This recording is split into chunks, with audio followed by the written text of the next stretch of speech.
So hot. What kind of wretched place is this? At this moment Ling Feng opened his eyes, his mind filled with chaotic memories. This was the primordial world, the undying fire mountain. He found himself in the sacred ground of the Phoenix clan Reborn as a little fire phoenix, not long after hatching. However, when he clearly saw the surrounding environment, he was utterly dumbfounded. The area was devastated everywhere, and there were even many severely wounded phoenixes that had fallen, their feathers stained with blood, looking incomparably tragic. Now was the critical period of the Dragonhan calamity tribulation. The three great races of Phoenix, Qilin, and Dragon frequently waged great wars, fighting over primordial resources and the great destiny fortune until heaven and earth crumbled. Many of the strong experts of the Phoenix clan went out and never returned. Even weak little phoenixes like him, newly born, had to begin taking the field. The primordial world. Have I been reborn?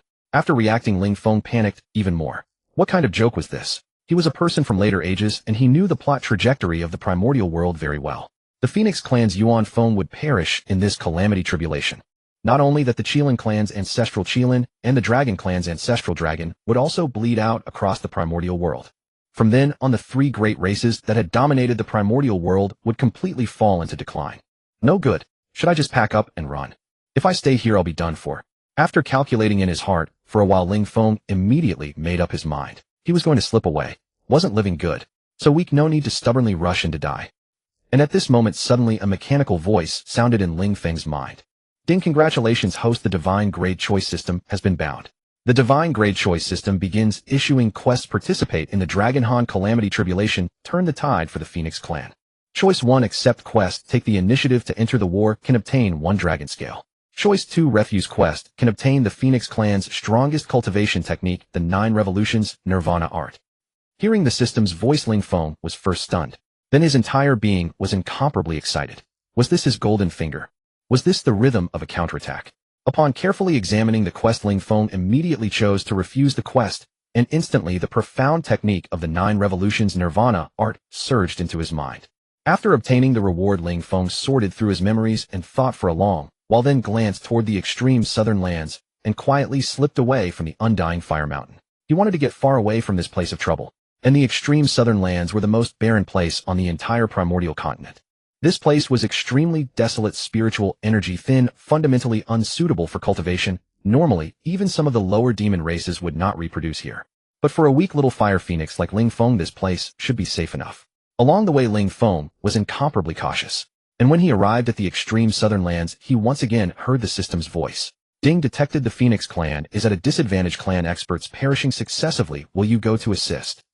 Choice 1. Accept quest. Can be directly teleported to the core area of the 3 races Great War. Choice 2. Refuse quest. Can obtain 3 drops of Yuan Feng's essence blood. This quest publication made Ling Feng somewhat speechless. If he chose to accept the quest, he'd be ultra-long-range teleported. He'd only just managed to scrounge his way to the extreme southern lands. If he was instantly thrown into the core area of the 3 races Great War, he'd cry. System, I choose to refuse the quest. After Ling Feng made his choice, 3 drops of essence blood immediately appeared before him. These 3 drops of essence blood had an extremely strong attraction to Ling Feng, because he could feel the power contained within the essence blood. Immediately, Ling Feng directly began refining the 3 drops of essence blood. That vast power instantly transmitted through his entire body, continuously pushing his cultivation upward. He did not know how many years had passed, but after refining the 3 drops of Yuan Feng's essence blood, Ling Feng already possessed the cultivation of the 6th level of profound immortal, and his body size had undergone enormous changes. Now looking at it, the body had grown considerably, and even on its wings there were small flames leaping about. From afar, Ling Feng already carried the dignified presence of the Phoenix clan. Before refining Yuan Feng's essence blood, Ling Feng had only possessed heavenly immortal cultivation. After refining the 3 drops of Yuan Feng's essence blood, he directly crossed over true immortal and reached the 6th level of profound immortal. Great increase in strength. In the primordial world, cultivation realms from weak to strong were divided into earth, immortal, heavenly, immortal, true, immortal, profound, immortal, great unity, profound, immortal, golden, immortal, great unity, golden, immortal, great luo, golden, immortal, quasi-se, and so on. And each realm was further divided into 9 levels. Now, even though Ling Feng's cultivation had rapidly advanced in the primordial world, he was still just a small fry. In this era, opportunities were everywhere, but gods and demons fell like rain. One must keep a low profile, otherwise one would not even know how one died. In the extreme southern lands, Ling Feng cautiously flew at low altitude. He wanted to seek out a place suitable for long-term closed-door cultivation. Wandering outside was still relatively dangerous. Only by finding a place where he could hide away could he be completely at ease. After searching back and forth, Ling Feng's gaze finally fell upon a certain canyon. This place was secluded enough and hidden enough. After entering this canyon, Ling Feng was quite satisfied. No matter who in the outside world, they probably could not imagine that in such a deserted and remote place a phoenix was actually hiding away. The Phoenix clan was famously proud, never alighting on places without treasures, never drinking anything but spirit springs, never roosting on anything but paulownia trees. Generally only in some blessed lands of exquisite beauty would there be Phoenix clan silhouettes. Yet Ling Feng actually went against the grain. Ding detected the Dragonhan calamity tribulation entering its final stage. The Phoenix clan's Yuan Feng is about to perish. Will you go to assist? Choice 1. Accept quest. Can become the commander of the Phoenix clan, commanding the entire tribe. Choice 2. Refuse quest. Dedicate to cultivation. Develop independently. Can transform the canyon into a supreme sacred ground capable of blocking saint-level divine sense detection and withstanding quasi-saint attacks. Upon seeing the new quest, Ling Feng was stunned. What was going on? This powerful. It could block saint-level detection and withstand quasi-saint attacks. This was just too perfectly aligned with his desire to hide away. With this sacred ground, Ling Feng would absolutely dare to hide here until the end of time. System, I choose to refuse the quest. However, I must first make clear I am not cowardly. I am doing this for the future of the Phoenix clan. I am a person of great righteousness. In the future, the Phoenix clan will at least still have me. The bloodline will not be cut off. While Ling Feng was consoling himself around the canyon, suddenly an incomparably supreme great power appeared, as if setting up a powerful barrier in this place protecting the canyon. At the same time, every movement within the canyon was also brought under his control. This canyon became his sacred ground. The entry and exit of any living being required his permission. Time was immeasurable in the primordial era, and no one knew how long had passed.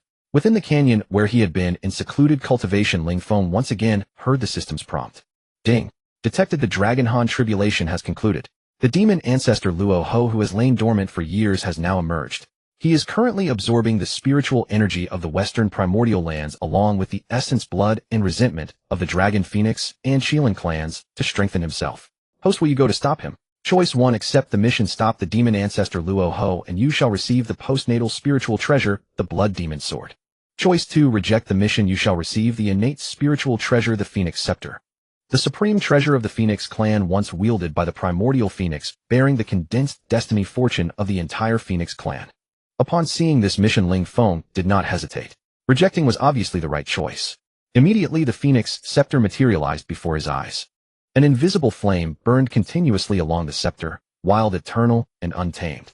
After Ling Feng refined it, the scepter amplified his inherent regal aura more and more. Since Ling Feng had been lying low in this canyon sanctuary, his cultivation had steadily advanced. He had now reached the peak of the 9th level of mysterious immortal. Yet he had lacked a suitable magic treasure. Now he had directly obtained the supreme treasure of the Phoenix clan. This was once wielded by the primordial Phoenix herself, possessing immense divine power. But before Ling Feng could react, a new mission suddenly appeared. Ding. Detected. The demon ancestor Luo Ho is ravaging the mortal world. Powerful beings led by ancestor Hongjun, great immortal Yang, Mei ancestor Enyang, and ancestor Chenkuan have gathered at the ancestral vein of the western primordial world, preparing to slay Luo Ho. Host, will you go to assist? Choice 1. Accept the mission. You shall become famous throughout the primordial world and attract the attention of countless powerful beings. Choice 2. Reject the mission. You shall receive one of the 10 great innate spiritual roots, the Wudong tree. Upon seeing the mission, Ling Feng blinked his eyes. This system always liked to play tricks on him. Just say outright that he should reject it.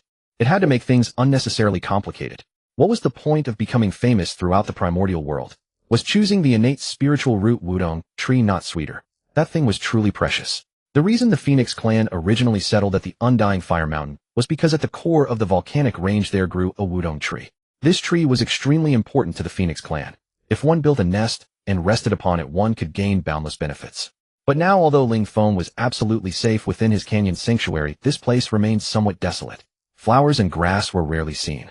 I choose to reject. At this moment, Ling Feng spoke directly to the system. Immediately after he made his choice, the canyon underwent a dramatic transformation. At the deepest part of the canyon, a Wudong tree suddenly burst forth from the ground, reaching toward the heavens. Because of the appearance of this innate spiritual root, the spiritual energy within the canyon changed drastically. In an instant, the previously desolate canyon sprouted numerous exotic spiritual flowers and herbs. Seeing this, Ling Feng was quite satisfied. The system's reward this time was truly heartwarming. After the Wudong tree appeared, Ling Feng began to build his dwelling upon it.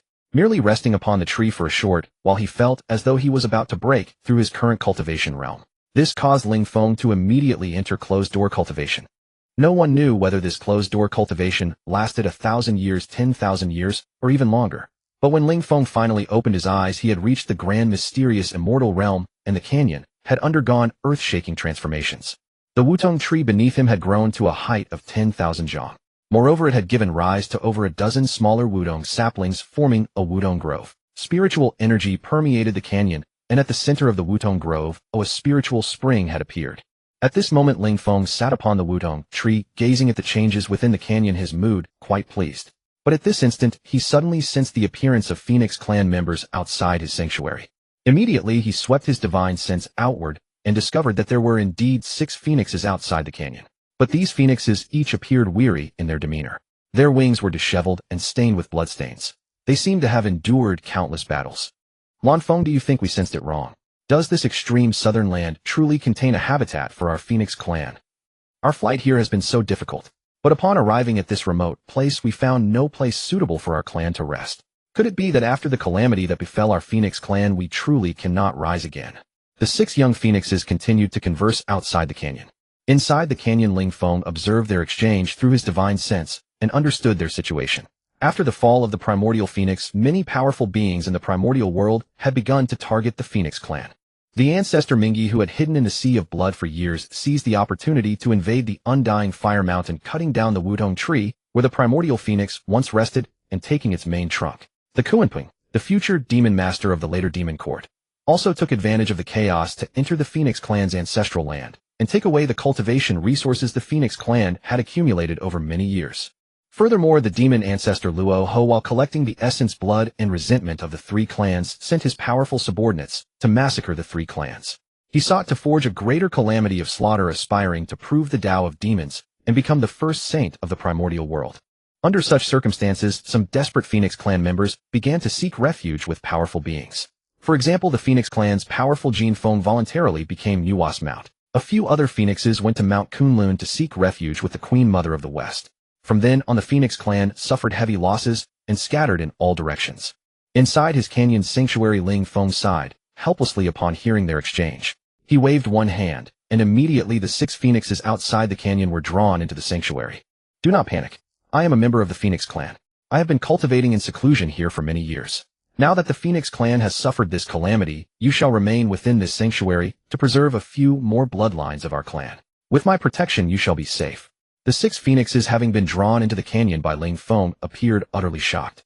But when they saw Ling Feng's true form along with the many wutong trees growing within the canyon, they immediately prostrated themselves on the ground. Ancestor above, we the clan's juniors pay our respects to the ancestor. Now Ling Feng's true form was immense. Moreover, he had previously refined the primordial phoenix's essence, blood, and wielded the Phoenix clan's supreme treasure, the Phoenix scepter. Thus he carried a powerful sense of authority upon himself.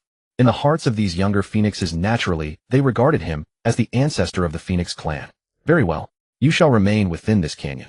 But normally you must not disturb my cultivation or you shall be expelled from this place.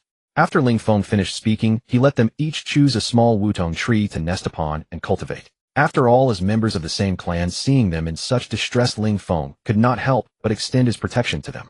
Having been reborn as a phoenix, he had to bear some of the clan's karmic burden. Among these 6 phoenixes, 3 were male phoenixes and 3 were female phoenixes. Phoenix, male and female. The males are called Feng, the females are called Huang. If they were to multiply here, it wouldn't take long for new phoenix bloodlines to continue in this place. This too was considered a good thing. Afterward, Ling Feng did not pay them much further attention and once again entered closed-door cultivation. Time held no meaning in cultivation, and Ling Feng could not tell how long had passed. Yet when he awoke, once more the sycamore forest before his eyes had expanded considerably, and the entire canyon space brimmed with spiritual energy and vitality. Moreover, Ling Feng sensed that as his cultivation advanced, the very area of this canyon continued to enlarge. Of the 6 phoenixes he had previously brought into the canyon, 2 pairs had eventually formed bonds as mates, and over these years they had even produced a clutch of phoenix eggs. Witnessing this sight, he could not help but nod slightly. Just then the system's alert sound echoed once more in his ears. Ding! The demon ancestor Luoho has been critically wounded and is on the verge of demise. Host, do you wish to seize this opportunity and eliminate him? Option 1, accept the mission. You may attract Hongjun's attention and earn his favor. Option 2, reject the mission. You shall receive a divine ability, reward the burning heaven palm, a supreme technique of the primordial world. At the appearance of this mission, Ling Feng's eyes lit up. A supreme technique of the primordial world. There was nothing to ponder. Simply reject it. Without hesitation, Ling Feng declined the system mission, and the divine technique was instantly carved into his mind, as if by blade and chisel. Yet barely moments after acquiring the burning heaven palm, the system's prompt resonated once more. Ding! Hongjun has slain demon ancestor Luoho and accumulated immeasurable merit. Having comprehended the creation jade slip, he is on the verge of attaining sainthood. Host, do you wish to leave the canyon and seek him as your teacher? Option 1. Accept the mission. Become the foremost disciple of a saint, your fame spreading far and wide, and receive an auspicious cloud of the primordial world. Option 2. Reject the mission.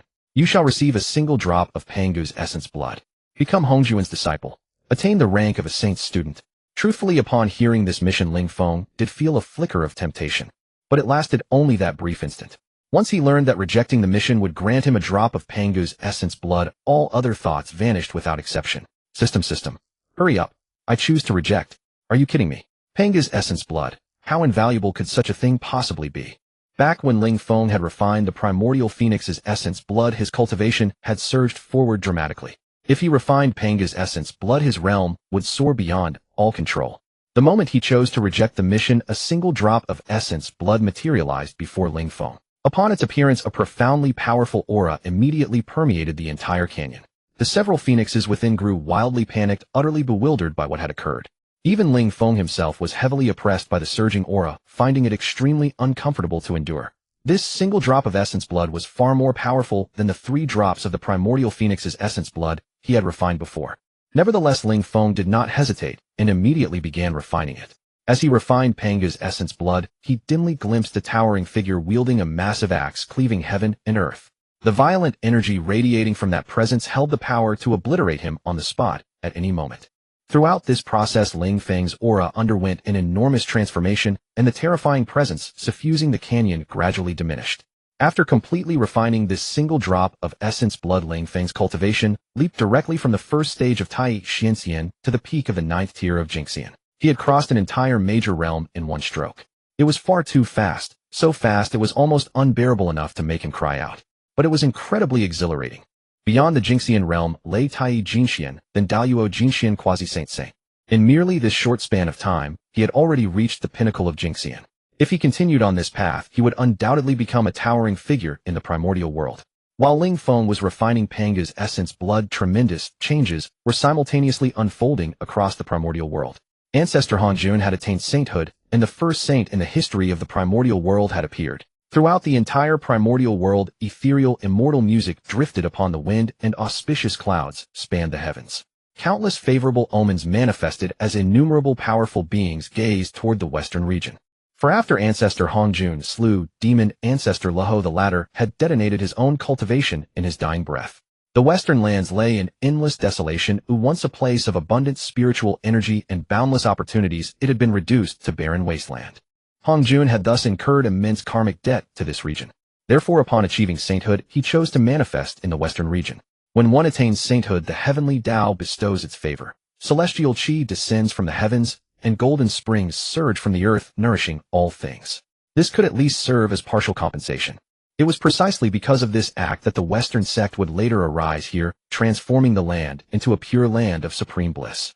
Shortly after Hongjun's ascension to sainthood, a voice of utmost majesty and detachment resonated throughout the entire primordial world, and countless powerful beings immediately comprehended the unfathomable reach of a saint. Reclining above the ninefold clouds upon a meditation cushion, I perfect the Tao. Beyond the dark heaven and yellow earth, I alone shall hold the revered post of teacher.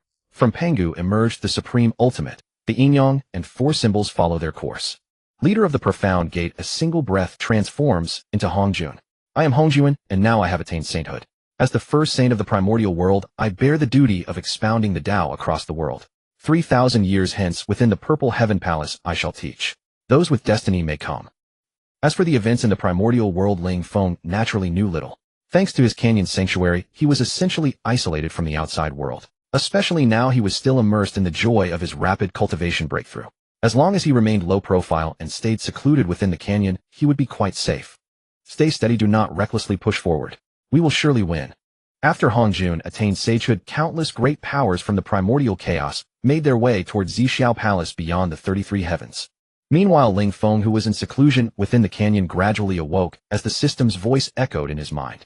Ding! Hongjun is lecturing on the Tao above the 9 heavens with 6 meditation cushions prepared. He intends to accept disciples and bestow the primordial purple chi. Host, do you wish to go to Zixiao Palace? Option 1. Accept the quest. Go to Zixiao Palace, claim one of the meditation cushions, and receive the heavenly treasure blood-drinking Dominator Blade. Option 2. Decline the quest. Receive the innate treasure heaven-burning feather fan.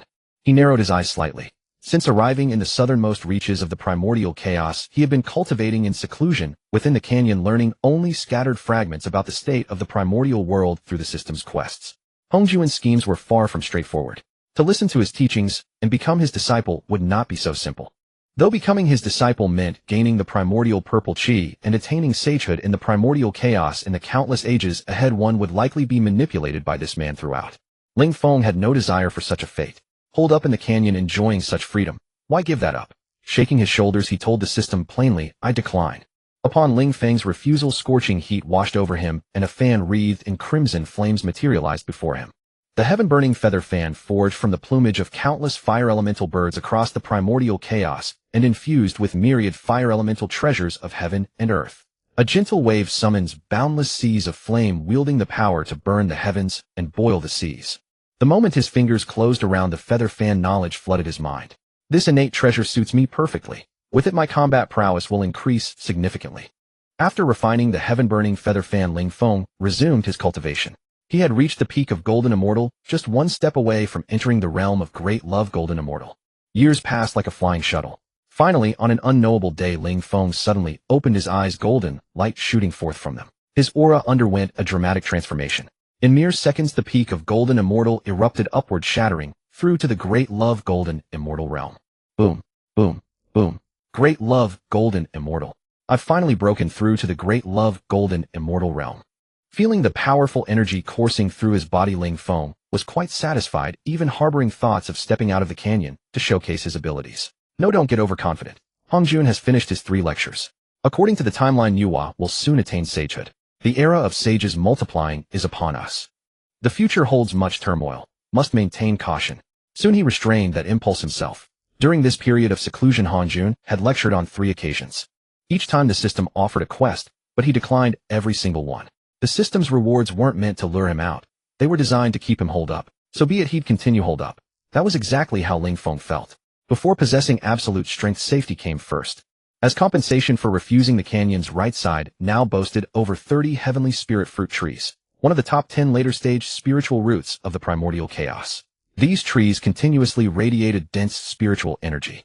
Beyond the spirit fruit trees, more than 10 immortal spirit herbs, the other top 10 later-stage spiritual roots, grew upon a sheer cliff face within the canyon. All of these were rewards from the system. If such heavenly materials and earthly treasures surfaced in the outside world, they would inevitably attract fierce competition among powerful cultivators. Yet now they were all at Ling Feng's disposal. His breakthrough to Great Love Golden Immortal this time was also attributable to refining numerous heavenly spirit fruits and immortal spirit herbs. Ding! Hongjun concluded his lecture and bestowed the primordial purple chi upon his 6 disciples. The final strand went to Hongyun. However, Kuan Peng Ming, he and others were planning to ambush in secret to snatch it away. Host, do you wish to leave the canyon and offer assistance? Option 1. Accept the quest. His friend Xinyuanzi is already lending aid. Go provide support and receive 1 ginseng fruit. Option 2. Decline the quest. Continue seclusion and receive the innate gourd vine, one of the top 10 innate spiritual roots of the primordial chaos. Just as Ling Feng was immersed in the joy of his breakthrough, the system's voice resonated in his mind once more. Hongyun. This fellow had truly had a rough time. In Ling Feng's memory, he'd been thoroughly conned by Taoist Jin and Taoist Jundi until his legs nearly gave out from all the deception. He'd essentially handed over his seat to them without hesitation. Then the primordial purple chi in his possession brought disaster upon himself. Not only had this endangered himself, but it also caused considerable trouble for Xinyuanzi. Once a powerful figure in the early primordial era, after this incident, he chose to aid Hongyun, becoming entangled in karma and making enemies of numerous powerful beings. This ultimately cost him many opportunities in later ages.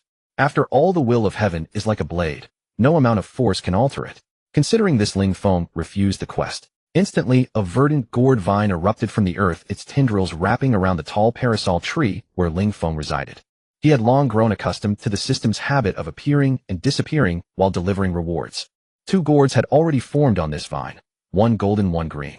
Though not yet ripe, they were approaching maturity. At the same time, Ling Feng swept his divine sense across the canyon, taking note of the changes. The only difference from before was that the clutch of phoenix eggs had successfully hatched. The number of phoenixes within the canyon was finally beginning to increase. This nest of phoenix eggs had hatched over a dozen young phoenixes, whose birth breathed new vitality into the canyon. Ling Feng, instead of immediately retreating into seclusion, stood atop the treetops for a long time observing these little creatures. After all, he had just broken through to the Tai Golden Immortal realm. Further immediate cultivation would yield only limited progress. On the contrary, a simple period of meditation was not a bad thing. Ling Feng even bestowed many spiritual herbs upon these young phoenixes, for they were the first generation of phoenixes born since his arrival in the canyon. In the future, they would become the backbone of the Phoenix clan, so they deserved careful nurturing. As my power grows, so does this canyon. Yet it is a pity that aside from the phoenixes there are no other living beings here, which makes it feel rather lifeless. When the opportunity arises, I will bring in some spiritual avian races from outside. In the following days, Ling Feng quietly surveyed the canyon. Now over a dozen new spiritual springs had emerged scattered throughout the canyon. At the same time, Ling Feng began to plan the interior of the canyon, dividing territories suited to the different elemental attributes of the phoenixes. As the saying goes, the dragon has 9 sons, and the phoenix has 9 chicks. Among phoenixes, the most well-known to the world is the fire phoenix, for Yuan Feng was a powerful fire phoenix. Thus, only the fire phoenix held a high status within the clan. Other types, such as the gold phoenix, water phoenix, snow phoenix, lightning phoenix, and so on, had a precarious position and received little resources for cultivation. After all, the original nest of the Phoenix clan was located in the undying volcano, a place whose very name suggested it was ideal for fire phoenixes to thrive. But what would become of the phoenixes with other attributes? This was precisely why after Yuan Feng fell, the Phoenix clan began to disintegrate. For serious internal conflicts had already arisen. Therefore, before the phoenixes in the canyon had a chance to multiply on a large scale, Ling Feng made careful plans. For example, he chose a habitat for the Water Phoenix clan beside a vast lake within the canyon. For the Snow Phoenix clan, he selected the towering cliffs on both sides of the canyon, which were perpetually covered in snow. In this environment, numerous rare treasures suitable for snow phoenixes to cultivate also grew. During his planning, Ling Feng personally transplanted some newly grown parasol trees and various spiritual flowers and herbs that would suit the future habitats of the Phoenix clans. After completing these tasks, Ling Feng once again entered seclusion. However, before retreating, he gathered a large number of Tianling fruits and the newly grown Xianling herbs, refining them with great fervor. Both of these were among the 10 acquired spiritual roots of the primordial world, and they still provided him with some benefit. He did not hold back on anything that could enhance his cultivation, for these resources would regenerate after a period of time. What truly mattered was the tangible increase in his power. As time passed, and seasons changed, cultivation knew no years. Ling Feng immersed himself once more in seclusion, his strength slowly but steadily rising. Meanwhile, in the vast world of Honghuang, a streak of 5-colored divine light was speeding towards the extreme southland. With a single flap of its wings, it moved with such incredible speed that its trail was nearly impossible to trace. But when it appeared above the extreme southland and surveyed the desolate scene, it could not help but let out a soft sigh. The spiritual energy here was tens of times weaker than that of the central region of Honghuang, and there were hardly any rare treasures. Barring any unforeseen circumstances, it seemed unlikely that any powerful clan would emerge here. He had previously roamed the central region seeking opportunities, but he often encountered formidable beings which forced him to try his luck in the extreme southland. As he was lost in thought, the figure had already arrived near the canyon. However, this place was Ling Feng's domain. From the outside, it appeared to be an ordinary, unremarkable canyon, utterly concealing the wonders within. The moment the figure appeared, Ling Feng, who had been in seclusion, abruptly opened his eyes. For at that instant, he heard the sound of the system's notification. Ding! Detected that Kong Xian of the Peacock clan is outside the canyon. Do you wish to kill Kong Xian to conceal your whereabouts? Option 1. Accept the mission. Reward postnatal spirit treasure, Jiao Longlin spear. Option 2. Reject the mission. Reward fire Dao seed 1. After hearing the system's mission, clearly Ling Feng felt immense excitement. Not only were the rewards of this mission exceptionally generous, but also, Kong Xian had arrived. This being was the first peacock in the history of Honghuang, a descendant of the Phoenix clan. He had hatched from a mutated phoenix egg. Though not a phoenix himself, he had always claimed to be a phoenix descendant. After the decline of the Phoenix clan, he remained steadfast at the undying volcano, making him the greatest loyalist of the Phoenix clan. Moreover, as the first peacock in Honghuang, he was blessed by the heavenly Tao and possessed the unparalleled technique of the 5-colored divine light. With this divine ability, he could brush away and break anything within the realm of the five elements. Nothing was impervious to it. Unfortunately, by the time he achieved great mastery in his cultivation, the era of the conferred gods had already arrived, and the Phoenix clan had long fallen into obscurity, unable to offer him any protection. Despite his immense power, he was ultimately subdued by Junti, the Taoist of the Western sect. System, I choose to reject the mission. Please give me the reward first. Without any further hesitation, Ling Feng rejected the mission. Immediately a wisp of deep crimson flame materialized before him. This flame was no larger than a fingernail, yet the moment it appeared, the temperature of the entire canyon soared, as if it had been plunged into a sea of fire. This was the seed of the fire Tao. Gazing at that tiny flame, Ling Feng's eyes nearly bulged out of their sockets. He could sense the terrifying spiritual energy contained within. If he could refine this flame, he might just succeed in breaking through to the Daluo golden immortal realm. But for now there was no rush. Since Kong Xian had delivered himself to his doorstep, Ling Feng had no intention of letting him leave so easily. At that moment, Ling Feng's divine sense probed beyond the canyon, instantly enveloping Kong Xian. This fellow, now only at the third level of the golden immortal realm, suddenly felt a dizzying sensation and found himself inside a canyon cultivation ground. Where is this? Kong Xian, who had been flying near the canyon, was terrified by this sudden change. But as his eyes widened, countless spirit trees came into view, and the air was rich with dense spiritual energy. This was no longer the desolate extreme south. Kong Xian, do you still acknowledge yourself as a descendant of the Phoenix clan? Ling Feng, who had been perched on a parasol tree, landed and spoke in a low voice. Hearing this, Kong Xian was taken aback, for before him stood a figure as dazzling as the blazing sun, exuding a familiar aura that filled his eyes with ecstasy. Phoenix. The Phoenix clan. Junior Kong Xian of the Peacock clan pays respects to the Phoenix ancestor. Our Peacock clan is a descendant of the Phoenix clan, flowing with the bloodline of the Phoenix, having enjoyed the glory of the Phoenix. How could I not acknowledge this? Kong Xian prostrated himself on the ground, tears of excitement welling in his eyes. He had traveled far and wide across the primordial wilderness, experiencing much hardship. Since the fall of the Phoenix clan, his life had been far from smooth. He never expected to find a Phoenix clan habitat in the extreme south of the primordial wilderness, and to encounter such a powerful Phoenix ancestor. Rise. You are the ancestor of the Peacock clan, the first peacock in the world. It is good that you still recognize yourself as our descendant. Back then, when calamity struck and wars raged, our clan could barely fend for itself, with countless elders fallen. Even I barely escaped, unable to protect your other clans. Ling Feng spoke in a helpless low tone. As he spoke, he pondered that he couldn't admit to having fled from the start, lest it tarnish his current image. Since you have come here, you may stay and cultivate in peace. This place is my self-made cultivation ground, a world unto itself. Even a sage cannot detect its wonders.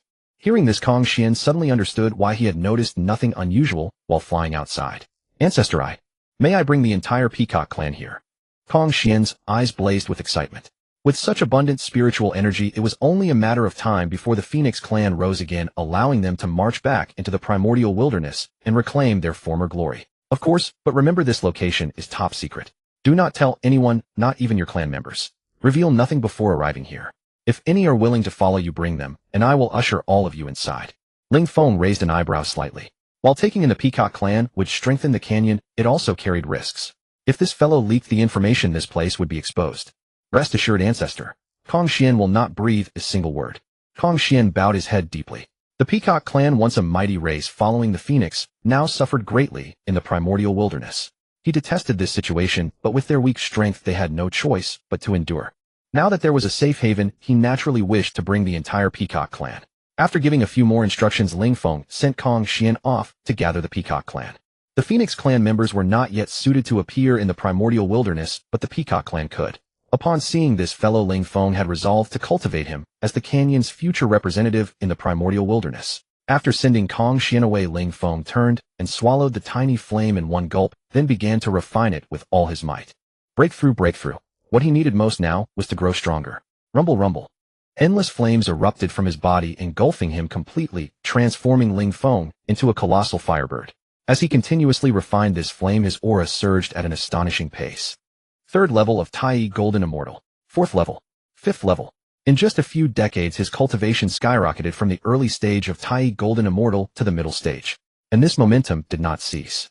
A flame the size of a fingernail provided an unending stream of spiritual energy. Time flew like an arrow. 100 years passed in the blink of an eye. Ling Feng completely refined this Tao seed, reaching the peak of the Tai Golden Immortal realm, only one step away from breaking through to the Great Luo Golden Immortal. As his aura gradually stabilized, all the flames around him flowed backward, converging into a single tail feather that shimmered with spiritual light. After all the flames surged in this tail, feather radiated a bewitching fiery red glow. The phoenix tail feather was a special way for the Phoenix clan to store power. The more powerful a phoenix, the more beautiful its tail feathers, for they grew more spiritually attuned as strength increased. Indeed, cultivation becomes harder at higher levels. Even the Tao seed of the fire Tao did not allow me to directly break through to the great Luo golden immortal. Ling Feng awakened from his secluded cultivation. Sensing the vast river-like torrent of terrifying spiritual energy coursing through his body, he felt a pang of disappointment when he realized he hadn't broken through and sighed softly. But just then the system's notification chimed again. Ding! Sensing that Tai and Dijuan are establishing the Yao tribe heavenly court, with Tai as the Eastern Emperor and Dijuan as the Heavenly Emperor, will the host go to the Yao tribe heavenly court and become its mainstay?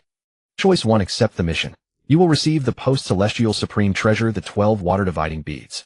Choice 2. Reject the mission. You will receive the prenatal numinous treasure, the heaven-slashing blade. The sudden sound of the system startled Ling Feng. The Yao tribe heavenly court had been established. The names of Eastern Emperor Tai and Heavenly Emperor Dijuan were also illustrious in later ages. Particularly Tai, wielding the Chaos Bell, was almost the supreme slayer of the primordial era. System, I reject the mission. However, Ling Feng tilted his head and directly refused. He remembered the fate of the Yao tribe heavenly court all too clearly. Before long, the great war between the Wu and Yao tribes would erupt. The Yao tribe heavenly court would be bathed in blood. The Wu tribe would also suffer heavy losses. This was a new calamity. As Ling Feng rejected the mission, a sharp long blade suddenly appeared in midair. The dense aura of slaughter surged toward him, as if one swing could cleave the very sky. Such a domineering blade. Ling Feng couldn't help but show a flicker of astonishment in his eyes. Given his current strength, he could still feel a chill. The killing intent within this blade must be extremely dense. However, this thing was not very practical for Ling Feng. It was more suitable for Kong Xian. As the future representative of the valley in the outside world, he needed some foundation. After he brought back the Peacock clan, if he performed well, it could be bestowed upon him. Having made up his mind, Ling Feng put away the heaven-slashing blade, then closed his eyes and entered meditation once again, beginning a long period of secluded cultivation. On the other side, Kong Xian was excited. After spending considerable time, he finally returned to the Peacock clan settlement, a hidden mountain range near the undying volcano. In the past, under the patronage of the Phoenix clan, the Peacock clan had lived fairly well. But now, to avoid other powerful Yao tribes, they had to migrate to this place and keep a low profile. However, upon entering the clan territory, Kong Xian clearly sensed something amiss. Along the way, he found very few members of the Peacock clan, which puzzled him greatly. It was not until he figured it out that he suddenly realized, after the establishment of the Yao tribe heavenly court, many envoys of the heavenly court were recruiting Yao tribes across the primordial era. Many members of the Peacock clan had already chosen to leave and go directly to the heavens. After sighing with emotion, Kong Xian did not blame those who had left. After all, he had traveled the primordial era for many years and rarely returned. The Peacock clan members had indeed been struggling, and now that they chose to leave, he let them go their own way. Moreover, on the current primordial land, the Wu tribe was powerful. Many Yao tribes were hunted by them. The Peacock clan members who joined the Yao tribe heavenly court did so to survive. They could not be blamed. Then, after counting the numbers, only 100 or so members remained in the hidden mountain range. Without hesitation, Kong Xian used his divine abilities to gather them, and then headed toward the extreme south. At this moment, Ling Feng, who was in seclusion, heard the system's prompt again. Ding! Detected that on the primordial land the Wu tribe is rising strongly. The 12 ancestral witches possess supreme power. When they join forces, few below the sage level can match them. Currently, the pattern of Yao Heaven Wu Earth has formed. Will the host leave the valley and wage war against the Wu tribe? Choice 1. Accept the mission. In an age of great contention, who else but me? You will receive the post-celestial numinous treasure, the clear cloud twin swords. Choice 2. Reject the mission. Devote yourself to cultivation. You will receive a divine ability award, the Universe Fire Escape Technique, a top-level primordial divine ability, enabling one to be 1,000,000 miles away in an instant. Seeing the mission appear, Ling Feng was quite calm. Habitually, after choosing to reject the mission, he immediately obtained this top-level divine ability. It was a good life-saving skill. However, after studying it for a while, Ling Feng, losing interest, continued his seclusion. After all, within the valley, this escape technique could only let him appear in every corner without being noticed. Other than that, it was not of much use since the place was too safe. Anyway, he was not going out. Matters outside had nothing to do with him. Lie low if possible. The longer you lie low, the longer you live. The primordial world was in an era of great turmoil. The Wu and Yao tribes were often at odds, especially since the Wu clan, in their quest to propagate and sustain themselves, consumed myriad demonic beasts as food. This ignited fury among countless demon tribes, yet it also forged them into an unprecedented unity. However, the Wu clan possessed the 12 ancestral witches, each radiating overwhelming power and profound cultivation. To counter them, the demon heavenly court could only continuously recruit powerful figures from across the demon races, and not long ago Zhu Long of the Dragon clan had also defected to the court. This move, however, stirred resentment within the Wu clan. Zhu Long was the current leader of the Dragon clan. After Zhu Long fell, he had led the surviving dragons to lie low within the Wuliang Sea, yet at this critical moment, he had thrown his lot in with the demon heavenly court, a clear provocation against the Wu tribe. Zhurong the Ancestral, which known for his volatile temper, led numerous great witches straight to the Wuliang Sea on the spot. They destroyed many dragons and captured the two most powerful ancestral elders, forcing them to serve as mounts in an act of deliberate humiliation. This display sent shockwaves through the entire demon race of the primordial world.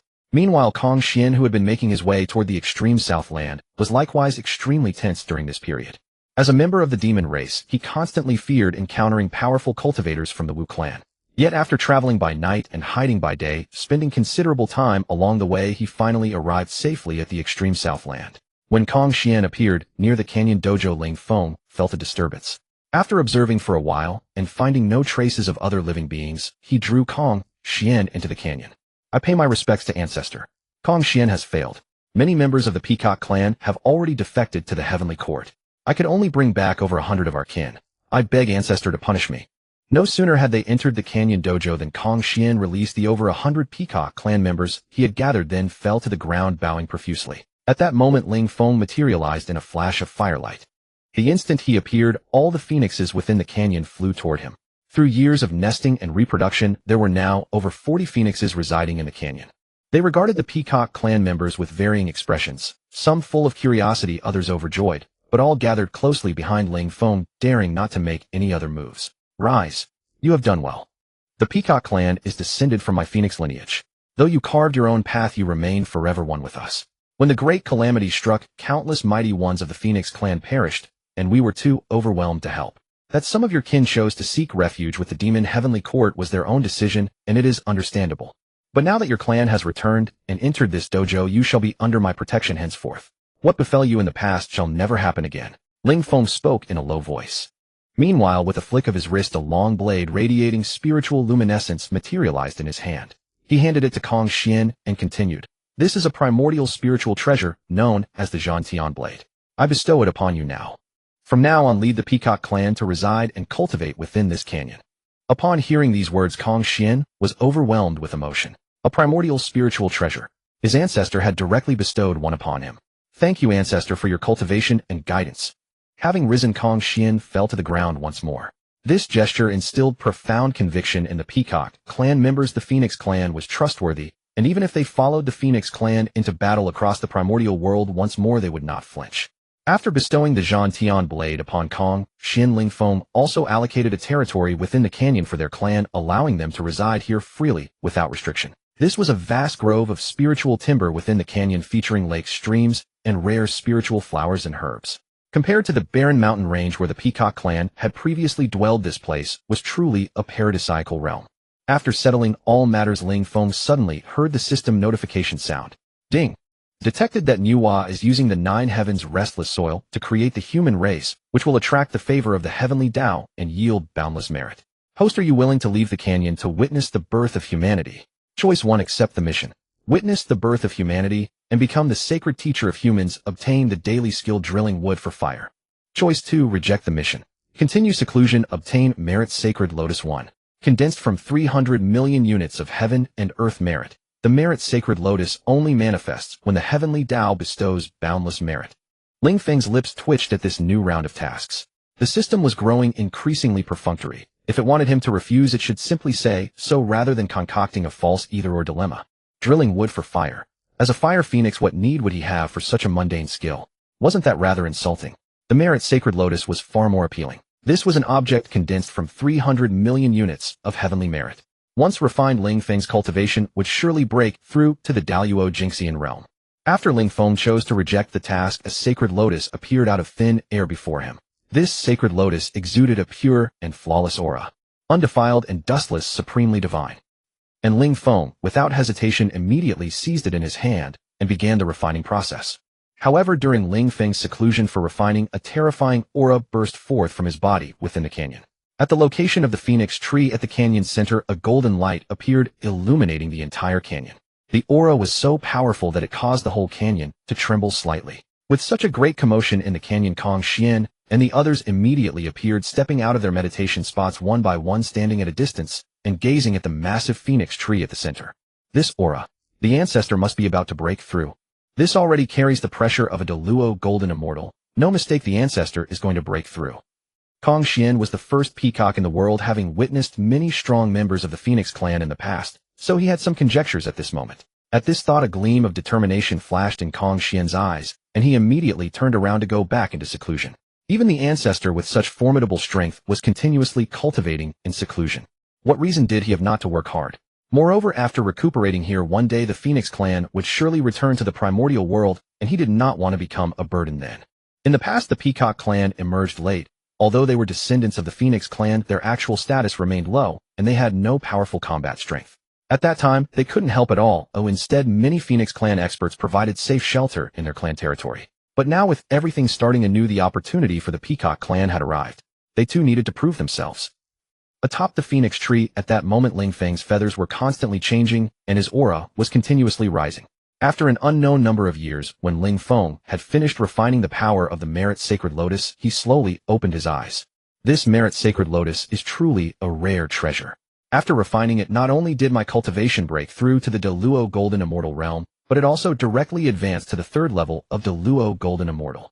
How delightful! Ling Feng's aura had now completely stabilized, and at this moment his feathers shimmered with strands of golden light. These golden lights were like golden threads constantly moving through his entire body. This was a transformation. Originally, Ling Feng had been surrounded by dancing flames, but now they had transformed into strands of golden light, which contained power far greater than the previous flames. At that moment, the system's notification sound rang out again. Ding! Detected escalation of conflict between the Wu and Yao tribes. The great Wu warrior Kwa Fu was provoked by the Jin Wu, and in a chase and fight, he eventually died of exhaustion. The Wu tribe is shaken. Choice 1. Accept the task. Immediately leave seclusion and join the Wu tribe's camp. Help the Wu tribe defeat the Yao tribe, and you will receive the acquired spiritual treasure Purple Gold Soul Capturing Bell. Choice 2. Reject the task. Continue in seclusion, ignoring worldly affairs, and you will receive the 10 great formations of the primordial world. The 10,000 demon formation, ranked fourth among the known formations of the primordial world, of the same level as the 10,000 immortal formation, sharing the same origin and comparable power. The system's voice sounded, and Ling Feng suddenly widened his eyes. The 10,000 demon formation. Among the well-known formations of the primordial world, Ling Feng had never heard of this formation, but he was quite familiar with the 10,000 immortal formation, which was its equal. The 10,000 immortal formation was the protective formation of the Jia sect. In later ages, the Jia sect, known as the sect with 10,000 immortals in attendance, had many disciples. During the great catastrophe of the investiture of the gods, the formation created by Patriarch Tongtian, when used by the disciples of the Jia sect, could withstand attacks from multiple sages. Its power was undeniable. If not for the betrayal within the Jia sect, which opened some gaps in the formation, the final outcome of the investiture would have been uncertain. So if the 10,000 demon formation were the same as the 10,000 immortal formation, it would be supremely profound. The ranking of the 10 great formations of the primordial world: the first is Patriarch Tongtian's Immortal Killing Sword formation. The Immortal Killing Sword formation, when all 4 swords are deployed, is the number 1 killing formation in the world, unbreakable except by 4 sages. This was personally stated by Hongjun, and its power is heaven-defying. The second is the Wu tribe's 12 heavenly gods and demons formation. This formation is composed of the 12 ancestral witches of the Wu tribe, capable of summoning Panga's true form, which can directly confront a sage. Unfortunately, the ancestral witches almost all fell, and the formation was lost. The third is the Yao tribe's all-heaven star array. This formation was derived from the top-grade innate spiritual treasures, the River Map and the Luo Book, and it harnesses the power of the 365 stars in the sky, with the Sun Star and the Moon Star as the array's eyes. It is profound and filled with deadly aura. The 365 Yao gods selected by Dijun and Dongwang Tai were all at the Deluo Golden Immortal level. With 365 Deluo Golden Immortals plus 2 peak quasi-sages Dijun and Dongwang Tai and other Yao tribe experts stepping into this formation, even a sage in person would find it difficult to gain an advantage. As for the 4th-ranked formation that Ling Feng had obtained, it was actually quite extraordinary in the primordial world. If he could set up such a grand formation, even if his canyon retreat were later discovered by a sage, he would have some means to resist and would not be too passive. 10,000 Demon Formation. System, I reject the task. Ling Feng spoke shortly after the system's voice ended. As Ling Feng rejected the task, a flash of spiritual light appeared and quickly entered his mind. Instantly, all the profound methods of the 10,000 Demon Formation were fully mastered by Ling Feng. This formation was quite extraordinary. With a bit of mental calculation, one could feel the trajectory of a powerful force swirling around. Simply sketching the formation's lines would cause destructive power to radiate out.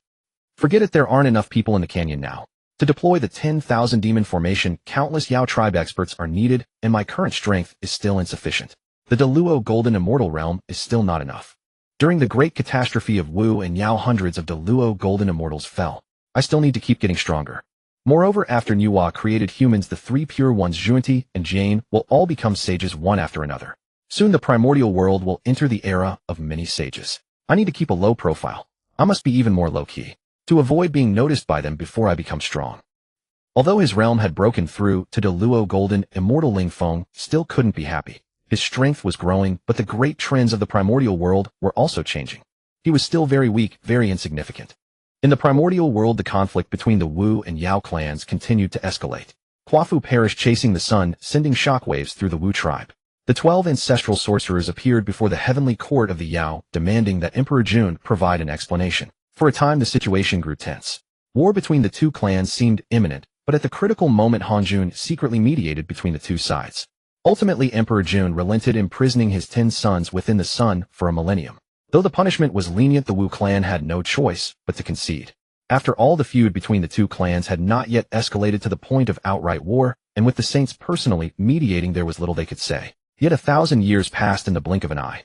Upon their release, the 10 imprisoned golden crows, consumed by resentment, wandered throughout the primordial world, unleashing their solar flames that scorched the earth. Countless weak members of the Wu tribes perished in the devastation. Under these circumstances, Hui, the great shaman of one Wu tribe, stormed the Panga temple in fury and retrieved the sun-piercing bow. Legend held that this divine bow was forged from Pangu's own blood, sinew, flesh, and bone. After Pangu's demise, the bow passed into the possession of the 12 ancestral sorcerers who enshrined it within the Pangu Grand Hall. Its power was boundless. Merely drawing the string would manifest a chi arrow. Hui loosed 10 arrows. 9 golden crows fell from the sky, though one was sparingly rescued by Dongwang Tai. Meanwhile, within the canyon, Ling Feng, who had been in seclusion, opened his eyes once more, for the system's voice had just resonated in his ears. Ding. Detection confirms Hui has slain 9 golden crows, inciting Emperor Jun's wrath. The Wu Yao tribulation is imminent. Host, do you choose to emerge from seclusion and partake in this tribulation? Option 1, accept the mission and receive the post-heaven spiritual treasure Wine Gale Sword. Option 2, decline the mission and be granted a divine ability as reward. Verbal Law Manifestation, a supreme tribulation level ability, allowing one to expound the Tao and bestow blessings upon all living beings. Hui shooting down the suns. That was the spark that ignited the great Wu Yao tribulation. It was precisely because that reckless youth killed 9 of Emperor Jun's sons that the two clans turned against each other with lethal intent. Reject. System, I decline this mission. Participate in a tribulation. Forget it. All he wanted now was to lie low and bide his time. Without absolute strength, he wouldn't even consider stepping outside. As he declined the mission, a torrent of information surged into Ling Feng's mind. The divine ability of verbal law manifestation. Now a Daluo Jinxian, he grasped this ability with remarkable speed, comprehending it thoroughly in barely any time. This ability possessed no direct destructive power, yet it allowed him to expound the Tao, to bestow blessings upon the creatures dwelling within the canyon. The Wu Yao War approaches. After this calamity, countless Yao clans will vanish from the primordial world. It would be wise to send Kong Xian out to seek out powerful spirit bird races to bring back to the canyon. One must plan ahead and prepare for difficulties. A contemplative gleam appeared in Ling Feng's eyes. The Wu Yao tribulation would prove far more devastating than the earlier Dragon Phoenix War, shattering the primordial world into 4 separate continents. Countless demon beast races would be completely annihilated in its aftermath. Currently, the canyon only harbored the Peacock and Phoenix clans, an insufficient roster particularly given how vast the canyon had become. Though the Phoenix clan had replenished its numbers to over 100 after years of recuperation, the Wutong forest continued to expand at a faster rate. Beyond that, numerous spirit trees had formed dense groves, and even post-heaven spiritual roots were thriving. Within the entire canyon, these two clans seemed rather monotonous by comparison. With this thought, Ling Feng waved his hand, and a flame erupted. Kong Xian appearing instantly before him from his place of seclusion. Kong Xian. His voice resonated like a great bell, yet carried the gentleness of a morning breeze. When Kong Xian realized he had been transported to the Wutong tree by Ling Feng's divine ability, he was utterly astonished. His cultivation was considerable, yet he had been moved without any sense of it occurring. He sighed in admiration at Ling Feng's prowess and immediately prostrated himself. The Peacock clan's Kong Xian greets his ancestor. Kong Xian bowed, deeply, his tone filled with reverence. I sense a great tribulation approaching in the external primordial world. Your current strength can protect you, so I am giving you a task. Go forth and bring back the most formidable spirit bird clans into the canyon. Ling Feng glanced at Kong Xian. At the third layer of Tai Jinxian, he wasn't particularly formidable, but as long as the warriors of the Wu and Yao clans did not target him, he should be able to survive. A tribulation is coming. Ancestor, does this mean another calamity like before? Kong Xian's pupils contracted slightly. When he heard tribulation, his first thought was the terrifying spectacle of the Dragon Phoenix War. This tribulation may prove even more devastating than the last. Countless beings will face annihilation. That is precisely why I am sending you away. Remember, we are not saints. Weak demons, even if rescued, cannot hope to survive in the primordial world that follows. Focus your efforts on spirit bird races with exceptional innate talents. Ling Feng's tone grew grave. While the Dragon Phoenix War had been vicious enough, the number of powerhouses in the primordial world had been limited. Essentially, just the three great clans' leaders, one overwhelmingly dominant, with several strong supporters. But the Wu Yao tribulation would be different. Both clans possessed roughly equal strength, and their techniques and strategies were equally inexhaustible. Though their peak fighters couldn't match Zulong Yuanfeng and Shikolin, their collective power far exceeded that era's, meaning the consequences would naturally be far more severe. Ling Feng thoroughly instructed Kong Xian once more before sending him on his way. Time was of the essence. The sooner he departed and completed his mission, the safer it would be. Once the two clans fully engaged in war, lingering outside would become untenable. After Kong Xian departed, Ling Feng didn't immediately return to seclusion.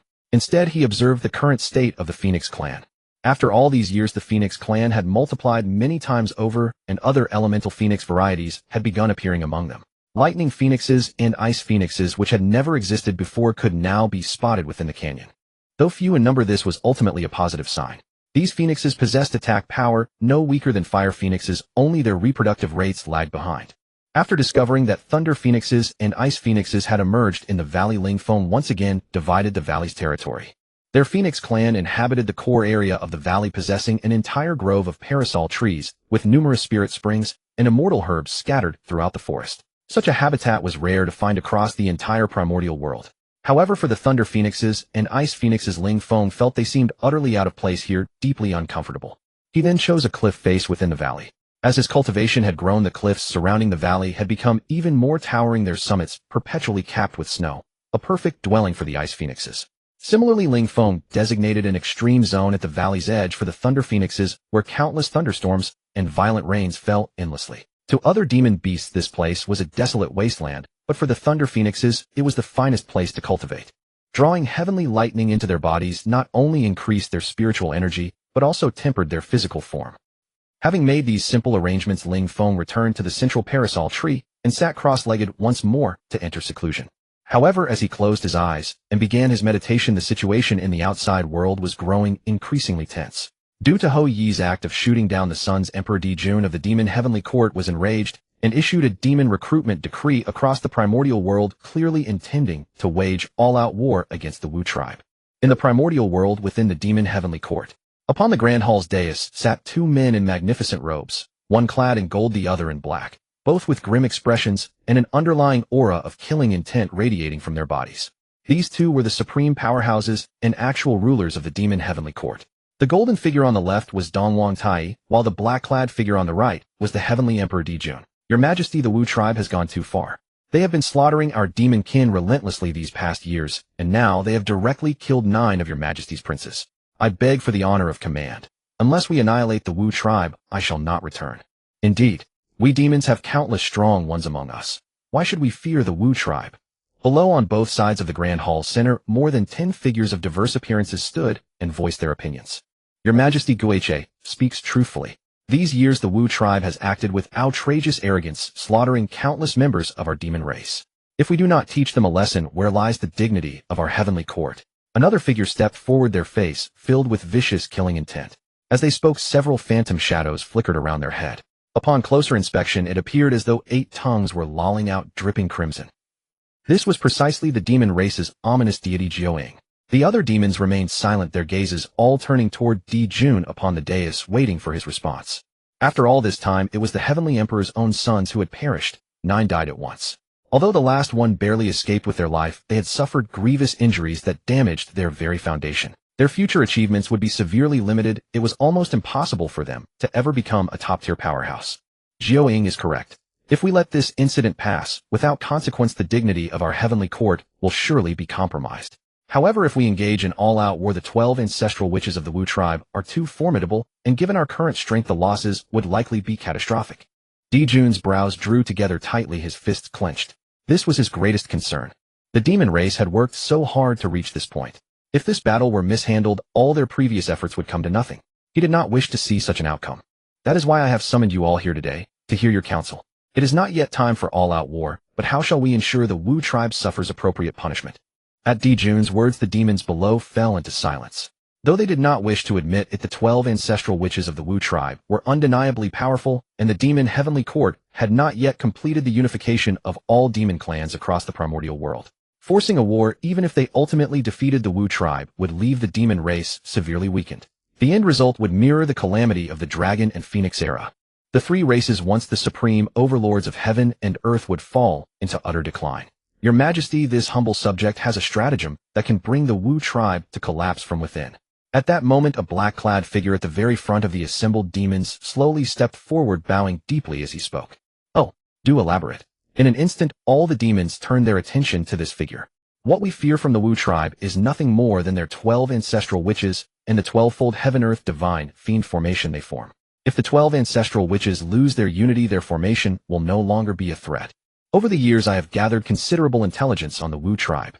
The water deity Honghuang and the fire deity Zhurong have always been at odds, and friction between them has already surfaced.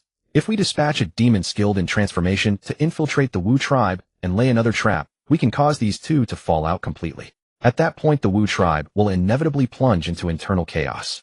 Kuenping slowly raised his head, a hint of sinister amusement playing on his lips. Jun's eyes narrowed slightly. He was the heavenly emperor, the revered sovereign of all demonkind. The very thought of employing such underhanded schemes was something he found difficult to accept. Dignity he still wished to preserve. Yet recalling his murdered sons, a profound fury welled up within him. Without directly responding, he stated, creating internal turmoil within the Wu tribe. This is an excellent method. You shall make the specific arrangements yourself. I shall not intervene. Furthermore, issue orders to all demon clans across the world. Any who kill a member of the Wu tribe may present their head at the heavenly court to claim a reward. Jun and Tai exchanged a glance. Kuenpeng's method was viable, yet before the Wu tribe's internal strife could take hold, he also could not allow the Wu tribe to remain unchallenged. Moreover, acting too passively would only raise their suspicions. Beneath the surface of the primordial world, currents surged unseen. Jun's decree of extermination proved effective as countless Wu clan members were ambushed and slain, leaving all major tribes scrambling to respond. Time flowed like a river, the years slipping by like sand. In the blink of an eye, several years had passed. No matter how tumultuous the outside world became, it could not disturb Ling Feng in his seclusion. After all, he remained ignorant of the happenings beyond. Yet only the system's chime could rouse him from his meditation. Ding!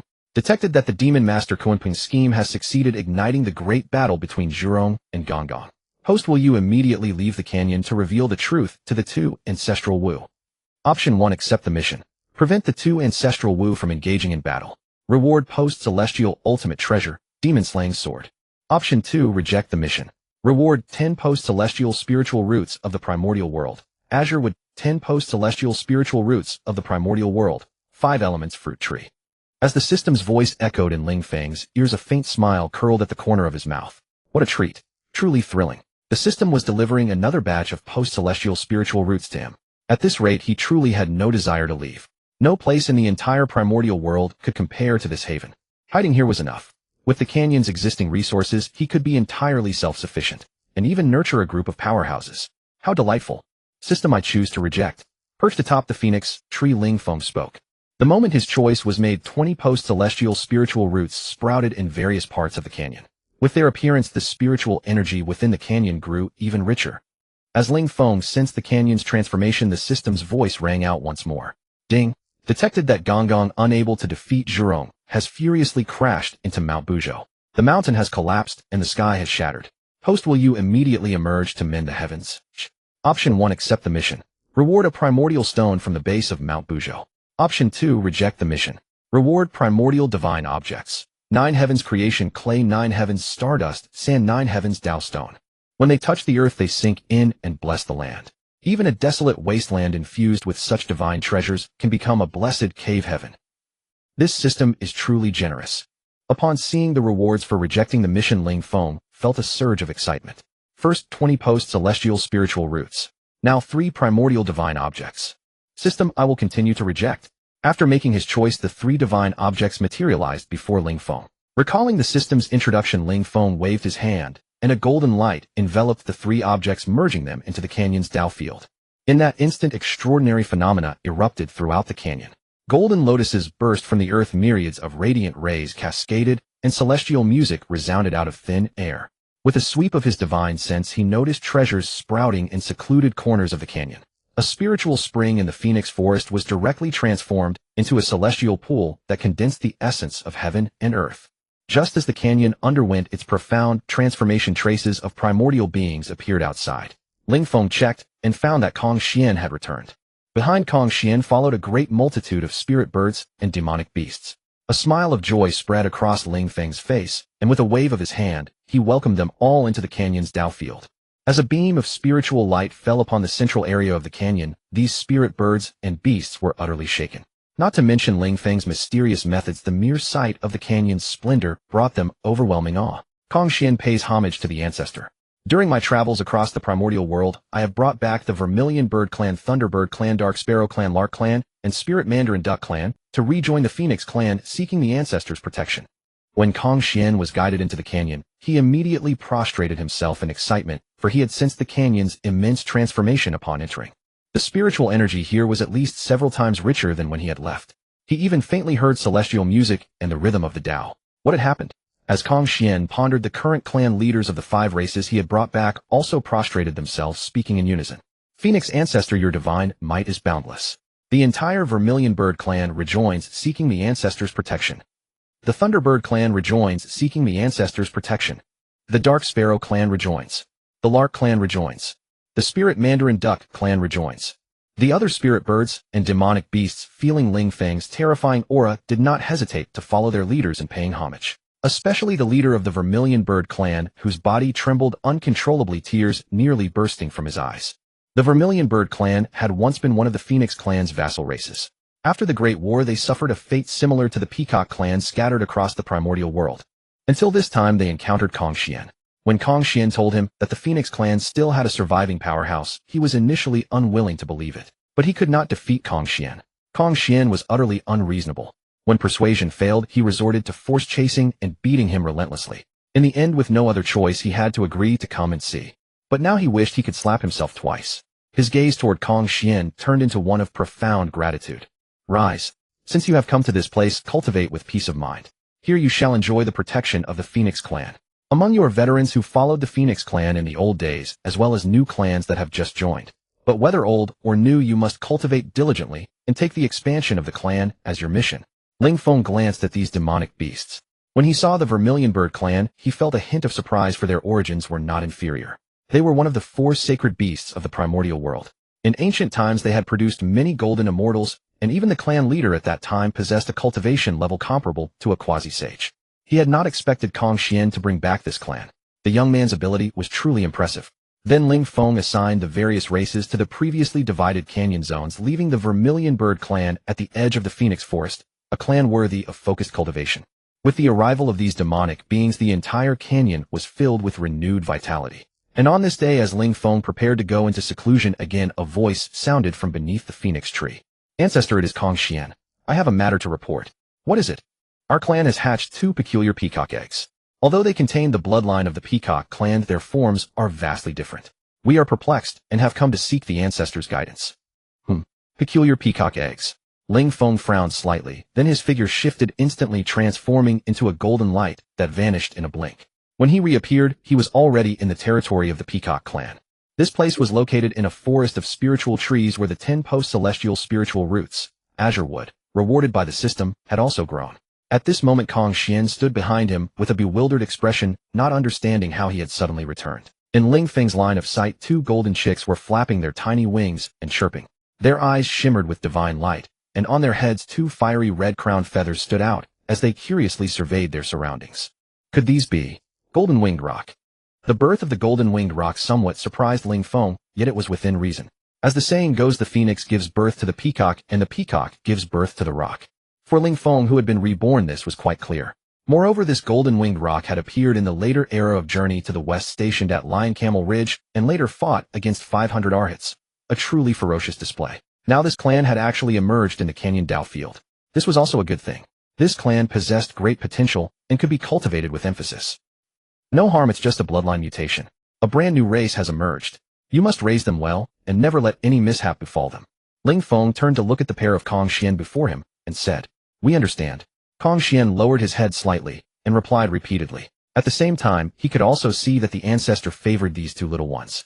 In the future, in terms of cultivation resources, they could indeed be given special attention. At this moment, after Ling Feng had given further instructions, he also bestowed upon Kong Xian many spiritual fruits of acquired spiritual roots to aid his cultivation. Then Ling Feng returned to the top of the parasol tree and began seclusion again, his strength continuously growing with time. Ding! Detected Nuwa is refining the 5-colored divine stones to mend the sky's breach. Does the host wish to emerge from seclusion to assist? Choice 1, accept the task. You will receive 3 ordinary animal offspring, the macaque rat. Choice 2, refuse the task. You will receive the innate spiritual treasure 100 treasures river, formed by the convergence of hundreds of acquired spiritual treasures, gathering like a torrent, who once unleashed its power is immense. Upgradable. The system's voice sounded in Ling Feng's ear. The latter slowly opened his eyes. He was not at all surprised by this task. After all, when the system had previously given tasks, it had warned of Gonggong's furious collision with Buzhou Mountain, which was the origin of the sky's breach. System, isn't this a bit too perfunctory? Animal offspring can also be rewards. Ling Feng's eyes twitched. Previously it was life skills, now it's animal offspring. Would there be even more outrageous rewards later? Refuse, directly refuse. After choosing the task, 100 treasures river that gathered hundreds of magical artifacts in a torrent suddenly appeared before Ling Feng. This river was now swirling around him continuously. An upgradable innate spiritual treasure. This is truly a first encounter. A fine treasure. Immediately Ling Feng stored it away and then refined it. After mastering the 100 treasures river, Ling Feng also understood that if he wanted to upgrade this treasure's level in the future, he would need to continuously integrate more treasures into it. This thing was absolutely a money-devouring beast. But now, with only a few hundred treasures, it had already reached the level of an innate spiritual treasure. If it became 1,000 treasures river or a 10,000 treasures river, it might even become an innate supreme treasure or something even stronger. This made Ling Feng somewhat expectant, because as his cultivation level increased, he would gradually abandon the use of lower-level treasures and even bestow many of them upon his subordinates. For instance, the ancestor Hongjun was also like this. After becoming a saint, he casually bestowed many innate spiritual treasures. Even the weaker innate supreme treasures were given to the 3 pure ones and the goddess Nuwa. So this problem would eventually be faced by Ling Feng as well. Now it was good. With this growth-type upgradable treasure, he would have to live frugally in the future and not be too wasteful. However, for Ling Feng, who possessed the system, acquiring some treasures was still quite easy. As long as his underlings performed well, he still had to bestow what was due. After all, Ling Feng was still very generous. Some time after Nuwa mended the sky, Ling Feng closed his eyes and sensed. All the information in the entire canyon flooded into his mind, covering the realms of all spirit birds. 3 Tai golden immortals had already appeared. Among these 3, besides Kong Xian, there were the clan leader of the Vermilion Bird clan, who had just entered the canyon, and a water phoenix that had just broken through its realm. 15 more had reached the golden immortal realm. As for mystic immortals, anti-mystic immortals, there were even hundreds of them. Among these spirit birds, the Phoenix clan was truly an ancient dominant clan with a natural enormous advantage in bloodline and foundation. The overall cultivation realm of the clan was far stronger than the Vermilion Bird clan and the Peacock clan. But precisely because of this, seeing the Phoenix clan continuously produce strong members, the spirit birds in the entire canyon were also striving to improve their own clan's advantages. Both the number of clan members and the strong among them were advancing together and rapidly transforming. Meanwhile, in the primordial world at this time, after Nuwa mended the sky, the heavenly emperor Dejuan, without any warning, led the Yao clan's army to sweep through over a dozen Wu clan tribes with lightning speed and severely wounded the primordial Wu Shibishi. Taking this as a signal, the Yao clan's heavenly court declared total war on the Wu clan, determined to completely erase the Wu clan from the primordial world. The Wu clan was caught off guard. If not for Hota's intervention at a critical moment, the primordial Wu Shibishi might have even died miserably under the combined attack of Dijuan and Tai. Then the forces of the Wu clan's various tribes were continuously mobilized, forming a powerful allied army in the shortest time to resist the Yao clan's assault, officially raising the curtain on the Wu Yao Great Calamity. Ding! Dijuan, using the reason that Gonggong's toppling of Buzhou Mountain caused many palaces in the Heavenly Court to collapse, has declared total war on the Wu clan. The Wu Yao Great Calamity has officially erupted. Does the host wish to emerge from seclusion to help the Yao clan annihilate the Wu clan? Choice 1. Accept the task. You will receive 1 ordinary Yao clan's white bone. Choice 2. Refuse the task. You will receive Creation's Sacred Water X1. The water of creation that has absorbed the light of heavens, opening the light of yin and yang, the mystic light of heaven and earth, and the light of sun, moon, and stars. Extremely rare in the world. The system's voice sounded in Ling Feng's ear. He slowly opened his eyes. The Wu Yao Great Calamity had finally begun. The most severe calamity in the primordial world had begun. After this calamity, the primordial earth would be shattered and no longer intact. System, I refuse the mission. Ling Feng's voice was exceptionally resolute this time. No more nonsense. The great catastrophe of the Wu and Yao tribes would claim countless lives. Even the ancestral witches and Tai had fallen. Why would he go out to seek death? As Ling Feng rejected the mission, a water spirit aura gradually emanated, and the water-attributed spiritual energy in the air instantly became dense and rich. Creation's Sacred Water. A pool of sacred water materialized in midair, its radiating spiritual energy so potent that Ling Feng could barely suppress his drooling. Immediately he began refining it. Truly, the Creation's Sacred Water was extraordinary. During its refinement, Ling Feng witnessed countless scenes unfold: the separation of heaven and earth, the first ray of primordial light appearing between the two, and the sun, moon, and stars beginning their steady rotation. He stood as if anchored in the eternal ages, observing everything around him. When Ling Feng finally fully refined the Creation's Sacred Water, his cultivation base had reached the 5th level of the De Luo Golden Immortal Realm. At the same time, every movement of his exuded extraordinary charm, and he gained a deeper understanding of the great laws and Tao of the primordial world. At that moment, having just refined the Creation's Sacred Water, Ling Feng heard the system's prompt again. Ding! Detected that in the primordial world, the great shaman Ho-E of the Wu tribe is being besieged by the great demon Jiuying and Qi-Shi of the Yao tribe. Will the host emerge from seclusion to assist? Option 1. Accept the mission. Emerge and become an enemy of the primordial Yao tribe. Reward a common spell, the 18 transformations. Option 2. Refuse the mission. Wait and see. Reward a divine ability. Swallowing heaven, a top-tier primordial ability. The mouth can devour mountains and rivers. The sleeves can contain the sun and moon. The system's voice had barely faded when Ling Feng's voice followed. System, don't ask. The answer is refuse the mission. I'm not going out unless the sky falls. No. The sky has already fallen before. Then I won't go out even if the sky falls. As Ling Feng was grumbling, a stream of information flooded into his mind. The details of the swallowing heaven ability. All things can be devoured. The sun and moon are hidden in the sleeves. After the swallowing heaven ability entered his mind, an exceptionally domineering phrase surfaced. Especially after carefully comprehending this ability, Ling Feng was deeply astonished. With his current power, if he activated this ability, he could absolutely swallow millions of living beings in a single gulp. As his cultivation advanced, this ability, when unleashed, would even allow him to shatter space and devour an entire realm into his belly. After refusing the mission, Ling Feng continued his seclusion, utterly indifferent to the affairs of the external primordial world. Let them fight. Kill 1, count 1, kill 2, count a pair. Ling Feng went into seclusion, and most of the spiritual birds in the valley did the same. Especially the 5 newly arrived Yao tribesmen, who upon entering this realm immediately sensed the difference from the outside world. The concentration of spiritual energy was on an entirely different level. So they all poured their efforts into frantic cultivation, striving to strengthen their own power and the power of their entire clans in the shortest possible time. The most outstanding performance was from the Vermilion Bird clan. Although they arrived later, relying on their innate talents, they were rapidly catching up to the Peacock clan. Seeing the Vermilion Bird clan cultivating so diligently, Kong Xian grew anxious and immediately ordered the strong members of his clan to also enter dead seclusion. In the external primordial world, as the battlefield between the Wu and Yao tribes expanded, countless Yao were drawn into the conflict. Whether they had accepted the recruitment of the Yao Heavenly Court or not, all Yao had now become thorns in the eyes and thorns in the flesh of the Wu tribe. However, the top experts of the two tribes had not yet made their move. The 12 ancestral witches, along with Tai Diju and Kunping and other powerhouses, lurked in the shadows, observing the shifting situation. After years of development, the Yao Heavenly Court's strength was not to be underestimated. There were hundreds of great demons at the Deluo Golden Immortal realm, among which Gish Jiuying and others had reached the peak of Deluo Golden Immortal. Once they entered the battlefield, they presented a scene of apocalyptic destruction. A wave of their hand annihilated countless Wu experts. Among them, the great shaman Ho-E of the Wu tribe suffered severe injuries. If not for the arrival of another great shaman Jiufeng at the critical moment, he would have fallen on the spot.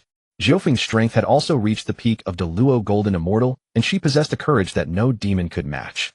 Single-handedly, she fought two powerful Yao experts without losing ground. However, Ho-E had shot and killed Emperor Jun's 10 sons, creating an irreconcilable blood feud with the Yao tribe. Seeing Jiufeng come to the rescue by Zhang Zhao Fei Dan and the other 8 demon saints of the heavenly court, who were hidden in the shadows, directly chose to strike and kill Ho-E. They even took away his sun-shooting divine bow and placed it in the heavenly court's treasure vault. This was considered a revenge for the Yao heavenly court. After this battle, the Wu and Yao tribes completely tore off the last fig leaf of pretense, successively declaring all-out war.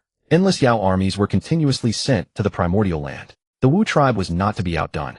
All living forces from every tribe except the ancestral witches joined the battle, vowing to completely eradicate the Yao and make the Wu tribe the sole overlord of the primordial world. During this process, Nuwa relocated the human race to the Buzhou mountain range and used a great formation to isolate the inside from the outside, separating the humans from the primordial world. It was at this time that Laozi, the head of the 3 Pure Ones, obtained Nuwa's permission to enter the human settlement.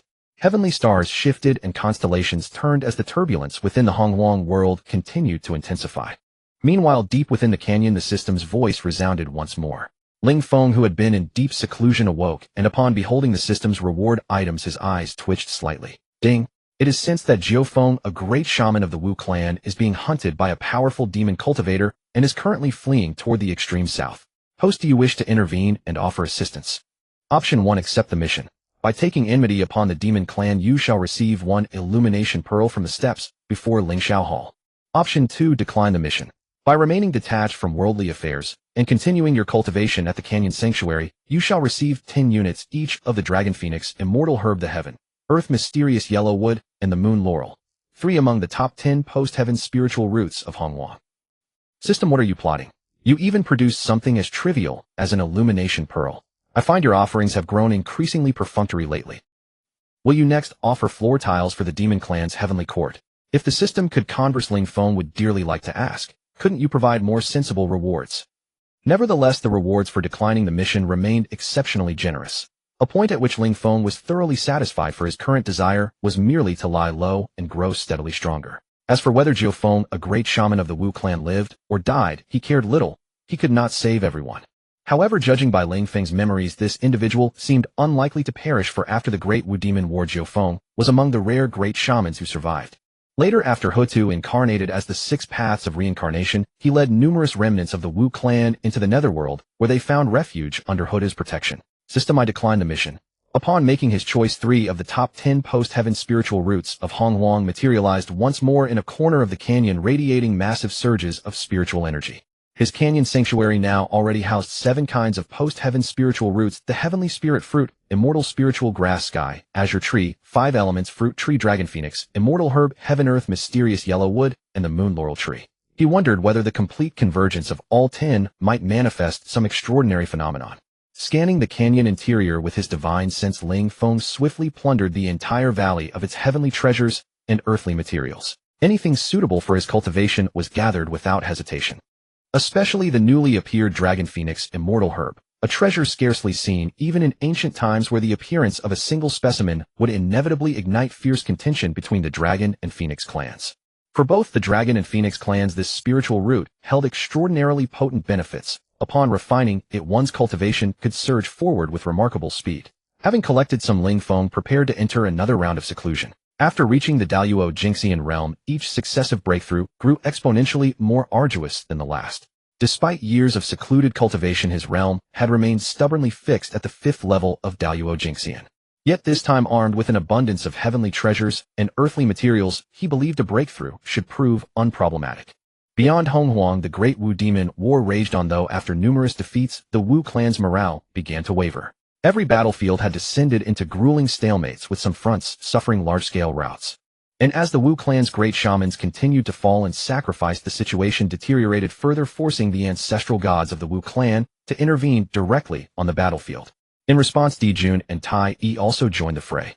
Within the Wu clan at the Panga Divine Temple, Elder Dijiang, the current trajectory of this great war gravely disadvantages our Wu clan.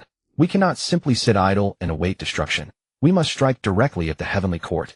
If we continue to drag this out, our people will be annihilated by the demon clan.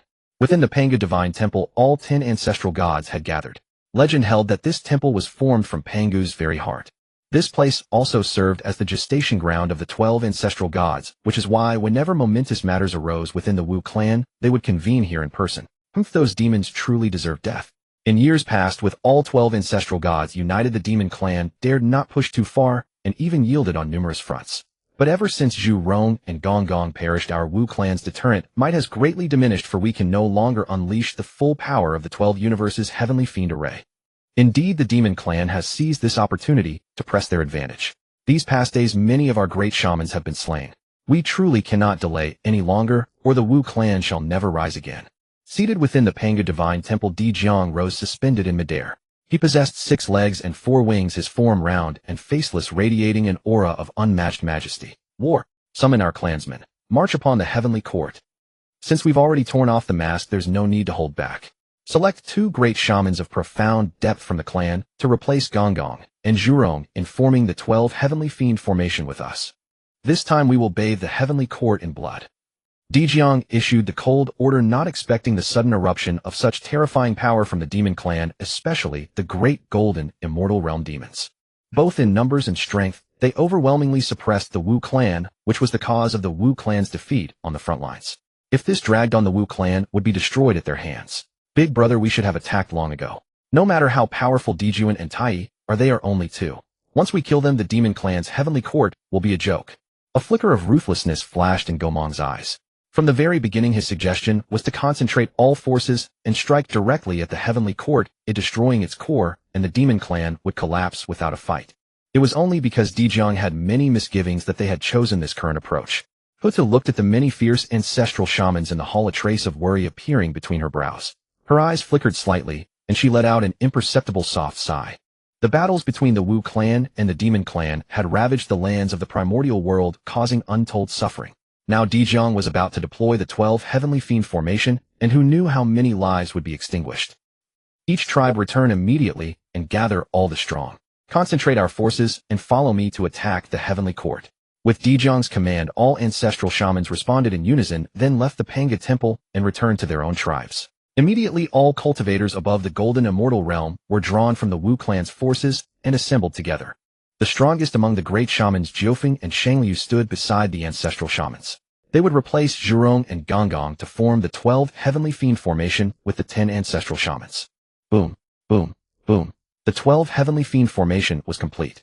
Terrifying baleful chi twisted the surrounding space, and a powerful aura surged into the sky. Dijiang's eyes were as cold as frost, and he swung his right hand sharply. Everyone charged straight into the sky, their target the Lingshao Hall in the 9th heaven.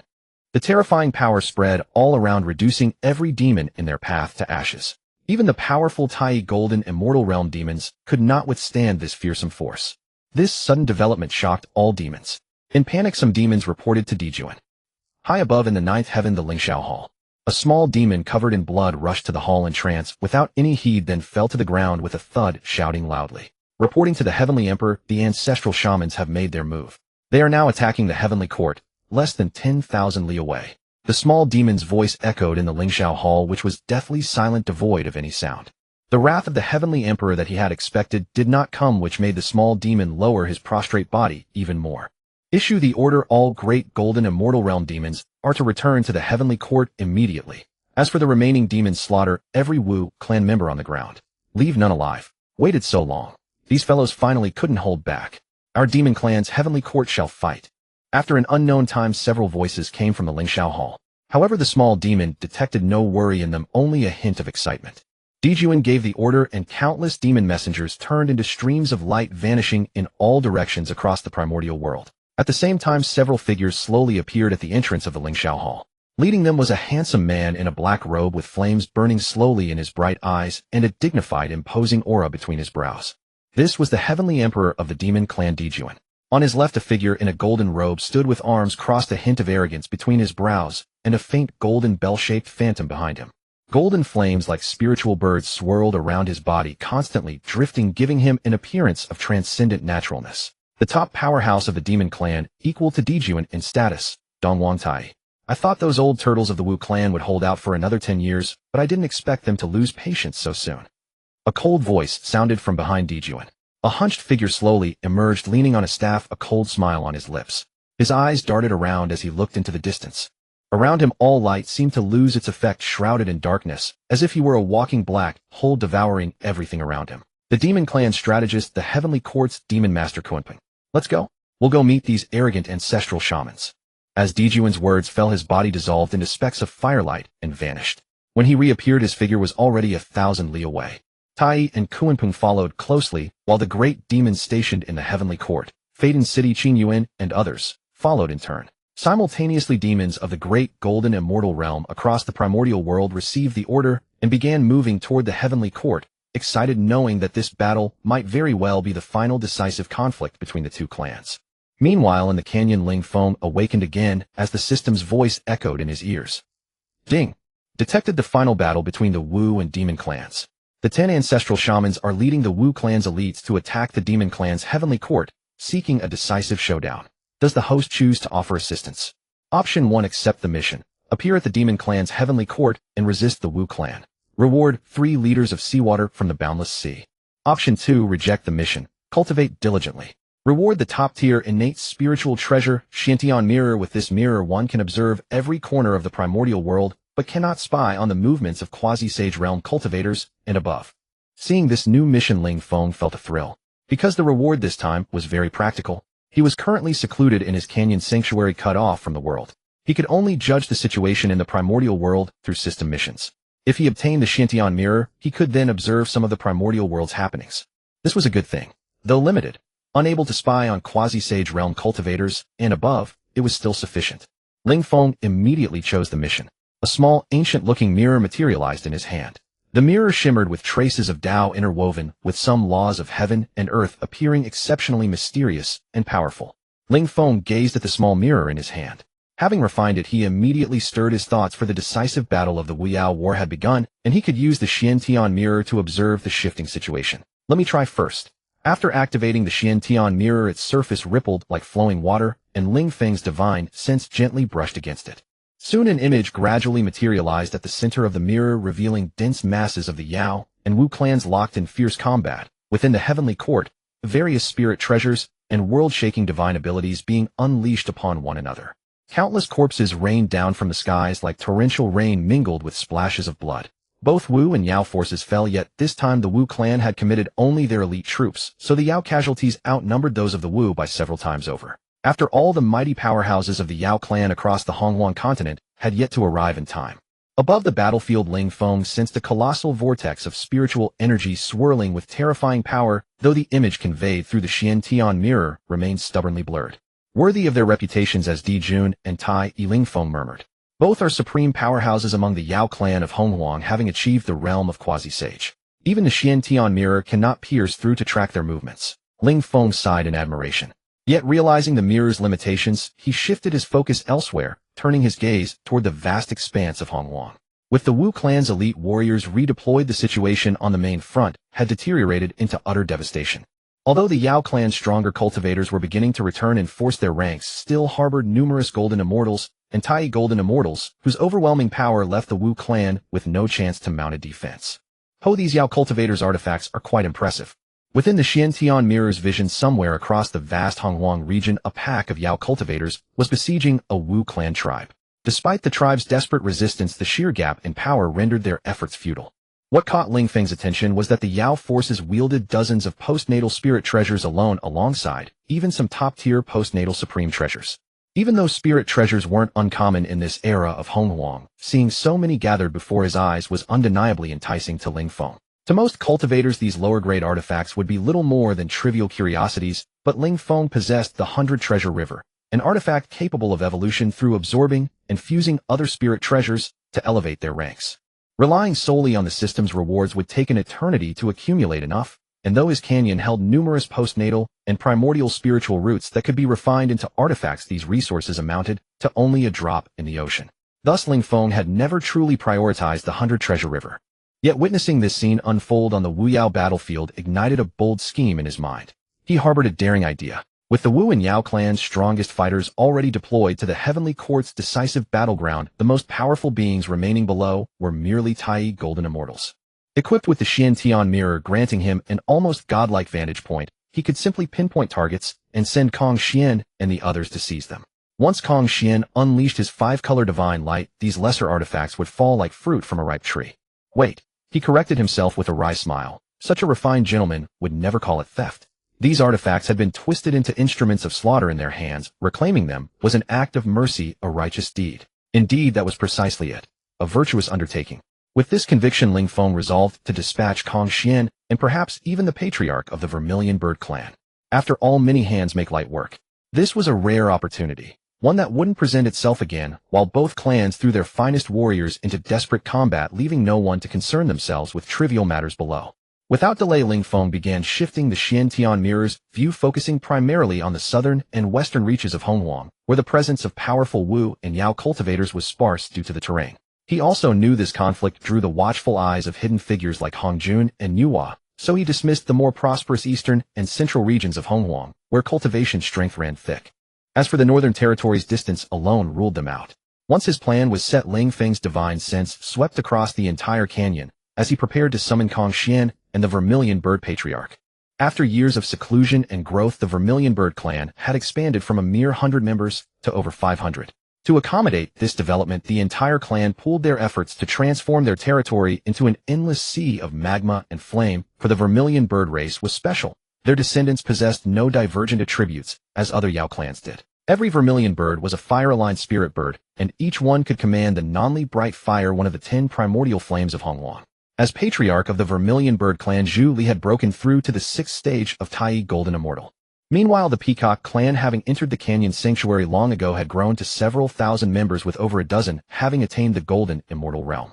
Kong Xian, who had been in deep seclusion, benefited greatly from Ling Feng's earlier gifts, refining numerous celestial materials and earthly treasures, and his cultivation had now reached the 8th stage of Tai Golden Immortal. From his perch atop the central parasol tree, Ling Feng raised a single hand and instantly drew Zhu Li and Kong Xian before him.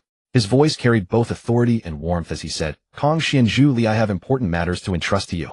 At the canyon dojo beneath the central parasol tree, Ling Feng appeared, and 2 figures crouched upon a massive branch, their expressions filled with reverence. "I have summoned you here today because I sense that the primordial world faces an imminent crisis of collapse, and so I intend to send you out once more.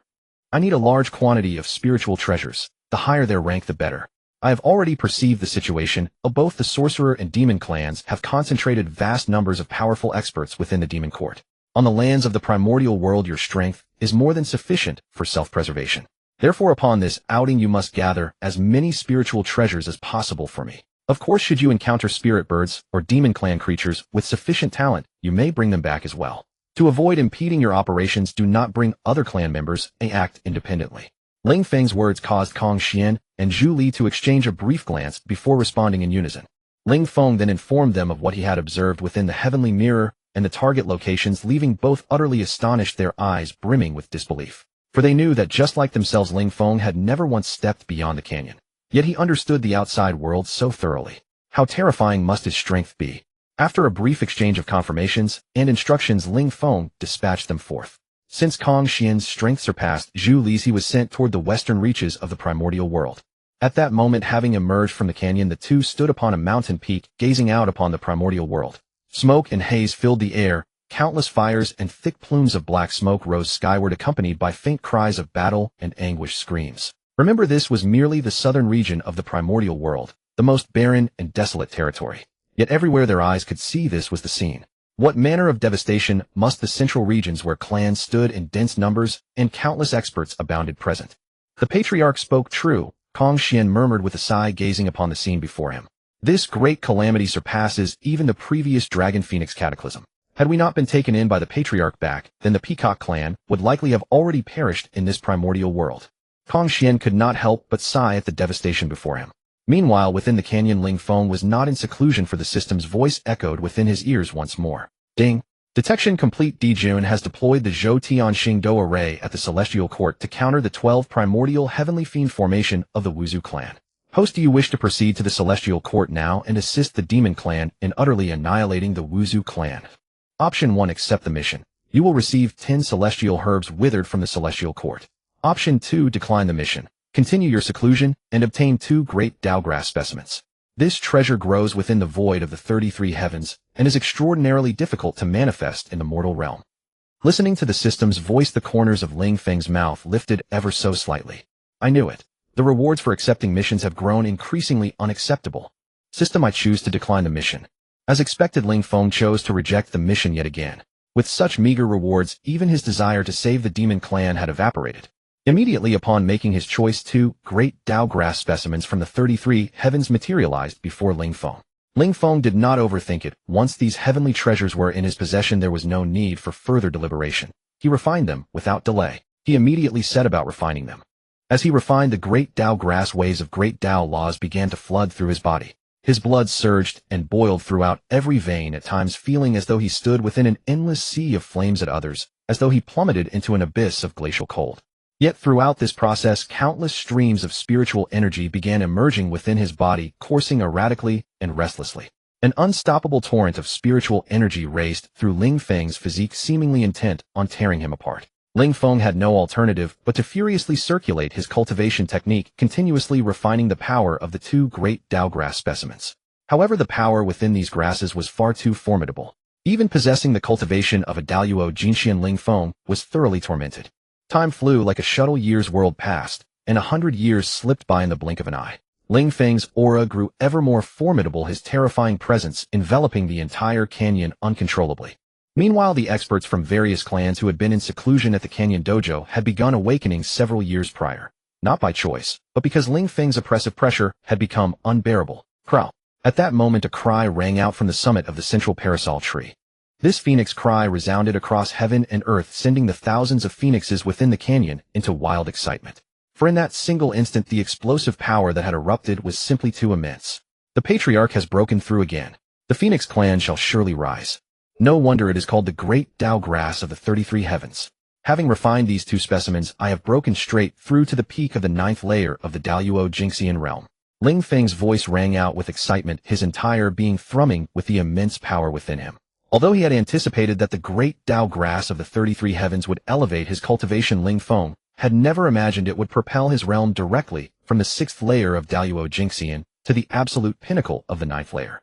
At this moment, Ling Feng took out the Shintian mirror to observe the situation of Kong Xian and Zhu Li. After confirming that they had not encountered any unexpected troubles, he finally breathed a sigh of relief. As the war between the Wu and Yao tribes gradually drew to a close, he also grew somewhat anxious. After all, following the great catastrophe of the Wu and Yao, the human race would become the protagonists of the world.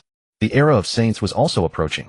In the face of saints, the Luo golden immortals were no different from cannon fodder. Only those with strength at the quasi-saint level or above could barely protect themselves. He must seize the time to break through to the quasi-saint realm as soon as possible. A few years later, Ling Feng sensed a familiar aura outside the canyon. With a subtle movement of his divine sense, he saw Zhu Li not far from the canyon entrance, followed by hundreds of spiritual birds. Ling Feng waved his hand, and a divine light enveloped Zhu Li and the other demons. In an instant, the stars shifted, and all the demons were teleported into the canyon. Zhu Li pays respects to the ancestor. As Zhu Li entered the canyon, his expression was filled with excitement. Finally back. At the same time, he quickly prostrated himself on the ground, as if awaiting Ling Feng's command.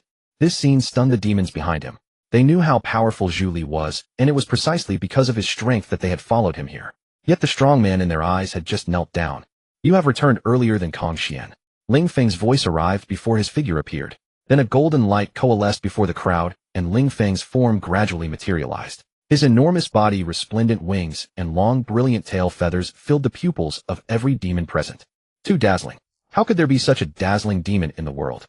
This was the first thought that emerged in the minds of all the demons.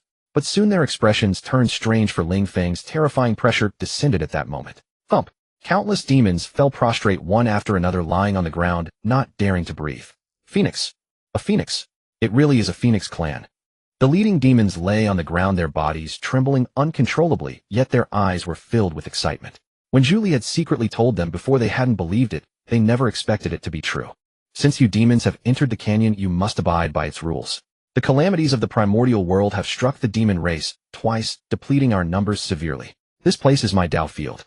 Cultivate quietly, and in the future restore the glory of the demon race.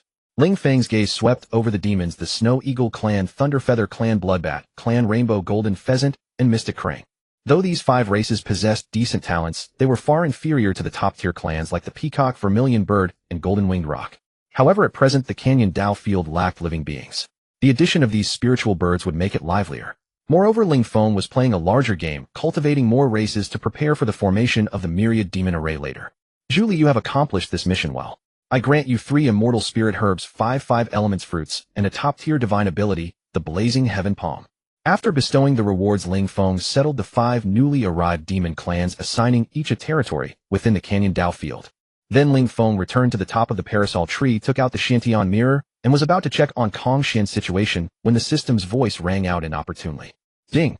Detected that Dongwang Tai is trapped at the center of the 12 demon gods formation by the Wu ancestors. Dijuan has gathered 360 Deluo golden immortal demons to form the Zhou Tian star array in opposition. The terrifying power of the 2 formations has instantly destroyed countless lands of the primordial world. Host, do you wish to emerge from seclusion now to stop the 2 races? Option 1, accept the mission. Reward 20 times the 9 heavens divine thunder baptism. Option 2, refuse the mission. Reward 1 immortal spirit ancestral vein. Here it comes, the collision of the Zhou Tian star array and the 12 demon gods formation. In later ages, the primordial world was shattered into 4 continents because of this battle. System, what do you mean? 20 times the 9 heavens divine thunder baptism. Is that a reward? Although Ling Feng had prepared himself and had some immunity, he still couldn't help complaining when he heard the reward for accepting the mission. Wasn't this a tribulation? Wasn't this being struck by lightning? Ling Feng firmly chose to refuse the mission again. As he refused the mission, an immortal spirit ancestral vein suddenly appeared beneath the Canyon Dao field, causing the spiritual energy within the entire canyon to multiply exponentially. In an instant, hundreds of spiritual springs emerged, and various spiritual flowers and herbs grew rapidly. This left the demon clans within the canyon both puzzled and deeply awestruck. The barren and desolate southern extremity and western regions of the primordial world, where the spiritual energy of heaven and earth is thin and scarce, are primarily due to the nature of their spirit veins. The southern extremity has remained thus since the dawn of creation. As for the western regions of the primordial world, it was during the ancient war between the demonic and orthodox paths that the demon ancestor Lu self-detonated, obliterating countless spirit veins and immortal lands in the west, thus resulting in the present situation. In contrast, the central regions and other parts of the primordial world abound with spiritual energy, boasting countless celestial paradises and blessed lands. This is mainly because the primordial world is crisscrossed by numerous ancestral spirit veins, which branch out into countless large, medium, and small spirit veins, ensuring abundant spiritual energy across all regions and the rise of mighty clans everywhere. Before long, the spiritual energy within the canyon had grown so dense as to become tangible, with colorful, auspicious clouds swirling overhead, making it appear like a sacred realm. All the demon beasts inhabiting the canyon emerged, some hovering in the air, others perched atop treetops, gazing upward with eyes filled with disbelief. The transformation lasted a full 2 hours before finally subsiding. When tranquility was restored, Ling Feng discovered that the entire canyon had expanded precisely twice its original size. This once modest canyon could no longer be called a canyon. It had become a miniature world. Mountains and lakes, spiritual trees, and immortal flowers were visible everywhere. The spiritual energy within this canyon has also multiplied several times over. Could this be an ancestral spirit vein? Ling Feng sensed the density of spiritual energy in the air, a trace of excitement crossing his face. The concentration of spiritual energy was simply astonishing. Without hesitation, Ling Feng immediately entered seclusion. Billowing spiritual energy surged toward him like flowing water, and his powerful absorption ability even caused those tangible, auspicious clouds in the sky to drift slowly in his direction. A colossal vortex even formed atop the central Wutong tree, where strands of pure spiritual energy were continuously refined and descended from the center of the vortex to be absorbed by Ling Feng. Time meant nothing in cultivation. 100 years passed in the blink of an eye. Ling Feng's aura grew ever more refined, and upon merely opening his eyes, 2 golden rays shot forth like swords piercing the sky. Ding! Detected that Laozi is within human territory and has comprehended the opportunity to attain sanctification. He wishes to establish the human sect. Host, would you like to travel to the Buzhou Mountains and study at the Honghuang Palace? Choice 1, accept the mission. Upon becoming the saint teacher of the human race, you will receive 1 clay figurine of the primordial humans. Choice 2. Decline the mission. You will receive the 5 elements: origin metal, origin wood, origin water, origin fire, origin earth, origin. The system's voice echoed in his ears. With prior experience, upon hearing the reward for accepting the mission, Ling Feng merely snorted derisively. He then perked up his ears to hear the reward for declining the mission, for that was undoubtedly his choice. 5 elements, origin, a fine treasure indeed. If I refine it, I should be able to smoothly break through to the quasi-saint realm. As soon as the system's voice finished, Ling Feng made his choice without the slightest hesitation. Upon his decision, a sphere of light materialized before Ling Feng containing the origin power of the 5 elements. A mere sensory impression filled him with a profound sense of mystery and transcendence. Just as he was about to refine the 5 elements origin, Ling Feng suddenly sensed an extremely familiar aura beyond his cultivation grounds, and his divine sense immediately swept outward. Buzzing. Space rippled, and Kong Xian's figure slowly materialized in midair, followed by thousands of other avian demon beast races. Good heavens, the races Kong Xian brought back far outnumber those from Zhu Li. Ling Feng then swept his hand, capturing them all into his cultivation grounds. Back at the canyon cultivation grounds, Kong Xian glanced around, and a flicker of astonishment crossed his eyes. How had this place changed so drastically since he had left? However, the next moment, he sensed Ling Feng's aura and immediately knelt to pay his respects. You're back safely. This is indeed a troubled era. If you had delayed any longer, I was about to send Zhu Li to find you. As his voice fell, golden light shimmered, and Ling Feng wings spreading suddenly appeared before all the spirit birds. Phoenix. This is the Phoenix clan. Good heavens, does the Phoenix clan still exist in the primordial world? How is this possible? Ling Feng's appearance sent shock and astonishment through all the demon beasts Kong Xian had brought. The Phoenix clan was the sovereign of all ancient avians, ruling over every bird race across the entire primordial world. All demon clans, heed my words. This is my cultivation ground, separated from the primordial world, rich in spiritual energy. Those who enter must abide by its rules, or I shall personally expel you from this ground, even crushing you on the spot. Ling Feng's voice silenced all commotion at once. His terrifying spiritual pressure enveloped every demon beast, weighing upon them like a colossal mountain. After intimidating the assembled clans, Ling Feng divided these demon beasts into different regions. Though there were 12 demon clans, all decent, none stood out as truly exceptional, which left Ling Feng somewhat disappointed. But what he needed to do now was break through to the quasi-saint realm. He required further seclusion to refine the newly acquired 5 elements origin. Returning to the summit of the parasol tree, Ling Feng began to refine the 5 elements origin. The 5 elements origin was the profound law of the primordial world.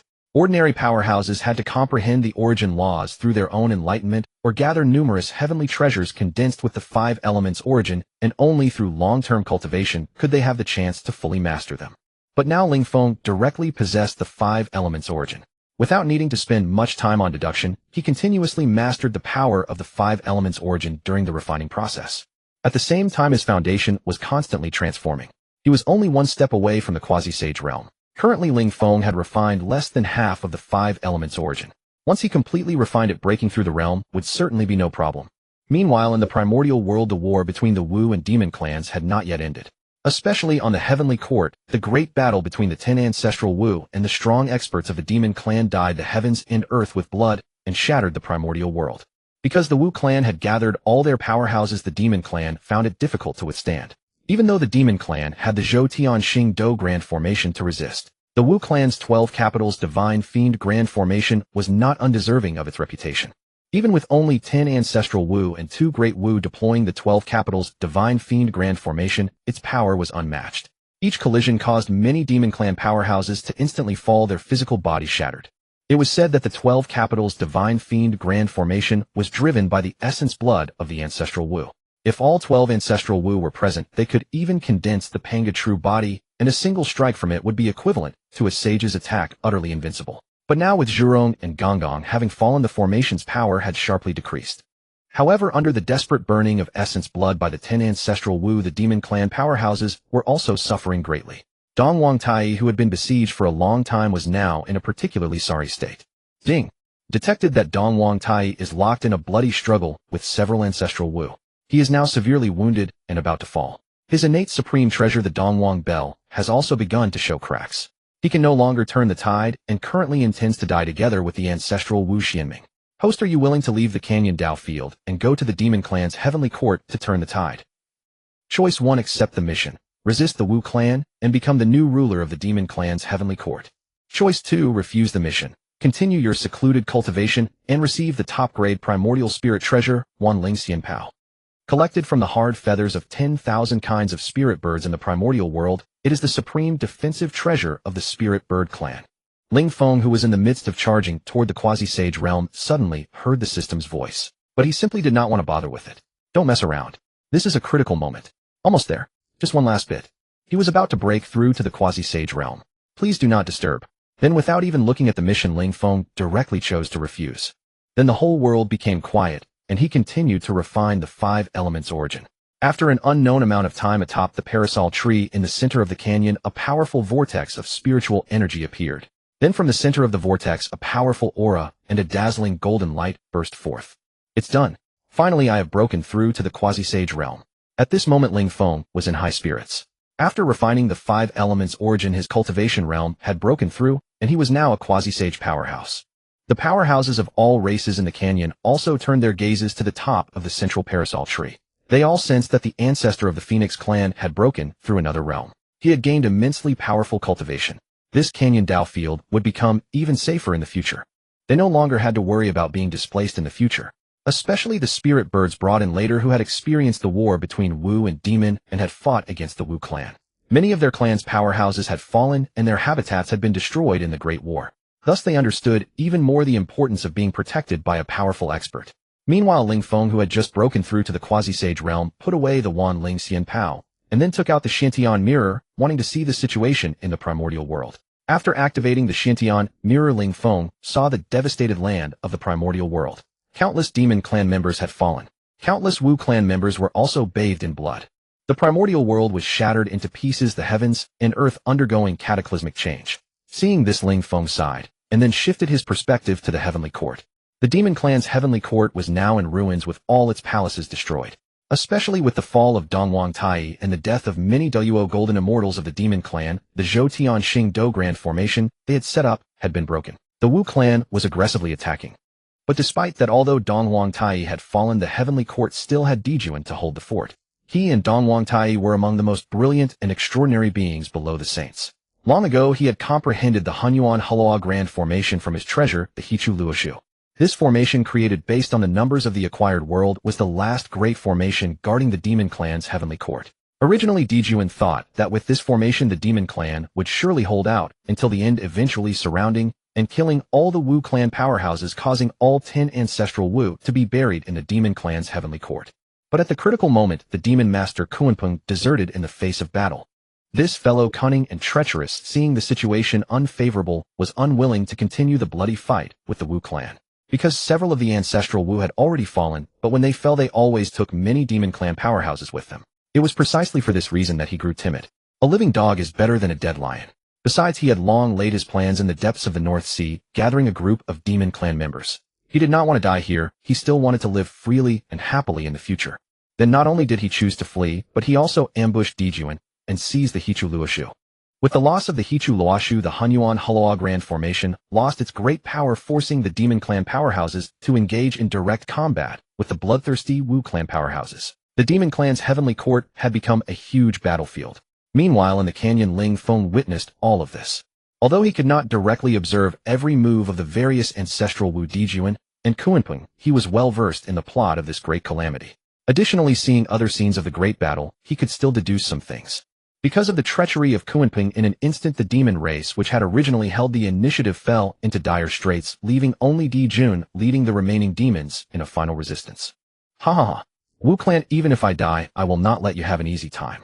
Even if the demon race is annihilated, I will drag you Wu clan down with me. Dijun, drenched in blood, his black robe somehow completely stained a crimson red. His eyes blazed with fury as he stared at the severely wounded ancestral witches opposite him. At the critical moment when Dongwang Tai was trapped, he chose to merge himself into the Chaos Bell and then detonated it. The terrifying power caused several ancestral witches of the Wu clan to fall together. Now only 4 ancestral witches remained.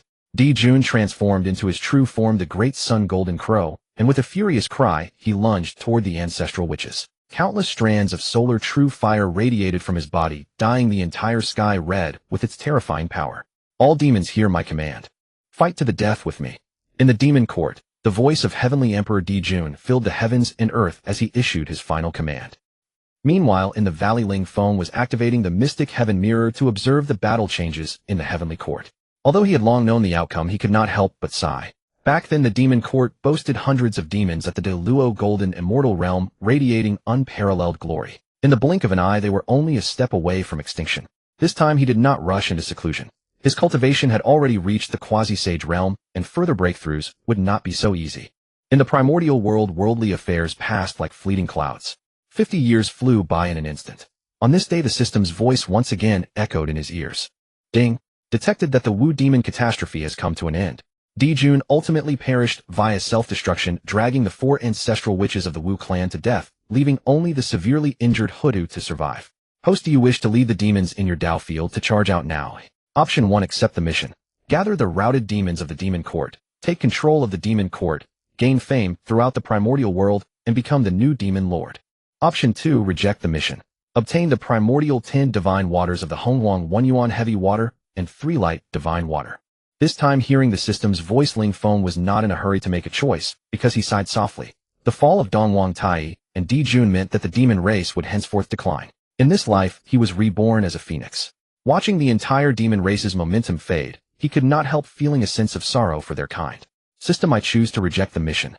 As Ling Feng rejected the mission, 2 light clusters immediately appeared before him, each containing a primordial divine water. This 1 yuan heavy water, legend said, was a celestial treasure found only high above the 9 heavens and at the bottom of the Milky Way.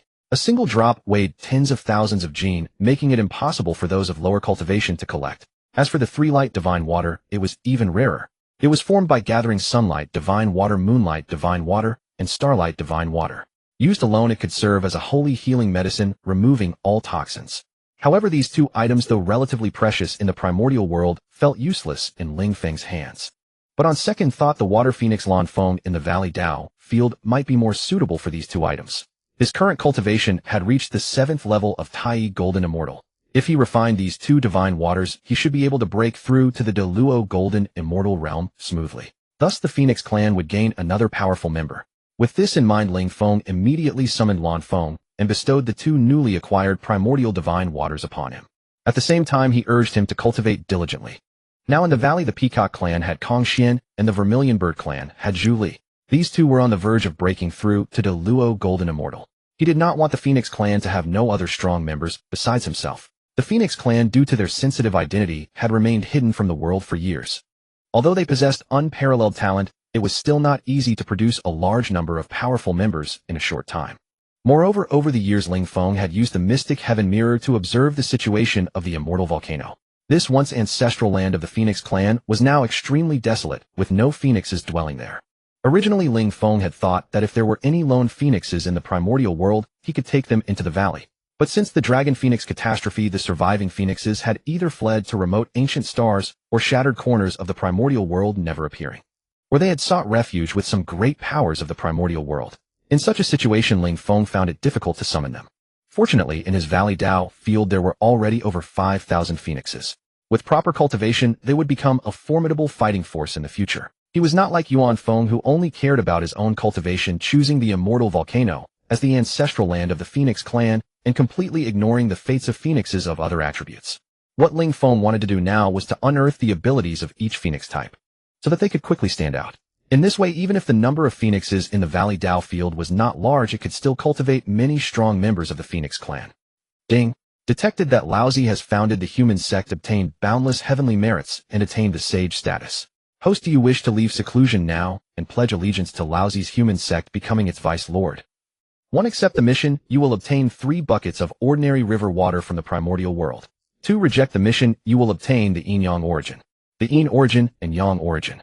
At this moment, the system's voice sounded in Ling Feng's ears. His originally relaxed brows furrowed, and he activated the mystic heaven mirror to look toward the central region of the primordial world. Heaven and earth resonated in unison. Auspicious clouds filled the sky, and countless sweet rains and dews fell, nourishing all things. A sage had emerged, celebrated by the entire world. The primordial world, once scarred by the war between the Wu and Demon clans, was revitalized under the nourishment of this sweet rain and dew, becoming vibrant once more. And the human race, originally isolated by Nuwa's great formation, now protected by many powerful beings, returned to the primordial world, each working and multiplying. System, I choose to reject the task. Ling Feng in the canyon once again chose to reject the task. As he made his choice, two light spheres, one black, one white, materialized before him, which were the reward for rejecting the task, the yin-yang origin. Ling Feng gazed at the two light spheres without hesitation and began to refine them. As the yin-yang origin entered his body, the two forces gradually intertwined. Suddenly, two violent surges of power erupted within Ling Feng's body. The boundless spiritual energy in the canyon was drawn forth, surging toward the giant parasol tree at the center. This extraordinary sight once again drew the attention of all the demon tribes in the canyon. They could no longer recall how many times they had paused to witness such a spectacle. Yet every spiritual energy upheaval in the canyon signified an increase in the ancestors' power. Among the many demon beasts, Kong Xian and Zhu Li gazed at the distant parasol tree, exchanging a glance filled with admiration. The ancestors' current realm must be at least that of a quasi-sage, right? Yet he continued to cultivate in seclusion, constantly improving his strength. As for them, they were still one step away from the great Luo golden immortal realm. This steeled their resolve to break through as soon as possible. While Ling Feng was busy refining the yin-yang origin atop the parasol tree, the primordial wilderness was undergoing earth-shattering changes. The emergence of the human race heralded a new era for the primordial wilderness, marking the third change of the world's protagonist. The vast land of the primordial wilderness also underwent tremendous transformation. Originally a single complete continent, it was split into 4 continents due to the war between the Wu and Yao tribes. These were Dongxing Shenzhou Nanzambu, Zhou Hezhou, and Beiju Luzhou. The place where Ling Feng and his tribe resided was in Nanzambu Zhou. As the land was divided, countless demon tribes began a great migration. Among the 4 continents, Dongxing Shenzhou was the most suitable for cultivation, as the spiritual energy density of the other continents combined could not match that of Dongxing Shenzhou. However, due to the rise of the human race, sage-level powerhouses led by Nuwa began to block the other races from entering Dongxing Shenzhou, instead driving the demon tribes toward Beiju Luzhou. Although Beiju Luzhou was still decent, if all the demon tribes gathered there, it would lead to a situation of too many monks and too little gruel, inevitably resulting in endless slaughter and conflict. This prompted many weary demon tribes to migrate toward Nanzambu Zhou and Xinyo Hezhou. Staying away from those sages was the safest option.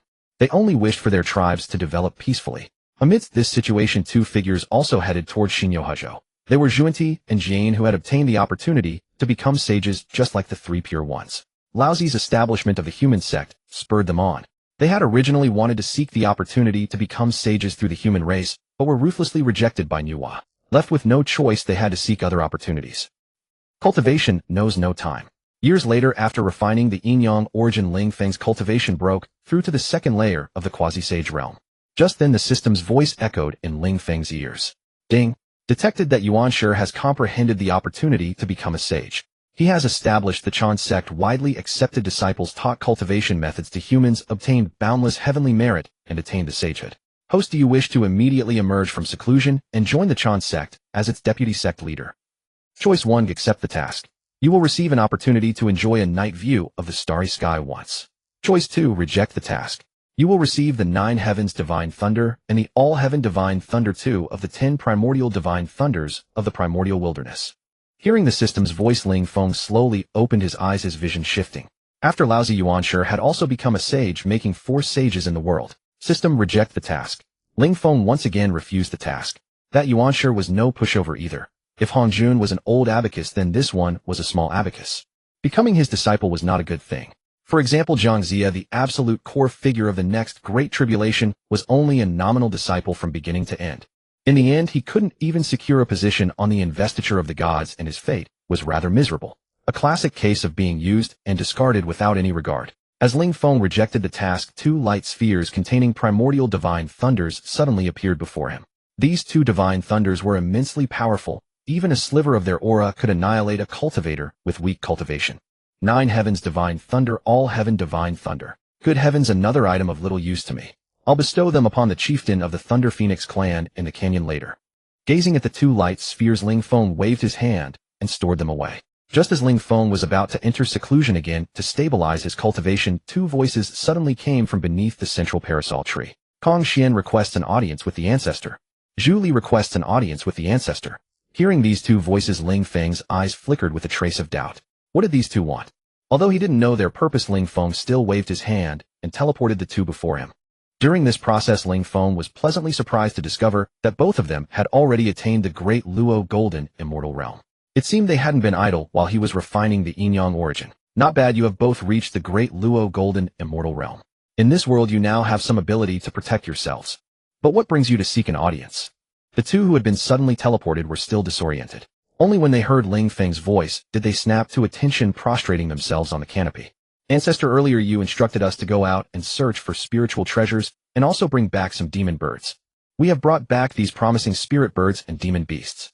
However, on our return with other demon birds present, we couldn't present the treasures we collected. Now is the time to hand them over to you. Indeed, keeping these items with us feels uneasy. Zhu Li also nodded, a hint of helplessness in his eyes and a wry smile on his lips. Originally, upon returning to the canyon, he had wanted to hand over those spiritual treasures, but there had been no opportunity. Moreover, Ling Feng seemed to have forgotten, never mentioning it to them. At this point, the two exchanged a glance. Then, with a display of their abilities, hundreds of treasures flew out, hovering around Ling Feng like hundreds of bright lanterns. Gazing at the hundreds of spiritual treasures surrounding him, Ling Feng narrowed his eyes slightly. He had truly forgotten about this matter. The original purpose of sending Zhu Li and Kong Xian out was to collect these treasures. After the two handed over the treasures, Ling Feng selected some cultivation items from his own stock to reward them, then dismissed them. Let's give it a try. Ling Feng waved his hand, and a brilliant radiance appeared like a magnificent river suspended across the 9 heavens. This was the 100 treasures river previously rewarded by the system. He then merged all the acquired numinous treasures and some acquired supreme treasures into the 100 treasures river, infusing it with spiritual energy and refining it frantically. The river's radiance grew increasingly intense. The river formed by the gathered treasures also continued to lengthen. The 100 treasures river had already contained hundreds of numinous treasures, and now with hundreds more refined into it, the total number of treasures in the river had surpassed 1,000. At the moment of refining the 1,000th numinous treasure, the entire 100 treasures river underwent a tremendous transformation. The originally brilliant white light turned crimson. This is now the 1,000 treasures river. The spiritual energy fluctuation, it must be at least a top-grade innate numinous treasure. Ling Feng looked at the vast river of treasures before him, a hint of surprise in his eyes. He knew it would undergo changes, but not to such an extent. If it could be refined into the 10,000 treasures river, would it rival a formidable treasure like the Chaos Bell? Shouldn't be a problem, right? Moreover, if I obtain some divine artifacts later and integrate them into these treasures, I could elevate their grade further. Perhaps then it could surpass the level of innate supreme treasures. A flicker of excitement passed through Ling Feng's eyes, but these were matters for later. No need to rush. Besides, collecting over 10,000 acquired numinous treasures was no easy task. He must not draw the attention of those sages, or his good days would come to an end. Having dealt with the 1,000 treasures river, Ling Feng turned his gaze to the canyon. After years of development, the canyon had shed its former desolation. A multitude of spirit beasts roamed within, seeking unique opportunities. Ling Feng had previously decreed that aside from the special innate 10 spirit roots and acquired 10 spirit roots, any other spiritual herbs that the beasts could find would be theirs to freely use. Now the total number of avian beasts in the canyon had long surpassed 100,000.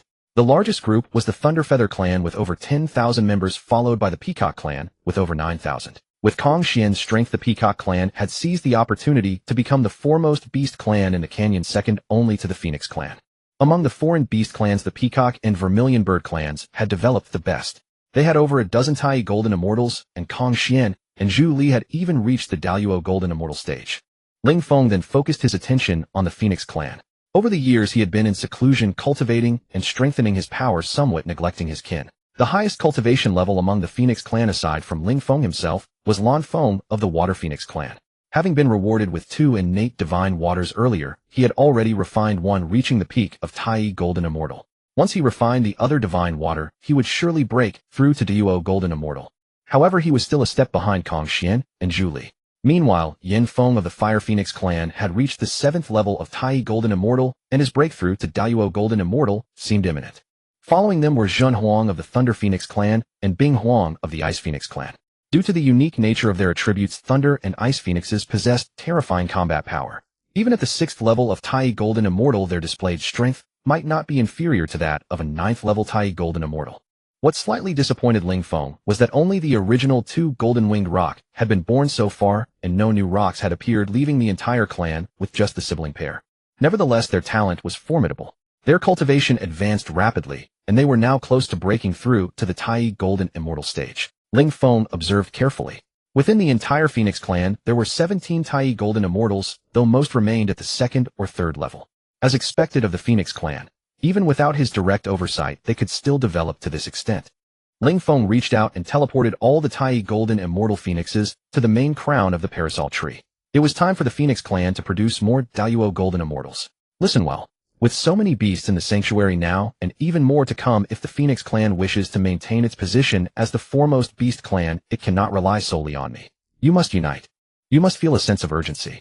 The Peacock and Vermilion Bird clans are rising. Yet none of our clan can match Hongjun and Zhu Li. Are you not ashamed? Ling Feng stared at the phoenixes before him and rebuked them sternly. These younger phoenixes occupied the best cultivation grounds in the sanctuary, dwelling atop innate spirit roots, yet they had grown slack under his protection, lacking the same drive as the Peacock and Vermilion Bird clans. This was not what Ling Feng wanted. He could not allow them to squander the bloodline talent of the Phoenix clan. This time I will give you a chance. For the next 100 years I will expound the Tao. You may ask me anything about cultivation. Moreover, during this century the spiritual energy here will become even denser. How far you can progress depends on your own fortune. After this, the fate of the Phoenix clan will be in your hands. Ling Feng looked at the dozen or so phoenixes with utmost gravity. He did not want to repeat the path of Yuan Feng from ages past. The Phoenix clan must not become dependent on him. Only by making them aware of the crisis could they thrive in the best environment for development. Over the following century, each Phoenix clan discovered that their patriarchs and elders had seemingly vanished into thin air. At the very center of the canyon dojo, atop a parasol plane tree, tens of thousands of zhang tall, a dozen phoenixes of varying elemental affinities sat in a circle around Ling Feng. Each phoenix had their eyes tightly closed, continuously absorbing the surrounding spiritual energy of heaven and earth. Throughout this century, Ling Feng had taught, selflessly imparting a divine ability to each phoenix and resolving all the bottlenecks they encountered in their cultivation. He even proactively guided them toward a deeper understanding of higher realms. Under his guidance, by merely the third year, Blue Phoenix, the water phoenix with the highest cultivation, broke through to the Daiyuo golden immortal realm. Beyond Ling Feng's teachings, he had also refined another innate divine water, dramatically boosting his cultivation. The fire phoenix, Yin Feng, followed closely, successfully breaking through in the 50th year and adding another Daiyuo golden immortal to the Phoenix clan. However, due to the rushed breakthrough, his cultivation base was somewhat unstable, and he had spent these years stabilizing it. Their breakthroughs stirred such commotion that all demonic beasts and spiritual birds, including Hongjun, took notice, drawing the canyon dojo once again into a wave of mass seclusion cultivation. When the century drew to a close, Ling Feng escorted all the phoenixes back to their homes and bestowed upon Honghuang of the Thunder Phoenix clan the two innate divine thunders he had previously acquired. Within this century, Honghuang had already reached the 9th layer of Tai Golden Immortal. Once he refined these two innate divine thunders, the Phoenix clan would undoubtedly soon gain another Daiyuo golden immortal powerhouse. Only after seeing them all off did Ling Feng finally find himself some peace and quiet. While it was natural for him, as the ancestor of the Phoenix clan, to look after his own kin, the dojo was now teeming with myriad demonic tribes, so he ought to consider the other races as well. During this century of preaching, he had drawn the spiritual energy from within the canyon toward himself, which would naturally slow the cultivation of other demonic tribes, a situation that would hardly be proper to sustain indefinitely. Through his guidance over the years, the Phoenix clan had produced 2 Daiyuo golden immortals, 3 Tai golden immortals at the 9th layer, 7 at the 6th layer, and 5 at the 5th layer. This accumulation of strength would give the other clans ample reason to press forward in their own cultivation, though primarily the Peacock and Vermilion Bird clans. Given the talent gap, it was nearly impossible for any other tribe to ever catch up with the Phoenix. As Ling Feng prepared to enter seclusion, once more the familiar voice of the system resonated in his mind. Ding. It has been detected that Luya, the 10th son of Di Jun, is being hunted by remnants of the Wu clan. Would you choose to venture out yourself to rescue him? Option 1, accept the quest. You will receive a human farming tool, a hoe. Option 2, decline the quest. You will receive 20 fragments of the primordial chaos bell, a supreme innate treasure. Collect 100 fragments to reconstruct the chaos bell. Upon hearing the system's announcement, Ling Feng's brows twitched slightly. Luya, the very Luya who in later generations would clutch a gourd and call out, "Please, precious artifact, turn around." That fellow was truly a ruthless individual. His true form was the 3-legged golden crow, classifying him among the demonic beasts of the spirit bird race. Rescuing him would certainly yield a combatant no inferior to Hongjun. Nevertheless, system, I choose to decline. Ling Feng immediately rejected the mission, his eyes fixed intently before him with an expectant gaze as he awaited the system's reward. It wasn't that he refused to rescue him. Rather, the fragments of the Chaos Bell were simply too tempting to pass up. Should he obtain the Chaos Bell, it would amount to acquiring a supreme defensive treasure, one capable of reflecting the attacks of any divine artifact or weapon and ignoring the damage from numerous divine abilities and spells. With both offense and defense unified wielded overhead, it could secure an invincible position. Had Donghuang Tai possessed this treasure during his stand against the 10 progenitor Wu using sheer force to contain the 12 ancestral gods' celestial sinister array, he would not have fallen so readily. Buzzing loudly, a golden radiance slowly emerged from the void as 20 golden fragments of the chaos bell came into view before Ling Feng's eyes. As he carefully grasped a single fragment, spiritual energy rippled outward and a profound, desolate aura washed over him. This must be the lingering emotion left behind when the Chaos Bell last inherited Donghuang Tai's will. Ling Feng sighed softly. Donghuang Tai, renowned as the foremost among those below the saints, had ultimately perished by merging within the Chaos Bell and detonating himself. A legendary powerhouse had met such a wretched and his remains scattered beyond recovery. I wonder if there will ever be a chance to gather all the fragments and restore this supreme innate treasure to the world. As Ling Feng stowed away the fragments, he couldn't help but marvel at their power. Truly worthy of being a supreme innate treasure, for even these scattered pieces brimmed with spiritual energy, far surpassing that of ordinary innate spiritual treasures. Just as Ling Feng prepared to enter seclusion, his brows suddenly rose in realization. The system's task had asked whether he should personally venture out to rescue the captive, but it had never stated that he was forbidden from dispatching someone else in his place. At that thought, Ling Feng flicked his right hand toward the Peacock clan's direction, and Kong Xian's figure materialized out of thin air. Kong Xian, I have an urgent matter for you to attend to. Go rescue a demon beast. Time is of the essence, so overlook this minor inconvenience. Ling Feng's voice still echoed in his ears before Kong Xian could fully process the situation, only to find himself already deposited beyond the dojo's boundaries. Rescue a demon beast. Where? Which formidable demon of some clan could provoke such a response from their ancestor? Once he caught his bearings, curiosity overtook him. What manner of demonic bird could have spurred their ancestor to summon him so urgently? Just as Kong Xian was still piecing things together, a tremendous spiritual energy storm erupted before him with a deafening boom, its terrifying surge nearly toppling him. Through the dissipating energy, he spotted a colossal golden flame bird battering its wings as it sped toward him, while several enormous figures armed with magical treasures gave furious pursuit in its wake. A three-legged golden crow. The Wu clan. During the ancient war between demons and Wu, Kong Xian and Zhu Li had emerged, allowing them to instantly recognize both sides. The moment he glimpsed the three-legged golden crow, he finally understood why their ancestor had dispatched him with such urgency. With Di Jun deceased, this creature was likely the final three-legged golden crow in all of Honghuang. Though this powerful lineage remained small in number, each member stood as a top-tier powerhouse. Having grasped the crux of the matter, Kong Xian strode forward, the terrifying pressure of a Deluo golden immortal surging from his body, his eyes icy cold and murderous intent swirling. Five-colored divine light. With a swoosh, the entire space flashed with a brilliant radiance, and the magical treasures in the hands of the Wu tribesmen pursuing Luya vanished into thin air. Then Kong Xian summoned the heaven-slashing blade. With one swing of this blade, none of the Wu tribesmen present could survive. You all fell in death. Before Luya could even express his thanks, Kong Xian directly grabbed him and teleported to the area of the Dao field, whereupon Ling Feng pulled both of them into the Dao field. Do not panic. This is the secluded land of our Phoenix clan, unknown to anyone in the primordial world. Seeing the unfamiliar surroundings, Luya immediately became alert. But then the figure of Ling Feng appeared before him, causing his pupils to contract sharply. The Phoenix clan. How can such a place still exist in the primordial world? How is this possible? Father Emperor once explored the entire primordial world and gathered all the powerful experts of the demon clan. Why did he never mention it? Luya felt the terrifying pressure emanating from Ling Feng, and was filled with astonishment, for this pressure was nearly comparable to that of Father Emperor back then. That is to say, the Phoenix clan expert before him possessed strength on par with Father Emperor. Luya, thank you, senior, for saving my life. In the demon clan, the strong have always been revered. Coupled with the debt of life-saving grace, Luya naturally set aside the pride of the former son of the heavenly emperor. Cultivate here in peace. In the current primordial world, the status of the demon clan is very low. Only by strengthening your own power can you one day restore the glory of the demon clan. Ling Feng explained the rules of the Dao field to Luya, and then assigned him a piece of land to cultivate in peace. After all, this fellow was still only at the 6th level of the Tai Golden Immortal Realm, his body covered in wounds, showing that he had suffered much persecution and torture at the hands of the Wu clan over the years. After settling Luya, Ling Feng began his seclusion again. Although given his current realm, closed-door cultivation could only bring minimal improvement, it was better than nothing. Something was still better than nothing. Meanwhile, the primordial world was bustling with activity. The human clan's reproductive capacity was far faster than that of the demon clan. Soon large numbers of humans began migrating towards southern Zhangzhou and western Yozhou. With the protection of the two sages Laozi and Yuanshur, the cultivation of human experts also advanced rapidly. In just 1,000 years, several Deluo golden immortal powerhouses had emerged. Of course, some of them had their cultivation forcibly elevated. After all, for a sage it was too easy to obtain heavenly treasures and rare materials from the primordial world.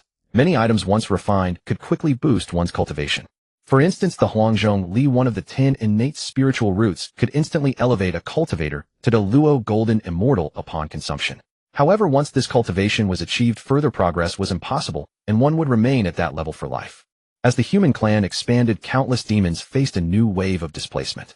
Under Yuanshur's orders, the already beleaguered demon clan suffered another crackdown. Those who dared to resist were all suppressed, and many demons fell. The more sensible demons fled to deep mountains, great rivers, lakes, and seas, places the humans deemed worthless. Time passed, and 100 years slipped by silently. Ling Feng was once again awakened by the system's prompt. Ding! Detected that Tong Tian has comprehended the opportunity to become a sage. He founded the Jie sect, adhering to the principle of teaching without discrimination, and recruited disciples from all races of the primordial world. He obtained boundless heavenly merit and achieved the position of sage. Does the host wish to come out of seclusion now and join the Jie sect as its deputy leader? Choice 1. Accept the task. Reward an oral compliment from Tong Tian cult leader. Choice 2. Reject the task and cultivate diligently. Reward space origin, the source power of the space law, which grants the ability to alter space upon refinement. Tong Tian founded the Jie sect and became a sage. By now all three pure ones had attained sagehood. Because Tong Tian taught without discrimination and offered some protection to the demon clan, the living space of the demons improved somewhat compared to before. However, it was precisely the difference in doctrines that led to the escalation of conflicts among the three pure ones in the future. System, I choose to reject the task. You're becoming more and more ridiculous. An oral compliment as a reward. Ling Feng said irritably. He thought he had already gotten used to the system's absurdity, but he found that the recent ones were even more ridiculous. Nevertheless, obtaining the space origin, Ling Feng was in a good mood. Currently, as long as he refined one source law, he could improve his strength. If he refined the space origin, he should be able to break through to the third level of the quasi-sage realm. Thinking of this, Ling Feng curled his lips into a smile. How wonderful. However, Ling Feng was not in a hurry to refine the space origin. Instead, he took out the Xintian mirror and began to observe the scenes of the primordial world, wanting to see how far the human clan had developed. The once desolate southern Zhangzhou began to show signs of life after countless humans moved there. The human clan developed rapidly, and tribes sprouted up one after another. Meanwhile, a large number of demons were forced to hide deep in the mountains and lie low. The rapid development of the human clan and the continuous expansion of their territory aroused discontent among the Wu clan. As the former masters of the world, although the Wu clan now had less than 1% of their original numbers, their mentality had not yet adjusted. Conflicts erupted between the Wu clan and the human clan in various regions. In many places, fighting had already broken out, showing a trend of another war looming. Seeing this, Ling Feng couldn't help but sigh inwardly, for he knew that in later ages the Wu clan and the human race would still have a battle, the very battle between Qi Yu and Huang Di in human history. History is indeed seamless without a single change. Then he went into seclusion again, beginning to refine the space origin. Ling Feng did not want to stay holed up in the canyon dojo forever, so he needed to break through to the sage realm as soon as possible.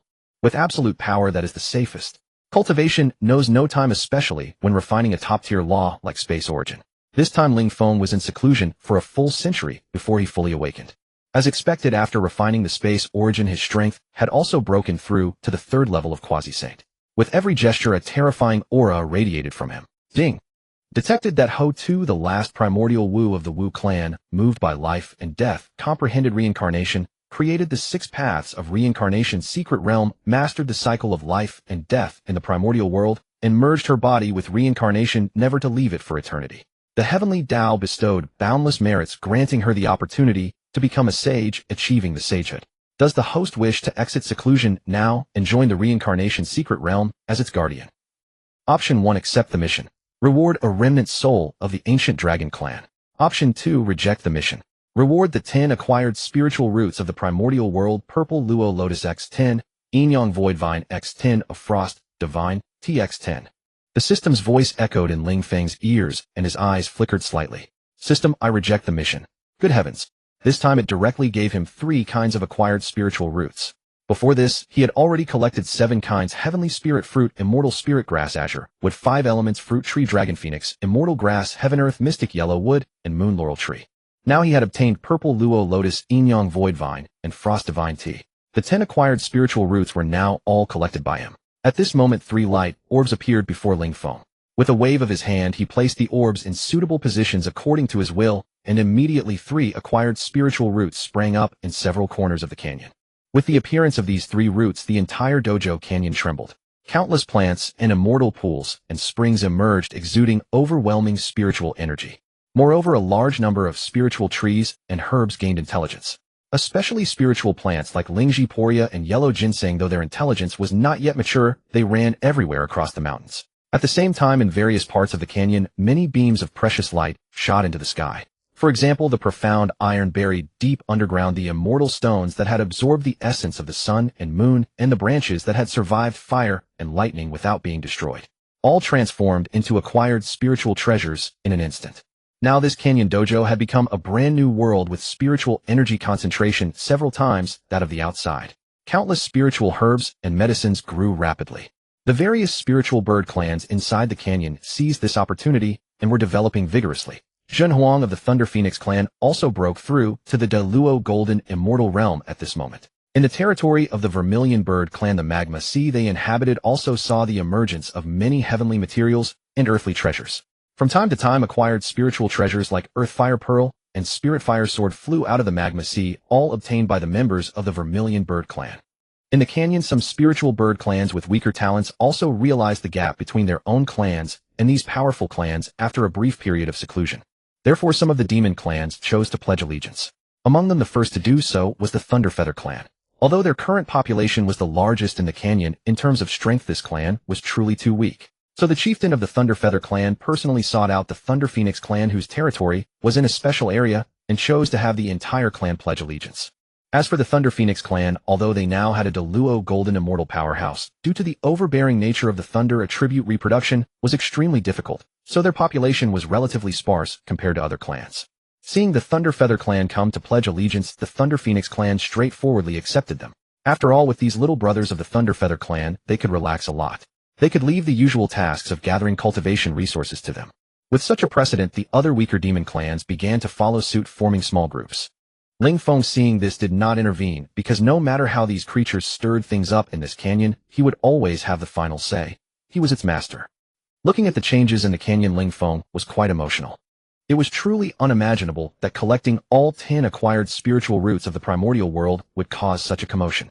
At this moment, when he inhaled and exhaled the spiritual energy of heaven and earth, he could sense these abundant spiritual forces, which even slightly improved his cultivation. Though the improvement was slow, it was still a terrifying thing. Because if this continued, the canyon might one day nurture quite a few quasi-saint realm powerhouses. At this moment, after becoming familiar with the changes in the canyon, Ling Feng once again took out the Xiantian mirror. Now on the primordial earth, eerie winds howled, ghosts wailed, and spirits cried. Countless spiritual entities summoned by Ho-Tu's attainment of sagehood and the 6 paths of reincarnation emerged one after another from all over the primordial world. Then they shot toward the location of Ho-Tu, accompanied by the auspicious signs of a sage, presenting a bizarre scene across the entire primordial world. Under the sound of the great Tao, countless auspicious clouds circled, and sweet rain and dew fell, nourishing all things. Yet on the earth there was a picture of 100 ghosts parading at night. The Dragon Phoenix catastrophe, the Wu Yao catastrophe, 2 great heavenly calamities along with countless souls of the dead were all released at this moment, pouring into the 6 paths of reincarnation. If not for Ho-Tu merging her own sage body into reincarnation, such terrifying power would have likely shattered the reincarnation. Ho-Tu, wielding the power of the reincarnation secret realm, is among the top few even among sages. Unfortunately, having merged her body with reincarnation, she cannot leave reincarnation by even a single step. Ling Feng couldn't help but sigh at this sight. Ho-Tu's strength was indeed formidable. After all, as the one who controlled the reincarnation of the entire primordial world, the more souls there were, the more terrifying her power became. However, she also lost the chance to participate in the affairs of the primordial world. Even the reincarnation secret realm would later be encroached upon by the Western sect and the 3 pure ones. This heavenly upheaval lasted for several full years before gradually calming down. The primordial earth once again fell into peace, but the human race gained tremendous benefits from the sweet rain and dew. As for the Wu clan, since Ho-Tu was a primordial Wu, the Wu clan now had a sage backing them, making them more confident than before. As a result, the 2 tribes began to break out in many small-scale battles, with both sides suffering losses and their conflicts intensifying. Ling Feng witnessed all this, but showed no reaction. These matters were none of his concern. He could not participate now, so it was best to cultivate quietly. At this moment, as Ling Feng put away the Xiantian mirror and prepared to continue his secluded cultivation, he suddenly heard the system's prompt sound again. Ding! Detected that Laozi while traveling the primordial world has discovered the human genius Xuandu and intends to take him as the first disciple of the human sect. Does the host wish to exit seclusion now and take Xuandu first? Option 1. Accept the mission and immediately exit seclusion to take Xuandu. Reward 2 portions of fruit given in gratitude by the human race. Option 2. Reject the mission. Reward the 10 primordial divine ices of the primordial world, 9 heavens frost, and abyssal mystic ice. Grandmaster Xiandu. He is Laozi's sole disciple, and if he were to come and compete for him, would he not be chased and beaten? System, give me a rejection. Ling Feng shook his head and directly chose the task. Although these 2 types of innate divine ice were useless to him, he could bestow them upon the Ice Phoenix. After obtaining the innate divine ice, Ling Feng waved his hand and tossed both types of divine ice before the chieftain of the Ice Phoenix clan, who was now at the 7th level of the Tai Golden Immortal Realm. After refining these 2 types of innate divine ice, the Phoenix clan would gain another powerhouse at the Great Luo Golden Immortal Realm. The next great calamity is the Fengshan Calamity, followed by the Shio Calamity. After Shio, the entire primordial world underwent an unknown change. Spiritual energy rapidly dissipated, cultivators almost entirely vanished, and the age of Dharma decline began. No, I must start planning ahead. Relying solely on the Canyon Dojo, I wonder if I can withstand that unknown variable. Ling Feng sighed, his mind filled with myriad thoughts. The Fengshan Calamity and the Shio Calamity. These 2 great tribulations were incomparable to the previous ones. Because behind them lay too much human interference. Fengshan was a conspiracy by Hongjun, the old schemer, while Shio was a conflict between Buddhism and Taoism involving several saints. Thus planning ahead was still crucial. For now, he could not directly intervene in the primordial world lest he attract attention. However, within the canyon, he could still nurture some promising demonic beasts.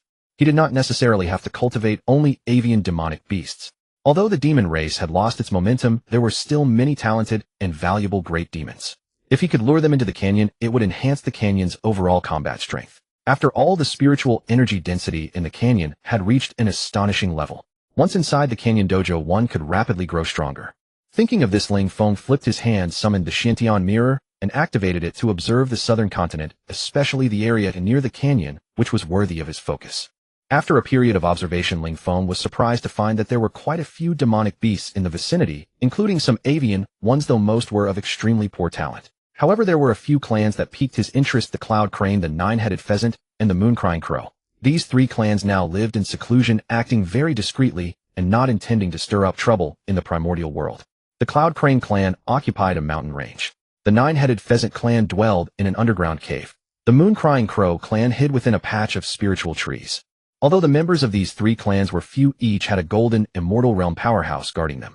In this remote area, as long as they stayed low-key, these moderately strong clans could live quite comfortably. Just as Ling Feng was about to send someone to subdue the 3 clans, he suddenly noticed in the Xiantian mirror a hidden location in the southern continent, where several mysterious figures appeared.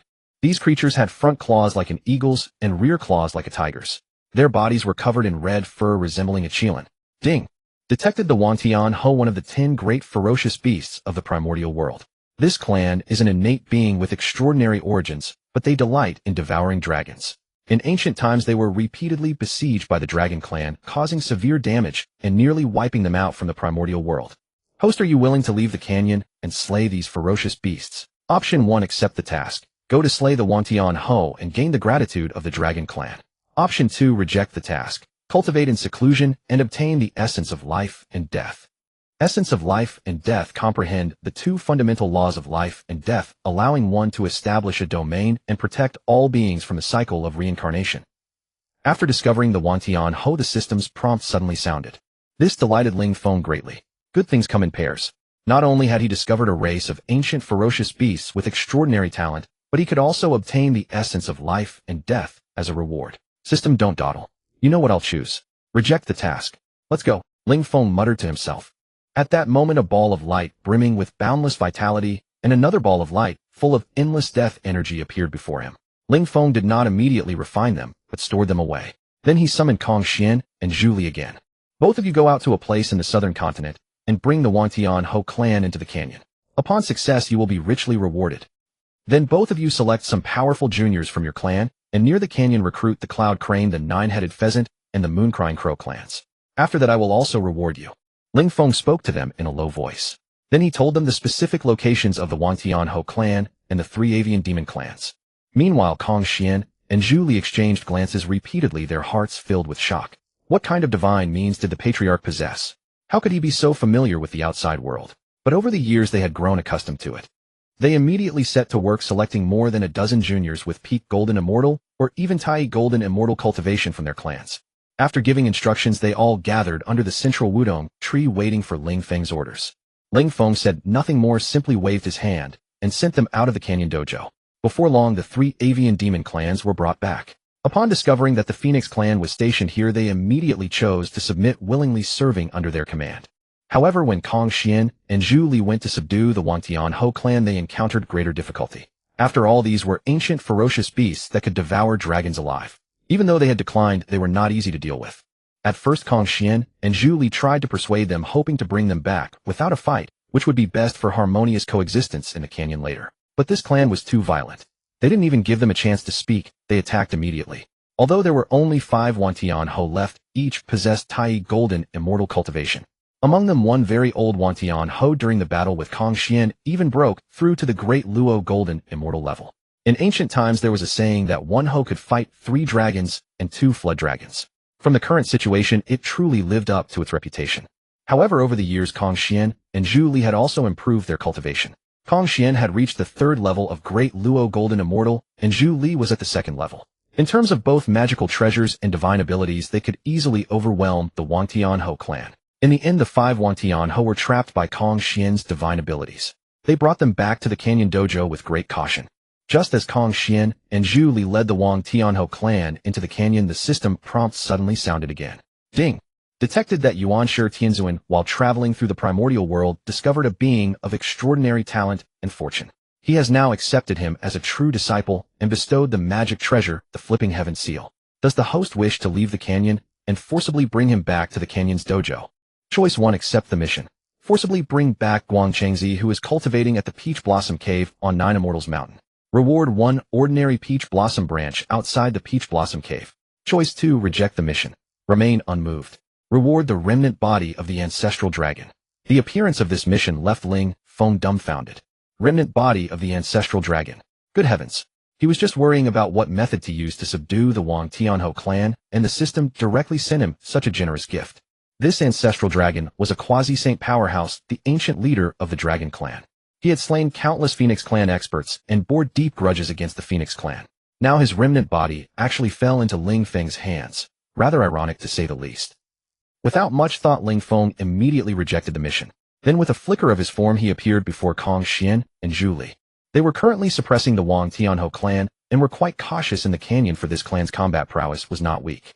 If they broke free, it might cause considerable disturbance. However, upon seeing Ling Feng's arrival, they both felt relieved. They immediately prostrated on the ground and said in succession, reporting to the ancestor, "We have not failed your trust. We have brought the Wang Tianhou clan into the canyon. Please give your orders." Ling Feng looked at them, nodded, and said a single word with profound meaning: good.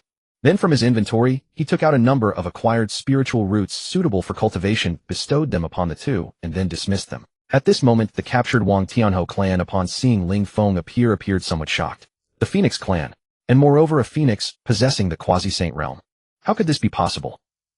Their Wang Tianhou clan was also a race passed down from ancient times and knew quite a bit about ancient secrets. Since the Dragon Phoenix Cataclysm, the Phoenix, Qilin, and Dragon clans had basically no strong experts left in the world. If a phoenix of weak cultivation had appeared here, they would not have been so shocked, for there were indeed some phoenix survivors in the world. But the appearance of a phoenix with a quasi-saint realm made them uneasy. Has your clan fallen to such a state? Once you were a fearsome, ferocious beast of ancient times, devouring dragons alive and contending for supremacy among myriad races. And now, only 5 of you remain. Ling Feng observed them and said in a low voice. Upon hearing Ling Feng's words, one of the old Ho who had reached the Deluo Golden Immortal realm said reluctantly, "You were the one who ordered us to be captured here, weren't you? What exactly do you want? Can't you just say it outright?" As soon as he finished speaking, Ling Feng's expression changed slightly. Waves of powerful oppressive force gathered onto the old Ho and pressed him heavily to the ground. "Before me, you'd better restrain yourself and not be reckless without cause. Otherwise the consequences will be severe." Ling Feng paused, swept his gaze over the 5 Wang Tianhou, and then spoke slowly. "Your Wang Tianhou clan, though also an ancient race, is far inferior in status to my Phoenix clan. A weak race must abide by the rules of a weak race, otherwise how can you continue to survive? In ancient times your clan was quite formidable, yet you were nearly annihilated by the Dragon Clan. My Phoenix Clan on the other hand once fought head-on with the Dragon Clan. And we made them tremble with fear. On this point alone, you should be more obedient. Open your eyes wide and see what this is. As he spoke, Ling Feng took out the remnant body of the ancestral dragon and placed it before them. When the body of the ancestral dragon appeared before them, these five unruly and extremely arrogant Wang Tianhou suddenly had reddened eyes. This is the ancestral dragon. No mistake, this is the ancestral dragon's body. I have sensed his aura before, and it is exactly the same. Our Wang Tianhou clan lost countless tribesmen, most of them slain by him. Phoenix ancestor, we were rude, just now deserving death. We never expected that you possessed the ancestral dragon's remnant body. You must have participated in the battle when the ancestral dragon fell, right? That earth-shattering battle. You not only slew the ancestral dragon, but also retreated after achieving merit. The Wang Tianhou clan submits to you. From now on, the Wang Tianhou clan is at your command, absolutely loyal. As the old host spoke, tears welled up in his eyes, and then he prostrated on the ground, pledging allegiance to the Phoenix clan, henceforth honoring the Phoenix as sovereign. Seeing this, the corner of Ling Feng's mouth twitched. He had originally only intended to show off. He never expected the Wang Tianhou would overthink so much. He truly hadn't intended to guide them this way. He had only wanted to intimidate the Wang Tianhou clan with the ancestral dragon's remnant body because this clan, nearly annihilated by the Dragon Clan, was well aware of the ancestral dragon's methods. Seeing the ancestral dragon's remnant body, they would naturally fear Ling Feng's power. Well, they really had overthought it. However, this clan's combat strength was not weak. After subduing them, they could serve as henchmen. So Ling Feng said no more, arranged a territory for them in the canyon, and then returned to the top of the Phoenix tree to continue his seclusion. Perched atop the parasol tree, Ling Feng retrieved the newly acquired origin of life and death. Its surface brimmed with an immense aura of life and death, at times granting a profound sense of extended lifespan, at others evoking the very brink of death. A most profound and mysterious phenomenon. Ling Feng did not hesitate. He immediately summoned his spiritual energy and began to refine the origin. As the refinement process unfolded, countless waves of vital energy and deathly aura swirled around Ling Feng.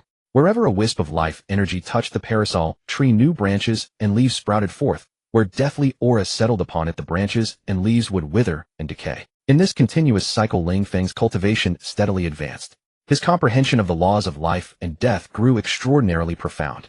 In this era, golden immortals were as common as dirt, and all races enjoyed exceptionally long lifespans. Therefore, across the entire primordial world, those who had mastered the great Tao laws of life and death were exceedingly rare. Having witnessed two heavenly calamities, Ling Feng had seen countless powerhouses perish, and thus he placed considerable value upon the laws of life and death. Only by mastering such a great Tao law could this canyon sanctuary truly be considered a complete world. Only then would the beings within it truly escape the samsara of the primordial world, for if any were to perish, Ling Feng could single-handedly determine their transformation between life and death. Of course, should the beings of the canyon perish accidentally, although Ling Feng could rescue them from the suffering of the primordial world's reincarnation, if their cultivation was too formidable, Ling Feng might not necessarily be able to restore them to their former peak state. Furthermore, forcibly reversing life and death would leave numerous hidden dangers. After all, within this primordial world, the heavenly Tao still existed. Although he had mastered the laws of life and death, he could not act entirely as he pleased. As the saying goes, the will of heaven is like a blade. Should he act recklessly, he would face tremendous troubles. And before he knew it, many years had passed. By now, Ling Feng had thoroughly mastered the origin of life and death, and his own cultivation had reached the fourth layer of the quasi-saint realm. Following his breakthrough, Ling Feng was in high spirits. He immediately swept his divine sense through the canyon sanctuary to inspect the situation within. Currently, all races were thriving and multiplying, continuously cultivating to grow stronger. The Phoenix clan's population had already exceeded 10,000, while the Peacock and Vermilion Bird clans each boasted tens of thousands of members. The most noteworthy was the Lei Yu clan, whose numbers had multiplied to several 100,000, making them still the largest race within the canyon. Beyond the changes in population, Ling Feng also sensed that the patriarch of the Ice Phoenix clan had quietly broken through to the Daluo Golden Immortal realm. It appeared that refining the two innate divine ices had brought her considerable benefit. Within the Peacock clan, aside from Kong Xian, a promising young generation had emerged. Although he lacked Kong Xian's innate divine ability of five-colored divine light, he possessed means related to devouring. With a single open mouth, he could swallow millions of living beings alive. His combat strength was rather astonishing. Currently at the fifth layer of Tai Golden Immortal, with further training, he could attempt to break through to the Daluo Golden Immortal realm. Having discovered this peacock youth's talent, Ling Feng recalled his own mastery of the top-tier primordial world divine ability, swallowing the heavens. He did not withhold it, and immediately passed this powerful technique down to the Peacock clan. This clan, after all, shared countless intricate ties with the Phoenix. It was only fitting that they receive some care. At that moment, while Ling Feng observed the canyon, the system's notification sound suddenly rang out. Ding! Detected that Tong Tian is traveling the primordial world and has discovered Zhao Gongming, who possesses an exceptional background. He is currently preparing to accept him as a disciple and establish him as the eldest senior brother of Jie sect. Host, would you like to leave the canyon and preemptively recruit Zhao Gongming? Option 1. Accept the mission. You will receive a portion of deep mountain spring water from the southern Jambu continent. Option 2. Decline the mission. You will receive 20 fragments of the innate supreme treasure Chaos Bell. Collect 100 fragments to assemble the complete Chaos Bell. Seeing the rewards offered this time, Ling Feng chose to decline. He immediately obtained another 20 fragments of the Chaos Bell. While Ling Feng remained secluded within his canyon sanctuary beyond the 33 heavens of the primordial world, Hongjun, seated within Purple Cloud Palace, opened his eyes. Ever since the great war between the demons and the gods, the heavens and earth had no ruler. The heavenly Tao of the primordial world was experiencing yet another wave of disturbances. This was hardly a favorable sign. He sat in supervision beyond the 33 heavens, continuously refining the chaotic energy drifting in from the primordial realm. This chaotic energy was disorganized and chaotic, posing devastating harm to the primordial world. Originally, he had not noticed this. Ever since he became a saint, the heavenly Tao of the primordial world had provided him with certain guidance, leading him to arrive at this place. And so he discovered a tremendous secret here. When Pangu once split heaven and earth within the primordial realm, he created this primordial world. In its earliest days, this world indeed possessed the ability to resist the encroachment of chaotic energy. But as time passed, the world nurtured countless powerful beings, and internal strife became endless, all of which gradually weakened the power of the heavenly Tao. This meant that certain strong figures from within the world would need to refine the chaotic energy drifting inward. Originally, this was a grievous task. He had intended to find suitable disciples to station themselves here, ensuring the primordial world remained unharmed, so he could continue his cultivation in peace. However, after refining for some time, he discovered that after refining vast quantities of chaotic energy, minute traces of primordial qi could be condensed. This primordial qi was a cultivation resource of the primordial realm. It was something that could not be found anywhere throughout the entire primordial world. It also held the power to enhance the cultivation of those at the Saint Realm. This discovery filled Hongjun with excitement. He directly stationed himself beyond the 33 heavens, renouncing worldly affairs, hoping only for temporary stability within the primordial world. He wished to avoid any disturbances. Only when the primordial world remained stable and the heavenly Tao showed no abnormalities could his refinement of chaotic energy proceed smoothly. But now, because the heavens and earth lacked a ruler, the heavenly Tao had grown somewhat chaotic, giving him a headache. Currently, within the primordial world, the human race had taken hold of the world's fortune and numerous powerful figures had emerged. However, placing the human race in control of the heavens and earth would likely fail to win widespread acceptance. After all, at this period in time, there still existed many ancient powers within the primordial world. Pondering this, Hongjun turned his gaze toward Haoyan within Purple Cloud Palace. This boy had been by his side since ancient times, and his talent and abilities were quite admirable. For long-term stability, installing him to oversee the heavenly court and manage the operations of the three realms was not a bad idea. At that moment within the canyon, Ling Feng heard the system's voice once again. Ding! Detected that Hongjun is convening numerous great powers of the primordial world to discuss the restoration of the heavenly court. He recommends his attendant boy Haoyan to become the new master of the heavenly court. Host, would you like to leave the canyon and volunteer yourself to the heavenly court? Option 1. Accept the mission. Travel to the heavenly court and gain the attention of numerous great powers. Option 2. Decline the mission. Continue seclusion and cultivation and receive the Fusang tree, one of the 10 great innate spiritual roots of the primordial world. Ling Feng within the canyon dojo was momentarily stunned upon hearing the prompt. The overall trend of the primordial world was progressing rather swiftly. Now the heavenly court had been re-established. However, this newly founded heavenly court was merely reconstructed on the former site of the demon clan's heavenly court. At its inception, it drew no attention from the various factions of the primordial world for the mere presence of the Jade Emperor Haoyan, as its ruler held no appeal. Especially now with multiple sages in the primordial world, each taking disciples of their own. Anyone with even a modicum of talent or background would rather seek refuge with a sage than with the heavenly court. Directly pledging allegiance to a sage was far more advantageous. It was only during the investiture of the gods era that Tao ancestor Hongjun, seeing his sage disciples amassing too much power and causing constant turmoil, initiated the Great Tribulation of the Investiture. The mighty figures who fell during the Investiture Tribulation were all inducted into the heavenly court, henceforth obeying its commands. Having pondered this, Ling Feng snapped back to reality. He immediately chose to decline the task. For now his priority was to elevate his own cultivation and enhance the overall strength of the Canyon Dojo, which was the most prudent course. As for the events unfolding beyond, they had little bearing on Ling Feng. After he rejected the task, a sphere of light materialized before Ling Feng, and at his will it descended upon a corner of the canyon. Upon touching the ground, a dazzling blaze of light soared into the sky. As the flames ascended, a gnarled, fiery red fusang tree coalesced into form. The fusang tree, one of the 10 primordial spiritual roots, and the ultimate fire root, was said to have been born within the sun itself, the only living entity there besides the great sun golden crow. With the appearance of the fusang tree, a figure swiftly flew over from the corner. Needless to say, it was Luya. He was a 3-legged golden crow, a descendant of the great sun golden crow Dijuan. Once he and his 9 brothers had roosted on the fusang tree, and its aura was deeply familiar to him. But after the great war between the sorcerer and demon clans, the fusang tree had been felled. He had been relentlessly hunted by the sorcerer clan ever since, never imagining that he would one day see the fusang tree again. Luya, the appearance of the fusang tree in this dojo canyon is a destined act of heaven. This tree is fated to be with you, henceforth it shall be entrusted to your care. As Luya appeared, Ling Feng's voice softly reached his ears. Luya immediately prostrated himself and said repeatedly, "Thank you, Phoenix Ancestor, for this blessing. This tree is the sacred tree of my Golden Crow clan and will greatly benefit my cultivation." Luya expressed his gratitude endlessly, but Ling Feng's voice never came again. For at that moment the system's prompt sounded once more. Ding. Detected that the heavenly court has been re-established. The Queen Mother of the West has been infected as the Heavenly Queen, now in charge of the primordial world's 10 great spiritual roots, the Peach Tree. Host, will you go to the Heavenly Court to congratulate the Queen Mother? Choice 1, accept the task.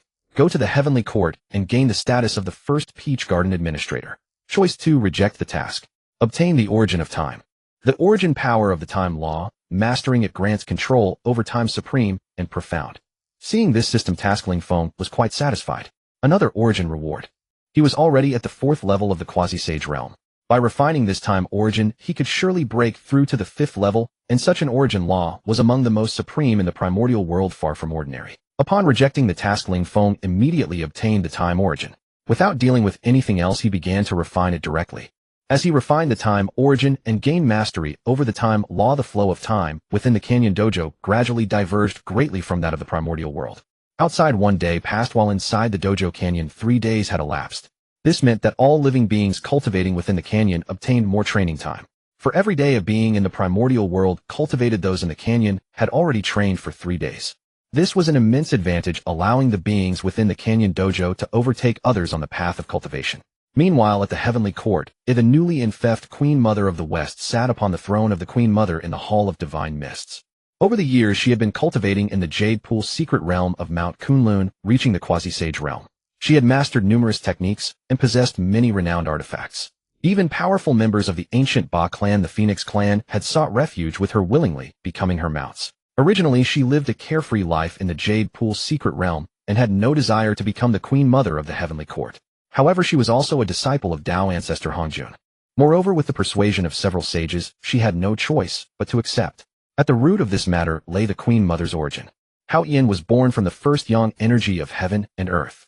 When he became the Jade Emperor of the Heavenly Court, Hongjun intended for her the embodiment of the first yin energy to take the post of Queen Mother, thus achieving perfect harmony. No better candidate existed in the 3 realms, and she could not refuse. Seeing that the Queen Mother had followed his arrangement, Hongjun was satisfied. Generously, he bestowed upon her a supreme innate spiritual treasure, the Western Cloud Realm plain-colored banner. With this treasure, all evils retreated, and myriad laws were inviolable. After the Heavenly Court was re-established, Hongjun did not linger. He returned to the Purple Firmament Palace beyond the 33rd heaven and continued to refine chaotic energy. As the heaven and earth of the primordial world now had a new master, the Heavenly Tao became clearer. Hongjun's refining of chaotic energy proceeded much more smoothly, and he gained several strands of primordial mist energy. Years later, atop Mount Meru in the western Oxcontinental region. In recent years, Nuwa had attained sagehood, then the 3 pure ones and Hoodoo had also become a sage by transforming into the cycle of reincarnation. Only Bodhisattva Juanti and Bodhisattva Jane had yet to find their opportunity for sagehood. They were deeply troubled. In this era, to gather disciples, one needed immense personal strength. The three pure ones, for instance, had founded their three teachings and attracted many exceptionally talented individuals whose cultivation constantly advanced, bringing them great influence. Elder brother, we can delay no longer. If we must, shall we gamble, as we discussed before? On Mount Meru, Bodhisattva Jini was seated beneath the seven-treasure wonderful tree. He kept counting with one hand, as if performing a divination, and spoke with some impatience. On the other side, Bodhisattva Jane, seated on the 12-petal golden merit lotus, wore a pained expression. After a long silence, he nodded and said, "Junior brother, since you have also decided, let us together make the great vows. The two of us are both at the peak of the quasi-sage realm. We lack only a single opportunity to become sages. But now the opportunities in the primordial world are growing fewer. Indeed, we can delay no longer." After their discussion, two voices resounded across the primordial world from western Mount Meru. First great vow: if I attain the supreme Bodhi and achieve perfect enlightenment, I shall possess immeasurable and inconceivable merit and virtue, and the world shall be free of hell. Second great vow: all sentient beings upon receiving my dharma shall suffer no calamity and be free from tribulations for 10,000 kalpas. 25th great vow: when I become a Buddha, my light shall be boundless, illuminating the 10 directions. 32nd great vow: when I become a Buddha, sentient beings of the 10 directions who hear my name shall repent of their sins and do good deeds for the Tao. 40th great vow: when I become a Buddha, all spirits in the world who have faith in me with a pure mind shall attain the Bodhisattva fruit, and all beings in the heavens and on earth shall pay homage. After all 48 great vows were made, the heavenly Tao responded, bestowing boundless merit. Suddenly celestial music drifted across the western lands, golden springs burst from the earth, and the long-suffering Jane and Junti finally attained sagehood. However, their method of becoming sages was peculiar. It was equivalent to borrowing high-interest merit from the heavenly Tao, which allowed them to become sages. In the future, this would bring many troubles. Ding! Detected that Jane and Junti have obtained the opportunity to attain sainthood, heralding the resurgence of the western lands. Host, would you like to proceed to the west and become the guardian phoenix of the western sect? Choice 1: accept the mission. Gain the favor of the two saints Jane and Junti. Choice 2: reject the mission. Retreat into seclusion and obtain the primeval spirit treasure, the Honghuang sword, the supreme treasure of the Ice Phoenix clan. Seeing the rewards of this system notification, Ling Feng rejected it without a second thought. After all, turning down such missions had become second nature to him. Upon rejecting the mission, Ling Feng immediately obtained the Honghuang sword. This sword in ancient times belonged to the chieftain of the Ice Phoenix clan, perfectly attuned to the Ice Phoenix lineage. More importantly, it contained a sliver of the ice and snow origin. As for the chieftain of the Ice Phoenix clan in the canyon, though she had already reached the great Luo golden immortal realm, she lagged far behind Lan Feng, Yin Feng, and Jin Huang. With this suitable primeval spirit treasure and the comprehension of the ice and snow origin within it, her combat prowess could be greatly enhanced. With a mere thought, the Honghuang sword materialized before Honghuang. Honghuang was deep in cultivation. As a favored Phoenix clan member, nurtured by Ling Feng, she had only reached the first level of the Great Luo Golden Immortal Realm, ranking at the bottom among the Great Luo powerhouses in the dojo. She yearned fervently to grow stronger. What is this? Honghuang gazed at the sudden appearance of the Honghuang sword with confusion. Sensing something, her expression turned ecstatic, and she bowed from afar toward the direction of the Wudong tree. Thank you, ancestor, for bestowing this treasure. Without further ado, Honghuang began refining the Honghuang sword, immersing herself in the comprehension of the sliver of ice and snow origin. Atop the Wudong tree, Ling Feng immersed his mind once again, refining the time origin. With his current grasp of the time law, 1 day outside corresponded to 8 days within the dojo canyon. When the ratio reaches 1 to 10, Ling Feng would have fully mastered the time origin. This would not only greatly benefit the beings within the dojo, but also elevate his own cultivation to a higher level. Over the western lands, countless auspicious clouds perpetually lingered, and boundless immortal rain descended, nourishing all things. The once barren western lands during the days when Jane and Junti attained sainthood transformed into a realm resembling paradise. This phenomenon persisted for a long time, allowing myriad creatures to thrive in the western lands. Numerous spiritual beings emerged, and many powerhouses gained unimaginable benefits from this immortal reign. After attaining sainthood, Jane remained in the west to oversee the region, rarely venturing out unless for major matters, thus fulfilling his great vows. Junti, on the other hand, roamed the lands far and wide, gathering those with affinity. In plain terms, he coaxed and deceived individuals with roots and blessings into joining the Western sect, thereby consolidating its fortune. During this period, many events unfolded in the primordial world. The friction between the human tribe and the Wu tribe intensified, leading to continuous great battles. It was at this time that Ling Feng fully mastered the time origin, and his cultivation reached the 5th level of the quasi-saint realm. After breaking through, Ling Feng was in high spirits. He swept his divine sense across the dojo, inspecting the current state of affairs.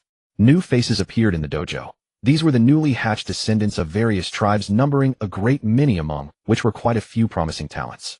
Since his last admonishment, the Phoenix clan had slackened no more in their cultivation path. Many more powerhouses emerged. The Fire Phoenix clan produced a great Luo Golden Immortal level expert, and several Tai Golden Immortals also appeared. Honghuang was still immersing herself in the comprehension of the sliver of ice and snow origin within the Honghuang sword. Once she completed her enlightenment, she would become at least a third-level great Luo Golden Immortal powerhouse. Kong Xian and Zhu Li had also improved significantly. Kong Xian reached the fourth level of the great Luo Golden Immortal realm, while Zhu Li was not far behind. Moreover, the aura around Zhu Li was condensed, indicating that her breakthrough to the fourth level was imminent. The young Peacock clan member to whom he had imparted the Devouring Heaven divine ability, Kong Shi, had also reached the fifth level of the Tai Golden Immortal realm, and his foundation was exceptionally stable. Luya devoted himself to cultivation on the Fusang tree, absorbing the essence of primordial fire. His progress was astonishing, reaching the ninth level of the Tai Golden Immortal realm. The two golden-winged Doping siblings were exceptionally gifted, both having attained the seventh level of the Tai Golden Immortal realm. The strength of the dojo had greatly increased compared to before. A significant part of this was due to Ling Feng's mastery of the time origin. Now 1 year outside corresponded to 10 years within the dojo. Coupled with the dense spiritual energy, it was nothing short of a cultivation paradise. Just as Ling Feng was pondering, the system's voice rang out again. Ding. Detected that the three pure ones have grown estranged and begun to separate. Tong Tian, while traveling, has discovered Jinao Island in the Eastern Sea. Would you like to visit? Choice 1. Accept the mission. Visit Jinao Island to pay respects to Saint Tong Tian and become his disciple. Choice 2. Reject the mission. Retreat into seclusion and obtain the 10 primeval gung metal, earth essence, iron, and deep sea divine iron. After hearing the system's mission, clearly Ling Feng was taken aback. 10 primeval gung metals. Good heavens. He truly had no use for such items. Moreover, within the Phoenix clan, the Golden Phoenix clan currently had few powerhouses, with the strongest only at the second level of the Tai Golden Immortal realm. Bestowing these 10 primeval gung metals would be rather inappropriate. Even after refining them, their cultivation could not reach the great Luo Golden Immortal level. On the other hand, the Golden Winged Doping siblings were far more suited to these primeval gung metals. If he granted them the metals, it might not be long before the Golden Winged Doping clan produced 2 great Luo Golden Immortal powerhouses. In that case, if any changes occurred in the outside world, he would have more hands to deploy. Furthermore, the 3 pure ones had indeed separated. Ling Feng quickly grasped the cause and effect of the matter. The 3 pure ones had each founded the Ren sect, Chan sect, and Jie sect, which were originally united under the Xianmen. The Ren sect preached tranquility and inaction following one's heart. The Chan sect advocated elucidating the Tao, cultivating the self to achieve immortality, and required gathering those with unparalleled fortune. The Jie sect aimed at seizing a thread of life, teaching all beings without discrimination and accepting disciples widely. Among the 3 sects, the Jie sect had the most followers and the greatest influence, most of whom were demons. Saint Yuanshi detested demons, referring to them as creatures born from moisture and eggs. Such thoughts naturally influenced his disciples. Thus, friction between the Chan sect and Jie sect grew incessant, though it remained within a controllable range. However, then came Zhuani. The 3 pure ones were immensely powerful, and united they feared no one in the primordial world. Seeing such a golden opportunity, Zhuani certainly would not let it slip. He meddled, sowing discord to drive a wedge among them. And indeed, he succeeded. Ling Feng sighed as he recalled this. The 3 pure ones parted ways. Brothers turned against each other, each forming their own faction thereafter. Why bother with such thoughts? They have nothing to do with me. Let's first cultivate to the Saint realm before anything else. Ling Feng cleared his mind, and with a mere thought, he cast the Goblin Iron and Deep Sea Divine Iron into the training ground of the Golden Winged Rock siblings. At that moment, the Golden Winged Rock siblings were in seclusion, but they distinctly sensed a spatial fluctuation. The Goblin Iron and Deep Sea Divine Iron materialized before them, causing both siblings to open their eyes wide with disbelief. What is this? Such dense essence of the metal element. I can feel this object will greatly benefit our cultivation. What exactly is this?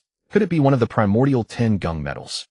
The Golden Winged Rock siblings exclaimed with immense excitement. Such a precious divine object appearing in their training ground, there was no need to overthink it. In this valley, the only one with such supernatural power and willing to bestow it upon them was the Phoenix ancestor. The Golden Winged Rock siblings immediately bowed toward the direction of the Wutong tree's peak, speaking with reverence and excitement. Thank you, ancestor. Ling Feng withdrew his gaze from afar. Once the Golden Winged Rock siblings refined the Goblin Iron and Deep Sea Divine Iron, they would in all likelihood attain the great Luo Golden Immortal realm. He nodded in satisfaction. Yet when he thought of the three pure ones parting ways and Junti Daoists digging pitfalls everywhere, Ling Feng couldn't help but sigh. It was truly better to cultivate in the valley. Far from the schemes and intrigues of the primordial world, though sometimes monotonous and tedious, it was safe. If possible, Ling Feng wished to remain within his Daoist sanctuary forever.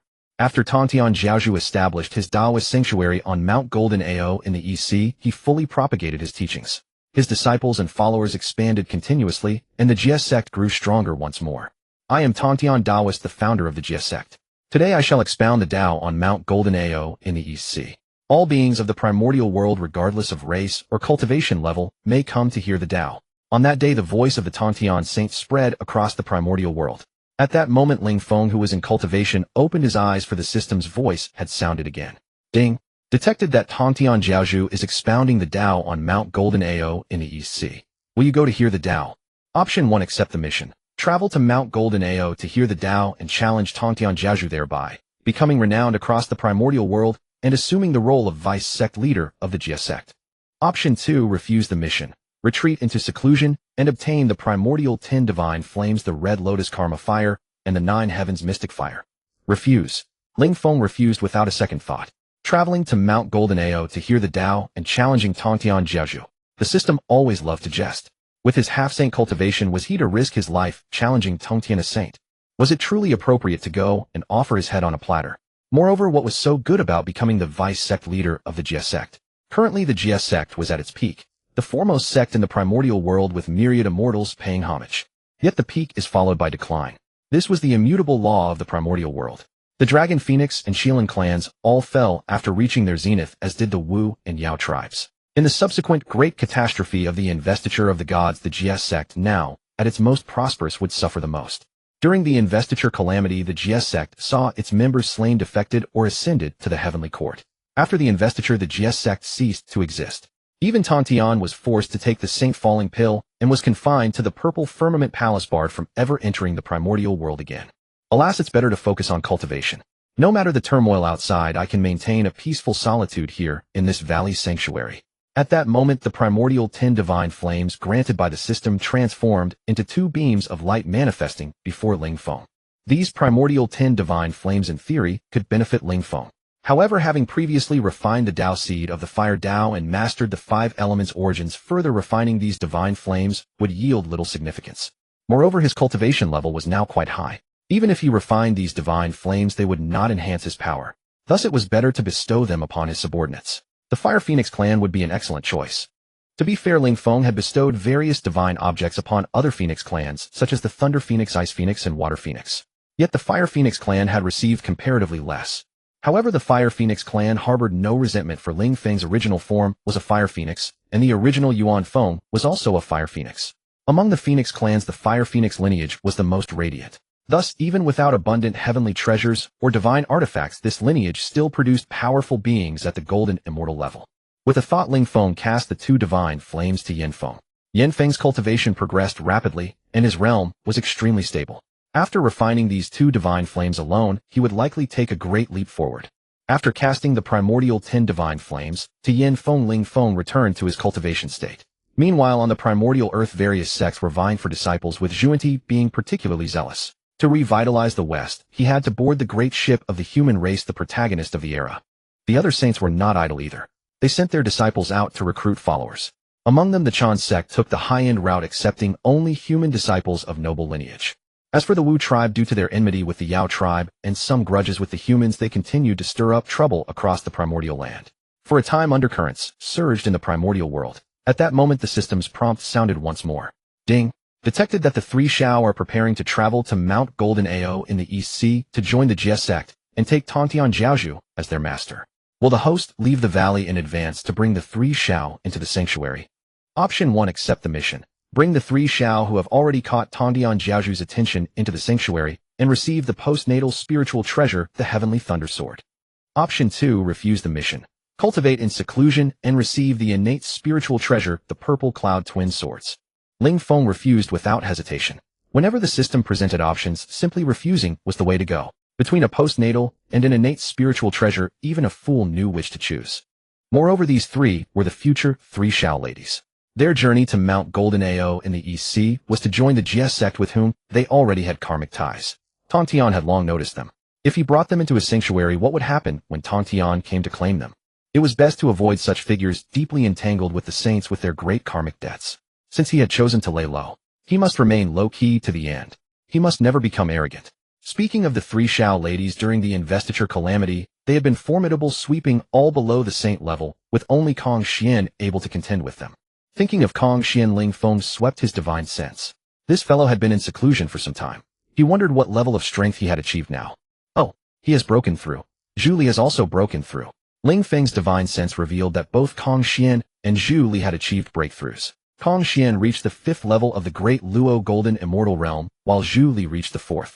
It hadn't been long since their last breakthrough. Kong Xian, Zhu Li. Ling Feng sent a telepathic message. From their separate training grounds, Kong Xian and Zhu Li looked up almost simultaneously. On the path of cultivation, haste leads to failure. Having just broken through, stabilizing your realm is paramount. Do not seek speed. With these words, Ling Feng teleported Kong Xian and Zhu Li out of the sanctuary.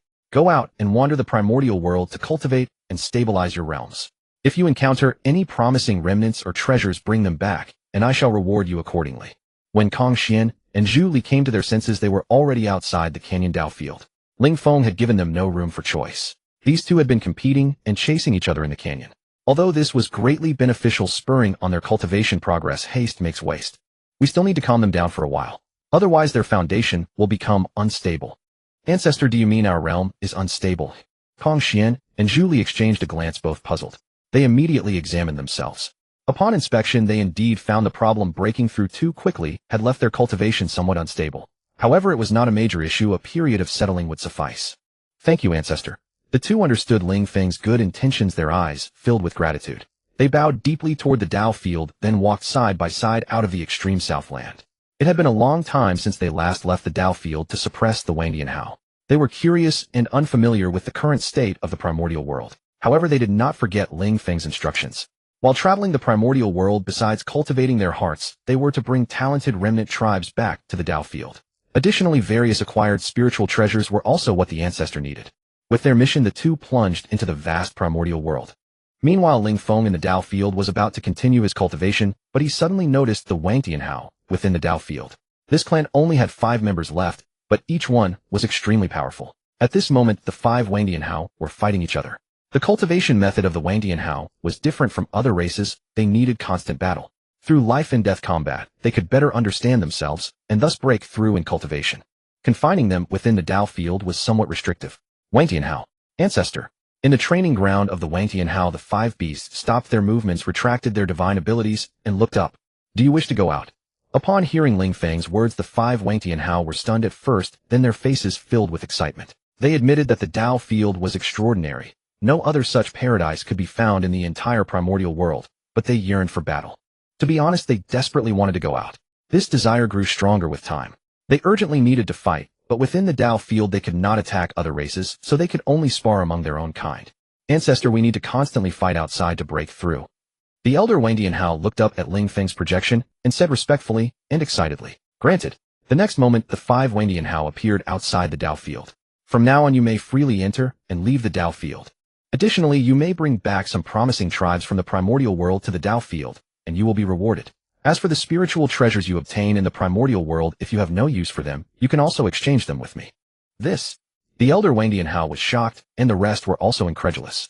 Ancestor Phoenix not only allowed them to freely enter and leave the Dao field and roam the primordial world, but also rewarded them for bringing back promising tribes. Who was Ancestor Phoenix? The rewards he gave would naturally be extraordinary.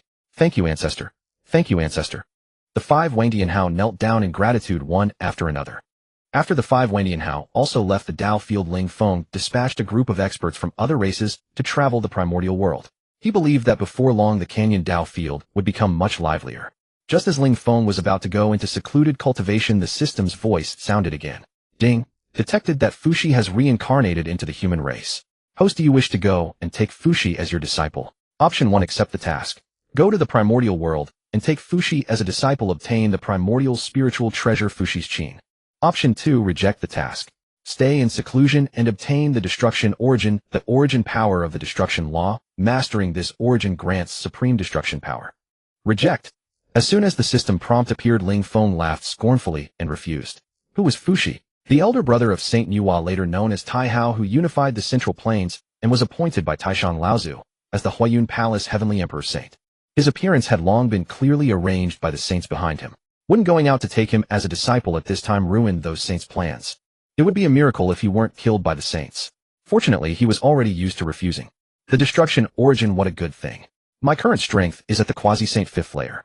If I refine this destruction origin, I should be able to smoothly break through to the quasi-saint 6th layer.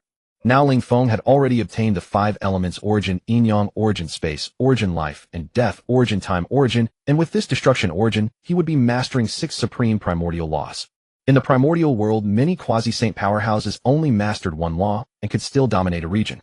With Ling Feng mastering multiple primordial laws, his combat power would undoubtedly be unparalleled. Along with his choice, a ball of light appeared before Ling Feng containing the power of the destruction origin. A slight perception of it made him feel an extremely strong aura of destruction, which was startling. At this moment, just as Ling Feng was about to refine the destruction origin, he suddenly sensed a slight disturbance within the Dao field and immediately swept his divine sense outward. The primordial gourd vine, which he had not paid attention to for a long time, was actually emitting waves of celestial music. Not only that, but auspicious clouds in the 9 heavens also lingered for a long time. A look of surprise appeared on Ling Feng's face.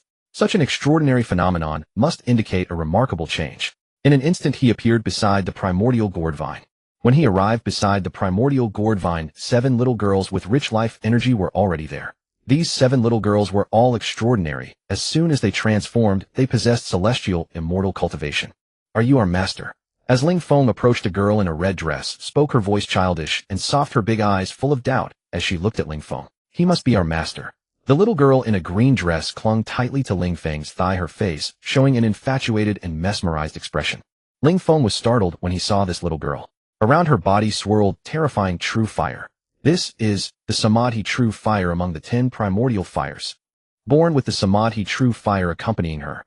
Ling Feng's original form was a fire phoenix, and he had mastered the fire origin, so naturally he would be greatly attracted to this little girl. But why does master look different from us? You silly. If he looked like us, what would be the point of calling him master? The little girl in the green dress said with its sundara tone, the Samadhi true fire around her swirling as she made a hands-on hips gesture. Listening to the 7 little girls' childish voices, Ling Feng was amused. These little girls were all transformed from the gourds on the primordial gourd vine, and as soon as they saw him, they regarded him as their master. Strictly speaking, it was not wrong. Ling Feng was indeed their master.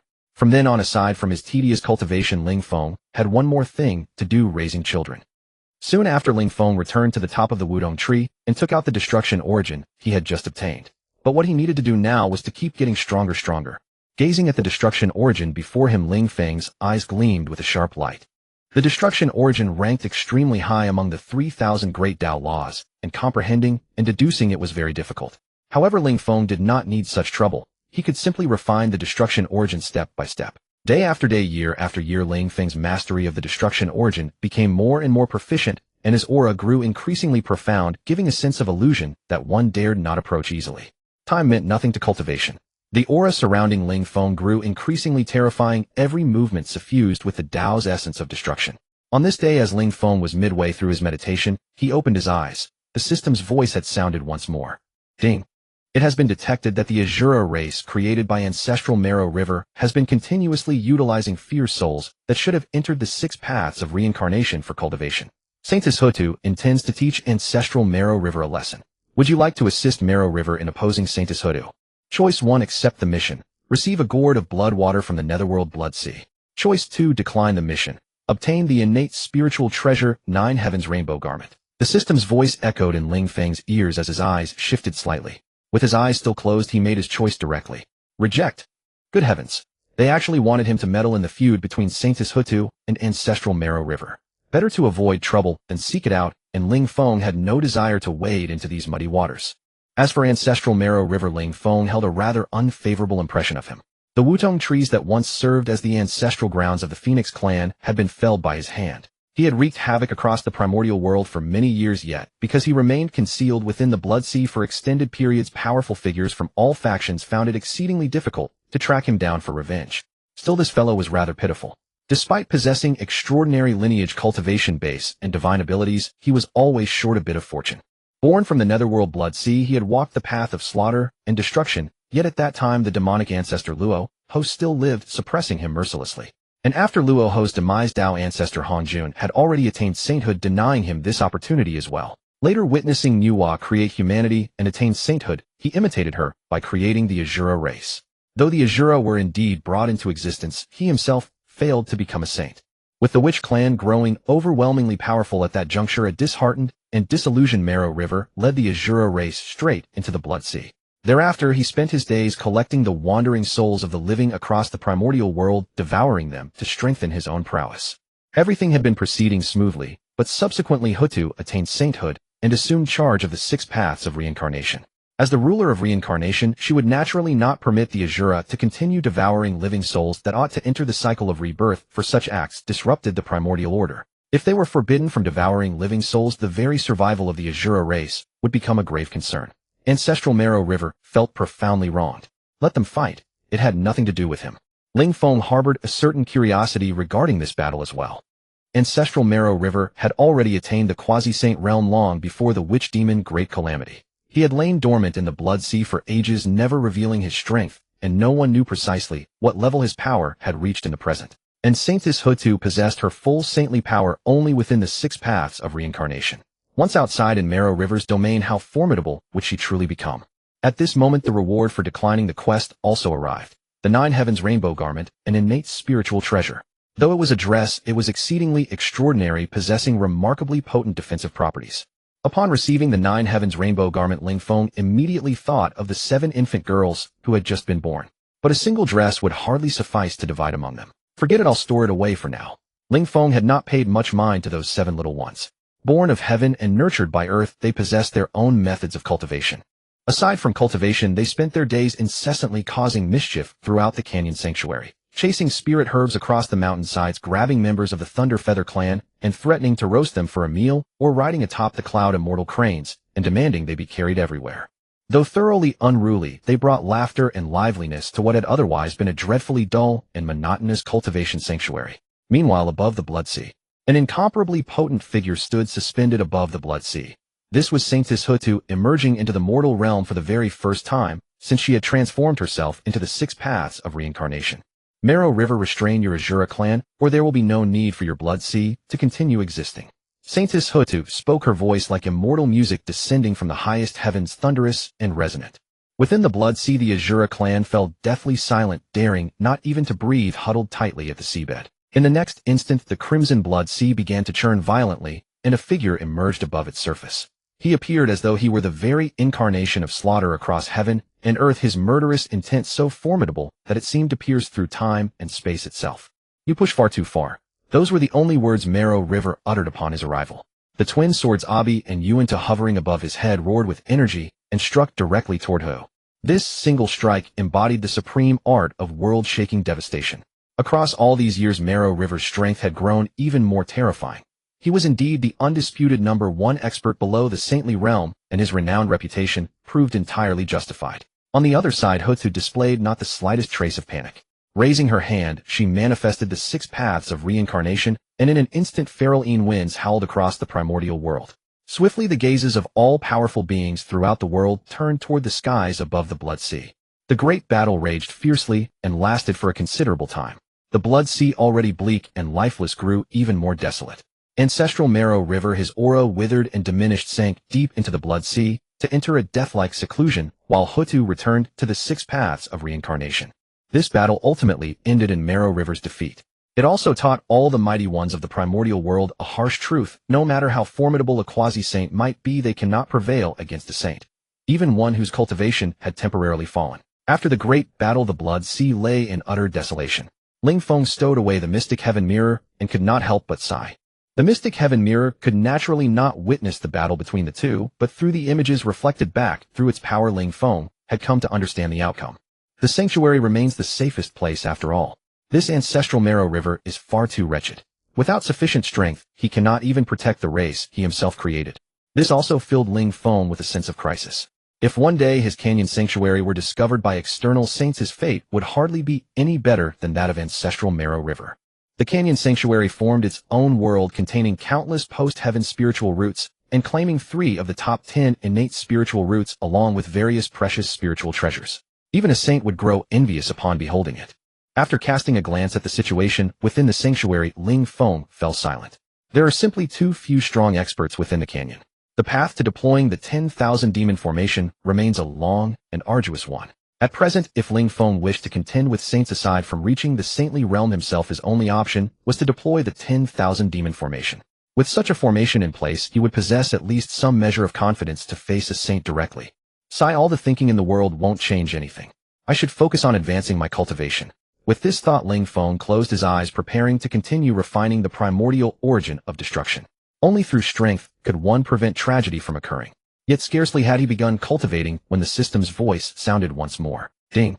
It has been detected that following the great battle between Saintess Hutu and ancestral Marrow River, the Blood Sea has been thrown into turmoil. Mosquito Taoist, who has cultivated in seclusion for countless ages, has already departed from the Blood Sea's territory and is now flying toward the South Jambudvipa continent.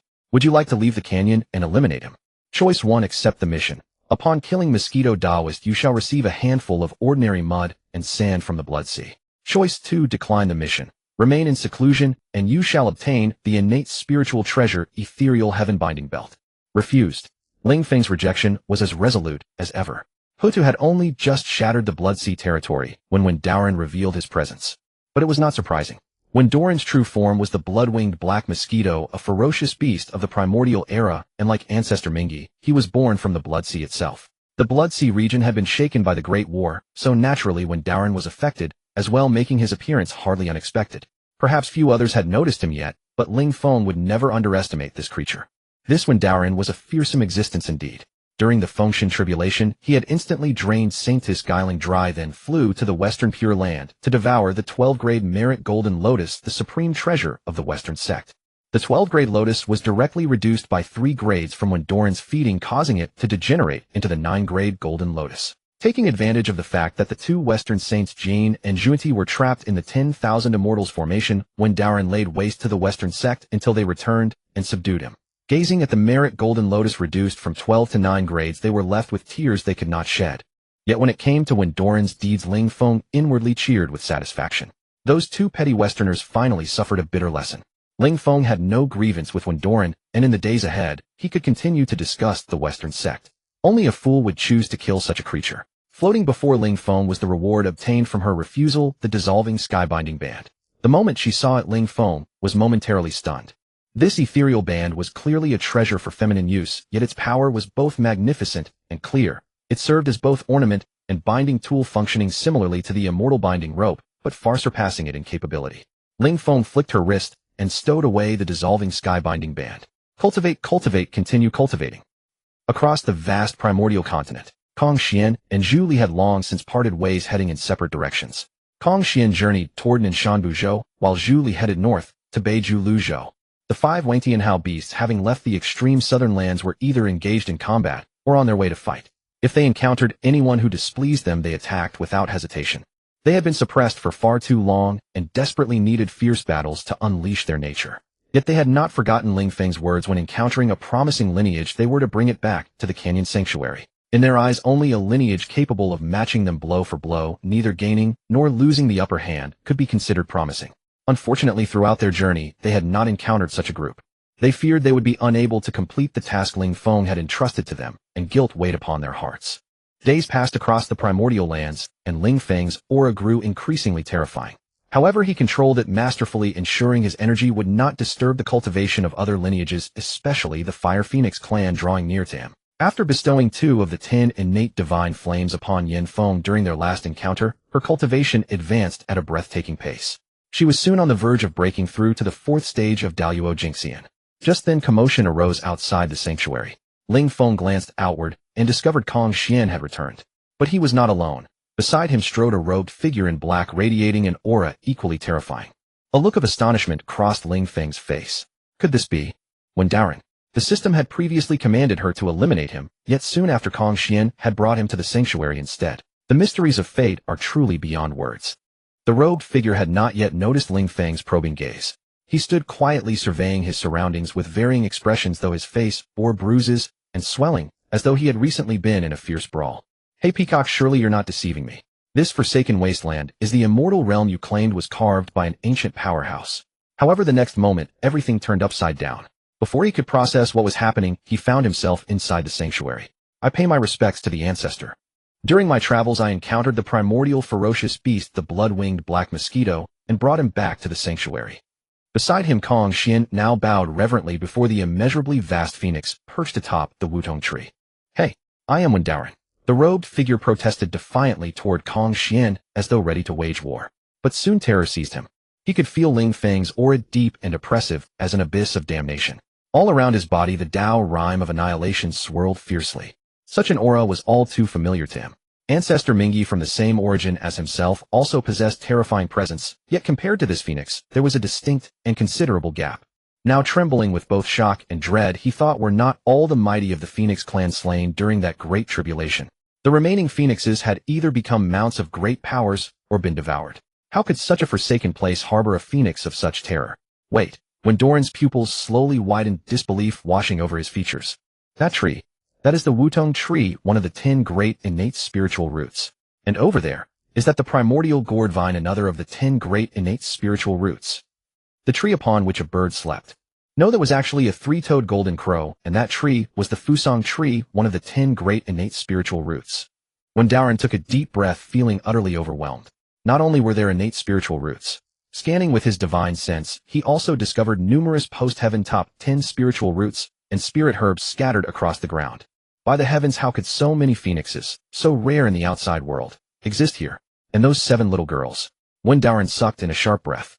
The aura of those 7 girls originated from the same source as the primordial gourd vine. Though his own origins were already extraordinary, the beings before him in this canyon left him utterly amazed. Previously, he had traveled south from the Blood Sea region and barely arrived at Nanshanbuzhou when he encountered Hongjun.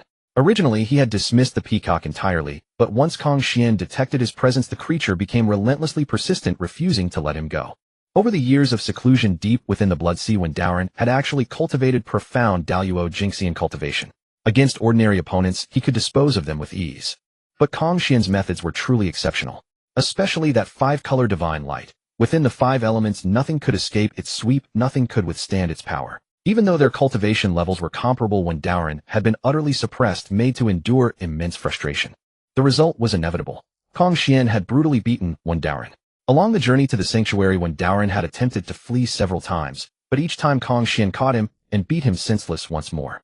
Thus the bruised and battered state he now wore was entirely the result. Ancestor. Wendarin could hardly speak, clearly bowing respectfully before her. Rise. Though you are a ferocious beast of the primordial era, you are ultimately part of the demon clan. With the demon clan's fortunes waning, survival in the outside world is difficult. Since you have left the Blood Sea alone and unrooted, you should seek refuge with my Phoenix clan. From this day forth, cultivate in peace. Here you shall have my protection. Those were precisely the words Wendarin had been waiting to hear. Overwhelming emotion surged within him. That filthy place, the Blood Sea, he would never return. Especially over the past years, Ancestor Mingyi had constantly suppressed him, preventing him from gathering any spiritual resources within the Blood Sea. His days had been wretched indeed. This time, witnessing Ancestor Mingyi personally injured by Lady Hoodoo, he feared Mingyi might take out his frustration upon him. It was then that he resolved to leave the Blood Sea and seek a more suitable place for cultivation. He never imagined he would be accepted by the Phoenix clan. The Phoenix clan was a hegemon of the ancient era. To join such a lineage was no disgrace whatsoever. It was beyond Ling Feng's expectations that Wendaoist would be brought by Hongjun to seek refuge in his canyon sanctuary. Yet Wendaoist's arrival was not without benefit. The cultivation conditions here far surpassed those outside, and if he could completely subdue and train Wendaoist, he would prove to be a formidable ally in the future. After allocating a section of the sanctuary to Wendaoist, Ling Feng kept Hongjun behind. Hongjun, by bringing back Wendaoist, you have rendered great service. From the fruits borne by the acquired spiritual roots within the sanctuary, you may take 100 as you wish. Thank you, Ancestor. Hongjun exclaimed excitedly. The fruits of the acquired spiritual roots were immensely beneficial for cultivation, and even if he could not use them all, he could distribute them to the younger members of his clan. On the other side, Wendaoist had just arrived at the cultivation area assigned by Ling Feng. Seeing the medicinal herbs scurrying about, he drooled with greed. Yet he wondered if these herbs were edible. Don't run. Let me devour you. The next moment, he spotted a little girl no taller than his knees sweating profusely as she chased a fleeing herb. Eat it, the little girl shouted. Help! At that moment, the herb actually cried out to him for rescue. When Daoist swallowed his saliva, his eyes flickering with hesitation. The herb ran toward him. Should he eat it or eat it? Just as when Taoist hesitated, another little girl in a green dress leaped from the medicinal shrubbery, pouncing on the herb that was rushing toward him. I caught you.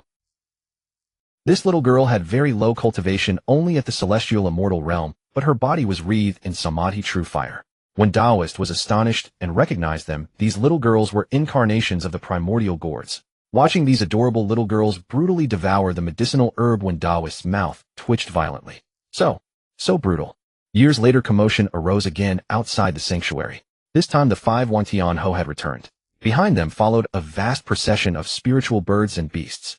Ling Feng opened his eyes with a look of joy. With a sweep of his hand, he swept all the creatures into the sanctuary. As a beam of spiritual light descended into the central area of the canyon, all the spiritual birds and beasts trembled with awe. Not to mention the mysterious phoenix ancestor Ling Feng. Even the mere sight of the canyon's scenery brought them an overwhelming shock.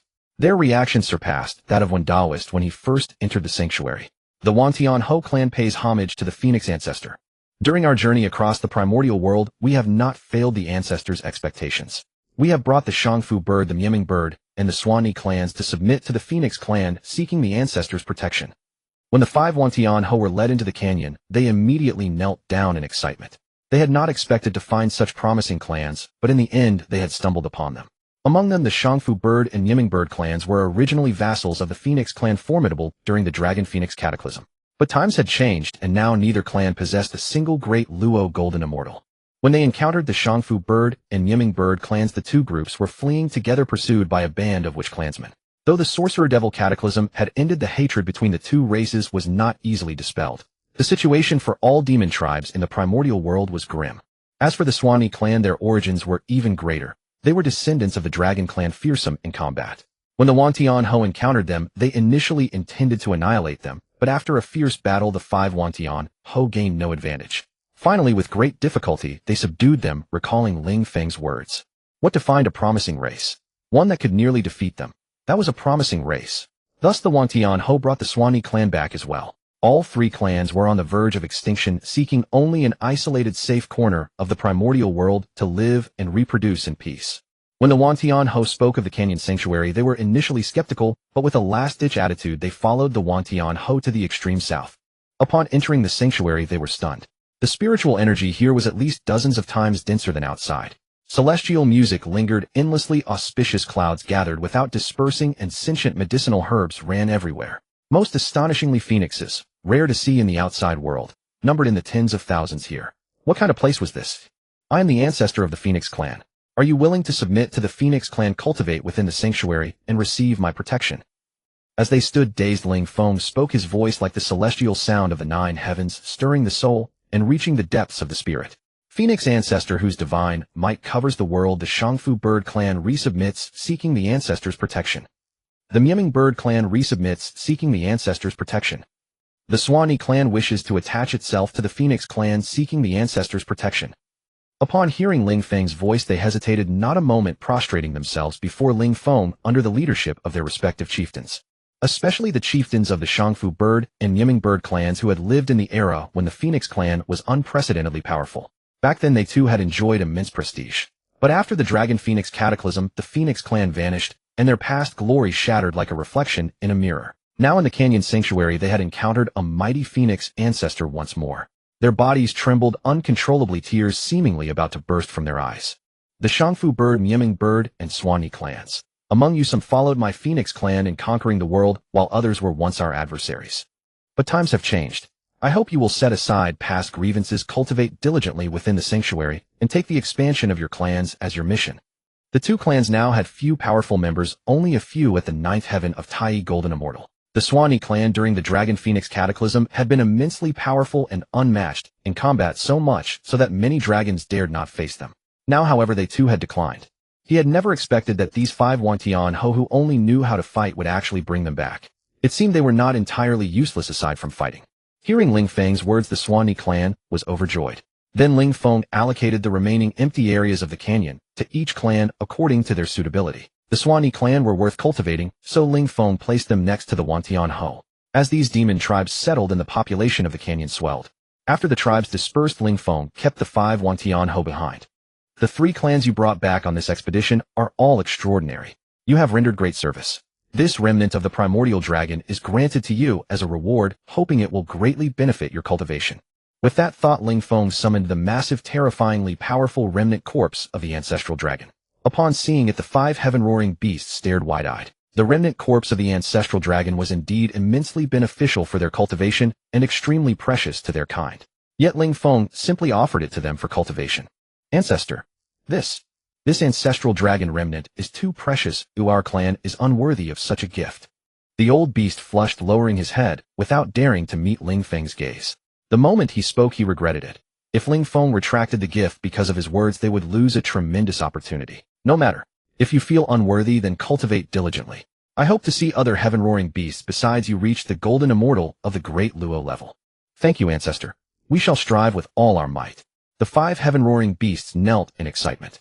With the ancestral dragon remnant, breaking through to the golden immortal of the great Luo would be almost inevitable. After arranging the affairs of these clans, Ling Feng prepared to go into seclusion again. Just as he was about to do so, the system's voice rang out. Ding! Detected that Zhen Yuanzi has established the 5 villages temple on Mount Longevity. Will you challenge Zhen Yuanzi? Option 1. Accept the mission. Challenge Zhen Yuanzi. Reward: an ordinary stone lion in front of the 5 villages temple. Option 2. Refuse the mission. Remain in seclusion. Reward: the innate spiritual treasure 10,000 demon tower. With this tower, you can gather and control all demons. Refuse. Whenever the system's voice rang out, his first instinct was to refuse. What did Zhen Yuanzi establishing the 5 villages temple on Mount Longevity have to do with him? This damn system actually wanted him to provoke Zhen Yuanzi. Wasn't that ridiculous? He had no enmity with Zhen Yuanzi, who was far from weak. The earthly immortal ancestor whose strength was likely close to that of a saint, and who had a wide network of friends connected to many major figures in the primordial world. Only someone with a head stuck in a door would challenge him on the joyous occasion of establishing his temple. After choosing the mission, the refusal reward floated before Ling Feng. Upon learning the function of the 10,000 demon tower, Ling Feng's eyes lit up. The tower contained its own world capable of housing 10,000 demons. If he granted it to his subordinates, it would greatly facilitate their tasks. When encountering a promising race, he could simply take them into the tower instead of moving in a large group, thus avoiding unwanted attention and reducing the risk of exposing the valley's Dao field. In the valley, Kong Xian had returned and was cultivating peacefully in the Dao field. The mosquito Taoist brought back by Kong Xian spent his days either cultivating, playing with the 7 little girls transformed from the innate gourd, or sneaking spirit herbs. All of this was within Ling Feng's perception. The mosquito Taoist only took ordinary herbs which were as common as weeds in the Dao field, so Ling Feng did not bother to intervene. After obtaining the ancestral dragon remnant, the heaven-roaring beasts immersed themselves in cultivation. Meanwhile, Ling Feng decided not to continue cultivating, but to check on Zhu Li's situation. Most of the people he had sent out had already returned, but Zhu Li had not yet appeared. He hoped she hadn't encountered any trouble. Zhu Li, after all, possessed the cultivation of the golden immortal of the great Luo, making her a formidable figure in the primordial world. Yet she had been gone for so long without news, which worried Ling Feng a little. With a thought, Ling Feng summoned the Xiantian mirror to search for Zhu Li in the primordial world. Where is this? A pavilion surrounded by auspicious clouds came into view. Recognizing it, Ling Feng chuckled. Wasn't this Zhen Yuanzi's 5 villages temple? Had Zhu Li heard of Zhen Yuanzi's newly established temple and gone to join the festivities? Assured that she was safe, Ling Feng relaxed. Just as he put away the Xiantian mirror, the system's voice sounded again. Ding! Detected that the 6-eared macaque, homeless and wandering the primordial world, has appeared outside the Dao field. Will you kill the 6-eared macaque to protect the secrecy of the Dao field? Option 1. Accept the mission. Kill the 6-eared macaque. Reward: a handful of monkey hair. Option 2. Refuse the mission. Remain in seclusion. Reward: the 8-9 profound art, also known as the 9 revolutions mystic art, encompassing 72 transformations, cloud riding and mist sailing, the indestructible diamond body, and many other divine abilities and spells. Refuse. Ling Feng declined without hesitation. Was it necessary to kill the 6-eared macaque just because it appeared outside the Dao field? That would be an unjust death for the 6-eared macaque. Speaking of the 6-eared macaque, Ling Feng couldn't help but sigh. It was a being even more pitiable than the patriarch of the sticks. When Hongjun was preaching, the 6-eared macaque eavesdropped, using its divine power, only to be directly silenced by Hongjun himself, who declared that the Dharma would not be transmitted to the 6-eared. Hongjun was the Dao ancestor, the foremost being in the primordial world. Who would dare defy his words? To do so would be to disrespect him.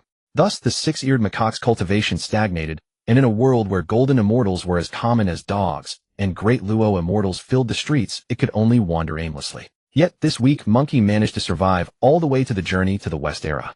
That alone spoke of its considerable fortune. Clearing his thoughts, Ling Feng gazed at the 8-9 profound art before him. Although this art is not the top-tier cultivation method in the primordial world, it is undoubtedly the most practical one.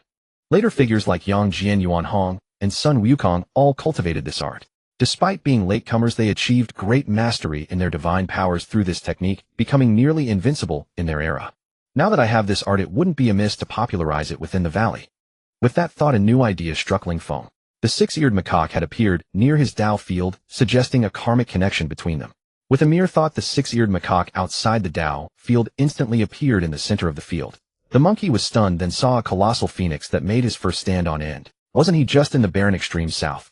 How had he suddenly arrived in a place like a celestial realm with a terrifyingly powerful supreme being? Do not be afraid, Ling Feng spoke, his voice resonating like divine thunder from the 9 heavens, instantly sobering the six-eared macaque. The six-eared macaque knelt in panic, trembling and stammering. I am six-eared, paying respects to the senior of the Phoenix clan. I wandered the primordial world in search of the Dao and accidentally intruded into the senior's Dao field. I beg the senior to be magnanimous and spare six-eared. Seeking Dao, Ling Feng found it amusing. The Dao ancestor had decreed that the law should not be transmitted to the six-eared macaque, who in the primordial wilderness would dare to teach him Dao. However, the six-eared macaque was persistent indeed, having ventured to the desolate extreme south. Just this tenacity convinced Ling Feng that the macaque's future achievements would be extraordinary. Since you seek Dao, would you be willing to cultivate in my Dao field? Upon hearing this, the six-eared macaque was stunned for a long while, thinking he had misheard. He looked at Ling Feng with astonishment and asked, "Senior, are you serious?" Six-ear is more than willing. Thank you, senior, for taking me in. From now on, I, Six-ear, will obey your every command, go through fire and water, and never refuse. With those words, the six-eared macaque repeatedly knocked his head heavily against the ground 3 times, fearing that Ling Feng might suddenly change his mind. Since you have such sincerity, then stay here and cultivate diligently. Hearing this, the six-eared macaque was overjoyed. For countless years he had sought Dao across the primordial wilderness, and no one had dared to accept him. But in this desolate extreme south, he had finally found the protection of a powerful being. From now on, this is my only home. This is the place I will guard with my life. Six-ear silently swore in his heart. Since you have entered my Dao field, I will impart a cultivation technique to you. This is the 8-9 mystic art. Take it and ponder it carefully. As he spoke, Ling Feng tapped the macaque's forehead, and suddenly a wealth of information flooded into Six-ear's mind. Go find a place for yourself and cultivate in peace. Yes. The six-eared macaque's heart burned with passion. Encountering this Dao field like a celestial paradise, as well as this Phoenix senior. The Phoenix was a dominant overlord of the primordial wilderness in ancient times. Moreover, this senior's cultivation was unfathomable.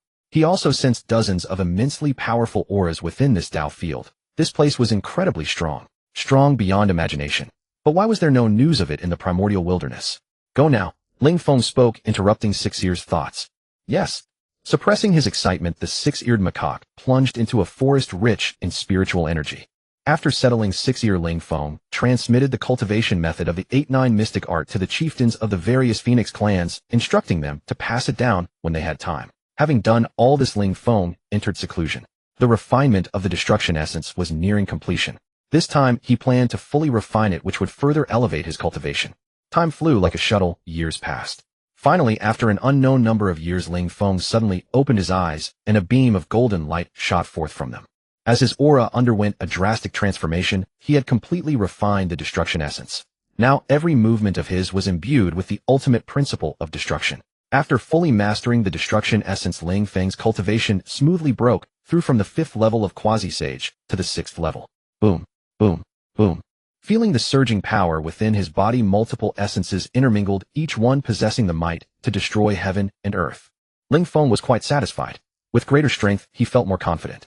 After the breakthrough, he took out the mystic heaven mirror to observe the primordial wilderness, as further cultivation at this point would yield little growth. At this time, the primordial wilderness was vibrant with life, with the human Wu and Yao tribes coexisting, though conflicts among them were incessant.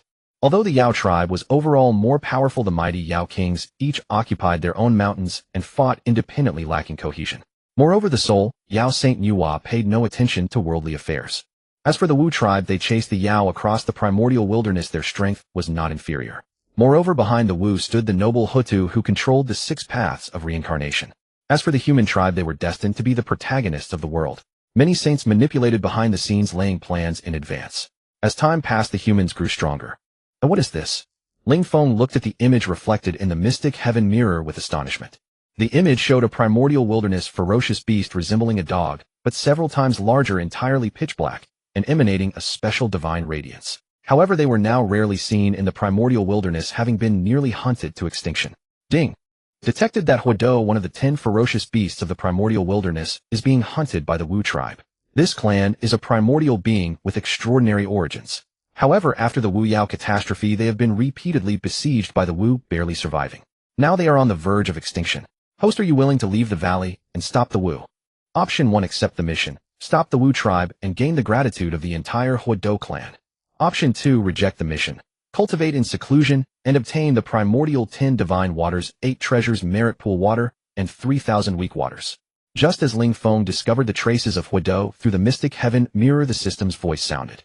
Ling Feng was overjoyed. He had not only discovered such a primordial wilderness ferocious beast, but also triggered a mission with rewards. This was a double blessing. As one of the 10 ferocious beasts, Huado's potential was not low. If he could bring it back to the Dao field, it would certainly add a powerful force. Reject. I choose to reject. Just as Ling Feng was considering whom to send to rescue, he saw Zhu Li's figure in the mystic heaven mirror. At this moment, Zhu Li's aura had grown considerably stronger. He seemed to have also spotted Huado. Without a word, Zhu Li transformed into his true form, and carrying overwhelming divine fire swooped towards the Wu tribe. What a coincidence, Zhu Li appears. With Zhu Li here, I need not worry too much. Ling Feng put away the mystic heaven mirror and looked at the 2 primordial divine waters before him. The 8 treasures merit pool water, also known as glazed pure water, was a sacred object of the Western sect. Although not of primordial origin, it was far more precious than primordial treasures. The 2 saints of the Western sect with supreme means had refined it from fortune, merit, and devout faith, granting it countless miraculous uses. As for the 3,000 weak waters, this substance was like water, yet not water, inedible, devoid of buoyancy, and capable of dissolving everything. These 2 divine waters were of little use to Ling Feng. In the entire valley, only the Water Phoenix clan had a great need for them. So he accepted the 2 primordial divine waters and directly bestowed them upon Lan Feng. At that moment, the system's prompt sounded again. Ding! Detected a remnant Wu tribe on the primordial wilderness. A great Wu named Qiyu has emerged and become the Wu leader. Would you like to go and kill him? Option 1. Accept the mission. Kill Qiyu and obtain the corpse of a great Wu. Option 2. Reject the mission. Stay in seclusion and obtain the primordial spirit treasure cloud embroidered immortal robe. Reject. Reject. Don't be ridiculous. Seeing that Qiyu became the Wu leader and wanting to kill him, Ling Feng felt the system was joking with him. If he really killed Qiyu, the Saint Hutu and other saints maneuvering behind the scenes would never let him off. After all, the rise of the human tribe was imminent, and the Wu tribe was the best whetstone. After the refusal, a reward now floated before Ling Feng. This time, it was an innate spiritual treasure called Yunxiu Xiani, functioning similarly to the Jiutian Nishang, a powerful defensive artifact. I'll store it for now and wait for an opportunity to give it to those 7 cute little ones who transformed from the innate gourd. Upon thinking of them, Ling Feng realized he had not paid attention to them for quite some time. At this moment, deep within a spiritual energy-rich forest on the Taoist grounds, the 7 little ones had gathered together, seemingly discussing something important. Big sister, I don't think we should keep swallowing our anger. We are always the ones bullying others. When did those spirit creatures that took human form dare to bully us? The speaker was a tiny figure surrounded by Sanmei Jinhua, standing with hands on her hips and glaring angrily into the distance. She ranked 5th among the 7 little ones, so everyone called her Xiao Wu. All 7 of these adorable children possessed extraordinary talents, and each held unique abilities. Some had the Ji Dao, Shen Li, while others possessed physiques comparable to the Great Wu. As for the 4th sister, she was born with mastery over the Xianming Divine Water, one of the 10 great divine waters, and the 5th Xiao Wu was born with the Sanmei Jinhua, one of the 10 great divine fires. The youngest among them carried a purple gourd on her back that was far taller than herself. Though these 7 little ones were born with exceptional talents and had never failed, when seizing spiritual medicines and items, they had recently encountered some trouble. A powerful spirit had appeared in the canyon, and all 7 combined still could not match him. Xiao Wu is right. Let's go settle this. Today we must defeat him. Thus the 7 little ones marched off bravely to seek revenge against an entity that had taken the form of Tianqing Mu, one of the top 10 Hodian spiritual roots.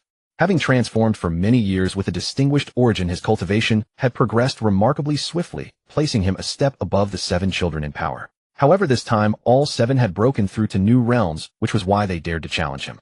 Oh, it's you brats again.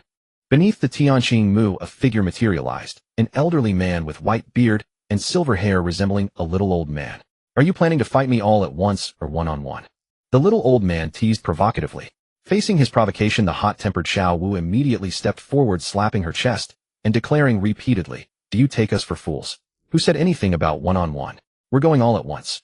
His cultivation strength was plainly evident. Even all 7 sisters combining their forces would struggle, let alone face him singly.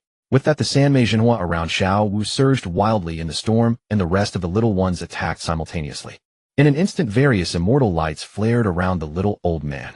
Ling Feng focused his gaze and saw. Goodness, heavenly. Xiao Qi had opened her gourd, which contained no fewer than 50 Hotian spiritual treasures.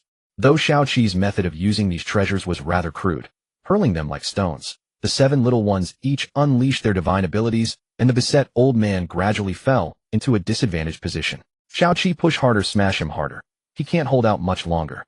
4th sister, withdraw your divine water. It's blocking my true fire.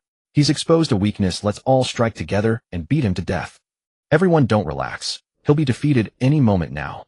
The little old man formed from Tianqing Mu was battered and bruised by the 7 children's combined divine techniques, soon losing all ability to resist. Monsters, absolute monsters. These little ones are growing far too quickly. I'm the one suffering here. The Tianqing Mu cried out in despair. In the end, Tianqing Mu was shattered and dissolved into a mass of pure essence, which the 7 children absorbed, further advancing their cultivation. The eldest sister was the strongest, having reached the 4th stage of Jinxian, while the others mostly remained at the 1st or 2nd stage. Xiao Wu placed her hands on her hips, looking down arrogantly at the Tianqing Mu that had not yet transformed. Before you take human form, you'd best remember us well. If you cross paths with us in the future, stay far away, or we'll beat you every time we see you. What's so great about a Hotian spiritual root? We were born from Xiantian's spiritual roots. Just as the 7 little ones were about to depart, Ling Feng's figure had already appeared before them. Master. Endowed with Sanmei Jinhua, Xiao Wu felt an innate closeness to Ling Feng and rushed forward the moment he appeared, hugging him tightly. Ling Feng dotedly ruffled her little head. Master! Master! Master! The other little ones also looked at him with delight and hurried to gather around. You lot are never still for a moment. This is the Ba Jiu Xiangong. Study it diligently and stop causing trouble everywhere. Ling Feng spoke softly. Yes, Master. Xiao Wu understands. Master, I will keep an eye on them. If anyone refuses to cultivate properly, I'll spank her. The eldest sister puffed out her chest and vowed earnestly. Ling Feng smiled faintly and said nothing more, then turned his gaze toward Xiao Qi, who carried the large gourd on her back. Xiao Qi, I notice your gourd contains quite a number of Hotian spiritual treasures. Collecting so many is of little use to you. Would you like to trade one for an innate spiritual treasure? Master, if you want them, just take them directly. I found all of these in the canyon. If Master needs more, I'll go collect even more in the future. Master, we can go collect them too. Hotian spiritual treasures appear in the canyon every so often. There are plenty of them. The 7 little ones spoke eagerly, one after another. Touched by their childish voices, Ling Feng took out all the innate spiritual treasures he had recently acquired. Oh, Master, just take these yourself. I don't need you to trade anything with me. But midway through her sentence, Xiao Qi's voice suddenly rose half an octave. Her eyes fell upon the Yunxiu Xiani, the Piaomiao Futian band, and the Jiutian Nishang among the innate treasures, and her eyes immediately lit up. These artifacts were not only exquisite in appearance, but also radiated a luster that clearly marked them as extraordinary items. Witnessing this, Ling Feng chuckled. Even in the primordial world, one could never escape the law of genuine delight. Master, let's trade, let's trade. These 3 artifacts are so beautiful, I want them all. Overexcited Xiao Qi could hardly speak clearly. It was not only Xiao Qi. The other little ones also gazed longingly at the 3 innate spiritual treasures. Ling Feng smiled. Indeed, girls have no resistance to beautiful things. Master, can I have all of them? Xiao Qi glanced at Ling Feng, her eyes full of hope, and asked tentatively. No, you gave me 50 acquired numinous treasures, you can only exchange for one of them. Hearing Ling Feng's words, the 7 little ones immediately understood that it was an exchange. But 50 acquired numinous treasures for one beautiful numinous treasure, that was worth it. Then I want the cloud-embroidered immortal robe. Xiao Qi hesitated for a moment, then made her choice. Immediately, as she took the cloud-embroidered immortal robe with a thought, it directly draped over her body. She twirled happily. Wow, so beautiful. The several little ones stared at Xiao Qi wide-eyed, extremely envious inside. But in the next moment, they thought of something, and each transformed into a streak of light shooting off in different directions of the canyon. They were going to search for acquired numinous treasures to exchange for the remaining ethereal sky-binding ribbon and 9 heavens rainbow garment. Only these 2 were left. If they were late, there would be none. Thus they were now afraid of being a step slower than the others. Only Xiao Qi remained looking at the cloud-embroidered immortal robe she had just put on, grinning from ear to ear. Ling Feng patted her head. Go and cultivate obediently. When you have time, you can also collect the newly born acquired numinous treasures in the canyon. I have many more beautiful numinous treasures here. Xiao Qi's eyes were full of smiles as she blinked at Ling Feng. Okay, master. Then Ling Feng spread this message: 50 acquired numinous treasures could be exchanged for 1 primordial numinous treasure at his place. The moment the news spread, all the creatures in the canyon were shaken. The preciousness of primordial numinous treasures was self-evident, and now they could be exchanged for just 50 acquired numinous treasures. For a time, many creatures who had reached a bottleneck in cultivation began searching for acquired numinous treasures in the canyon. Then after several years, Zhu Li returned. When Zhu Li returned, he brought back the Huodou clan, and no other tribes besides them. The process of Zhu Li bringing back the Huodou clan was not smooth. After all, they were ancient fierce beasts, powerful in combat and difficult to submit to others. Moreover, the Huodou were a key target of the Wu clan's extermination, so the difficulty was imaginable. Bringing other races along would also have made the operation difficult. At first, Zhu Li had intended to directly tell the Huodou clan leader about the canyon sanctuary, making the Huodou clan yearn for it, so as to avoid harming relations. Unfortunately, the Huodou were all hot-tempered. Although Zhu Li had saved them, they did not believe that such a place as he described really existed. Phoenixes perch on Wutong trees, golden crows stand on Fusong trees, spirit herbs are everywhere, the Tao's celestial music lingers faintly, and spiritual rain falls continuously. Such a place they had never heard of in the primordial age. It was too exaggerated. So they simply did not believe Zhu Li. In the end, Zhu Li, unable to argue them into submission, had to resort to force. He suppressed the entire Huodou clan and forced them to march. At this moment, Zhu Li bowed deeply to Ling Feng, who was atop the Wutong tree. This trip abroad has been unworthy of the ancestors' nurturing. I have only brought back the Huodou clan. Ling Feng's figure then appeared, and he nodded. Good. At that moment, the Huodou clan who had entered the sanctuary were all dumbfounded. Phoenixes. So many phoenixes. And before them was a phoenix ancestor of unfathomable cultivation. How could this be? The powerful members of the Phoenix clan had all perished long ago during the Dragon Phoenix cataclysm. This shouldn't be possible. Not only that, they even discovered that this place had at least tens of thousands of phoenixes. Such a powerful force could dominate even the primordial world, yet they were guarding the extremely remote southernmost land. Huodou, one of the 10 ancient fierce beasts. Has your clan declined to such a state? Ling Feng looked them over, his tone somewhat wistful. The clan had only a dozen members, and the highest cultivation was only at the 9th level of Tai Golden Immortal. Hearing Ling Feng's question, the Huodou clan leader immediately replied in fear.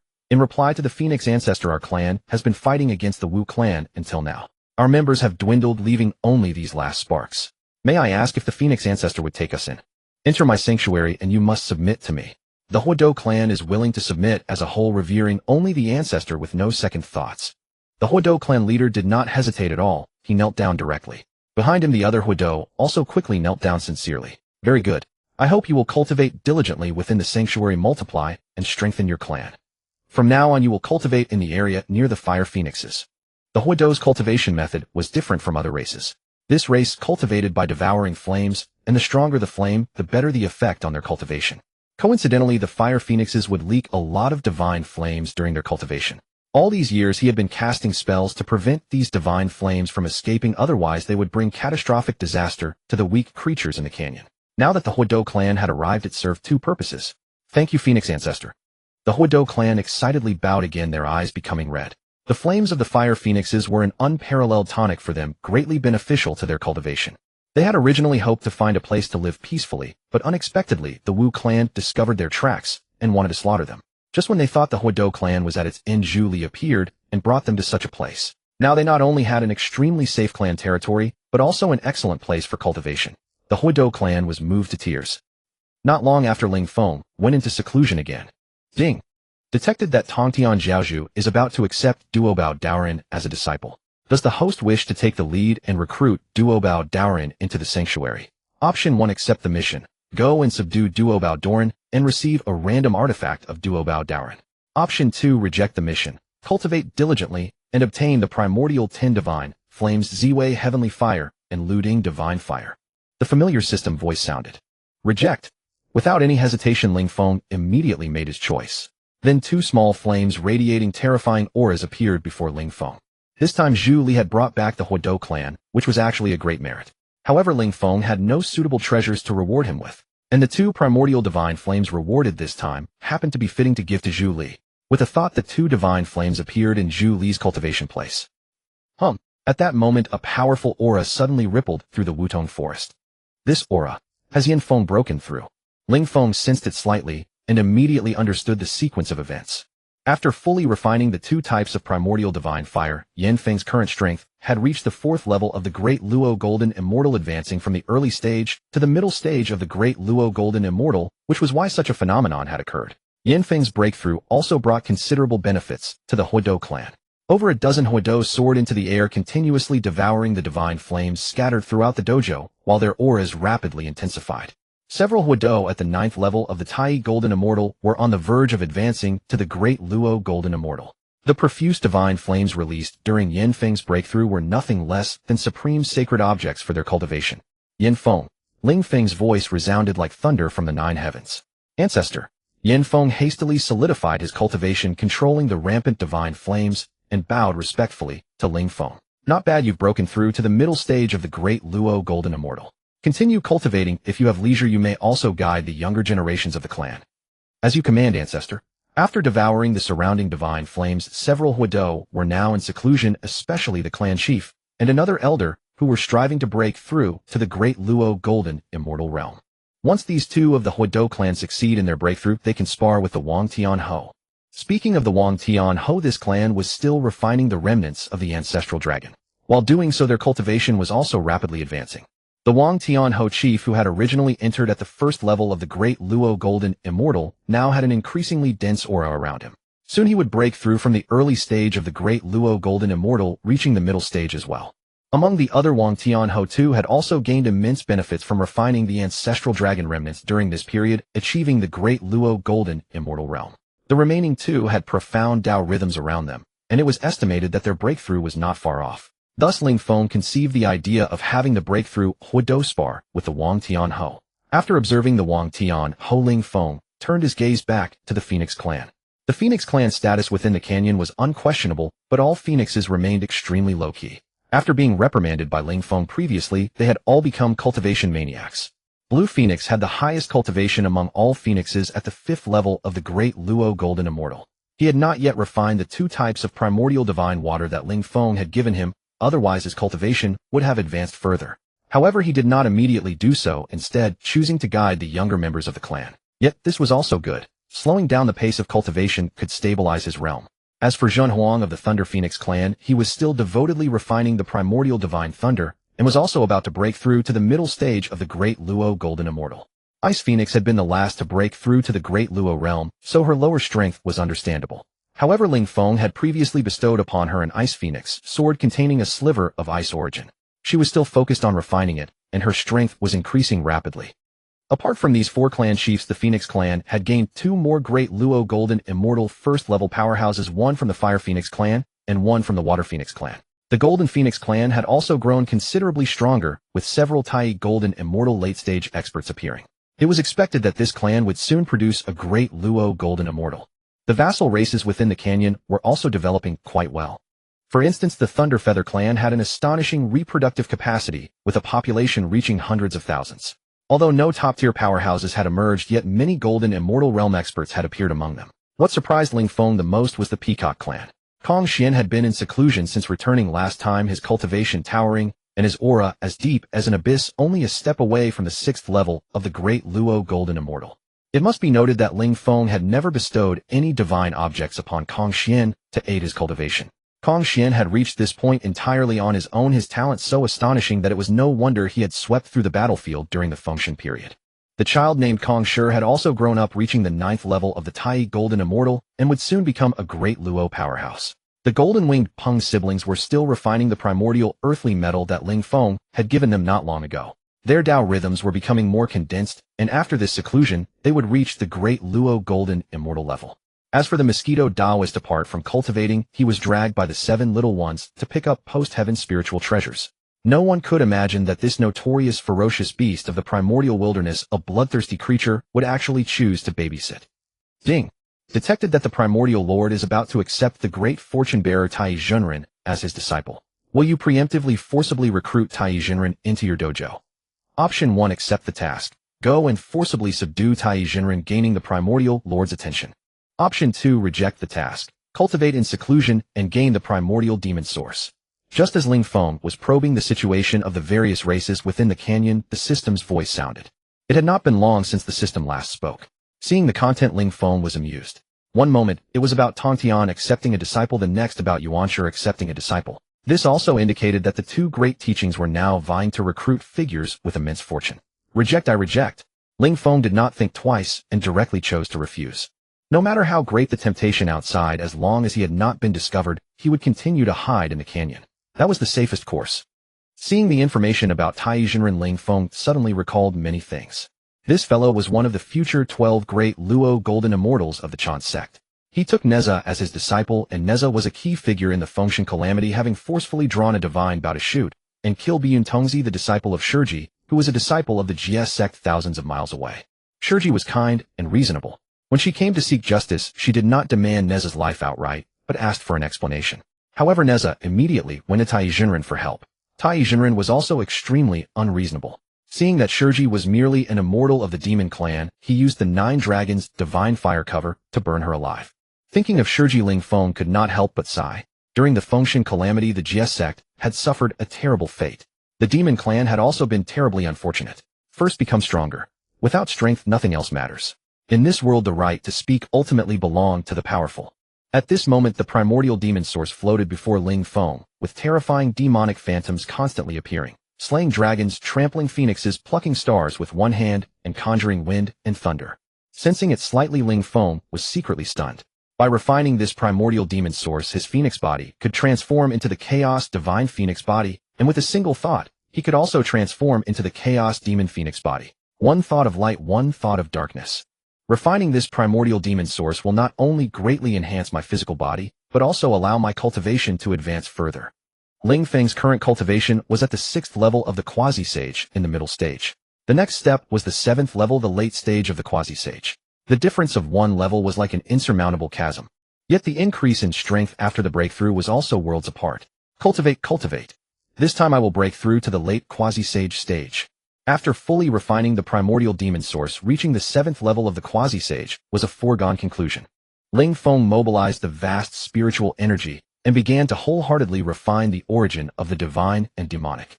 As Ling Feng refined it, terrifying phantoms of divine and demonic beings continuously appeared atop the parasol tree, causing all clans to gaze at the treetop in awe. They knew this was the phenomenon manifested when the Phoenix ancestor was cultivating, and their hearts were all speculating what level the ancestor had reached, completely unfathomable. During Ling Feng's cultivation, the chieftain of the Wangtianhao clan successfully broke through to the middle stage of the Great Luo Golden Immortal, while the other two Wangtianhao, at the 9th level of Tai Golden Immortal, also broke through to the 1st level of the Great Luo Golden Immortal. The newly breakthrough Wangtianhao chieftain's confidence soared, and he only wanted to find someone to fight. The Huodo clan. That day, a resonant voice from the Wangtianhao's cultivation ground echoed throughout the canyon. Instantly, countless gazes fell upon the Wangtianhao clan. The Wangtianhao were born for battle, each one unmatched in combat power. At this moment, the Wangtianhao, who had reached the middle stage of the Great Luo Golden Immortal, was even more terrifyingly powerful. In the canyon, all living beings' expressions changed slightly. Come and fight, the Wangtianhao shouted as they could not wait to find a suitable opponent for a battle. The next moment, several powerful auras burst forth. In the south, 5 dazzling divine radiances shone, with a golden peacock phantom reaching the sky. This was Kong Xian, who looked at the Wangtianhao with an unfriendly expression. In the east, the terrifying Nanming Lihua burned the sky and boiled the sea. Zhu Li also appeared, staring coldly at the Wangtianhao. In the parasol tree forest, a huge black dog manifested, bathed in terrifying divine flames. 2. Misunderstanding. The Wangtianhao chieftain stared blankly at Kong Xian and Zhu Li. He hadn't forgotten the scene of being beaten by these two before. The moment he saw them, his legs began to tremble slightly, and then he looked at the Huodo. Huodo clan, those who have broken through to the Great Luo Golden Immortal level, come and fight.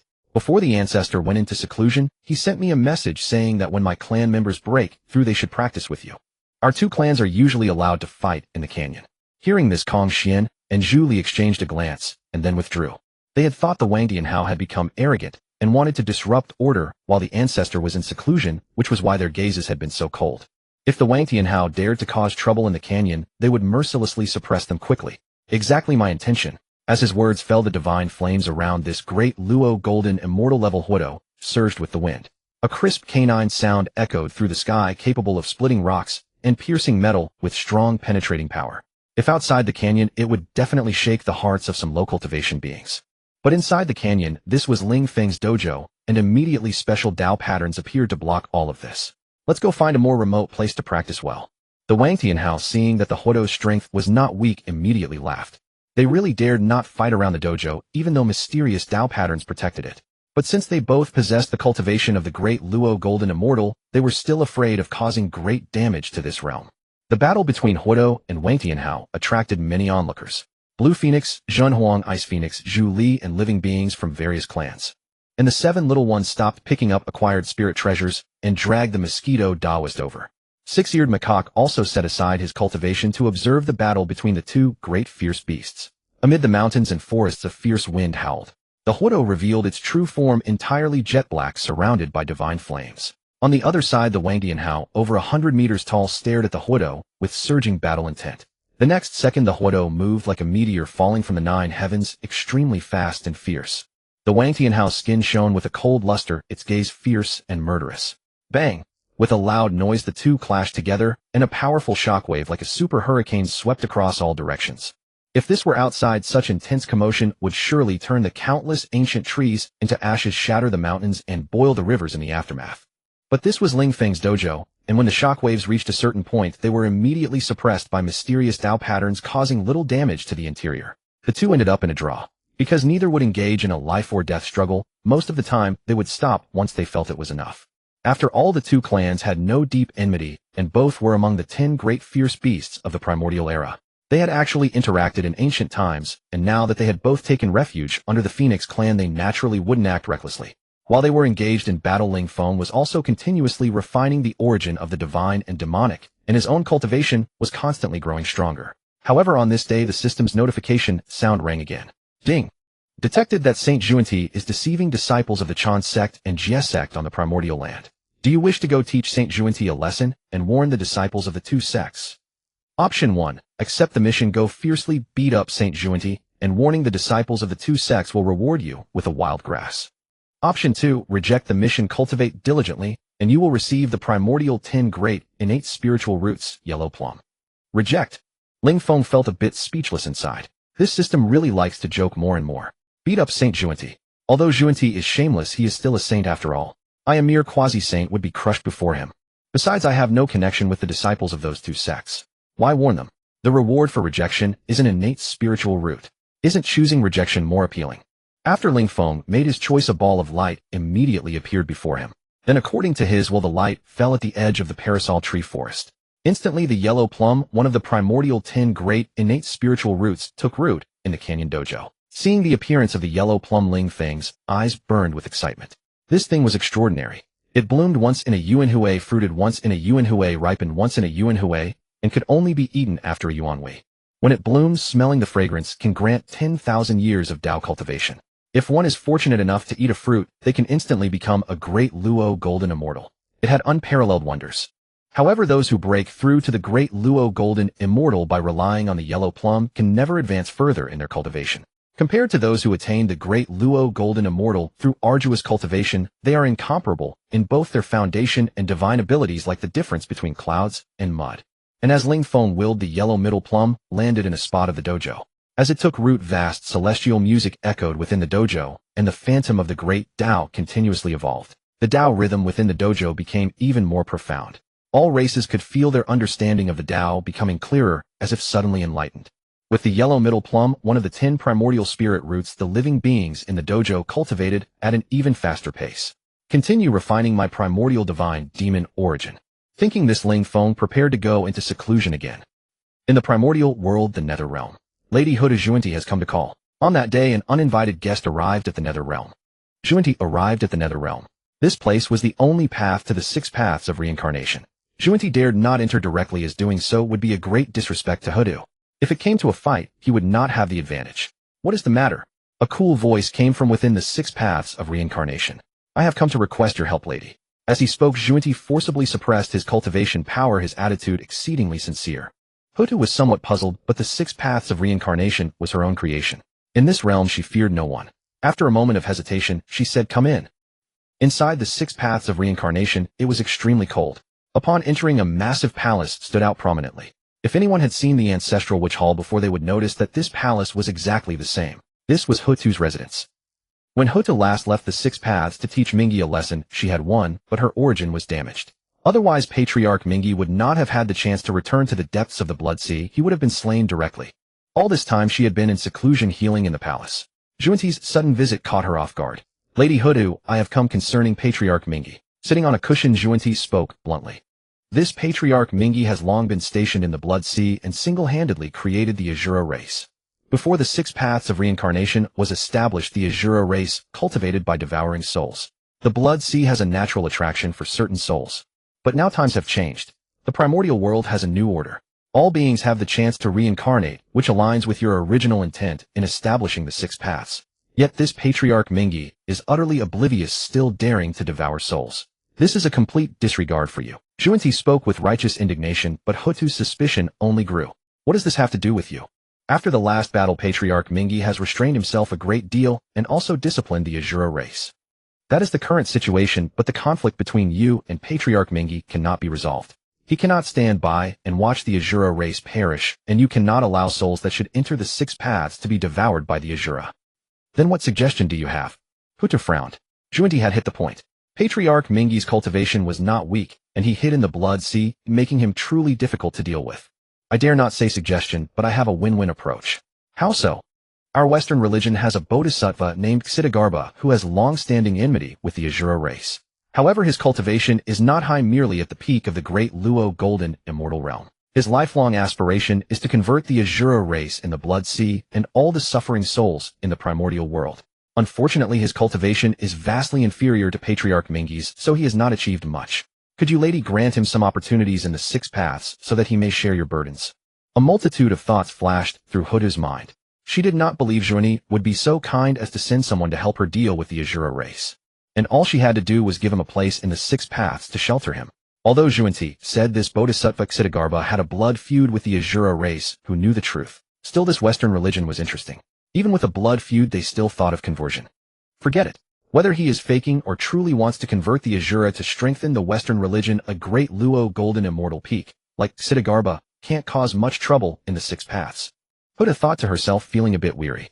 In the vast 6 paths, very few of her subordinates had reached the great Luo golden immortal realm, and those who did were only at the initial stage. This made her feel constrained whenever she wanted to dispatch someone for any task. Agreed. Hutu consented. Thank you, lady. I will send Xitigarbha soon. As she agreed, Junti bowed slightly with clasped hands in excitement. Within the canyon dojo, the phantom of the divine demon around Ling Feng grew increasingly solid, and his aura became more terrifying. The primordial divine demon origin was nearly completely refined by him. Ding! Detected that Saint Junti is using the Azura race as a breakthrough to deceive Saint Hutu, and is about to send Bodhisattva Xitigarbha to the 6 paths to steal fortune. Do you wish to expose Saint Junti's malicious scheme? Option 1. Accept the task. Go expose Saint Junti. Reward a cup of yellow spring water from the nether realm. Option 2. Reject the task. Cultivate in seclusion. Reward the primordial spirit treasure wind thunder scissors. Reject. At the same time, Ling Feng was puzzled.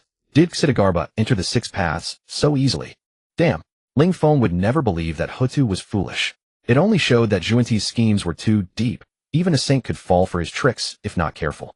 After Xitigarbha entered the 6 paths, Patriarch Mingyi's days became difficult. As soon as he arrived, he shouted, "If the hells are not empty, I vow not to become a Buddha." However, it was all a bluff to confuse Patriarch Mingyi's perception. He claimed to convert the souls in hell, but he never preached in the 6 paths. Instead, he went to the edge of the Blood Sea, constantly chanting scriptures and converting the Azura race. Whenever Patriarch Mingyi woke up, he would flee. Once Mingyi went into seclusion, he would go out again to continue chanting and converting. Xitigarbha acted with great caution and patience, never in a hurry. He kept pulling back and forth with Patriarch Mingyi, slowly converting the Azura race. Eventually, his cultivation grew stronger, reaching the quasi-saint realm. But even after that, he remained cautious and meticulous, prioritizing safety over efficiency, still slowly converting the Azura. This was the origin of the Azura race in the Western religion's 8 divisions. The Azura in the 8 divisions were those converted by Xitigarbha from the Blood Sea. Later, during the great catastrophe of the investiture of the gods, the heavenly Tao became chaotic. Saint Hutu was too busy to attend to everything, and Xitigarbha took over, occupying a place in the 6 paths, turning it into a territory of the Western religion. Ling Feng sighed and became more wary of Junti. Such scheming was truly unavoidable. From now on, I cannot believe a single word from Junti. No, it's best to not even give him a chance to speak. Once I become a saint, I will beat him every time I see him. That is the safest method. At that moment, a pair of scissors of unparalleled sharpness floated before Ling Feng. Carved with lifelike dragons and phoenixes, it exuded a terrifying aura, and from time to time sounds of storms and thunder emanated. As he grasped the wind thunder scissors, Ling Feng also learned the usage of this primordial spirit treasure. Once activated, it could release the Samadhi divine wind, and the nine heavens mystic thunder unmatched in offensive power. This treasure is suitable for Honghuang. Thinking this, Ling Feng directly tossed the wind thunder scissors to Honghuang, then continued his secluded cultivation. Cultivation knows no time, and the primordial chaos marks no years. Days passed one after another, and atop the phoenix tree at the center of the canyon, the divine and demonic phantom grew increasingly solid and powerful. Ling Feng's aura also became as profound and unfathomable as an abyss. On this day, two enormous divine phoenix phantoms appeared atop the phoenix tree. One was filled with a sacred aura and boundless golden light, while the other exuded a ferocious aura with rolling demonic energy. As soon as the two figures appeared, a massive spiritual energy tide erupted, sweeping across the entire dojo.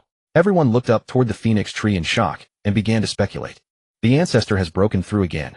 What level has his cultivation reached now? Even a sage would be no more than this.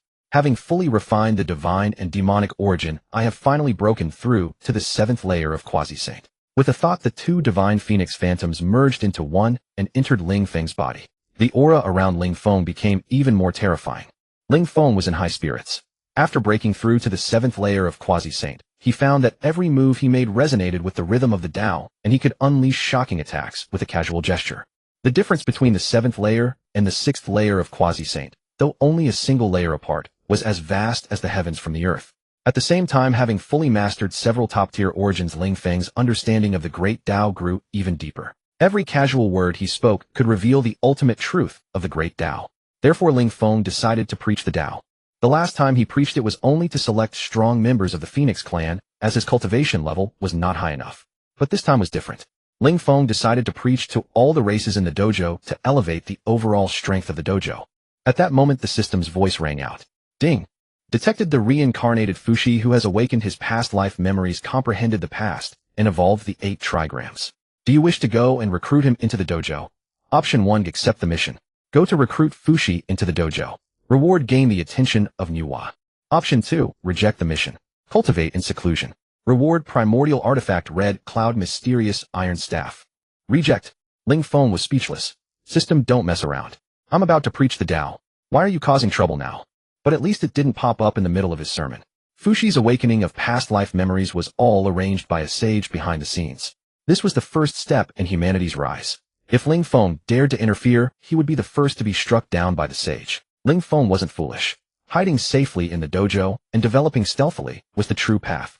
Putting away the primordial artifact rewarded for rejecting the mission Ling Feng prepared to preach. All races may come to the Phoenix Tree Forest. For the next 100 years, I will preach the Tao to you. You may ask anything related to cultivation. As for how far you can go, it depends on your own comprehension and fortune. Ling Feng's voice spread throughout the canyon dojo. It's the master's voice. The master is going to preach. Little Five exclaimed in surprise. In front of her was Mosquito Taoist, whom she was asking to help search for newly born treasures. Mosquito Taoist was quite miserable too. Somehow these 7 little ones had got him completely under their control. Every day aside from cultivation, he had to help them capture spirit treasures, and they took turns. Today helping the eldest, tomorrow helping the second. Today it happened to be the 5th one's turn. Originally a ferocious beast, although he didn't appear frequently in the primordial chaos, he had some reputation. Yet after arriving in this canyon, he had become a good-natured helper. This was a bit inconsistent with his persona. It made him somewhat confused. What? The Phoenix ancestor is going to preach. Mosquito Taoist, who was capturing a spirit treasure, also showed a face full of shock. The Phoenix ancestor's cultivation was profound, and this time, he had made another great breakthrough. His sermon would surely be extraordinary. They must not miss this opportunity. Uncle Mosquito Taoist, let's go listen to the master's sermon. Forget about capturing treasures. Let's go. Mosquito Taoist dusted off his clothes, thinking that this little one wasn't so foolish after all, knowing to go listen to the Tao. The 7 little ones led Mosquito Taoist as they flew together to the Phoenix Tree Forest. In the forest, Mosquito Taoist also saw Kong Xian and members of the Peacock clan. However, among the Peacock clan, there were 2 strange creatures with golden wings. Hissed the great Luo golden immortal level. Mosquito Taoist gasped in astonishment. This Peacock clan was simply too terrifying. At that moment, the other races in the dojo, led by their clan leaders, also arrived in the Phoenix Tree Forest. The Vermilion Bird clan, the Thunderbird clan, the Dark Sparrow clan, the Lark clan, the Spirit Mandarin Duck clan, the Snow Eagle clan, the Thunder Feather clan, the Bloodbat clan, the Seven-Colored Golden Pheasant clan, the Dark Crane clan, the Cloud Crane clan, the Shangfu Bird clan, the Mieming Bird clan, the Swanee, the Huido, and so on. All the races in the dojo gathered in the Phoenix Tree Forest. In addition, there was the Phoenix clan that usually kept to themselves, the Thunder Phoenix, the Ice Phoenix, the Water Phoenix, the Fire Phoenix, the Golden Phoenix. Even Luya, who had been cultivating on the Fusang tree, came out. The aura on his body grew increasingly terrifying. He had broken through to the great Luo Golden Immortal level. As for Six-Eared Macaque, he usually cultivated alone and had hardly communicated with anyone except Ling Feng. He found a seat by himself and waited for Ling Feng to begin. However, Six-Eared Macaque's talent was indeed formidable. When he first entered the dojo, his cultivation was very weak, but now he was already a Tai Golden Immortal. As for the Wangtianhao clan, they were currently fighting outside the primordial chaos and missed this opportunity. There were many races, but everyone was orderly. At the center of the dojo, Ling Feng perched atop the Phoenix tree. Since everyone is here, I shall begin preaching the Tao. As Ling Feng finished speaking, all living beings sat upright. Since Pangu created the heavens. With every word Ling Feng spoke, the sound of the great Tao resonated, deafening and thought-provoking.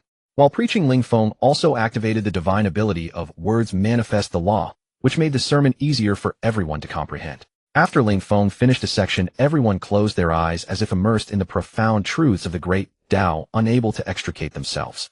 Ling Feng did not speak again, letting them comprehend on their own. How much they could comprehend would be their own ability. As for those who had already awakened and understood nothing of Ling Feng's sermon, Ling Feng teleported them out of the Phoenix Tree Forest to prevent them from disturbing others' enlightenment. This time Ling Feng truly imparted all his knowledge. Soon after, another strong cultivator who had been at the 9th layer of Golden Immortal broke through to the Tai Golden Immortal level. Most of these people came from minor clans, such as the Cloud Crane clan and the Dark Sparrow clan. Among them, the Huido clan produced another strong cultivator at the Great Luo level during this sermon. After they broke through, Ling Feng first let them consolidate their realms in place and not speak. These 7 little ones. Ling Feng exclaimed in astonishment atop the parasol tree. These 7 little ones were not of high cultivation, yet they were still immersed in the same profound enlightenment as Kong Xian and Zhu Li, as expected of beings born from the primordial gourd transformation. Ling Feng sighed with admiration. Besides these 7 little ones, Ling Feng also noticed the Taoist one. At this moment, the Taoist one was right beside the 7 little ones, and it was clear that he had an exceptionally close relationship with them. Who would have thought that the infamous Taoist one would now appear in such a guise? Ling Feng could not help but chuckle. Since arriving at the Canyon Dojo, the Taoist one had shed his previous ferocious demeanor and taken on the heavy responsibility of tending to the children. However, Ling Feng observed that the Taoist one was not so amiable to everyone. He was only easygoing with the 7 little ones. Another surprise for Ling Feng was the Six-Eared Macaque, who had also fallen into enlightenment. The aura around him continuously surged. Withdrawing his gaze, Ling Feng's latest sermon had plunged the entire Canyon Dojo into a massive wave of seclusion and cultivation. While the entire Canyon Dojo was swept up in a frenzy of cultivation, events in the primordial world unfolded one after another. In the mountain forest, roars of ferocious beasts echoed incessantly, leaves rustling down.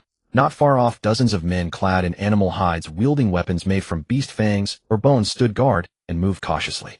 They were a hunting party from a nearby tribe. The tribe's food depended on their hunting of beasts. Now they faced a 3-meter-long saber-toothed tiger. After a fierce battle, they slew the saber-toothed tiger and excitedly carried it back to the tribe to share the meat.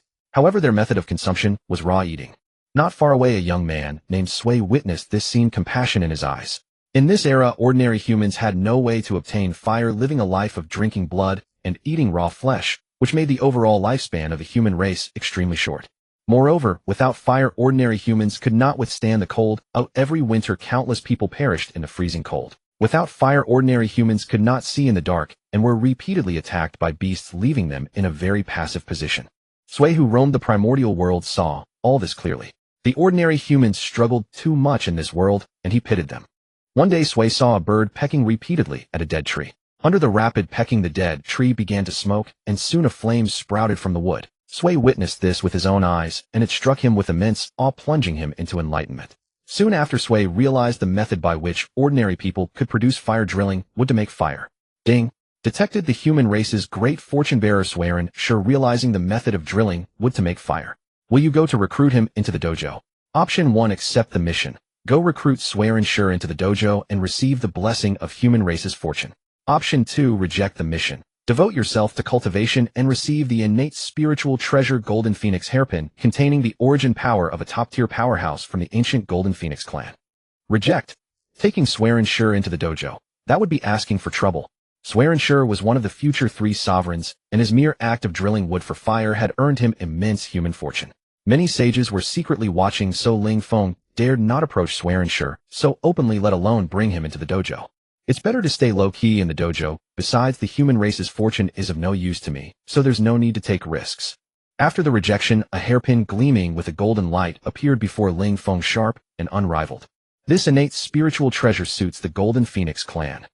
The Golden Phoenix clan had not been breeding for long. They were the weakest among all Phoenix clans. The origin contained within can allow the Golden Phoenix clan to produce a formidable powerhouse. 100 years passed. Ling Feng sent everyone back to their respective clan lands. Additionally, he gave the Golden Phoenix hairpin to the chieftain of the Golden Phoenix clan.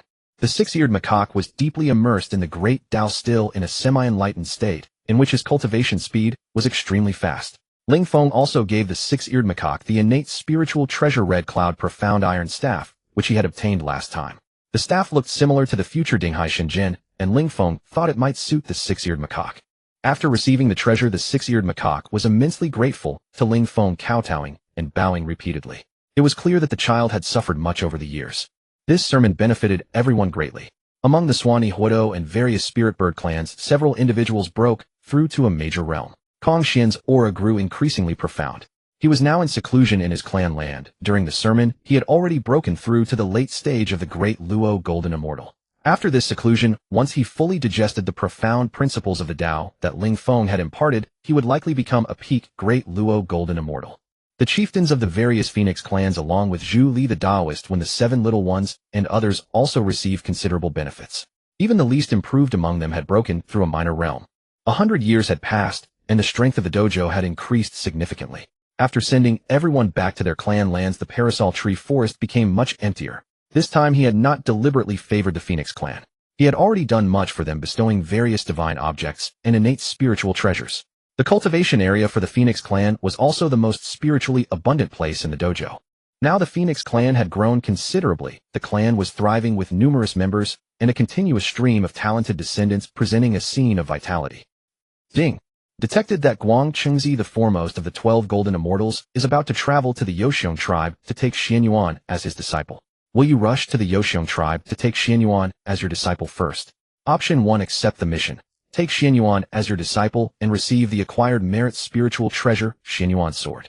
Option 2. Reject the mission. Devote yourself to cultivation and receive the origin of stars. Reject. System, I reject. Good heavens, take the future Emperor Xianyuan as a disciple. The future battle of Zhuolu between Xianyuan and Qiyu would ultimately cement the human race's position as the protagonists of heaven and earth, leaving no trace of the Wu clan on the primordial land. Though Xianyuan was only one of the 5 emperors, the human fortune upon him was no weaker than that of Swear-Ensure. It was even stronger. At this time, Guang Chengzi, the foremost of the 12 Golden Immortals, took Xianyuan as his disciple under the instruction of the primordial lord. Otherwise, it would never have been his turn to accept a disciple. At this moment, if Ling Feng had taken Xianyuan as his disciple ahead of time, then the bewildered Yuanshi would investigate and discover the existence of Ling Feng and his Tao field. All the efforts over these years would then be in vain. After all, in Yuanshi's eyes, these demonic beings were all creatures with fur and horns, born from moisture and hatched from eggs. Better to stay low-key. Isn't the star origin tempting enough? At this moment, the star origin floated before Ling Feng. Though it was merely a chaotic, hazy mist, Ling Feng felt billions of stars swirling around him, vast and magnificent. The star origin, once refined, can invoke the astral power of the entire primordial universe. Ling Feng's eyes burned with fervor. The ancient demon court's all-heaven star array merely borrowed the power of 365 stars in the sky, with the sun star and moon star as the main array, eyes, making it profoundly deep and permeated with killing intent. However, the requirements for borrowing these star powers were also strict. One needed to refine 365 large all-heaven star banners and 14,800 small all-heaven star banners, supplemented by the power of countless immortals and demons. For Ling Feng, it was much simpler. As long as he fully refined the star origin, he could invoke the star power with a mere thought. Thinking of this, Ling Feng suddenly became excited. Moreover, the benefits of refining the star origin were not limited to invoking star power. He himself would gain immense advantages. After fully refining the star origin, Ling Feng's strength would advance another step. Cultivate. Once I've fully refined the star origin, I can reach the 8th level of the quasi-saint realm. I must improve my strength as soon as possible. It would be best if I could break through to the sage realm. Then no matter what happens I won't be afraid. It must be said that Ling Feng had a deep obsession with Yuan Tianzuan. Among all the sages of the primordial world, the one who made him feel the most threatened was also Yuan Shi, because Yuan Shi harbored such intense hatred for the demonic beings. Taking a deep breath, Ling Feng began to channel the vast spiritual energy and devoted himself to refining the star origin. During the time Ling Feng was in seclusion, many great events occurred in the primordial world. After Fuxi unified the central plains under the name Taihao, he was appointed by Taishang Laozi as the celestial emperor sage of the Fire Cloud Palace, and passed the throne to Shinnong, who had won the world by tasting 100 herbs. Shinnong ruled the world for many years, during which constant friction arose with the Wu clan. Qiyu had always regarded Shinnong as a thorn in his side. In the great hall of the Wu clan, Qiyu sat on a bone throne, his face flushed with anger. He recalled how the Wu clan had once been the overlords of heaven and earth, showing no respect to the demon court, and how humans were merely their food. But now the Wu clan grew weaker, while humans grew stronger.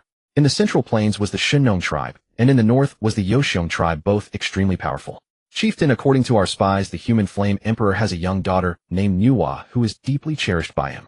I have a plan, my lord. We can use Nuwa to weaken the flame emperor's strength. Hearing this, Chio's heart trembled, and he shouted, "Speak." A tribe by the East Sea. Hey, bullying children is no skill at all. A little girl with pigtails stood before her, a young man with horn-like scales leading a group of shrimp soldiers and crab generals who were bullying some human children. She stepped forward and said sternly. The little girl's name was Nuwa.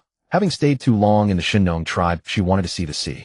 So the Flame Emperor had 2 experts from the tribe escort Nuwa to the East Sea. But before they even saw the sea, they encountered this scene.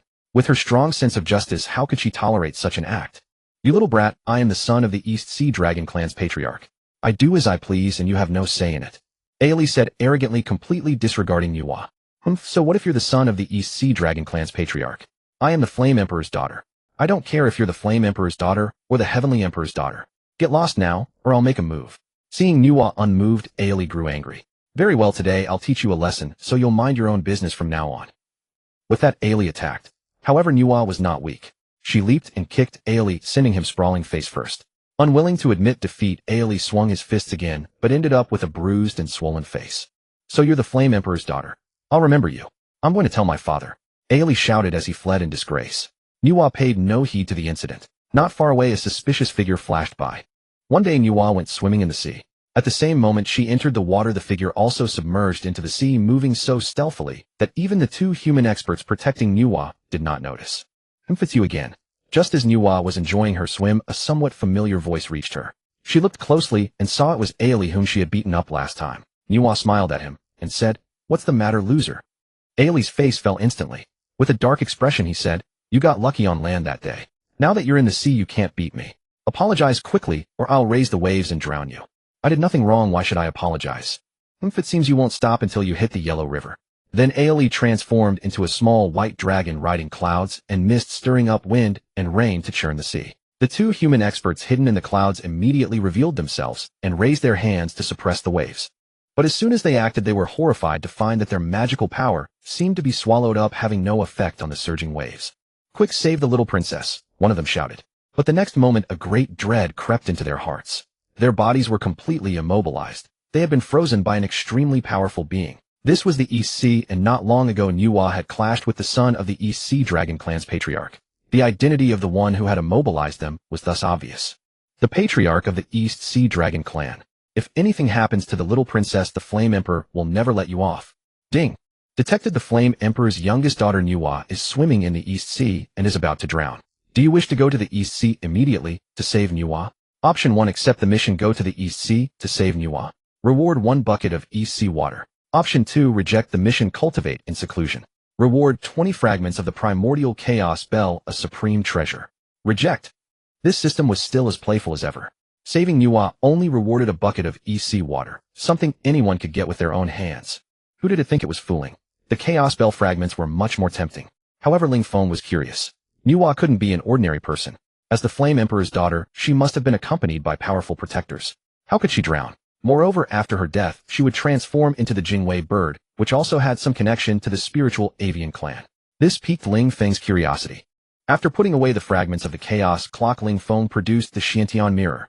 From the images reflected by the Xiantian mirror, Ling Feng saw the little white dragon continually stirring up wind and rain in the sea, and the drowning Nuwa gasping for water, as well as 2 human experts bound by a great cultivator's magical power, their faces filled with panic.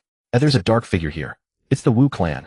Ling Feng recognized the true identity of the dark figure at a glance. A Wu clan expert, at least at the Deluo Golden Immortal realm. Witnessing this scene, Ling Feng instantly understood the whole story.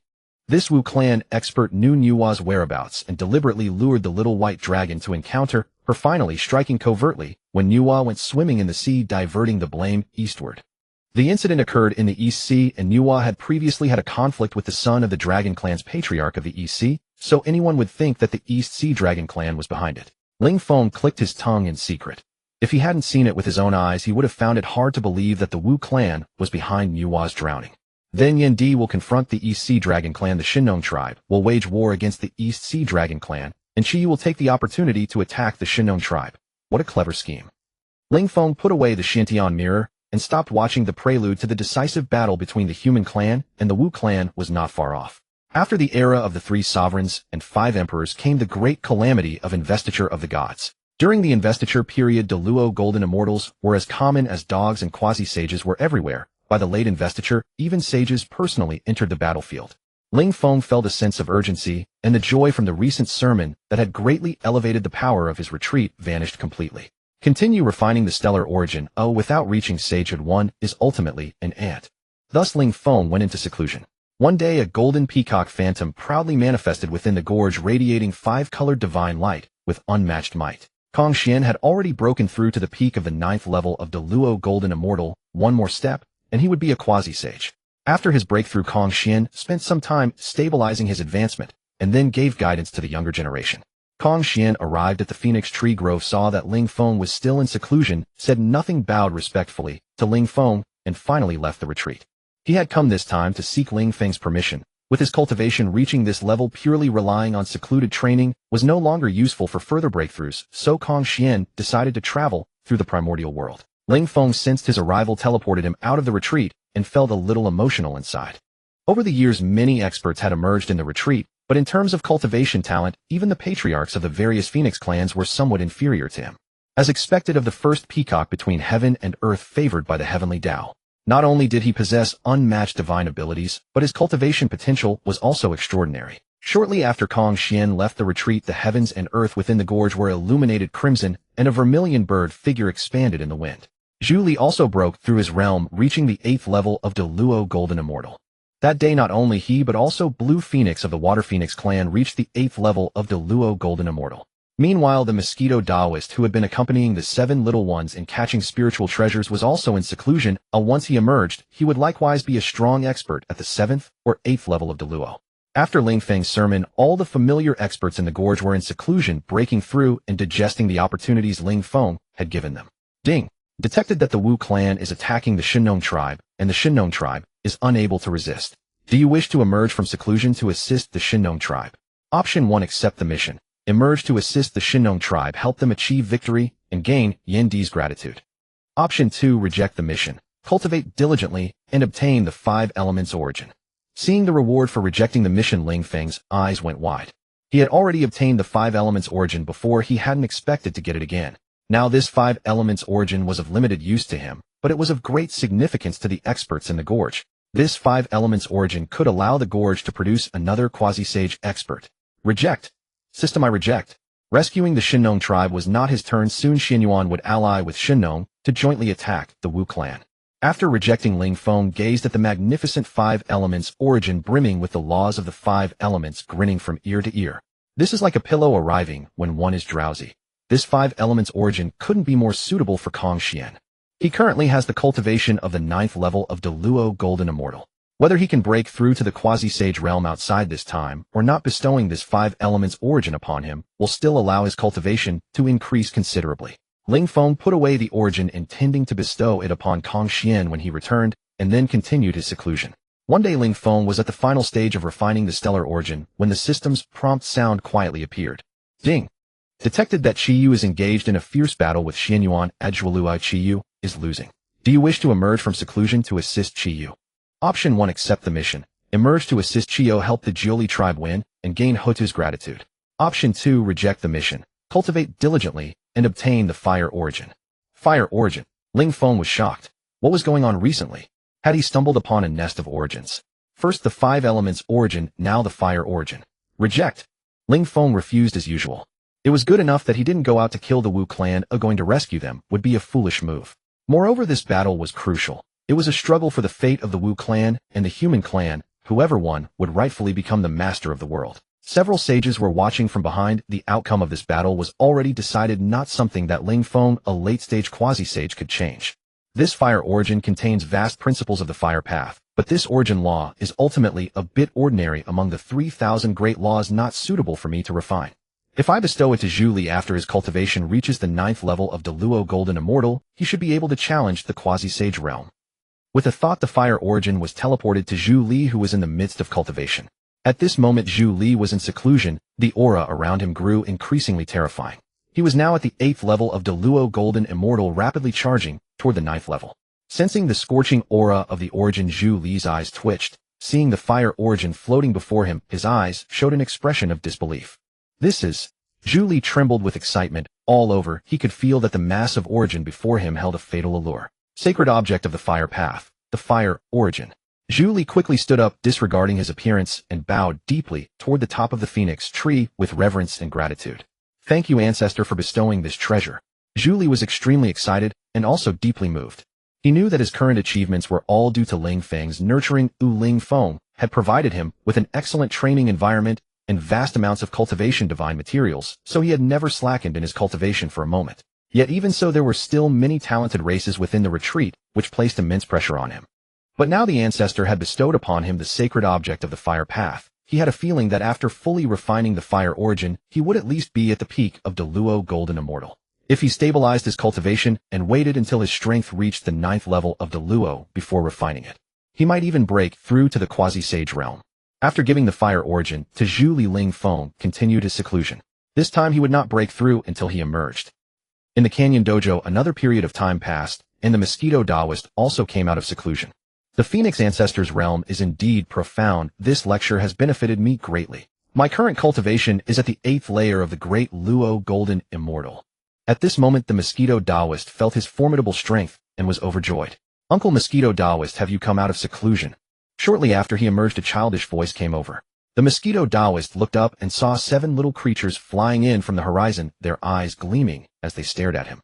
The Mosquito Taoist sighed. Alas, back in the Blood Sea I was alone and helpless, cultivating in solitude for years. It was ultimately too lonely. Now in this canyon, I've actually gotten along so well with these 7 little ones that I feel I've almost forgotten what I used to be like. At this the Mosquito Taoist sighed in emotion. However, after the 7 little creatures approached him, he was secretly shocked. How much had their cultivation increased in this short time? The highest cultivation was the eldest one at the 9th layer of the Tai Golden Immortal. The 5th one ranked second at the 8th layer of the Tai Golden Immortal, but seemed ready to break through to the 9th layer at any moment. The other little ones were at least at the 7th layer of the Tai Golden Immortal. It seems these little ones have gained no less than I have. The 7 little creatures, as soon as they reached the Mosquito Taoist, mischievously surrounded him. Uncle Mosquito Taoist, do you have time? Yes. Great. Come with us to capture spiritual treasures. And so the Mosquito Taoist, who had just emerged from seclusion, was reluctantly dragged off to capture spiritual treasures. In the primordial world, Kong Xian crossed the southern continent and arrived at the territory of the human race. He sensed that his opportunity for breakthrough lay here. Here Kong Xian witnessed many things. He saw the suffering of the Wu clan and the various tribes of the human race, saw the Flame Emperor seeking help from the Yoxiong tribe of Xuanyuan, and even saw the fierce final battle between the human race and the Wu clan, the Battle of Zhuolu. In that battle, the fortune of heaven and earth surged, ebbing and flowing as the balance constantly tipped between the two races. He saw the bravery of the great Wu Xingtian, who continued to swing his shield and axe even after losing his head. But the will of heaven was like a blade. Anyone who dared to defy it would be mercilessly slaughtered. The defeat of the Wu clan was already a foregone conclusion. After the war completely ended, Kong Xian seized an opportunity between heaven and earth, an opportunity to become a quasi-saint. Without time to return to the Canyon Dojo, he moved eastward, found a remote place overseas, and began his seclusion. Meanwhile, atop the tens of thousands of meters tall parasol tree in the Canyon Dojo, billions of stars shone brilliantly above the dojo, distant and profound. Suddenly, the unreachable, indistinct billions of stars burst forth with dazzling light, containing a breathtaking power. The next moment, a colossal phantom of a phoenix appeared, bathed in starlight, supremely holy. At the same time, the aura around the phoenix surged violently. A massive storm of spiritual energy swept through the entire dojo. The ancestor has broken through again. Everyone understood, and without hesitation they immediately began cultivating in the storm of spiritual energy. The storm produced by Ling Feng's breakthrough was a tremendous opportunity for them. Many low-level beings also broke through a minor realm thanks to this storm. Broke through. At this moment Ling Feng was in high spirits. He had fully mastered the star origin, and his realm had smoothly broken through from the 7th layer of Quasi-Saint to the 8th layer. One more step, and he would reach the 9th layer of Quasi-Saint. At that moment the system's notification sound rang out again. Ding! Detected that the Battle of Zhuolu has ended. Xingtian and Qiyu have been defeated. The human race has ascended to the role of the protagonist of heaven and earth. The Wu clan will no longer exist in the primordial world. Do you wish to go and take Xingtian and Qiyu into the dojo? Option 1. Accept the task. Leave the canyon and take Xingtian and Qiyu into the dojo. You will gain the gratitude of Hutu. Option 2. Reject the task. Cultivate diligently and obtain the sky origin. Ling Feng had just broken through to the 8th layer of Quasi-Saint. Originally, he wanted to first check the situation outside in the primordial world and not rush to continue cultivating. After all, haste makes waste. But immediately a new task arrived, and it even offered a sky origin. This. On the path of cultivation, haste makes waste, but I should be an exception, right? After all, I'm not really cultivating in the orthodox sense, I'm just refining the power of the origin laws. It should be fine, right? Forget it, I'll reject it first. Reject. Ling Feng shouted these 2 words with a very excited voice. Then the sky origin was obtained. The Battle of Zhuolu is over, and the human race has completely become the protagonist of heaven and earth. The great calamity of the investiture of the gods is drawing closer and closer. At this moment Ling Feng felt a bit of urgency in his heart. I must quickly refine this sky origin and break through to the 9th layer of Quasi-Saint. Then with my peak Quasi-Saint realm combined with the many strong demons in the canyon to set up the 10,000 demons formation, I will have the power to protect myself in this primordial world. Ling Feng's eyes burned with passion as he gazed at the floating sky origin before him. The characteristic of the sky origin is inclusiveness, to include everything. Cultivate. It would be best to break through to the saint realm as soon as possible, so that even if I have to confront other saints head-on, I will not fear at all. On a certain island in the East Sea, spiritual energy was pouring in, and the order of the great Tao was clearly visible. This was the phenomenon of someone about to break through to Quasi-Saint. After an unknown amount of time, a powerful vortex of spiritual energy appeared in the sky above the island, and then a strong aura burst forth from within the vortex. At the same time, 5-colored divine light shone across heaven and earth, radiating blinding brilliance. It's done. I have broken through to the Quasi-Saint realm. Now Hongjun was in a great mood. After witnessing the war between the human race and the Wu clan, he felt a resonance. He continuously cross-referenced his insights with the content of Ling Feng's lecture, and finally, he understood. Today he broke through to Quasi-Saint. The higher his cultivation, the more Hongjun realized Ling Feng's terror. Having broken through to Quasi-Saint, it's time to return to the dojo. Shortly after Hongjun left, a figure silently appeared staring at the spot where Hongjun had been with a puzzled expression. Just broke through to Quasi-Saint with the aura of a demon. Could this be a disciple of my GS sect? The newcomer was none other than Tongtian Jiaozhu. Hongjun had made thorough preparations before his breakthrough, deliberately seeking out a remote overseas island to avoid being discovered by the saints. However, no matter how careful, there was always a slip. Hongjun did not know the terror of the saints. The phenomenon caused by his breakthrough was still detected by Tongtian Jiaozhu. Ding! Detected that Saint Tongtian is tracking the trail of Hongjun. Host, will you go out to kill Saint Tongtian to protect the safety of the dojo?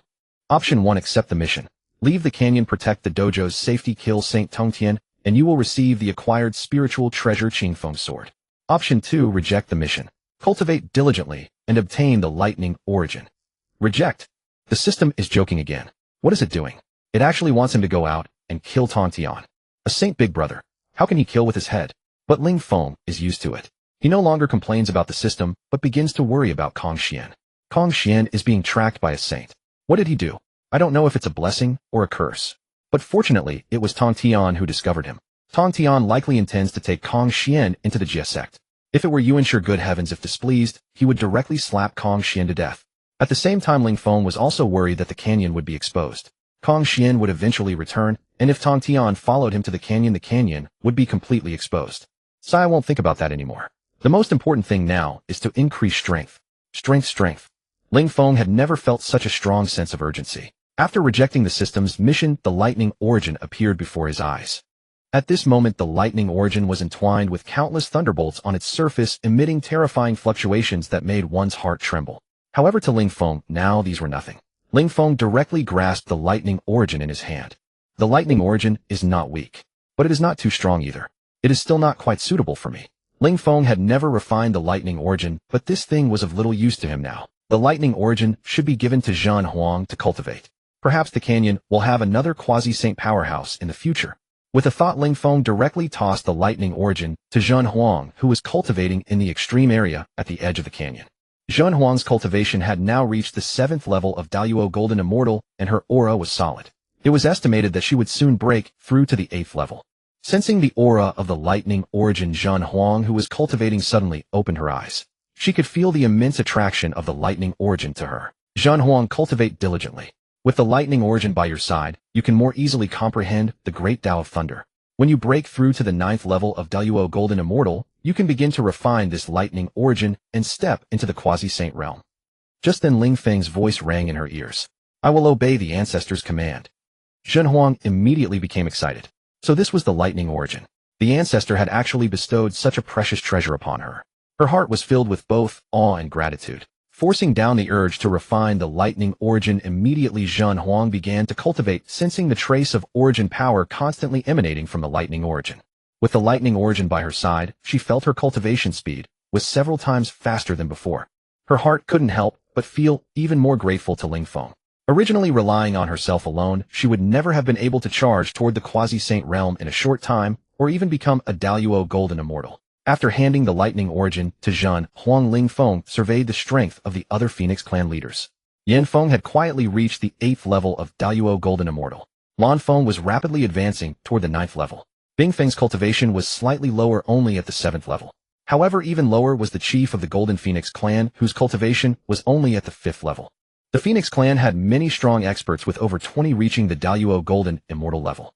Looking at the other spirit bird demons in the canyon, the number of strong ones at the Daluo Golden Immortal level had already exceeded 40. After that, Ling Feng went into seclusion again to refine the origin of the firmament.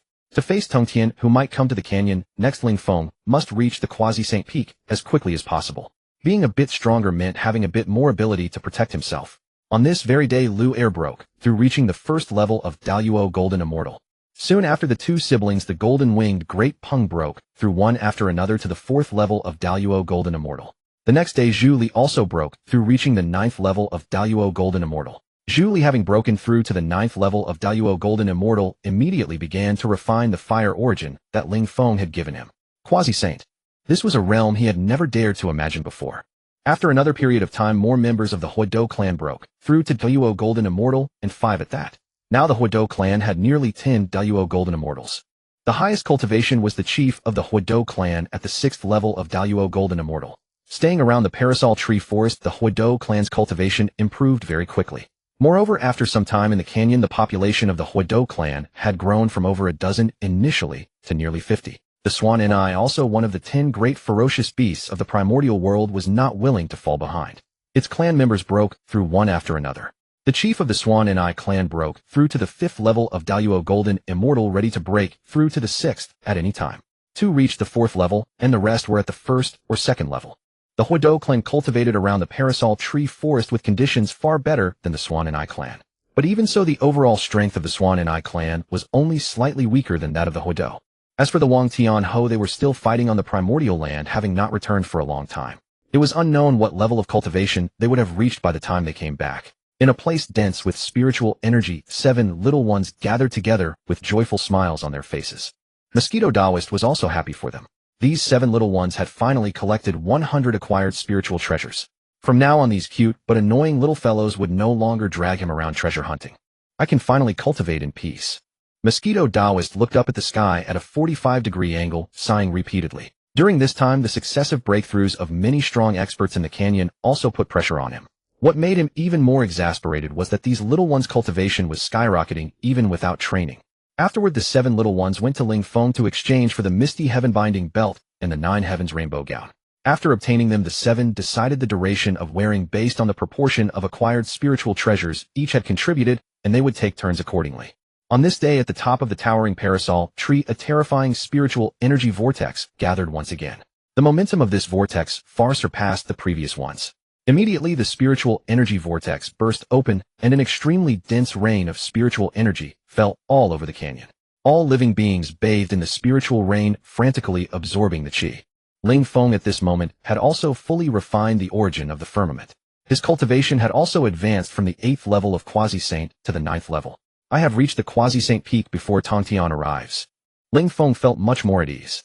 Having broken through to the peak of quasi-sage, Ling Feng did not grow complacent and began studying the 10,000 demons array. He needed to unite all the demonic forces within the entire canyon into one cohesive strength so that he would have greater confidence. This 10,000 demons array shall be supervised by me, with those at the Daluo stage positioned at critical array nodes, far across the primordial continent, deep within a forest in southern Jambudvipa.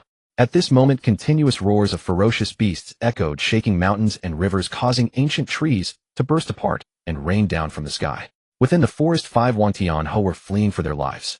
Behind them, a multi-eyed golden centipede as massive as one forged from solid gold was in hot pursuit.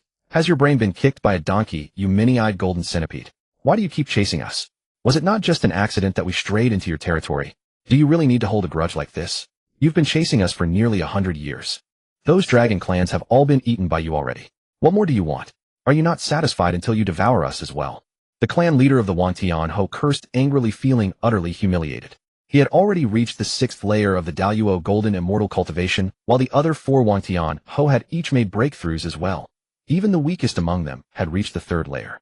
Through continuous combat, they had also gained tremendous benefits. Even though they had missed Ling Feng's moral opportunity and the rich spiritual energy within the canyon, they were still progressing remarkably fast. Yet at this moment, they felt utterly helpless. They were being hunted by the many-eyed golden centipede, and it had been pursuing them for over 100 years. This was also the reason they had not returned to the canyon.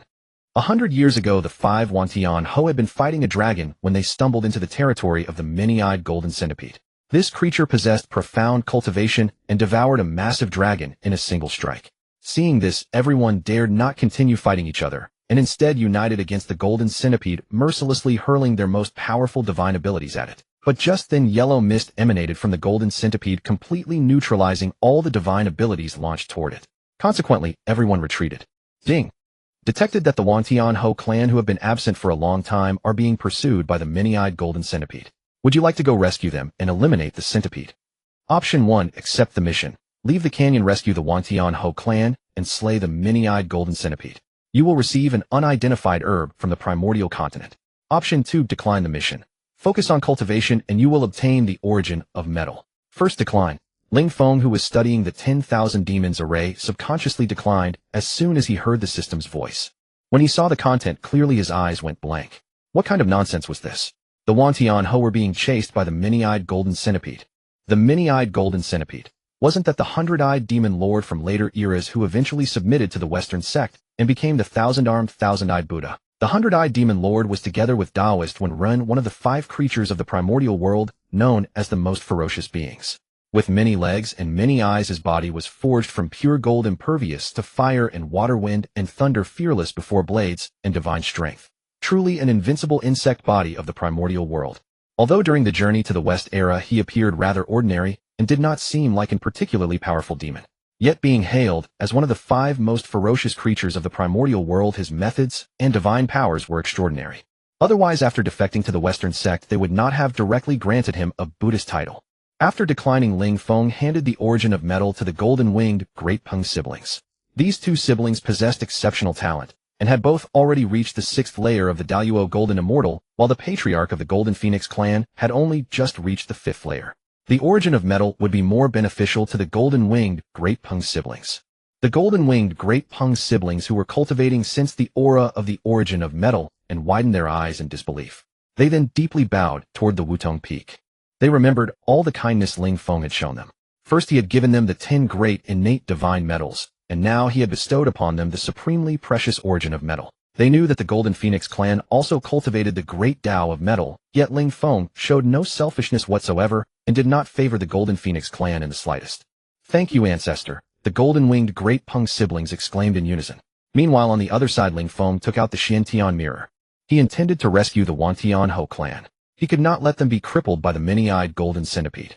Moreover, he also wanted to recruit that many-eyed golden centipede. The Wangtian Ho clan has broken free.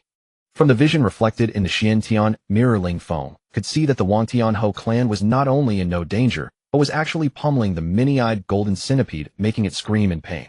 Ling Feng was puzzled for a while until he noticed traces of Kong Xian's presence, and everything suddenly made sense.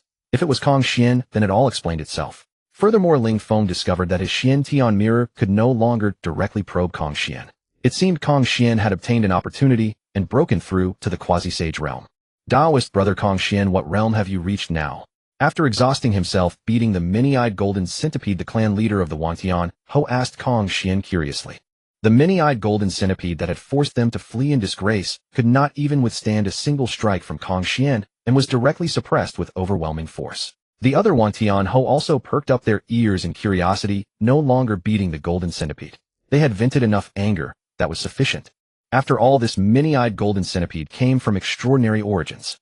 If it could be taken into their Dao foundation, the strength of their sect would grow even greater. The many-eyed golden centipede looked at the five Wangtianhou with sinister eyes, but when it looked at Kong Xian, its gaze turned fearful. I just broke through to quasi-sage not long ago, having gained some fortuitous opportunity. Kong Xian replied. What? A quasi-sage? The crowd was stunned. In an era without saints, quasi-sages were the supreme overlords of the primordial world. Even now that saints existed, quasi-sage experts remained highly sought after by major sects eager to recruit them. Kong Xian ignored their shocked expressions and smiled faintly. Let us go. Let us return to the canyon. We have been away for quite some time.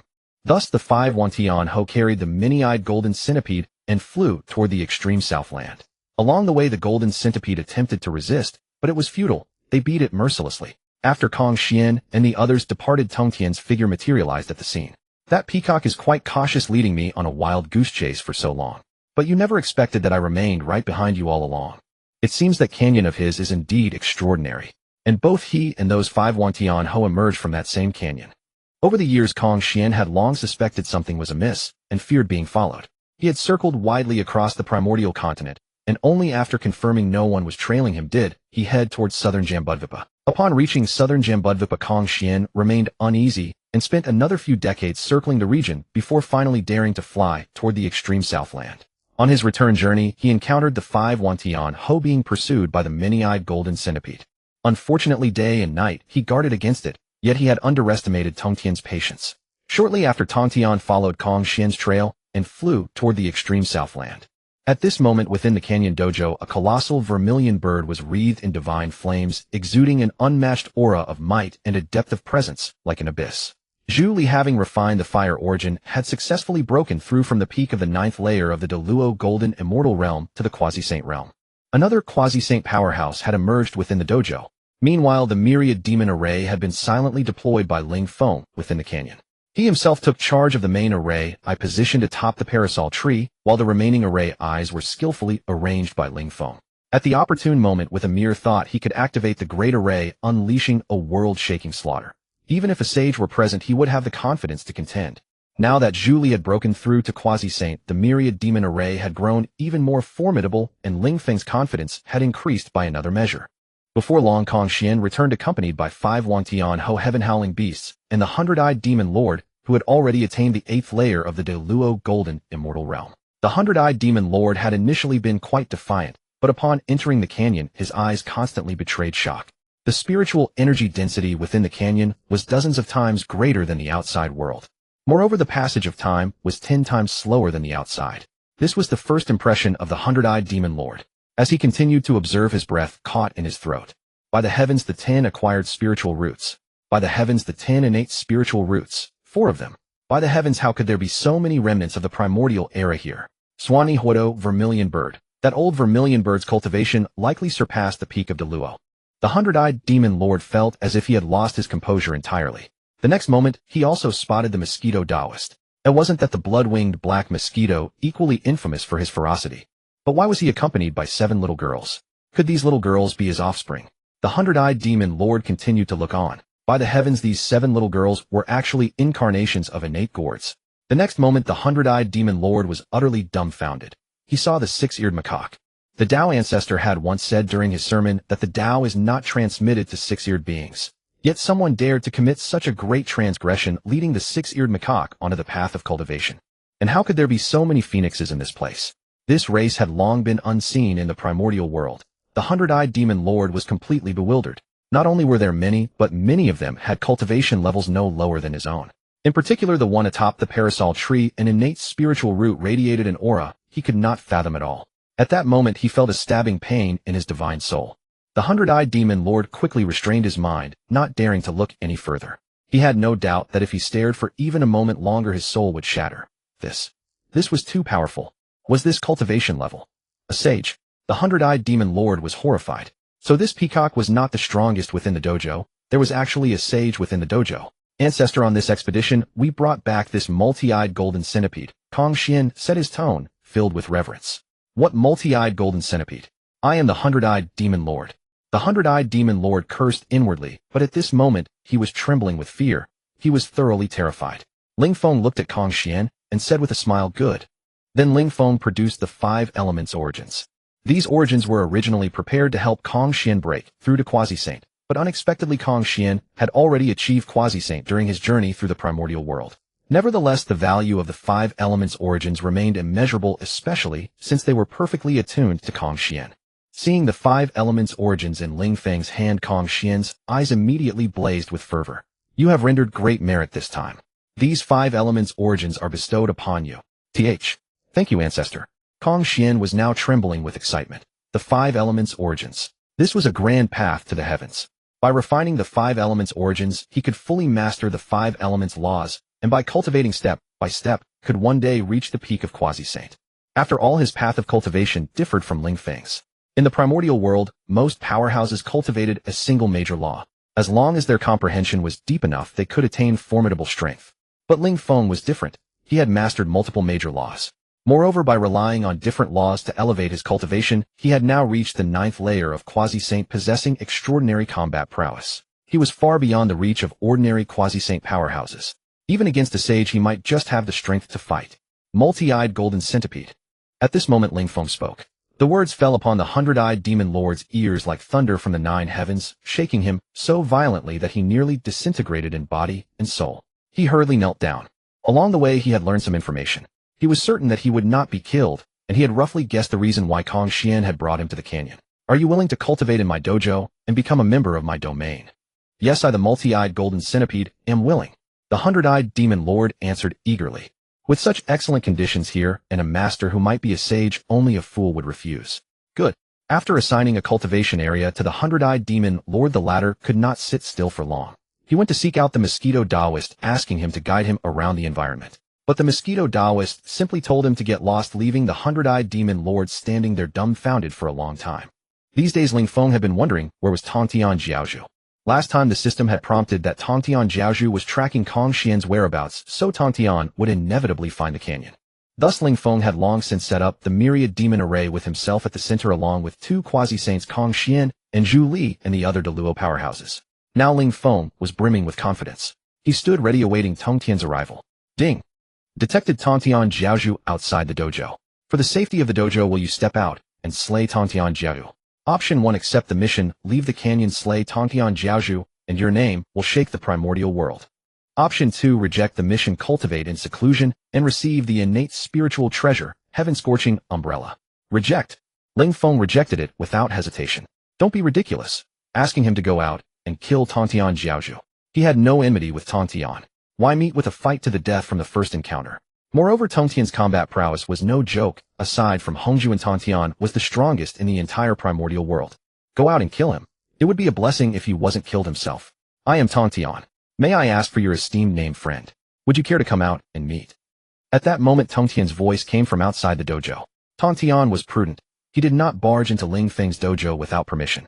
After arriving at this extreme southern land, he had swept it with his divine sense, but to his astonishment, he could not sense the other party's presence. However, as a sage, he possessed considerable means. Although the Canyon Dojo could block a sage's divine sense by tracing the paths of Hongjun and the others, he had still found his way to the outside of Ling Feng's Canyon Dojo. I am but an obscure nobody, Ling Feng said, frowning at this moment. Since Tongtian had already found the place, it was necessary for him to respond. After all, although the Canyon Dojo could block a sage's divine sense, its defensive capabilities were limited and could not prevent a sage's arrival. He could break in with ease. Taoist friend, from the means of your voice transmission, I have already detected the auras of several supreme laws. Your realm is very high. How could you be an obscure nobody? At this moment Tong Tian, standing outside the canyon, spoke with some astonishment. Taoist friend, your cultivation level leaves even me in awe. If I were to battle you, I fear I would soon be defeated. Tong Tian spoke these words with utmost sincerity. He had not even mastered multiple fundamental laws of the great Tao, let alone the supreme ones. Upon hearing this, Ling Feng in the canyon felt somewhat embarrassed. A formidable figure indeed. It would be me who would fall swiftly in a battle against you. I am merely a quasi-saint at the peak, while you are the foremost sage of the primordial Honghuang, second only to Hongjun. Once you deploy the immortal slaying sword array, who dares to face its edge? You flatter me, Taoist friend. Ling Feng in the canyon felt a pang of guilt. Taoist friend, why have you spoken so much yet refused to show yourself? Tong Tian's voice was filled with confusion, but the next moment a reason he could never have imagined came from within the Taoist sanctuary.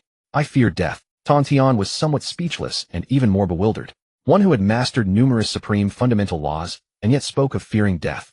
In this world, how many could possibly slay him? Why do you say that, Taoist friend? I witnessed the Dragon and Phoenix cataclysm with my own eyes, and later the Wu and Yao cataclysm. Both were horrifically tragic. I find the Honghuang perilous beyond measure, so I simply wish to cultivate peacefully in this remote place. Alas, Tong Tian sighed softly. Had he not also witnessed those two great cataclysms? Hence he understood Ling Feng well. Who could imagine that the mighty clans that once dominated the Honghuang would end so dimly? Since you are unwilling to meet, I shall take my leave. Ling Feng said nothing, quietly waiting for Tong Tian to depart. After a long while, Ling Feng cautiously asked, Taoist friend Tong Tian, are you still here? Still uneasy after some time, he continued, Taoist friend Tong Tian, I am coming out. Still no response. Ling Feng was relieved. This first conversation with the sage was inevitably nerve-wracking, so he had long activated the 10,000 demons array. Had Tong Tian made a move, he would have unleashed a world-shaking assault. Fortunately, Tong Tian was more restrained than he had imagined. He not only refrained from entering the canyon, but also spoke in a gentle and cordial tone. In truth, Ling Feng did not know that upon landing in the extreme south, Tong Tian had sensed a crisis. He was certain that within this canyon lay a formidable power capable of matching a sage's battle prowess. Hence Tong Tian dared not act rashly. Instead, he treated Ling Feng as an equal and conversed with him on the same level. Ling Feng's unwillingness to come out did not bother him. However, Ling Feng's cautiousness puzzled him, and even as he departed, the question lingered in his mind. Was the cataclysm truly so terrifying? He possessed sage-level combat power. He said he feared death. If so, why not enter the Honghuang? Wait, could another great cataclysm be about to descend upon the Honghuang? Tong Tian's heart trembled. He abruptly turned back. Taoist friend, have you sensed something? Just as Ling Feng was about to cultivate, Tong Tian's familiar voice rang out again, startling him severely. What the? Brother, weren't you gone? How did you suddenly return? When Ling Feng regained his composure, he realized that Tong Tian had used some means to subtly probe into a corner of the sanctuary. Ling Feng, as if facing a great enemy, immediately mobilized the 10,000 demons array. The surging spiritual energy and the murderous aura that shook the world made even Tong Tian's heart skip a beat. Truly, he possessed sage-level combat power. Taoist friend, do not attack. I was rash just now, but I harbor no ill intentions. At this moment, Tong Tian also discerned Ling Feng's identity, a fire phoenix. Tong Tian was inwardly astonished, a member of the Phoenix clan who had personally experienced the Dragon and Phoenix cataclysm. No wonder he cherished his life so much. Simultaneously, Tong Tian withdrew his divine ability and immediately retreated. However, the sanctuary possessed the power to obstruct his divine sense, allowing him only to glimpse a corner. Yet that was enough to reveal a thriving scene within the sanctuary. He saw the Phoenix clan multiplying and flourishing along with various other races, all of them demonic beings without exception, and the 10 primordial spiritual roots. Tong Tian was truly shocked. At his level, few things could stir his state of mind. Each of the 10 primordial spiritual roots was incomparably precious beyond measure in value, a symbol of status and power. Tong Tian took in the entire scene of that corner of the sanctuary. His expression remained unreadable, but when he saw a 6-eared macaque that had cultivated to the Daluo golden immortal level, he was stunned. Taoist friend, do you know that my master once said, the Dharma is not transmitted to the 6-eared? Ling Feng still kept the 10,000 demons array active, ready to strike the moment Tong Tian showed any sign of aggression. I have never listened to the Tao ancestors' lectures. Tong Tian paused, realizing that reasoning did have some merit. He ceased dwelling on the matter, for he had not forgotten the purpose of his peek into Ling Feng's sanctuary. Taoist friend, there is truly no need for such vigilance. I bear you no grudge. I come only to ask whether you have sensed something. No. Ling Feng's voice betrayed no emotion. Tong Tian did not take it to heart, and soon let it go. If even he, a sage, had sensed nothing, how could a quasi-saint at the peak possibly do so? Yet if a great cataclysm truly came, he had nothing to fear. A sage was immortal and indestructible, no calamity could threaten his life. standing outside the canyon, he spoke repeatedly. Taoist friend, with your cultivation level, few in the Honghuang can compare. Why are you content to remain in this extreme southland? Why not join my Jia sect and become its vice patriarch? I swear as long as I live you shall not die, even if a great cataclysm comes, what of it? Ling Feng felt a twinge of amusement. You should be more careful, Tong Tian. Throughout the entire Fengshan cataclysm, you suffered the most. The Jia sect was shattered and you were forced to swallow the saint-falling pill never to set foot in the Honghuang again. Just then the system's voice rang out. Ding! Detected that Patriarch Tong Tian has personally invited you to become the vice patriarch of the Jia sect. Do you accept his invitation? Step out of the canyon and become the vice patriarch. Option 1. Accept the task. Walk out of the canyon and become the vice patriarch of the Jia sect. You will receive a random acquired spirit treasure from Duobao. Option 2. Refuse the task. Cultivate diligently. You will receive the prenatal spirit treasure Guishui sword. Refuse. Ling Feng rejected without a second thought. Becoming the vice patriarch of the Jia sect. Wasn't that asking for an early death? Even if Tong Tian himself invited him, he would never go. I appreciate your kindness, Taoist friend, but I must decline the position of vice patriarch. I only wish to cultivate quietly in this canyon, and in passing shelter the races within. However, I have heard that you have taken in many demonic disciples, which shows that you hold some regard for my demon race, at least not with utter contempt. Though I am not strong, if you ever encounter difficulties should you come to this extreme southland, I would be willing to lend a hand. Ling Feng felt that Tong Tian was too severely ostracized among the sages. Perhaps he could develop into an ally. With that he transmitted his voice outward. Thus they forged a bond of goodwill. Ling Feng had already spoken so plainly, leaving Tong Tian with little to say. At this moment Tong Tian felt somewhat helpless. Should you one day wish to leave this extreme south region, the gates of my Jia sect will forever remain open to you, and the position of vice leader of our Jia sect shall always be kept for you. After speaking, Tong Tian's figure vanished beyond the confines of the dojo. Meanwhile, Ling Feng finally felt the heavy burden lifted from her heart. Ling Feng then took out the innate spiritual treasure she had just received after declining the mission. One was the heaven-burning umbrella, an innate spiritual treasure of fire, a tribute suited for the Fire Phoenix clan, the Vermilion Bird clan, and the Huido clan. However, Zhu Li had yet to possess a fitting innate spiritual treasure, and this heaven-burning umbrella might unlock greater power in his hands. With a mere thought, Ling Feng directly handed the heaven-burning umbrella to Zhu Li. Zhu Li accepted it with both hands trembling with excitement, and upon sensing it he immediately realized how perfectly this innate treasure resonated with him. Thank you, ancestor, for bestowing this treasure. The second innate spiritual treasure was the Kuei water sword. Among all the races in the canyon who followed the Great Way of Water there were few, only the Water Phoenix clan. Among them Lan Feng had progressed furthest along the water path, so Ling Feng wasted no time and presented the Kuei water sword to her. With both innate treasures now in worthy hands, Ling Feng prepared to enter seclusion for cultivation. Over these past days Ling Feng had either been cultivating or guiding the various powerful cultivators within the dojo. He had already reached the peak of quasi-saint, making any further breakthrough extraordinarily difficult. In the current primordial world all saints were saints of heavenly Tao. Achieving sainthood had become nearly impossible. Furthermore, Ling Feng had been contemplating many things. Given how precarious the survival circumstances of the demon race had become in the primordial world, he wondered whether he could do something to help.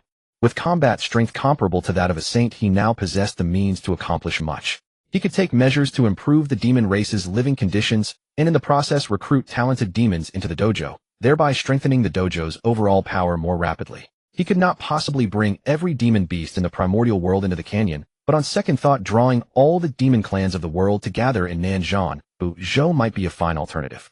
Currently the demon race was as scattered as loose sand, with their presence across all the great continents, some ruling over mountains as kings dwelling comfortably in their domains, while others hid in constant fear, never daring to show themselves. If he could attract numerous demon clans to Nanzhan Zhou and establish it as their gathering place, then Ling Feng could secretly hold all the strings. There would even be an opportunity to reunite the scattered demon race. The great tribulation of God's sealing was approaching, and the great war between saints was about to commence.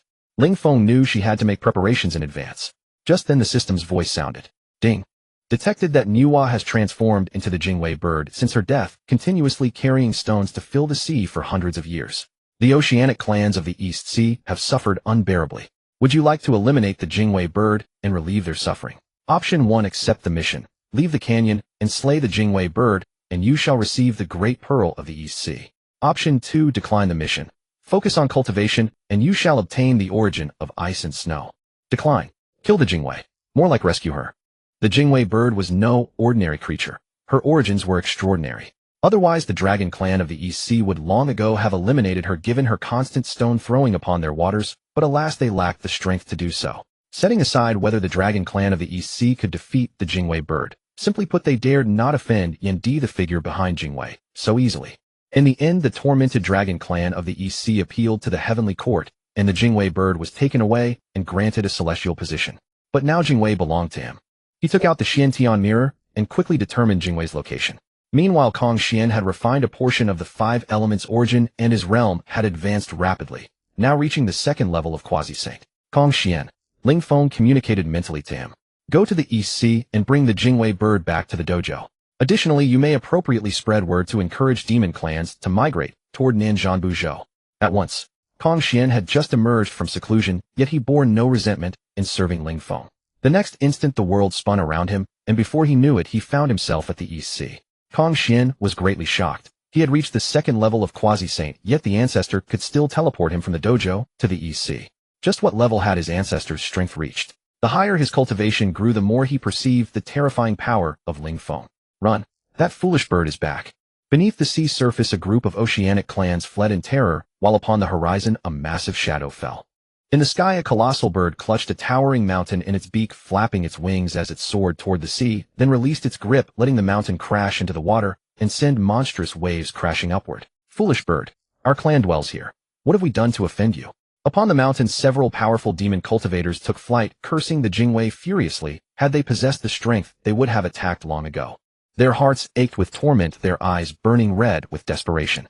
Our hundreds of thousands of clansmen make their home upon this mountain. You seek to annihilate our entire clan. Regrettably, the Jingwei now possessed neither wisdom nor consciousness.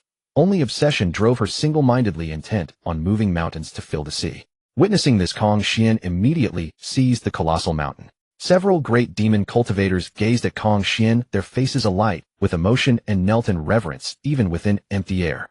We are deeply grateful to the senior for saving our lives. Kong Xian then recalled Ling Feng's instructions and spoke, this mountain's spiritual energy is rather scarce. Why not migrate to Nanjianbuzhou?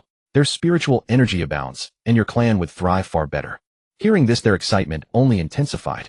This senior had not only saved their clan, but also illuminated a path forward for them. Meanwhile, the Jingwei, observing Kong Xian lift the mountain she had cast into the sea, showed no other reaction and flew back toward the primordial lands, once more bringing another colossal mountain in its beak.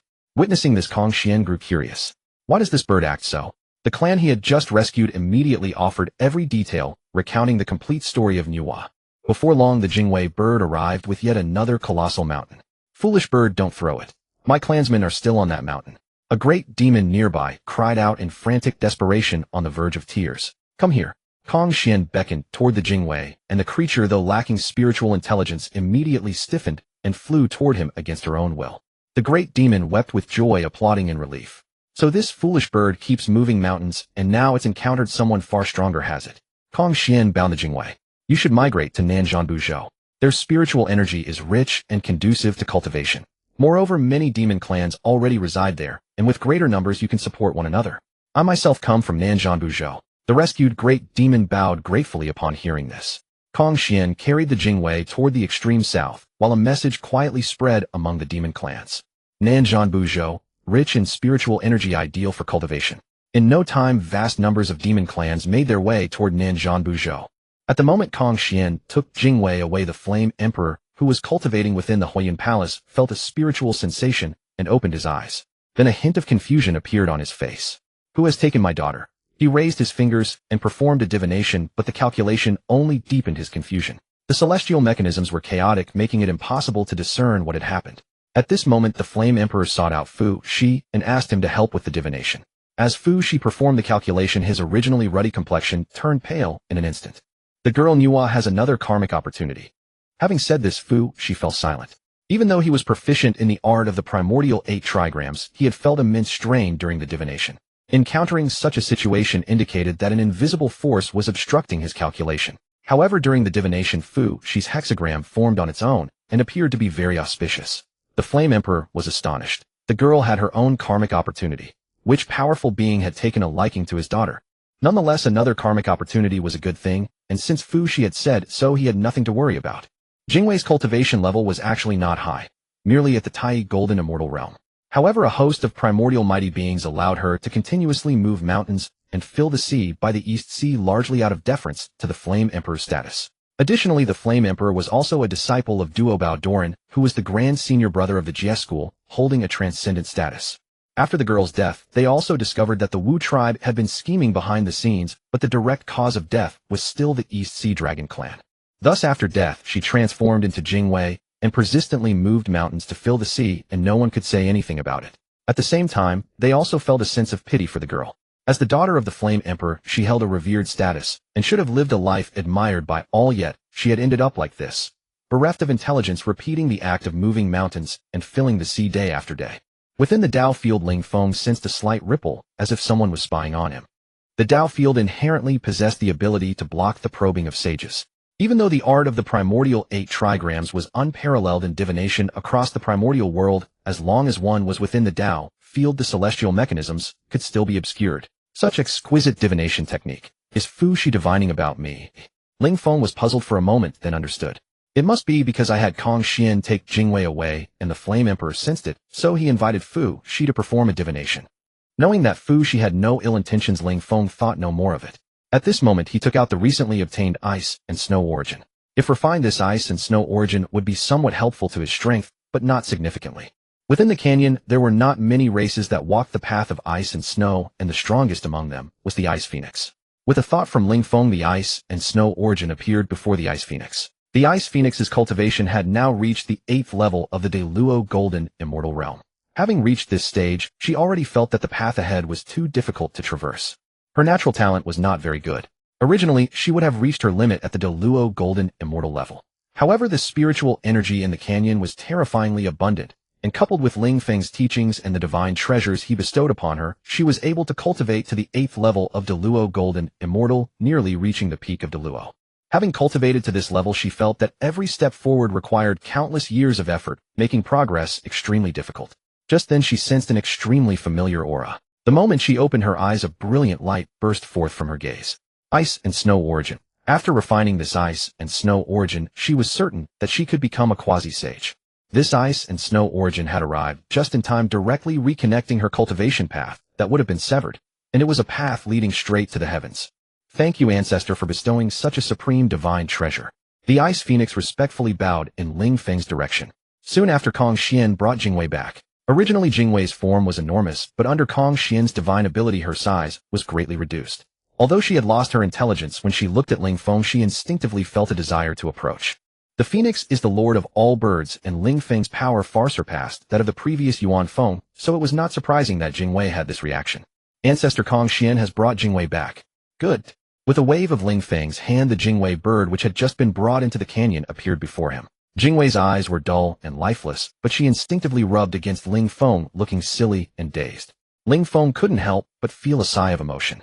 Then Ling Feng settled Jingwei by the parasol tree. By the tree was a pond. When Jingwei, who had been standing blankly not knowing what to do, saw the pond, she began to pick up stones and fill the sea. However, her body was now very small, about the size of an ordinary bird, so the stones she picked up were also very tiny pebbles. Alas, you are a newly emerged divine bird in the primordial world. Bear with me for a while, I will find a way to restore your intelligence. As he spoke, Ling Feng infused his gentlest power into Jingwei's body. One day, having nothing to do, Ling Feng took out the mystic heaven mirror to observe the primordial world, curious about the current state of the grand trends. Now in the primordial world, the traces of the human race could be seen everywhere on the land, and they were rapidly growing stronger. It was the era of the 5 emperors, with the tribal leader being Yao. The human race appeared prosperous and thriving. However, there was a very serious problem. The central plains were plagued by floods. Every time a flood came, farmlands and houses were submerged, causing widespread suffering. The water disasters brought endless calamity to the human race. Yao saw all this clearly. He resolved to eliminate the flood disasters, so he eagerly sought wise men throughout the world looking for talents who could control the floods. Thus the leaders of various tribes recommended Gun to Yao. Gun was a descendant of Xianyuan. He obtained the 9 heavens Shirong, but unfortunately his flood control efforts failed. The flood still raged across the primordial world, and Gun was held accountable by Yao. Later, Yao passed the throne to Shun. Like Yao, Shun could not tolerate the floods rampaging unchecked across the primordial world. He was determined to control the water disasters, so he began to search for the right person. In the end, all the tribal leaders recommended to you. At this moment, while observing the grand trends of the primordial world, Ling Feng heard the system's notification sound. Ding! detected that Du is currently controlling the floods. Host, would you like to go to the primordial world to help Du with flood control? Option 1. Accept the mission. Leave the canyon, go to the central plains to help Du control the floods and receive the gratitude of the human race. Option 2. Reject the mission. Cultivate diligently and obtain the top-tier postnatal spiritual root of the primordial world, the 99 Soul Gathering Tree. This spiritual root, although not listed among the top 10 postnatal spiritual roots, still possesses supreme miraculous uses. Refuse. Ling Feng refused without a second thought. After refusing, Ling Feng gazed at the top-grade, post-celestial spiritual root, the 99 Soul Gathering Tree before him. The function of the 99 Soul Gathering Tree was to restore and nourish damaged souls. Upon learning this, Ling Feng rejoiced.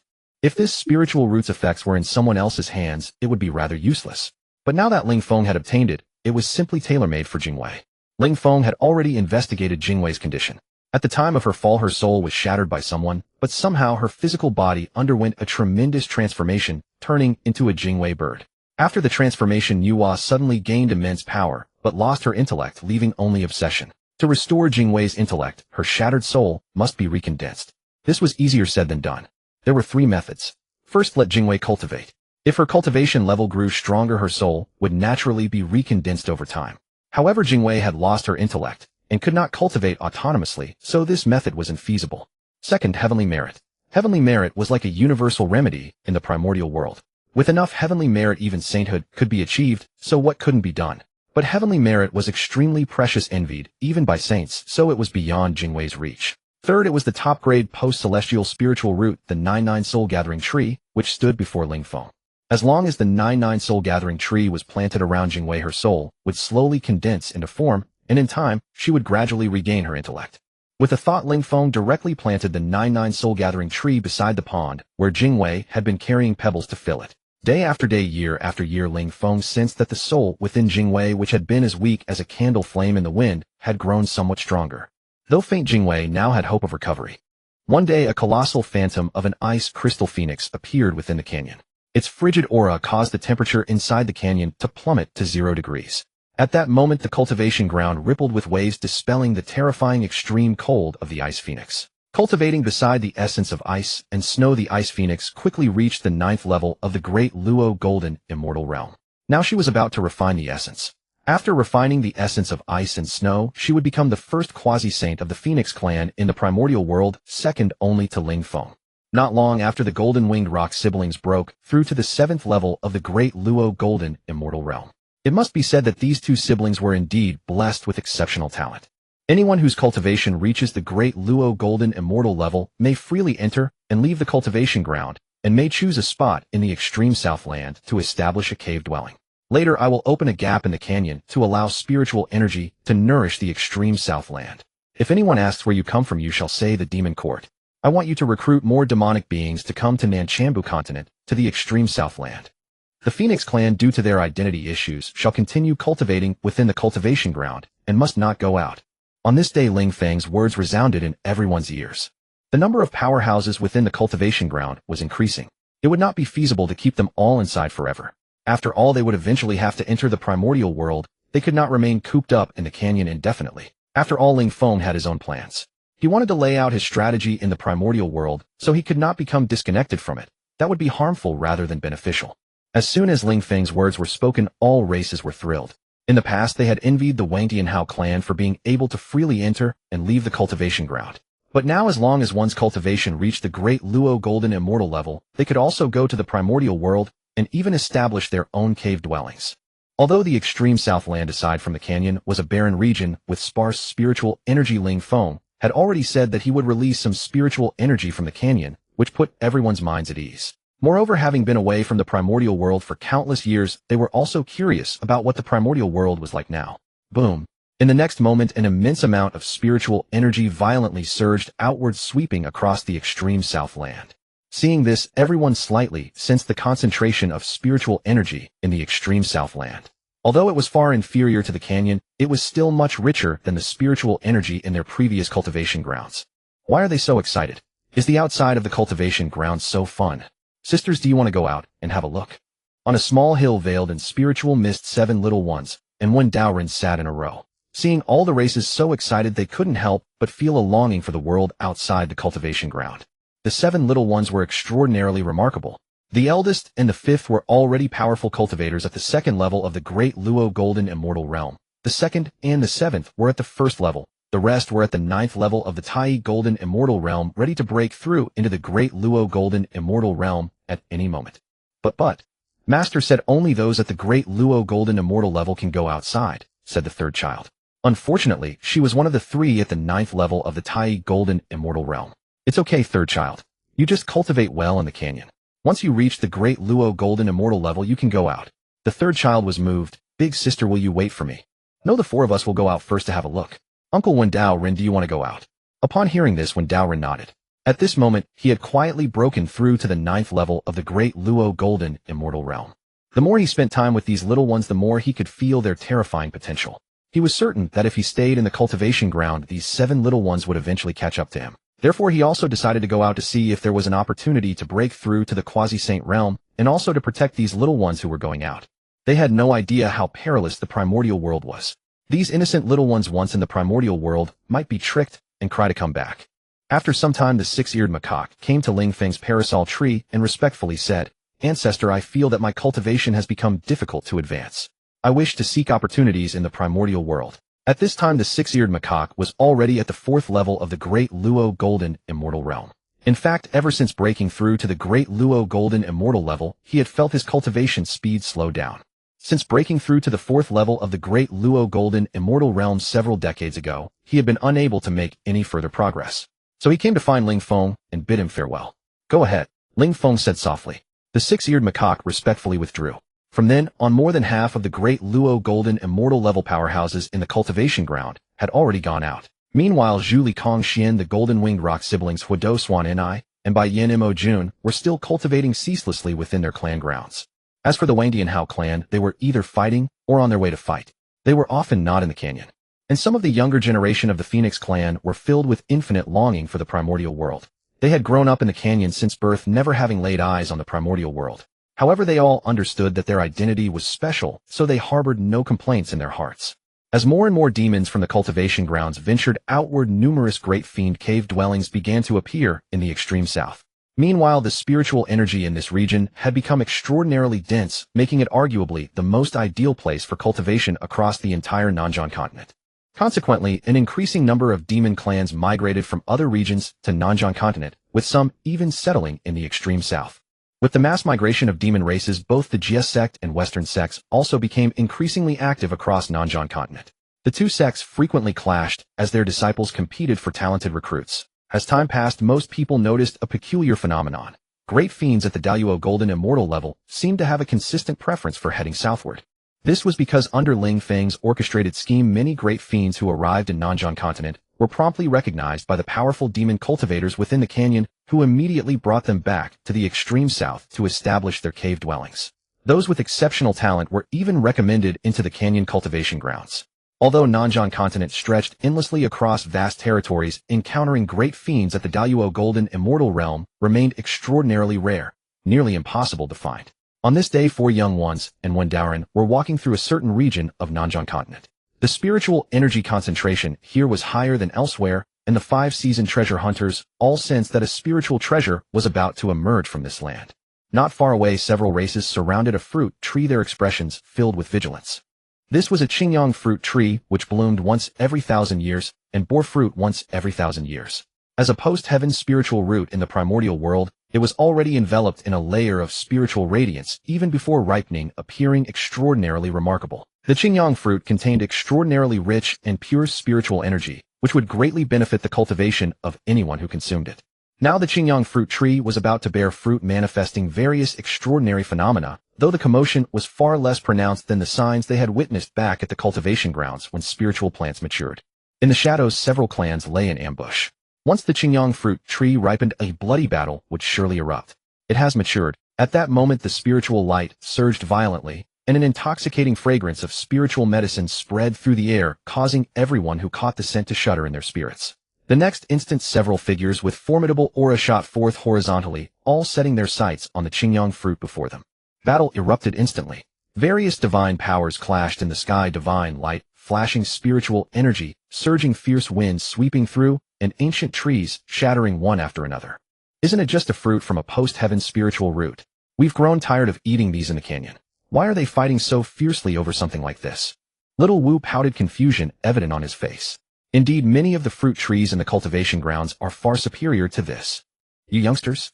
Hearing their conversation, when Doran, who had been guarding them all along, smiled bitterly and shook his head. What kind of place was the canyon? Across the entire primordial world, even the Taoist cultivation grounds of saints could not compare to the canyon. A post-heaven spiritual root that was incredibly precious in the outside world could be found everywhere within the canyon. The five of them chatted idly while the powerful experts around them fought their own battles. None of them proactively attacked when Doran and the others, because they found they couldn't fathom these people, and more importantly, these people showed no intention of snatching the fruit. Meanwhile, on human territory, power changed hands frequently. After Du Yu successfully controlled the floods, Shun passed the imperial throne to him, and Du Yu founded the Great Xia dynasty. Shortly after, Cheng Tang, a descendant of the Blackbird, established the Yinshan kingdom in Bo with the assistance of Jie sect cultivator, Yin, and others. He raised troops to destroy the Xia dynasty, inheriting the 9 tripod cauldrons of the Central Plains and seizing the realm as effortlessly as tearing through dry brush. However, after Cheng Tang seized the world, he turned to serve Nuwa. The Jie sect felt somewhat uneasy within. We helped you conquer the world, yet you served Saintess Nuwa. Thus Nuwa became the orthodox deity of the human race. The human race was created by Nuwa, who was also the only saint among the demon race. Throughout the current era, conflicts between humans and demons had been constant, and Nuwa had turned a blind eye to numerous crises faced by the demons. Now that Nuwa had become the orthodox deity of humanity, many great fiends remaining in the primordial world outright refused to accept this, causing the demon race to fragment even further. After the Shang King gained power, he gradually became inflated with pride, increasingly disregarding the gods. When Wu Yi ascended the throne, he wielded the Xianyuan Bao to shoot at the heavens, openly displaying his ambition to assassinate the immortals of the heavenly court. With humanity becoming overwhelmingly dominant, the dignity of the heavenly court was affronted, and divine thunder was directly unleashed upon him. After Wu Yi's death, the fortune of the Shang dynasty immediately became chaotic and disorderly. The great powers of the primordial world all sensed something amiss, and began making their moves, supporting their own human factions to develop and striving for supremacy over the world. Beyond the 33 heavens, Grandmaster Hongjun was refining chaotic energy, condensing it into primordial energy to strengthen himself in pursuit of a higher realm. Yet on this day, Hongjun suddenly opened his eyes.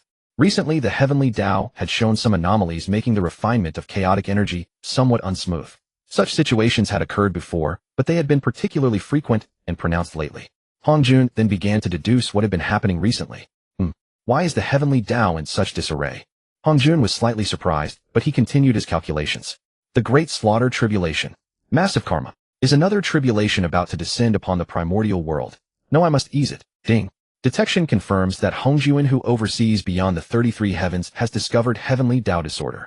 To maintain stability, he is about to initiate the investiture of the gods' tribulation.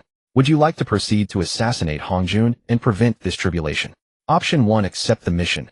Exit the canyon journey beyond the 33 heavens to kill Hongjun and prevent the investiture of the gods' tribulation. Reward 1 stone brick from the Shang Dynasty city wall. Option 2. Reject the mission. Cultivate in seclusion. Reward: obtain the primordial 10,000 Tao fruit, a divine artifact from the primordial realm. After consumption, you can merge all the original laws you have already comprehended. Just then Ling Feng heard the system's voice. Reject. Ling Feng was utterly speechless. The system actually wanted him to go beyond the 33 heavens to assassinate Hongjun and prevent the investiture of the gods' tribulation, and the reward was just a single city wall brick. Enough. System, go play somewhere else yourself. Currently Ling Feng had no clear path toward achieving sainthood. However, at this very moment, the primordial 10,000 Tao fruit appeared right before him. This item was far too precious to him. As long as he consumed the primordial 10,000 Tao fruit, becoming a saint should not be difficult, and moreover, he would become a saint of the great Tao, whose combat strength would be significantly stronger than that of a heavenly Tao saint at the same level. Without a moment's hesitation, Ling Feng directly rejected the mission, his eyes burning with fervor as he gazed at the primordial 10,000 Tao fruit before him. The primordial 10,000 Tao fruit was wreathed in dense primordial aura. After inhaling a wisp of the emanating breath, Ling Feng felt his cultivation realm begin to loosen. Without further hesitation, he immediately began refining the primordial 10,000 Tao fruit. The investiture of the gods' tribulation was approaching. Without becoming a saint, one would ultimately remain mere ants. While refining the primordial myriad Tao fruit, Ling Feng immediately sensed an incredibly pure and miraculous energy continuously entwining itself around all of his origins. Each origin radiated an immensely terrifying aura capable of annihilating heaven and earth with a single move. The origins kept a certain distance from each other, each maintaining its own domain. Previously, Ling Feng had attempted to fuse them, but the moment two origin auras merged, they unleashed a horrifying power. If that power were to leak out, the Canyon Dojo would suffer a catastrophic disaster. For the power he wielded had already far surpassed that of an ordinary peak quasi-saint. The mysterious Tao patterns within the Canyon Dojo might not be able to withstand it. If he could not suppress the power he unleashed, the living beings in the canyon would face total annihilation. For this very reason, Ling Feng had not attempted to fuse the origins again. But now, under the effect of the primordial myriad Tao fruit, the originally incompatible, fundamental laws of origin were slowly drawing closer, and finally, they merged together. This process was extremely smooth without any violent discharge of energy. As the origins fused, the aura around Ling Feng soared higher and higher. At the same time, from Bo Palace, Yushu Palace, Bairing Palace, Honghuang Palace, and the western land, streaks of golden light shot forth, flying toward the heavens beyond. Within Zixiao Palace, the streaks of golden light materialized into figures revealing the 6 saints of the present primordial world. Greetings, fellow Taoists. The saints exchanged greetings among themselves, but only Tongtian and Yuhua, after greeting Taishang Laozi, resumed an expression of utter indifference, showing no desire for pleasantries with the others. He was displeased with Yuanshi, and even more so with the 2 western saints. Yuanshi was somewhat tolerable. Aside from looking down on him, there were no major issues. His disciples openly competed with Tongtian's disciples. However, Junti, the old man among the 2 western saints, spent all day using his status as a saint to cheat and deceive the disciples of the Jie sect. With a resonant hum, an invisible spatial ripple spread through the air above Zixiao Palace. Upon 9 layers of auspicious clouds, a vast and ethereal figure sat silently, transcending heaven and earth. Upon seeing this figure, the 6 saints solemnly bowed. Greetings, Master. This figure was none other than the Tao ancestor Hongjun. Hongjun slowly opened his eyes, his expression unreadable, and his gaze swept subtly over the others. Then Hongjun spoke. As he spoke, the heavens and earth around Zixiao Palace trembled violently, and countless chains of order emerged, stabilizing the realm. The 6 saints were inwardly astonished. A single word could shake the great Tao. What level of cultivation had their master reached? Today I have summoned you all to discuss the great matter of the deification. The deification calamity is to delay the slaughter calamity and alleviate karmic debts. You cannot refuse it. Sign this deification list, and let the deification calamity proceed smoothly. As his words fell, the space around Hongjun rippled, and a dark yellow scroll appeared. This was the legendary deification list. In that instant, everyone understood the purpose of the deification list: to appoint the 365 righteous gods of the 8 departments of the heavenly court to serve under its command. After comprehending its purpose, all 6 saints furrowed their brows. The deification list, though sounding nice, was essentially a means to hand over their disciples to the heavenly court. Moreover, those on the list would find it impossible to advance further in power. None present were foolish. No one would willingly give away their hard-cultivated disciples to the heavenly court. Yet they knew the deification calamity was unavoidable, and the deification list had to be signed. Now Hongjun's purpose in summoning them was to have them discuss which disciples to offer. After a moment of silence, Taishang Laozi spoke. I have only one disciple. There is no way I will send him to the deification list. Among the 6 saints, Taishang Laozi was the most relaxed about the deification list. If his only disciple were to be sent to the list, then what was there to discuss? He would simply overturn the table and refuse. The others understood this reasoning, so no one pressed Taishang Laozi. Yuanshi pondered for a moment, then looked at Tongtian. Junior brother, your sect has the most disciples. Why not send your disciples to the deification list? As soon as Yuanshi spoke, Junti and Jian's eyes lit up. What a coincidence. They had thought the same. After all, among the saints present, Tongtian had the most disciples. Asking him to send some of his followers up wasn't too much to ask, was it? In the primordial world, the Jie sect was renowned for 10,000 immortals paying homage, and its number of disciples was dozens of times greater than theirs. Indeed, senior brother Tongtian, your Jie sect has countless disciples. Sending a few to the deification list won't cause any serious harm. But for us it's different. Our Western sect is already barren. The few disciples we have were gathered with great difficulty. If we send them to the deification list, our Western sect will be utterly finished. Junti feigned a sorrowful expression. Heh. Tongtian let out a cold laugh. It would have been better if Junti had kept silent, but now Tongtian wanted to kill him outright. Acting my ass. Do you mean to say that I should fill the deification list with my Jie sect's disciples? Don't put it so harshly, senior brother Tongtian. If you can help the primordial world survive this calamity, all living beings in the world will remember your kindness. Junti put on a stern face, as if this were a great favor for Tongtian. Yuanshi added from the side, junior brother, I think Junti is right. Besides, your disciples are mostly those with fur and horns born from moisture and eggs. Sending them to the deification list to become righteous gods of the heavenly court would be a good fortune for them. Upon hearing this, Tantian could not help but feel a surge of indescribable anger. Great. So sending my disciples to the deification list is for their own good. You take all the benefits, and if I refuse to sign the deification list, I'm the one who doesn't recognize good intentions. Since it's a blessing, I'll make a gracious gesture. Why don't you take this blessing yourselves? My Jiesek disciples will not contend for it. Yuanshi was momentarily speechless, then said, your disciples are of humble origins. This is a blessing for them.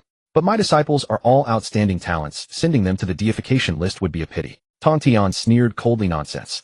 My Jiesek disciples are no worse than anyone else's. Don't deceive yourself. Those with fur and horns will never be presentable. Today you will sign the deification list whether you want to or not.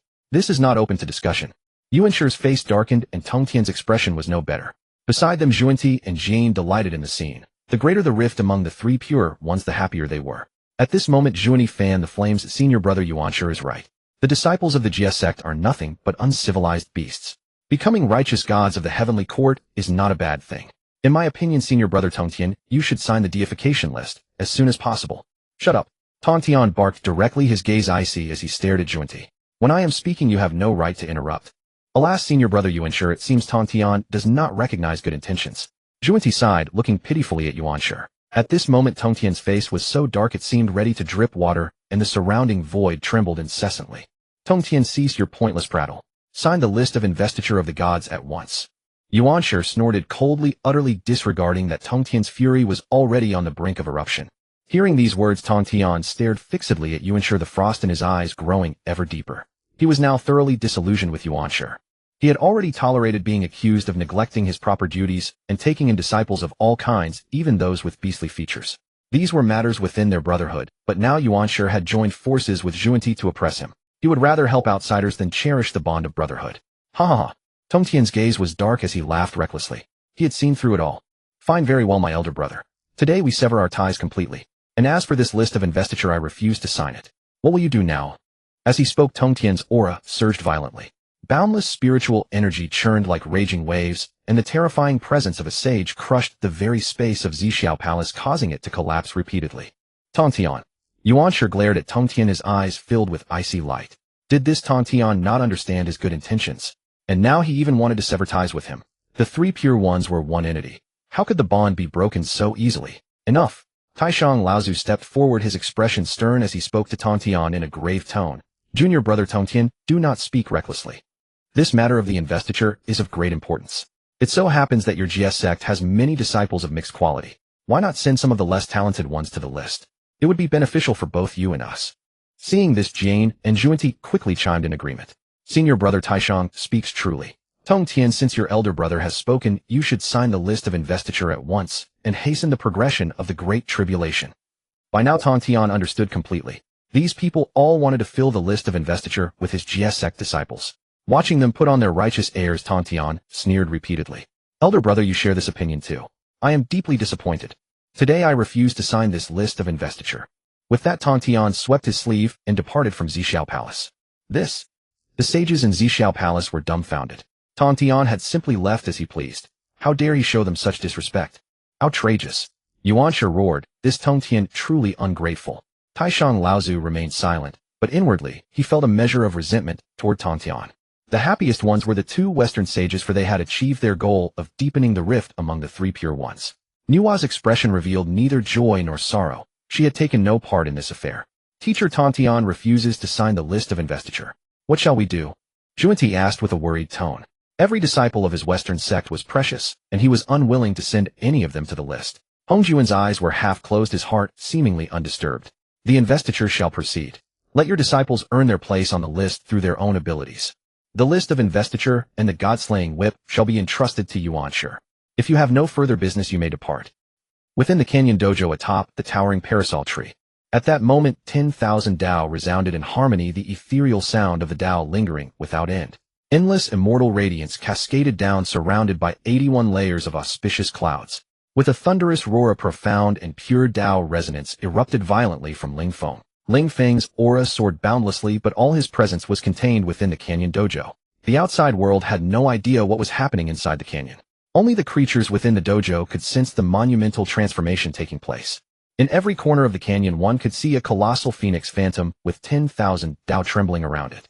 At this moment Ling Feng had fused the various supreme origin laws he had mastered earlier.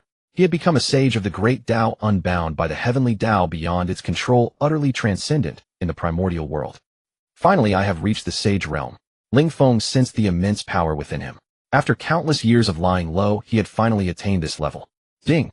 Detected. The 6 sages failed to negotiate the investiture in Zixiao Palace. Sage Tontian refused to sign the list of investiture. The 3 pure ones are completely sundered. The Dao ancestor has entrusted the list of investiture and the god-slaying whip to Sage Yuanshi to act as heaven's agent in the investiture. Proceed to kill Yuanshi and seize the list of investiture and the god-slaying whip. Option 1. Accept the quest. Leave the canyon, kill Yuanshi, and seize the list of investiture and the god-slaying whip. Reward a brick from Yushu Palace. Option 2. Reject the quest. Cultivate diligently. Reward water origin. Reject. Ling Feng had long known the outcome of the 6 sages' investiture discussions, so his heart remained calm. Next, the various sects will unite to target the Jia sect. By sending Jia sect disciples to the list, their own followers would be spared this catastrophe. During the investiture cataclysm, both the Chan sect and the Western sect were particularly shameless. The Chan sect liked to bully the weak. When the younger disciples could not win, they called upon the elders. When the elders could not win, Sage Yuanshi himself would intervene. When the 3 Shao dominated the realm below the sage level, Yuanshi, disregarding his sage status, personally suppressed them, triggering the battle of the sages.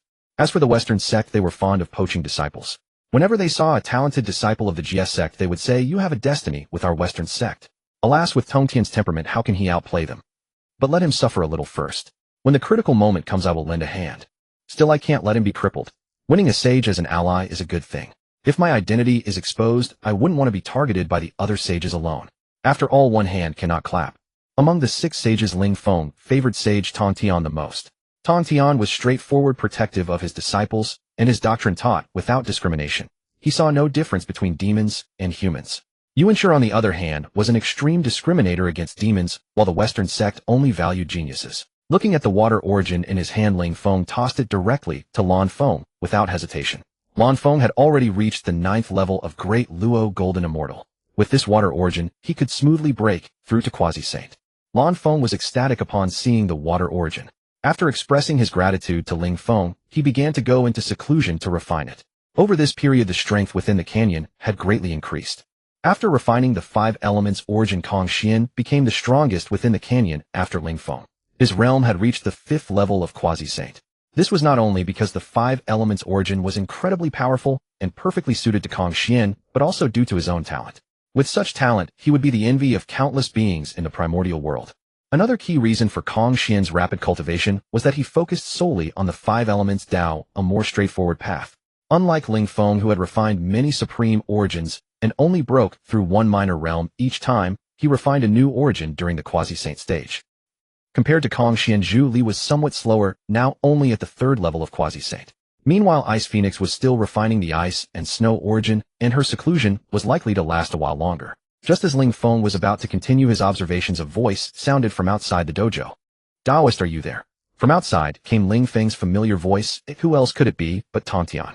Tontian had been exceedingly depressed, but when he landed in the extreme Southland, he was somewhat astonished. The spiritual energy density there was several times higher than before. Was this still the desolate, remote place it used to be? The extreme Southland could now be called prosperous. The caves of various great demons were scattered like stars across the land, among which there were no lack of powerful beings at the 7th or 8th level of Daluo Golden Immortal. If this force were gathered together, it would be nothing to sneeze at. Tontian was surprised for a moment, then realized that the root of this change was Ling Feng. Moreover, these demons were getting along harmoniously and were right outside Ling Feng's dojo. Most likely Ling Feng was preparing to cultivate his own power. At this thought, Tongtian's eyes lit up and many ideas flashed through his mind. "Daoist, I am here." At that moment, as Tongtian was still pondering, Ling Feng's voice echoed in his heart. Ling Feng had actually expected Tongtian's arrival. As he transmitted his voice outside the dojo, Tongtian immediately sensed an abnormal surge of spatial energy in front of him, and the next moment Ling Feng appeared before his eyes. Yet the scale was just right, still within the bounds of the dojo. Tongtian was horrified. Had he appeared in front of him so silently and without a trace? Tongtian then stared wide-eyed at Ling Feng, realizing that he could no longer see through Ling Feng's cultivation. His aura was erratic and extremely unreal, as if shrouded in a mist.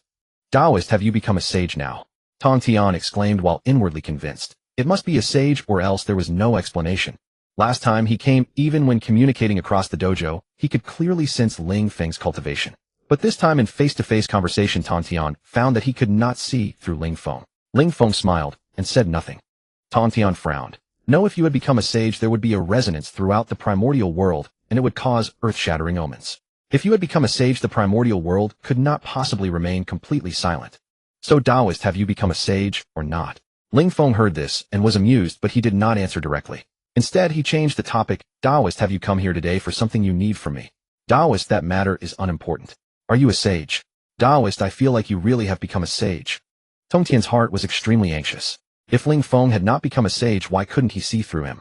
Yet if he had become a sage, why was there no response from the primordial world? Taoist, if you really have nothing important, I shall return. I still need to continue my seclusion. Alas! Tantian sighed, suppressed all his burning doubts, and began to speak of serious matters. Originally Tantian had come to Ling Feng on a whim to pour out his heart. But now it was different. After seeing the demons outside, he felt that Ling Feng was paving the way, preparing to leave the valley. In simple terms, there was originally nothing, but now there was something. Taoist, I have indeed come to you for something. A few days ago my master the Tao ancestor Hongjun summoned me and several other sages to the Zixiao Palace for a council. This matter is of great importance concerning the structure of the primordial world. The master summoned us to discuss the catastrophe of the list of gods sending our disciples to the list of gods conferring divine positions to serve the heavenly court. Moreover, the GS sect has the most disciples, so they demanded that I put my GS sect disciples on the list, and even called it a blessing. At this point Tantian became angry. And then oi. Tantian put on a stern face and said repeatedly, of course I couldn't agree. But the catastrophe of the list of gods cannot be avoided. I wonder, Taoist, what is your insight on this? Insight? My insight is to stay low. Stay low? Tantian asked in confusion. They were already so powerful, why stay low? That's right, stay low. Tantian frowned, still puzzled, and said repeatedly, Taoist, I don't understand. It's normal to be low profile when weak, but with our current strength looking across the entire primordial world we are at the pinnacle of the pyramid. Why should we still stay low?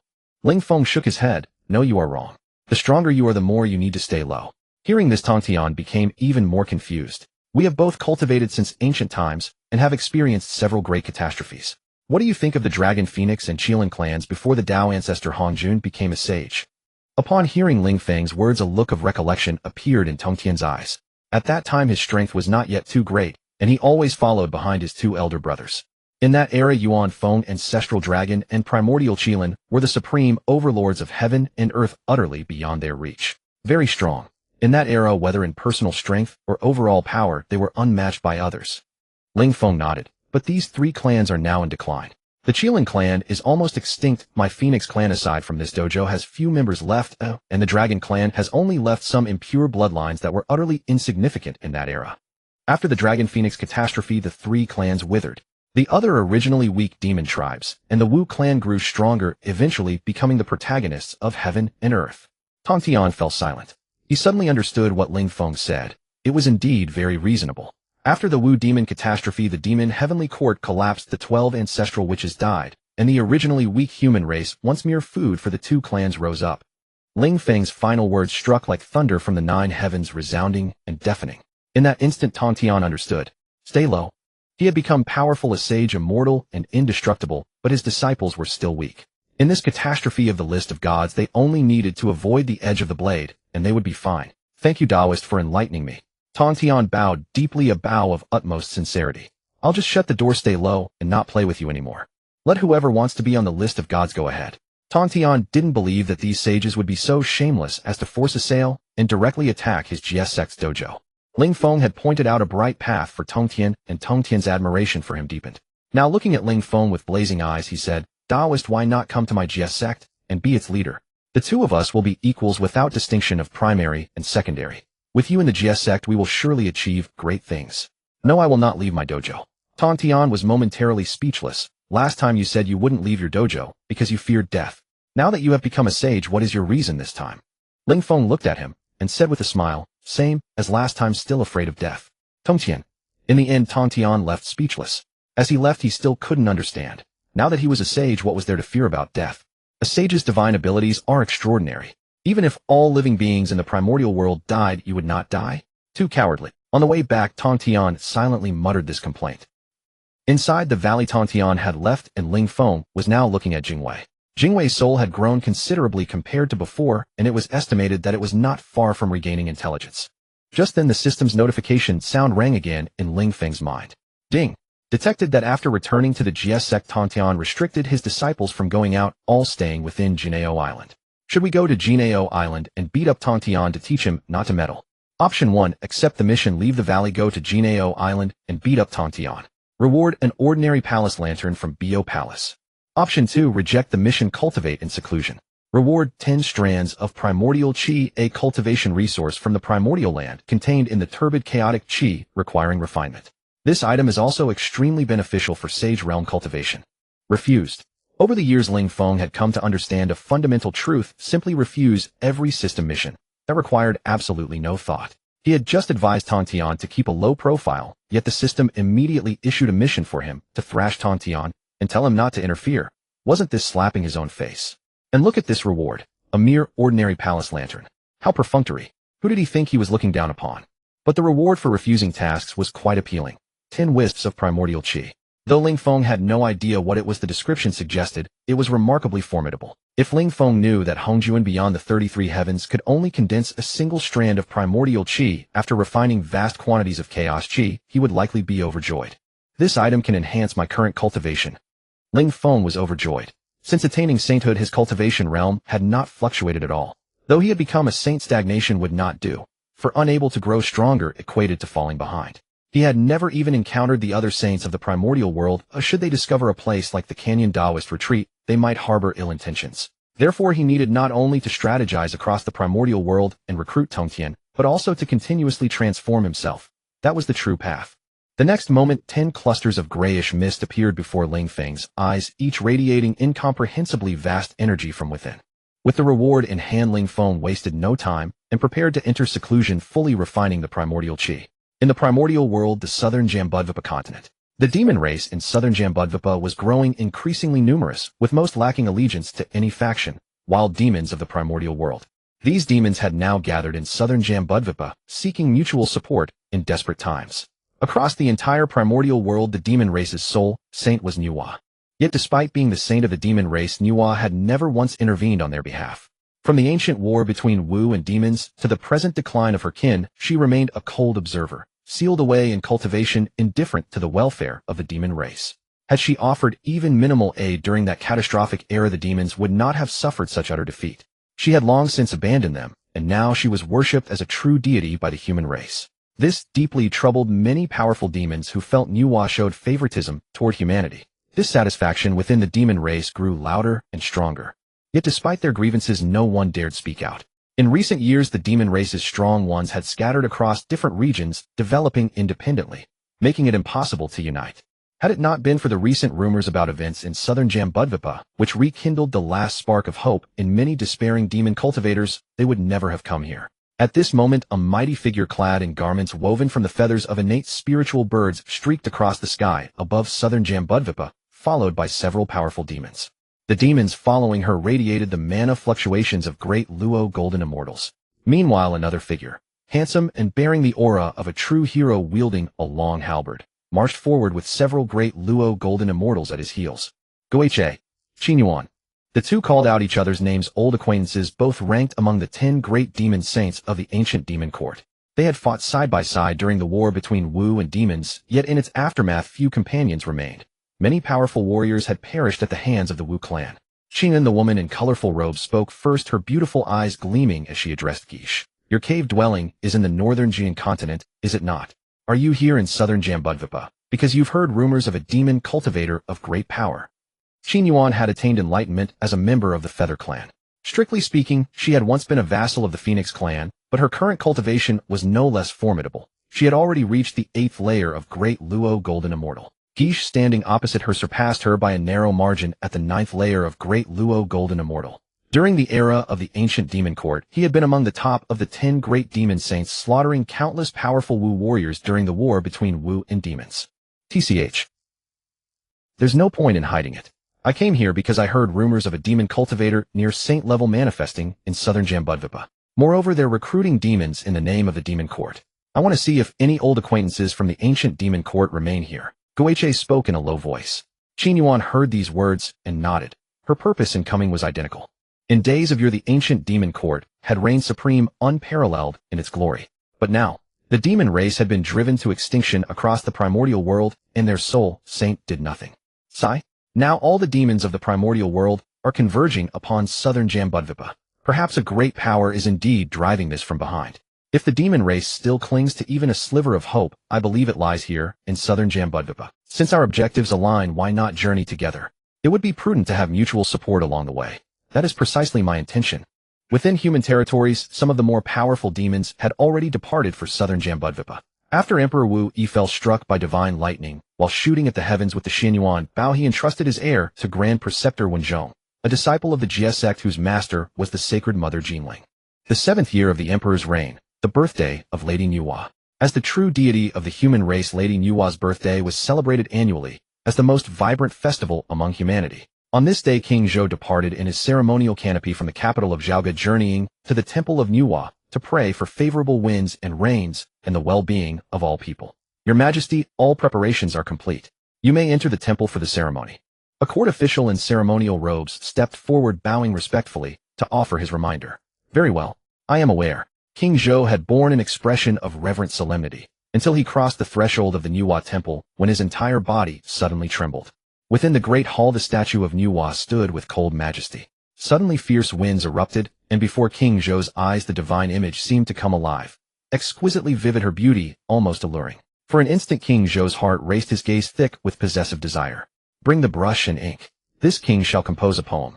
All the ministers around him were utterly stunned. Compose a poem. Today they had come to the temple of Nuwa to offer prayers to the great goddess. What business did he have composing poetry? Yet having spoken, King Zhou expected obedience, and none dared voice dissent. Soon writing materials were presented in full. King Zhou circled the Nuwa statue several times, his desire growing ever more intense. And so he began to write. The phoenix-ornamented pavilion displays extraordinary splendor, all adorned with ingenious patterns of molten gold. Like distant mountains curling with flying emerald hues, her dancing sleeves mirror the rosy clouds. Pear blossoms touched by rain vie in bewitching beauty, peonies veiled in mist display their seductive grace. All the ministers understood. King Zhou was praising the beauty of Lady Nuwa. But when they turned to the next line, everyone's eyes widened in disbelief, as though they had witnessed a ghost. If only this enchantress could move and speak, I would take her back to Changle Palace to serve her ruler. Hey. The ministers were utterly dumbfounded. In that instant it felt as though the sky had collapsed upon them. Within her palace, Nuwa, who had been cultivating with closed eyes, suddenly opened them, her beautiful gaze icy as frost. At the western sect, Zundi, seated in meditation, slowly opened his eyes and immediately burst into unrestrained laughter. Junior brother, Jean asked with visible confusion. Senior brother, an opportunity for the great prosperity of our western sect has emerged. Since Nuwa refuses to act, let us see if she can maintain her composure and remain aloof this time. Thereupon Juanti swept his hand, and the luminous screen revealed all that had transpired. And at that very moment, as Ling Feng cultivated within the Canyon Taoist retreat, the system's voice once again resonated within his mind. Ding! Detected that Juanti is stirring up trouble behind the scenes, scheming against King Zhou, causing him to speak disrespectfully in front of Nuwa's statue at her temple. Enraged by this, Nuwa intends to destroy the Shang dynasty. Will you go to the west and give the shameless Juanti a thorough beating? Choice 1. Accept the mission. Leave the canyon, go to the western sect to beat up Juanti and receive a Bodhi seed. Choice 2. Decline the mission. Cultivate diligently and receive 20 chaos bell fragments.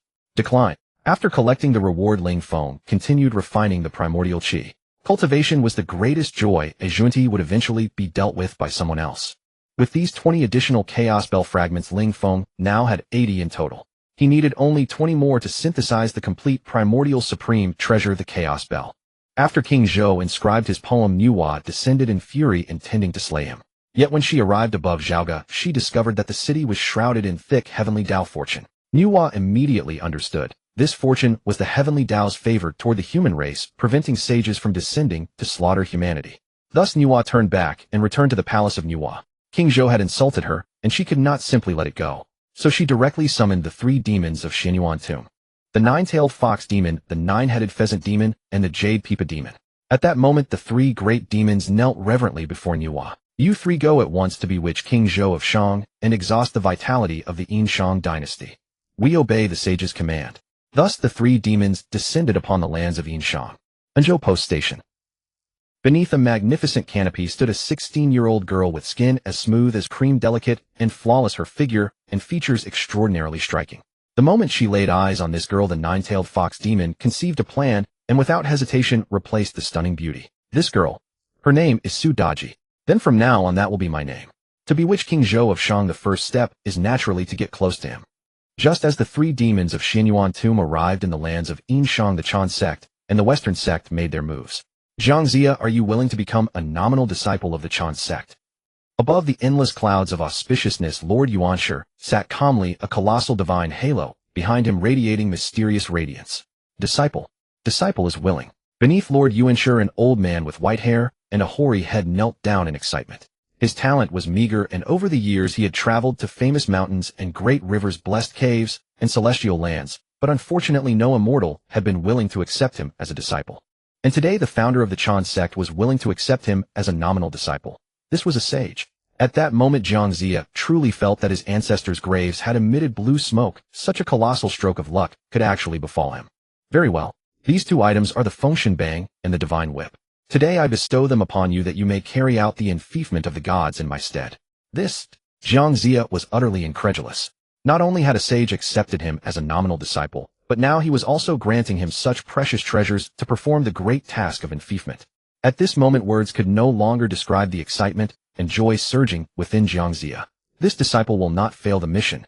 Unlike the movements of the other sects, the Western sect sat loftily above the clouds, pulling small strings behind the scenes, observing the struggles of the primordial wilderness, while scouting for promising talents to bring into their fold. After the last meeting of the six sages at Zixiao Palace regarding the deification ended in discord, Tongtian returned to Jinao Island, and soon confined his disciples, forbidding them to go out, ordering them to cultivate quietly in their caves.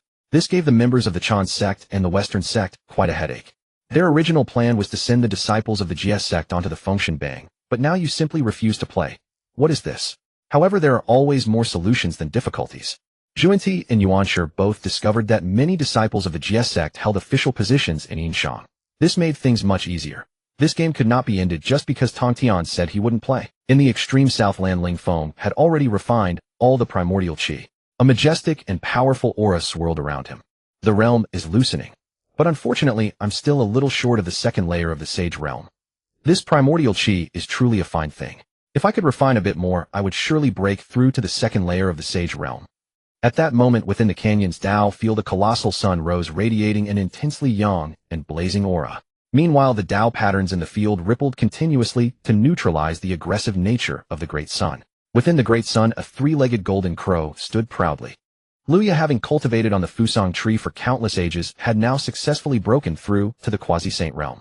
At this moment, he was immensely powerful, and his quasi-saint pressure spread wantonly, causing the Dao patterns in the field to fluctuate incessantly. Ancestor. After breaking through to quasi-saint, Luya immediately came before the Wutong tree and bowed respectfully. Very good. You have broken through to quasi-saint, which affords you some ability to protect yourself in the primordial wilderness. Hearing Ling Feng's words, Luya was alarmed. A quasi-saint powerhouse was only considered to have a sliver of self-protection in the primordial wilderness. Was the primordial wilderness truly so perilous now? Since you've broken through to quasi-saint, go out and take a stroll. Further seclusion won't yield significant improvement in your cultivation. Yes. Originally, Luya had been quite happy at the thought of going out. Breaking through to the quasi-saint realm made him a regional overlord in the primordial wilderness. But that joy was dampened by Ling Feng's words. Now all he wanted was to continue cultivating. Go out. Go out for what? Isn't continuing to cultivate better? A forced smile hung on Luya's face, but he dared not speak his mind. So he left the Dao field and quickly made a circuit around southern continent. After completing his round, he promptly returned to the Dao field. He had been told to go out and take a walk. This counted as following orders, didn't it? He had only come back a bit quickly, but he had still gone out. Ancestor, I wish to continue secluded cultivation. Back in the Dao field, Luya could no longer hold back. After reporting to Ling Feng, he immediately returned to the Fusang tree to continue cultivating. Seeing Luya return so soon, Ling Feng could only be speechless. Ancestor.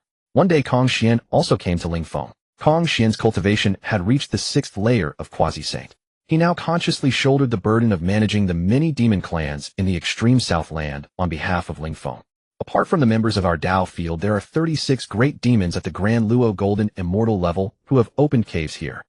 Most of these Grand Luo Golden Immortals have reached the 7th or 8th layer of cultivation. Their strength is quite impressive. Now the extreme Southland could be considered a holy land for demons in southern continent. Countless demons aspired to open caves here, which led to fierce competition. Those who remained in the extreme Southland were all elites among the demon race.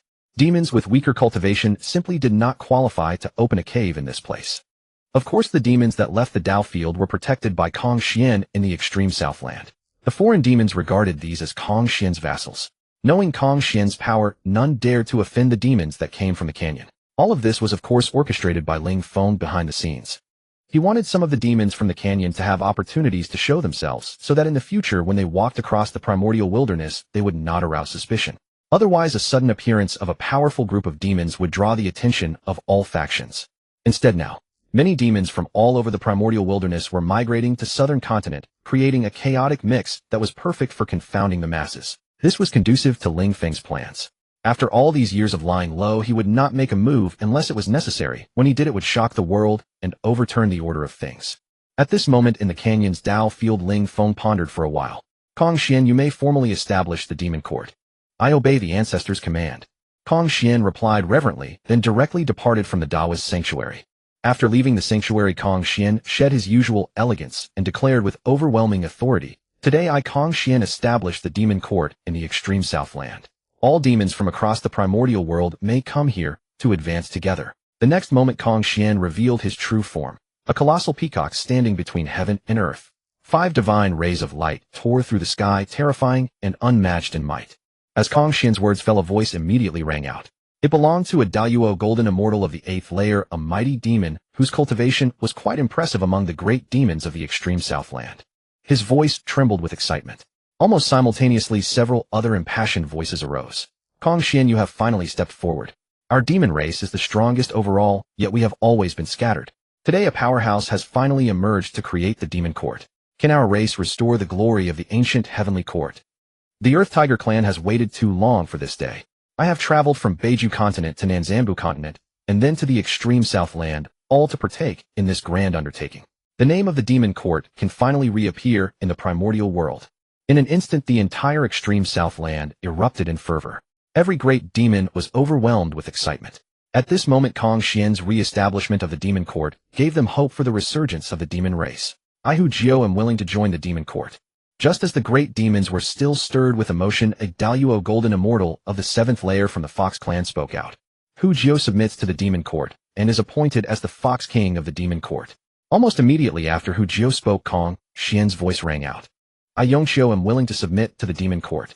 I, Guating, am willing to submit to the demon court." Soon all the great demons of the extreme Southland had submitted. The smoothness of this process surprised even Kong Xian, but it was not hard to understand. The powerful demons of Nanzanbu continent had long known that Kong Xian resided in the extreme Southland, even regarding it as a sacred ground. These demons who had fought tooth and nail to establish their caves in the extreme Southland were all awaiting Kong Xian's revelation. For the name of the demon court had already been whispered in private, and they were waiting for this moment of bold proclamation. After all the demons submitted, Kong Xian appointed various demon kings. Including those from the Daoist sanctuary, he infected nearly 100 demon kings.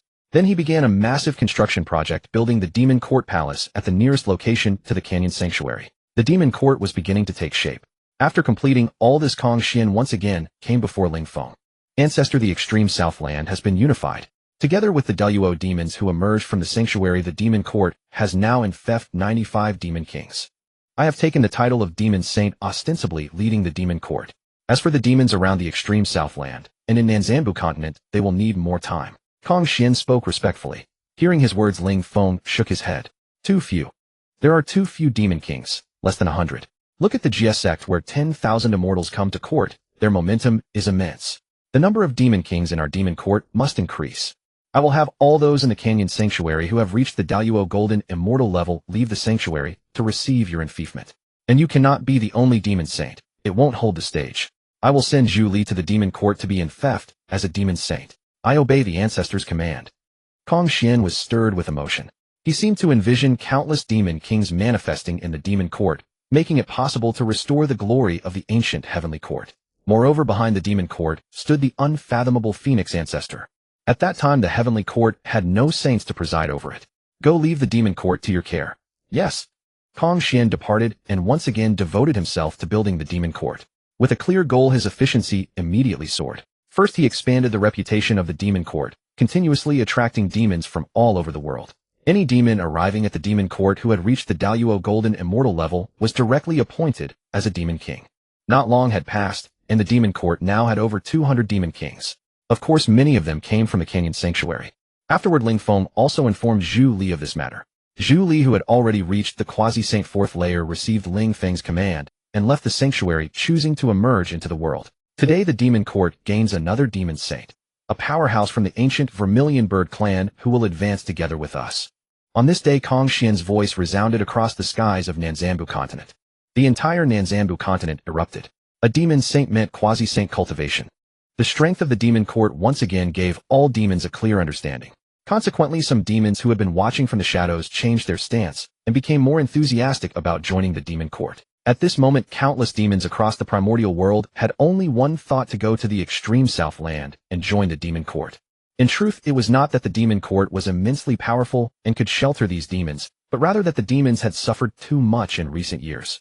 Now that a powerful demon had taken the lead, gathering together allowed them to look out for one another and gave them hope for the demon race. In Nanzanbu continent, 4 little girls were still together with the Mosquito Taoist. With their own Daluo Golden Immortal strength and the presence of the Mosquito Taoist, few reckless individuals dared to trouble them. Along the way, the news they heard most was about the demon court. The master of the demon court was an extremely powerful demon saint, and besides him, there was another demon saint and over 200 demon kings. This demon court must have been created by our master, Xiao Wu declared confidently, blinking her beautiful big eyes. She asked tentatively, since anyone who reaches Daluo can be appointed a demon king, why don't we go and get in Fef too? I think that's a great idea. Lauda answered without hesitation, finding the idea of being a demon king very amusing. Then what are we waiting for? Let's go back and receive our enfeoffment. The 4 little ones were bursting with excitement now. The Mosquito Taoist, however, had a peculiar expression. I always thought the Phoenix ancestor only loved cultivation. Why did he suddenly create the demon court? But after all these years of wandering, I feel that my opportunity is also approaching. Maybe when I return I can become a demon saint too. On another mountain peak, Luer Makak sat atop a spiritual tree. He had become the king of this region, styling himself the Huncher Demon King, having conquered a vast area with several Daluo Golden Immortal level great demons under his command. Today he summoned all his lesser demons. Do you know where I come from? The group of demons stared at each other in bewilderment. How could they know where he came from? I come from the extreme Southland where the demon court has been established. As soon as Luer said this, a Daluo Golden Immortal level ox demon immediately understood his meaning. Great king, I understand. I will gather the demon soldiers at once and attack the demon court to reclaim your homeland. Attack the demon court or reclaim the great king's homeland. Attack the demon court or reclaim the great king's homeland. Luer felt a headache coming on. He flew up and delivered a slap to the ox demon's forehead. Shut up, Luer said irritably. This ox demon was good in every way except that his brain was a bit slow, and he always thought himself very clever, even calling himself Dat Songming. The other demons, seeing Dat Songming scolded, all fell silent, somewhat puzzled. What had they said wrong? Luer paused for a moment, glanced at Dat Songming, who was still sulking without knowing his mistake, then looked at the crowd. I gathered you here not to attack the demon court. The demon court has over 200 demon kings. A small force like ours going there would be like offering ourselves as dishes. This time I intend to join the demon court. If any of you wish to come, you may accompany me. After saying this, Luer waited for the demon's response. Great king, wherever you go we go. It was Dat Songming who spoke. Although he had been hit, he bore no grudge. He felt Luer was right to hit him, no mistake. Wherever the great king goes we go. The group of demons behind roared in unison. Very well, we set off immediately. Luer was somewhat moved. In the Dao field, Ling Feng was also constantly observing the situation in the primordial world through the Shantian mirror. Now all the demons under heaven were gathering in the southern continent, a movement of enormous scale. Although the sages often secluded themselves in cultivation, they were not cut off from news of the outside world. This massive migration of demons naturally drew their attention. Ding! Detected that the sages are beginning to pay attention to the great migration of demons to the southern continent. Yuanshi has sent his disciples to kill the demons heading to the southern continent. Will you go to slay Yuanshi and avenge the fallen demons? Option 1. Accept the mission. Leave the canyon, go to Yushu Palace to slay Yuanshi and receive an ordinary sapling. Option 2. Reject the mission. Cultivate diligently and obtain primal chaos Chi 10. Reject. After rejecting, Ling Feng's heart still stirred. This Yuanshi was so shameless, sending his disciples down the mountain to kill the demons heading to the southern continent. Very well, I have noted this grudge. With that, Ling Feng put away the primal chaos Chi. There was no time to refine it now. Ling Feng summoned Zhu Li and Kong Xian, told them about the matter, and also warned them to be on guard against the Chan sect disciples causing trouble. Ancestor, rest assured, if any Chan sect disciple dares to set foot in the extreme south, they will never leave it again. Kong Xian took a deep breath, suppressing his anger as he replied, Ancestor, let me take some demon kings out of the extreme south to protect these demons. Zhu Li was hot-tempered and could not swallow this insult. Had the Chan sect disciples call themselves prodigies, let me test their mettle. No. Ling Feng shook his head. Ling Feng knew Yuanshir's shamelessness. If his precious disciples were killed, he would truly disregard his status as a sage and personally intervene. If Zhu Li and the others were captured by Yuanshir, Ling Feng would regret it deeply. You may take the Wantian Ho Swanee Huodo and the Duomo Golden Centipede to operate in the southern continent. If you see Chan sect disciples causing trouble, you may suppress them directly. And if you are in mortal danger, I will have time to rescue you. The Wantian Ho cannot go a day without fighting. They are constantly brawling in the southern continent. But this clan is now very powerful. The clan leader of the Wantian Ho is a strong cultivator at the 8th level of the Deluo Golden Immortal Realm, while the others are at the 6th or 7th level. The Swanee and Huodo clans are of similar strength, with their strongest at the 7th level of the Deluo Golden Immortal Realm. The Duomo Golden Centipede is formidable. After entering the Canyon Dao field for cultivation, not long ago it reached the 9th level of the Deluo Golden Immortal Realm. As you command. Zhu Li was not dissatisfied. He knew the ancestor was concerned for their safety. Killing a sage's disciple, the sage would never pretend it never happened. And the 10,000 demon formation. As he spoke, Ling Feng tapped Kong Xian's forehead, and instantly a vast amount of information about the 10,000 demon formation flooded Kong Xian's mind. Set up this formation in the extreme south with you as its controller. As the demon court grows stronger, you will be able to use this formation to fight against sages. This. Kong Xian was shocked by Ling Feng's words. Fighting against sages. The Zhou Tian star formation wielded by the ancient demon court Emperor Dijuan could also achieve that, but that formation had long been lost, and only Dijuan could set it up. Kong Xian understood Ling Feng's intention. Ling Feng valued the demon court and the extreme south deeply. Ancestor, I will not disappoint your expectations. After the two left, Ling Feng came before the Hongjun leaf fruit tree. Over the years, many ripe Hongjun leaf fruits had accumulated around the tree. Ling Feng plucked them one by one. These fruits are enough to create 36 Deluo Golden Immortals, but these Deluo will never advance further in their lifetime, and their strength will only be at the first level of the Deluo Golden Immortal Realm, perhaps even weaker. Then Ling Feng thought again. Some races were inherently low in talent and could never produce a Deluo-level powerhouse. The Hongjun leaf fruit was an unparalleled treasure for them. Ling Feng's gaze swept across the canyon. Races like the Lark clan and the Mandarin Duck clan had been in the Canyon Dao field for a long time, yet none had produced a single Deluo Golden Immortal. Their talent limited their potential. Even in the best environment, they could not break through. Meanwhile, the Black Sparrow, Thunder Sparrow, and Cloud Crane clans all had Deluo strongholds. The Shangfu and Yiming clans were among the more talented of these groups. Those whose cultivation is below the Golden Immortal Realm and whose lifespan is near its end come to the Wutong tree to see me. That day, Ling Feng's voice resounded throughout the Dao field. Instantly, all the clans looked up toward the Wutong tree. What did the ancestor mean by these words? In a flash, all the old and weak demons with low cultivation levels were excited and rushed toward the Wutong tree. Ling Feng looked at the approximately 200 old demons and slowly spoke. This is the Hongjun Li. After consuming it, you will instantly become a Deluo Golden Immortal. For a moment, everyone stared at the 36 fruits floating before Ling Feng with utter disbelief. Eating this fruit would instantly make them Deluo Golden Immortals. But after consuming this fruit, you will never be able to advance further in your lifetime, and your combat power will be inferior to that of a normal Deluo Golden Immortal. The crowd was stunned for a moment, then excitement and fervor returned to their faces. They already had no hope of advancement, and their lifespan was nearly over. Without this Hongjun Li, they would soon die of old age. Now seeing the Hongjun Li, they saw hope of becoming a Deluo Golden Immortal. This was an unimaginable, immense opportunity for them. Therefore, the drawbacks Ling Feng mentioned were almost non-existent for them. Seeing that the group showed no hesitation at all, Ling Feng realized his words were redundant. These 36 Hongjun plums are now bestowed upon your various clans. Those who did not receive them need not worry. Within my domain, all life and death are under my protection. Moreover, this is only the first batch. There will be more in the future. Ling Feng selected 36 among them whose life essences were the most feeble and bestowed the Hongjun plums upon them. Many ancient demons below the Golden Immortal level who had received the Hongjun plums trembled with excitement. How could they not? Their clans, lacking in innate talent, could hardly produce powerhouses at the Deluo Golden Immortal level.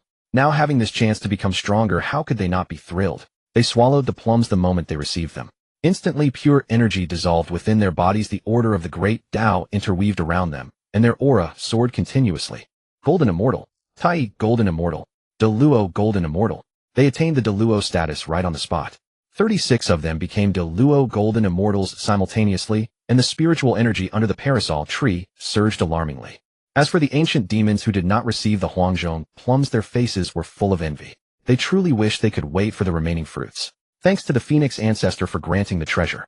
Some of the ancient demons who had broken through to Deluo Golden Immortal knelt down, with flushed faces, feeling the unprecedented surging energy within them and growing even more excited. Deluo Golden Immortal. They were originally a group of low cultivation ancient demons, never expecting that Ling Feng would let them eat the fruit and become Deluo Golden Immortals. Ling Feng's methods were simply inconceivable in their eyes. Depart now, as you command. The group of ancient demons rose and left. After they left, Ling Feng took out the primordial qi and began to refine it. He was just a thread away from breaking through to the second layer of Saint.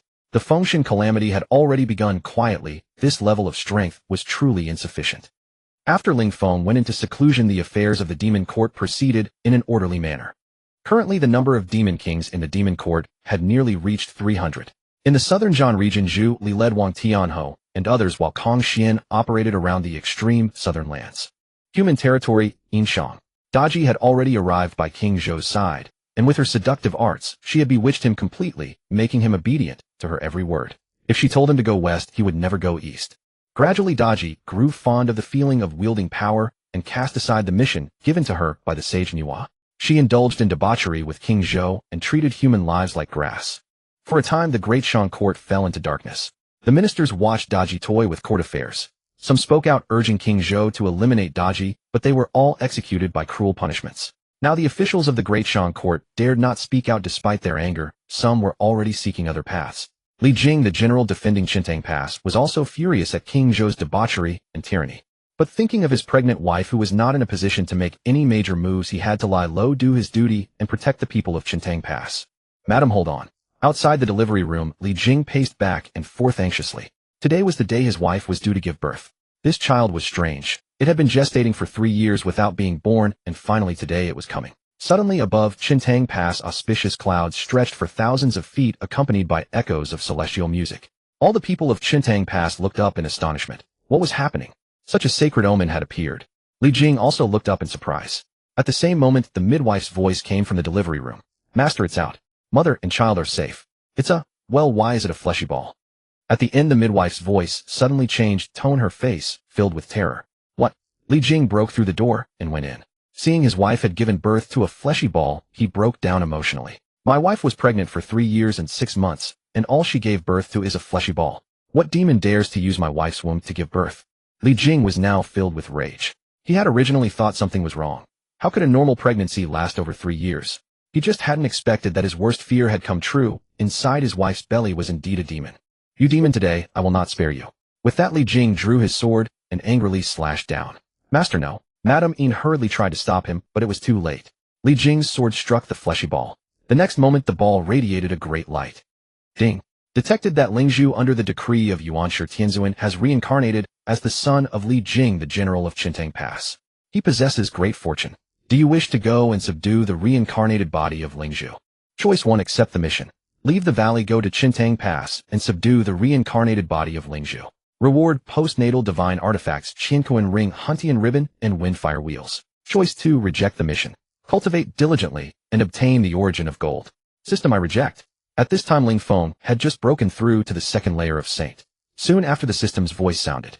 Ling Feng was in a great mood, especially since the system's voice had sounded, adding joy to joy. From the information conveyed by the system, Ling Feng also knew that Neza had been born. However, Ling Feng had no intention of going to subdue Neza. Neza had already been clearly arranged by Yuanshi. This origin of gold can be given to the Golden Phoenix clan. Over the countless years, the Golden Phoenix clan had also produced a powerhouse at the 7th layer of Deluo Golden Immortal. Ling Feng had never given special care to this clan. The last time he obtained the origin of gold, he gave it to the Golden Winged Rock siblings. These 2 siblings were still in seclusion, but after emerging they would likely be great experts who could challenge the quasi-saint level. Additionally, there were Ice Phoenix, Thunder Phoenix, and Blue Phoenix. At that time, quasi-saint powerhouses within the Dao field would emerge in a surge. With a thought, Ling Feng directly tossed the origin of gold to the current patriarch of the Golden Phoenix clan, a strong expert at the 7th layer of Deluo Golden Immortal. This is the origin of gold, which will greatly benefit your cultivation. You may perceive the Tao rhythm on it in advance. When you reach the 9th layer of Deluo Golden Immortal, begin to refine it. After refining, you can become a quasi-saint.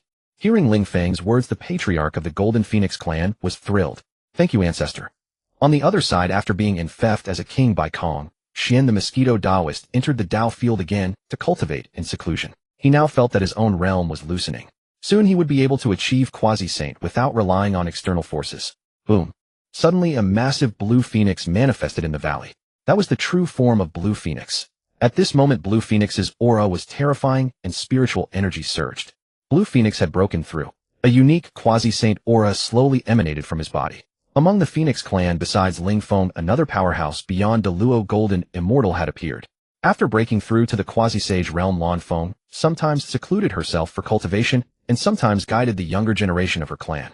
Perhaps because she had been in seclusion for too long, Lan Feng showed no intention of leaving the canyon. This was exactly what Ling Feng wanted, as the Phoenix clan was not yet ready to be fully exposed.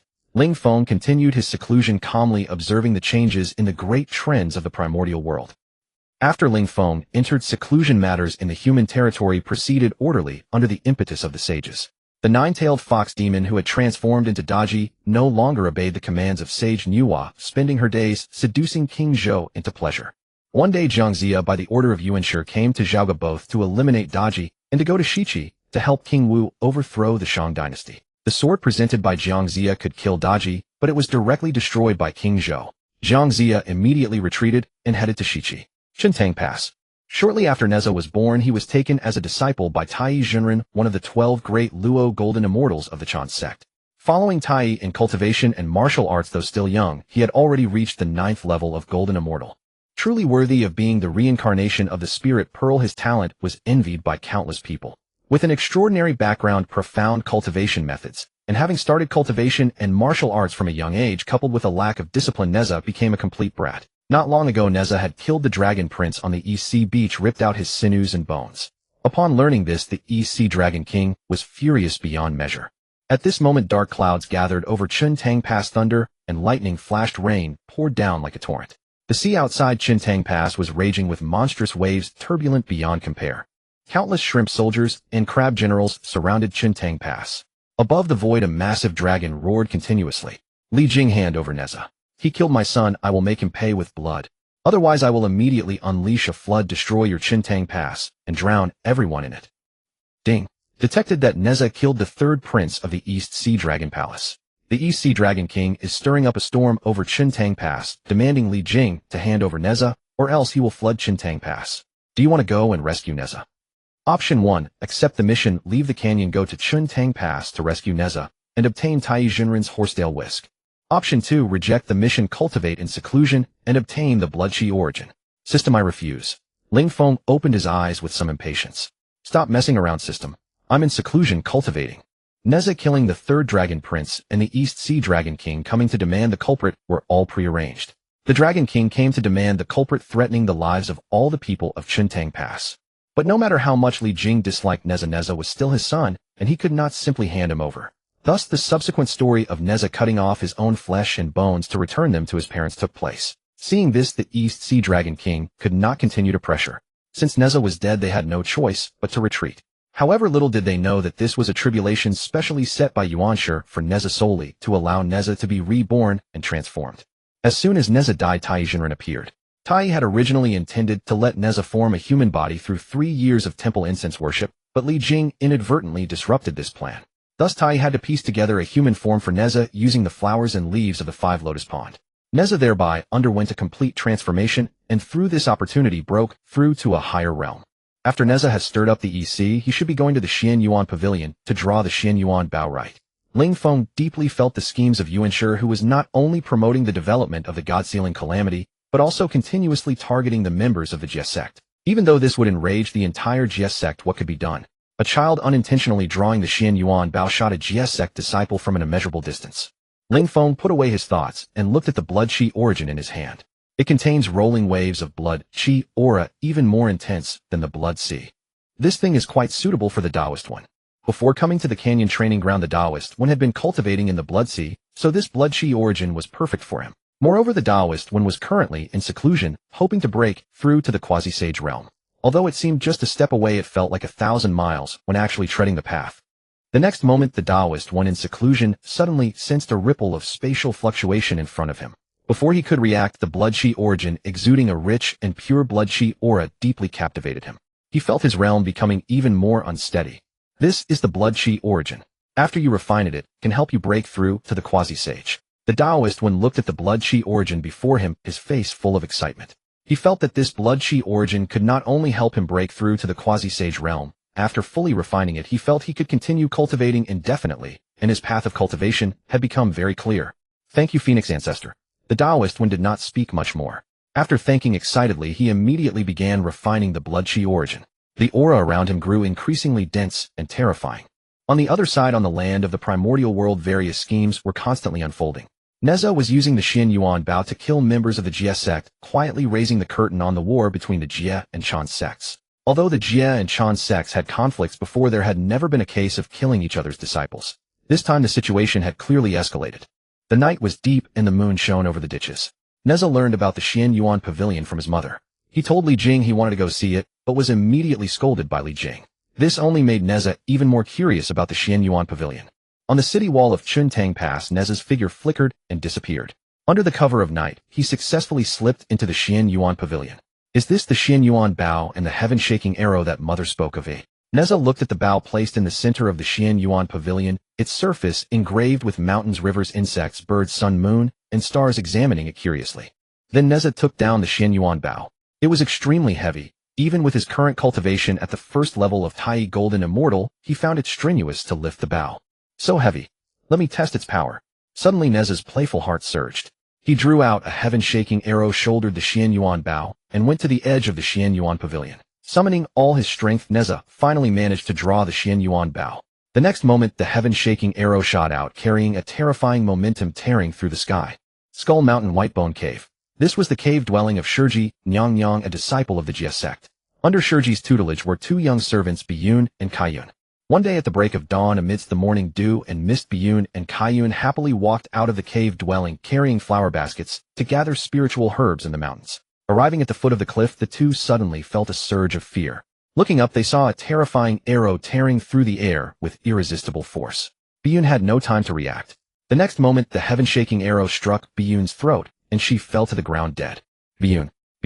Kaiyun panicked, tears glistening in her eyes. This sudden calamity had directly taken Biyun's life. No, I must go find Master.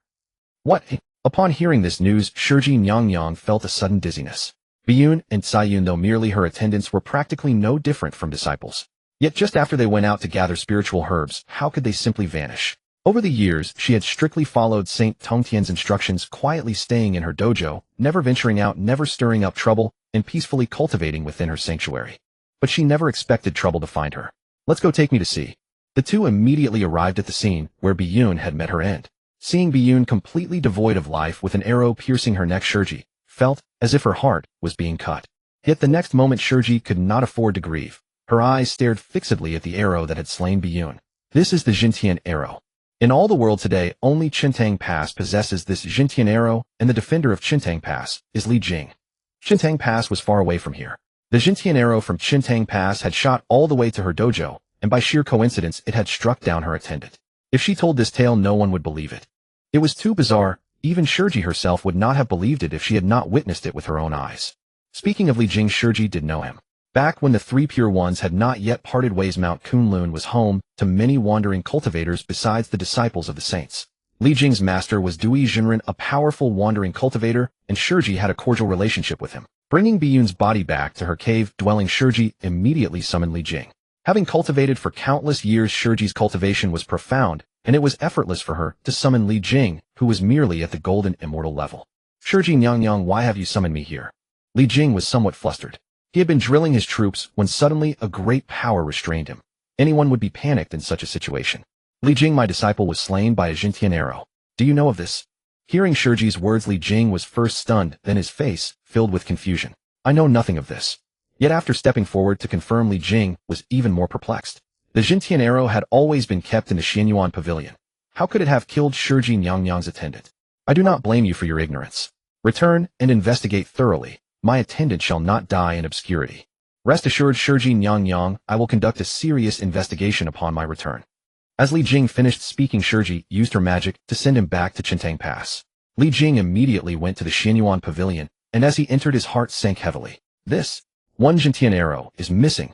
The Xianyuan Bao has also been touched. Li Jing sensed grave trouble and countless thoughts flashed through his mind.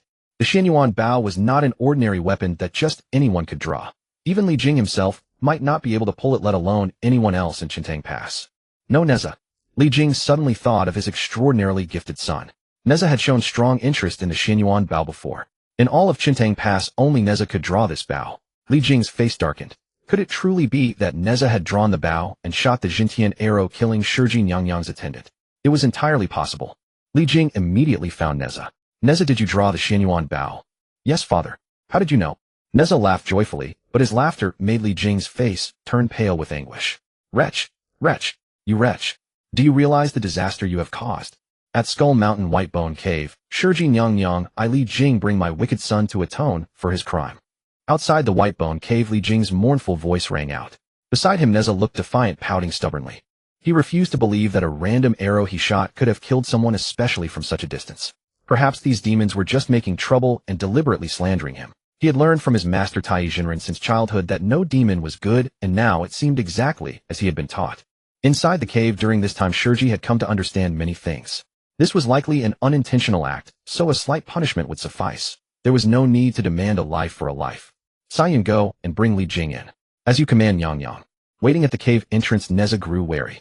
These demons were all evil, just like the dragons before, and now these monsters. He would have to find an opportunity to kill them to rid the world of harm and strike first. As soon as Kaiyun emerged, Neza did not waste a word. He attacked directly, unleashing a lethal blow from the start. Sayan, utterly unprepared for such an event, had no defense. She barely let out a scream before she perished, her life extinguished entirely. Li Jing stood frozen in shock. Inside the cave, Shiji was also stunned. Demon, prepare to die. After killing Sayan, Neza roared toward the cave interior. Within the gorge dojo, Ling Feng had already refined the remaining primordial qi, yet his cultivation remained at the second level of saint. Thus, with nothing to do, Ling Feng played with Jingwei for a while before taking out the Shintian mirror to observe Neza. From the moment he drew the Xianyuan Bao to everything that followed, Ling Feng saw it all. In the Shintian mirror, Neza suddenly rose and killed Kaiyun. Shiji rushed out in fury. Sensing that Shiji was formidable, Neza immediately fled to his master Tai Jinren. Li Jing, look at the son you have raised. After scolding, Shiji pursued him. Li Jing, still at the scene, was both bewildered, furious, and ashamed. He had never imagined that Neza harbored such a murderous intent.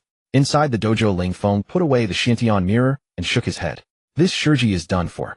Once she meets Tai Jinren, her life will come to an end. Sure enough, soon the system's voice echoed in Ling Feng's mind. Ding! Detected that Tai Jinren is using the 9 Dragons Divine Fire cover to refine Shiji. Do you wish to go to Qianyuan Mountain Golden Light Cave to kill Tai Jinren and rescue Shiji? Option 1, accept the mission. Leave the gorge, go to Qianyuan Mountain Golden Light Cave, kill Tai Jinren and rescue Shiji. You will earn the gratitude of the Jie sect. Option 2, reject the mission. Cultivate in seclusion. Reward primordial qi x10. System, I reject. Ling Feng had long known the outcome and had no intention of changing it. Only when news of Shiji's fate spread would the disciples of the Jie sect be stirred to action. Could they tolerate such bullying from the Chan sect?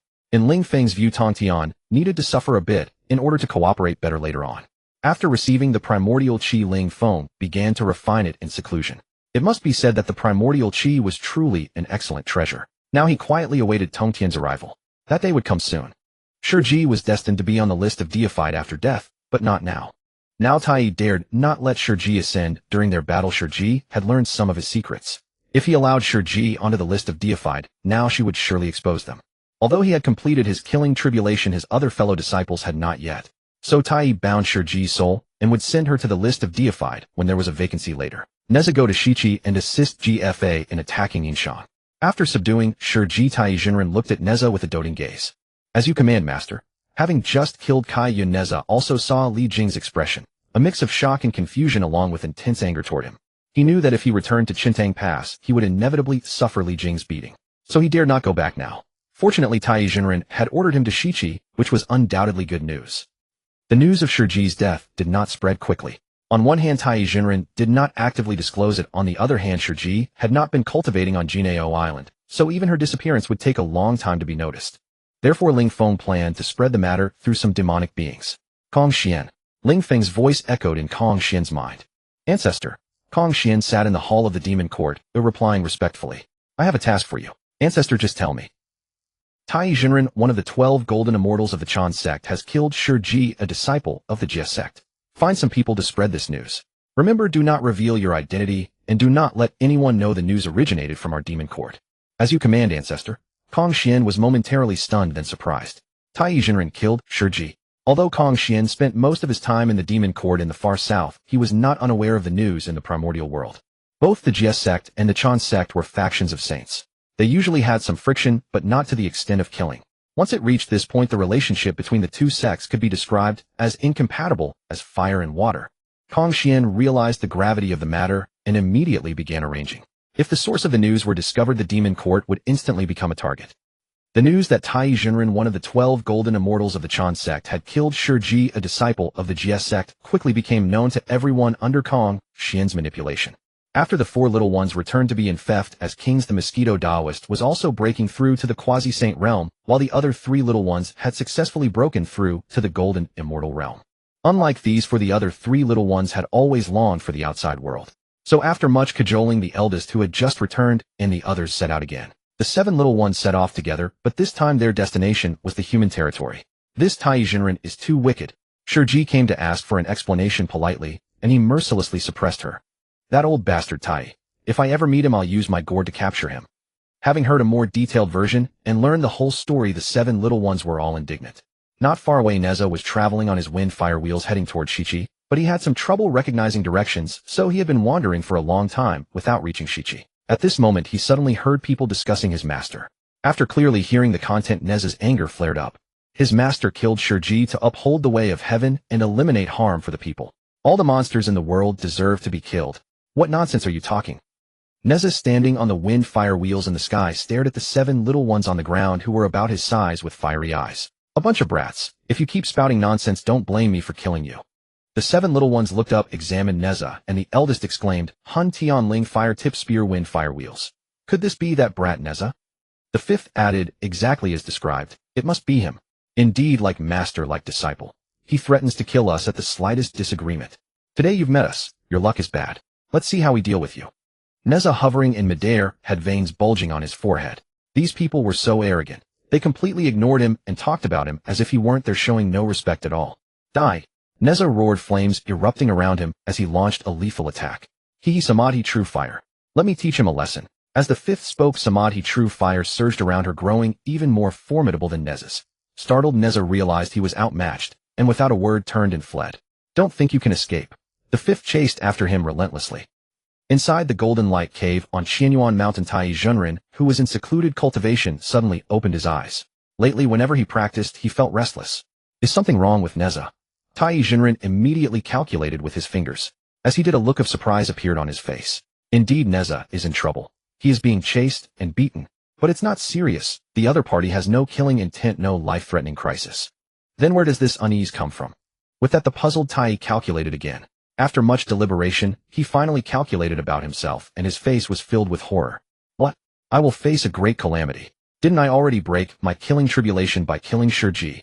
How can there still be a great calamity? Just as Tai Jinren was shocked and terrified, a familiar voice came from outside the dojo, though it sounded urgent. Brother Tai, are you there? Hearing this, Tai was baffled and deeply uneasy. Brother Tai, why are you so careless in your actions? The visitor was Yuding Jinren, looking at Tai with an urgent expression. At Yuding's words, Tai became even more confused. What happened? The whole world is now saying that you killed Shiji of the Jia sect. Tai Jinren's body trembled, his eyes full of disbelief. How could this be? How did anyone know? And it's already spread. Forcing himself to calm down, Tai asked in a low voice. Where is the source of the news, Brother Yuding? Do you know? The source is too messy, we're still investigating. Brother Tai, where do you think it could be? While these events were unfolding in the primordial world, Ling Feng, who was in secluded cultivation, once again heard the system's prompt. Ding! Detected that Tai Jinren is tracking down the source of the leaked news about his killing of Shiji and has captured several minor demons. Do you want to go and kill Tai Jinren, nipping all crises in the bud? Option 1. Accept the mission. Leave the canyon, go to the Golden Light Cave on Qianyuan Mountain to kill Tai Jinren and become famous throughout the primordial world. Option 2. Refuse the mission. Cultivate in seclusion and obtain the innate spiritual treasure, Heaven-Calming Primal Chaos Staff. Decline. Ling Feng refused without a second thought. Tai Jinren had his own destined fate, and Ling Feng saw no need to meddle. He then cast a glance at the Zhentian Hunyuan staff before him. Luer had already obtained one such treasure, another would be of little use.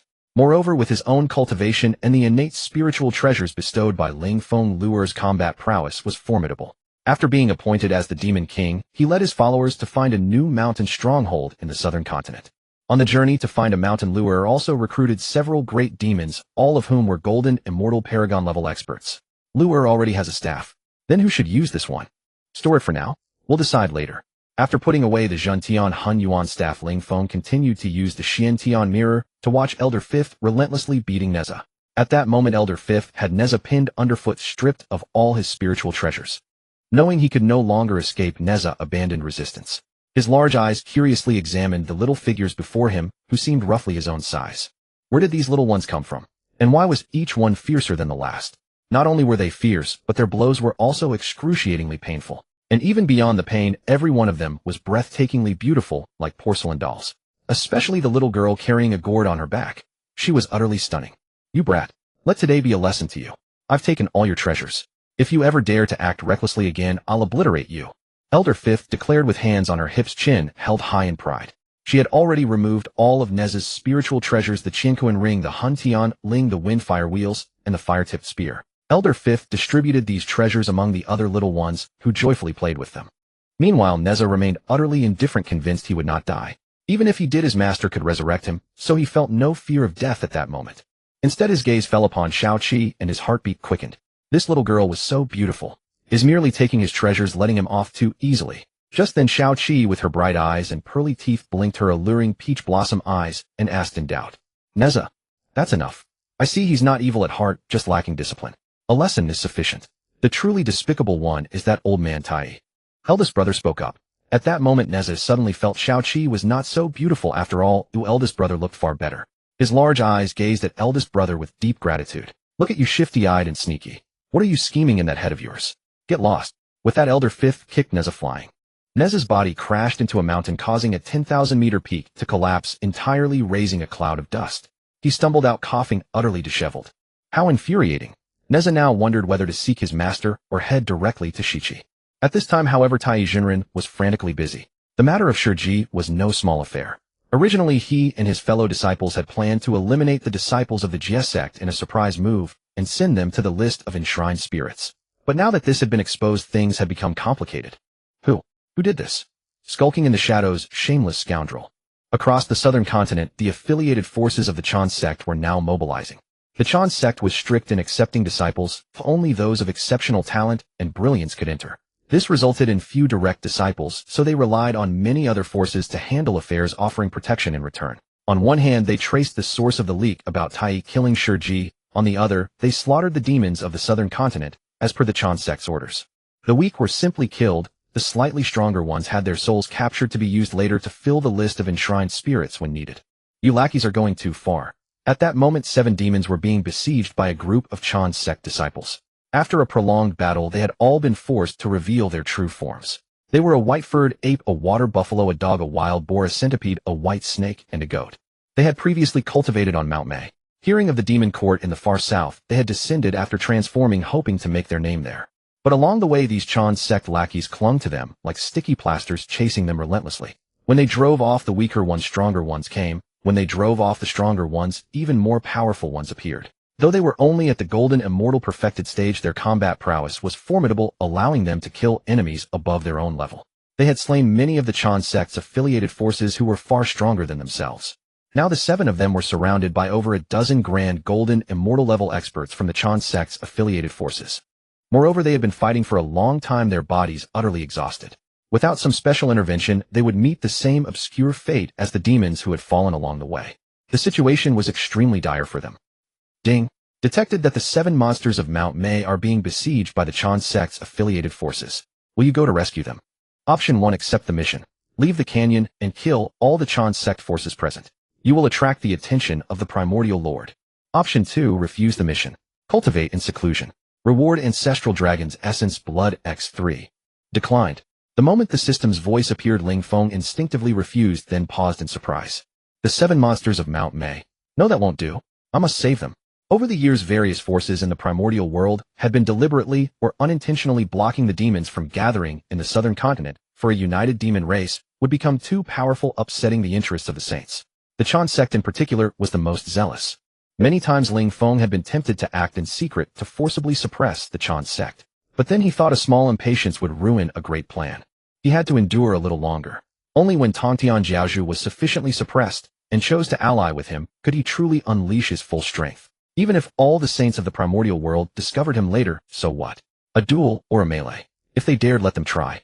Ling Feng himself was a Dao saint, and he possessed the myriad demons formation which could contend with saints. And Tongtian, wielding the immortal slaying sword formation, could match 4 opponents alone. No matter what, even if it came to an open confrontation, he was not afraid. Who was afraid of whom? At that moment, Ling Feng ignored the 3 portions of ancestral dragon's essence blood he had just obtained. His gaze swept across his Dao field. Most of the grand golden immortal level experts at the 8th or 9th stage in the Dao field were in the midst of critical closed-door cultivation. Finally, Ling Feng spotted Lu Ya sleeping soundly on the Fusong tree. Ling Feng directly transmitted a message to Lu Ya. At present, Kong Xian was stationed at the demon court, Zhu Li was roaming the southern continent, and Lan Feng's identity made it inconvenient for her to act. Thus, the only quasi-saint Ling Feng could command was Lu Ya. Lu Ya, I have a task for you. Ancestor, just say the word. Lu Ya was still sleeping when he suddenly heard Ling Feng's voice. He had no idea what task would be assigned, but as long as it didn't require leaving the Dao field, it was fine. Go to the southern continent and rescue 7 demons. Lu Ya. Before he could react, a strange spatial fluctuation teleported him to a mountain peak. Below, the 7 monsters of Mount Mei and the surrounding grand golden immortals all sensed the terrifying aura above them. Looking up, they beheld an enormous 3-legged golden crow surrounded by sun divine fire, its aura as deep as an abyss. Everyone trembled uncontrollably. This 3-legged golden crow, where had it come from? Hadn't the 3-legged golden crow vanished from the primordial world long ago? The crowd around was utterly stunned, staring at this terrifyingly colossal 3-legged golden crow, their minds momentarily frozen. Lu Ya, who had just been teleported, was equally baffled. What was going on? He was already a quasi-saint. How could the Phoenix ancestor effortlessly teleport him through space? Could this be the power of a sage? Having once been a prince of the ancient demon court, he knew far more than ordinary people and possessed extraordinary insight. Yet now, aside from shock, he knew not how to react. It seemed he still had to cultivate with even greater diligence. The once mighty ancient demon court had fallen, and his father, though possessing peak quasi-saint strength, had perished as well. This made Lu Ya act with far more caution, especially since Ling Feng had remained in his Dao field for years, never leaving. This only deepened Lu Ya's contemplation. In his eyes, Ling Feng was immensely powerful, yet incredibly low-key, a true role model. Meanwhile, the group below trembled at the sight of Lu Ya. Too formidable. Even standing motionless in midair, he made these Daoyuo golden immortal level experts incapable of even harboring the thought of attacking. Don't panic. Let's attack together or we're doomed. A 5th realm Daoyuo golden immortal cried out, but the moment his words fell, he felt Lu Ya's terrifying, murderous intent sweep over him. The next instant, before he could react, the scorching, irresistible solar divine flame cascaded down from the sky. Even before the flames touched them, some found their souls emitting black smoke, writhing in agony. They were horrified, their only thought now to flee. Yet the solar divine flame seemed to have eyes. Wherever they fled, the flame pursued. Oh! Several more heart-rending screams echoed in the air, as over a dozen who had come to besiege the Maishan 7 monsters were ruthlessly annihilated by Lu Ya. The Maishan 7 monsters now gazed at Lu Ya in confusion, their terror greatly diminished. They had realized that this 3-legged golden crow seemed unwilling to harm the members of the Yao race. But before they could react, an irresistible force swept them up, and they heard Lu Ya muttering, only deepening their bewilderment. Strange, you lot are utterly unremarkable. Why did the ancestor send me to rescue you? With that, Lu Ya said no more and hurried back to the Dao field. Yuan Hong and the other 6 were even more perplexed. They began speculating wildly about the ancestor Lu Ya had mentioned. The more they thought, the more astonished they became. Soon they approached the Dao field from the side, bypassing the demon court. Ancestor, I have brought back these 7 little Yao. Upon arriving inside the Dao field, Yuan Hong and the others' eyes widened, their breathing quickened. Especially when they saw the scene within, they even doubted they had come to the right place. Where else could such dense spiritual energy exist? Where else could spirit plants roam freely? Where else could so many ancient primordial beasts dwell, each exuding formidable auras? Phoenixes. Hadn't these clans declined during the Dragon Phoenix catastrophe, vanishing from the primordial world? And these Swanee Huodo peacocks. These were all races that had long disappeared from the primordial world. Honghuang and the others were utterly awestruck, speechless. Even the much-talked-about demon court could not compare to this place, could it? Well done. Return now, Ling Feng spoke, jolting the seven out of their stupor. Only then did they see Ling Feng's colossal form. Before it, even the sky seemed dwarfed. Would you be willing to cultivate in my Dao field? Ling Feng inquired. Honghuang and the others had some potential, having fought evenly with Yang Jian and would later earn a rightful god position on the list of the gods. But since Ling Feng had discovered them, they would never end up on the list of the gods. Hong's eyes were fixed on everything in the Dao field. He swallowed hard, as if making a decision. First, we thank you for saving our lives, Senior. Hong and the 6 others knelt on one knee before him. Senior, we came down from the mountain to join the demon court and make a name for ourselves. If we only wanted to cultivate, we could have stayed on Meishan. Hong spoke earnestly. The conditions of this Dao field were indeed superior. Cultivating here would likely allow them to reach Duo Golden Immortal in no time. Yet he had not forgotten their original purpose, to contribute to the development and strength of the Yao race. The others remained silent, but clearly they followed Hong's lead and shared his thoughts. This time Ling Feng was taken aback. It was the first time someone had refused to cultivate in his Dao field. Rise first. Ling Feng used his divine power to lift them up. Your intention is noble, but your strength is far too low. Even insignificant Duo Golden Immortals can put your lives in danger. Moreover, the demon court now has nearly 400 Duo level demon kings. With your current cultivation, will you be valued there? Ling Feng struck the core point, causing Hong's face to flush. He had to admit Ling Feng was right, and his resolve wavered. He felt it would be better to stay in the Dao field, cultivate to a higher realm, and then go to the demon court. We hope the ancestor will allow us to cultivate in the Dao field. Then cultivate well here. Once you reach the Duo Golden Immortal level, I will permit you to leave. With that, Ling Feng tossed the newly acquired innate spiritual treasure, the Jintian Hunyuan staff, to Hong, and gave a drop of ancestral dragon's essence blood to Hao, the little white snake. Finally, Ling Feng tapped their foreheads, transmitting the basic cultivation technique of the Dao field, the 8-9 mystic art, to them. The 7 were speechless with joy. Hong and Hao in particular sensed that the staff was perfectly suited to him. With this treasure, his strength would skyrocket. Hao felt the ancestral dragon's essence blood exert a tremendous attraction on him. Refining, it would surely propel him to a higher realm. The others were immersed in the profundities of the 8-9 mystic art. Ling Feng moved them to a suitable spot, allowing them to cultivate in peace. These simpletons, if they knew that the demon court lies just outside the Dao field, what expressions would they make? Yet Ling Feng also reflected inwardly. It was precisely because there were still Yao in the primordial world who genuinely cared for their race that the creation of the demon court held true meaning. Just as Ling Feng was pondering what to do with the remaining 2 drops of ancestral dragon's essence blood, the system's voice suddenly rang out.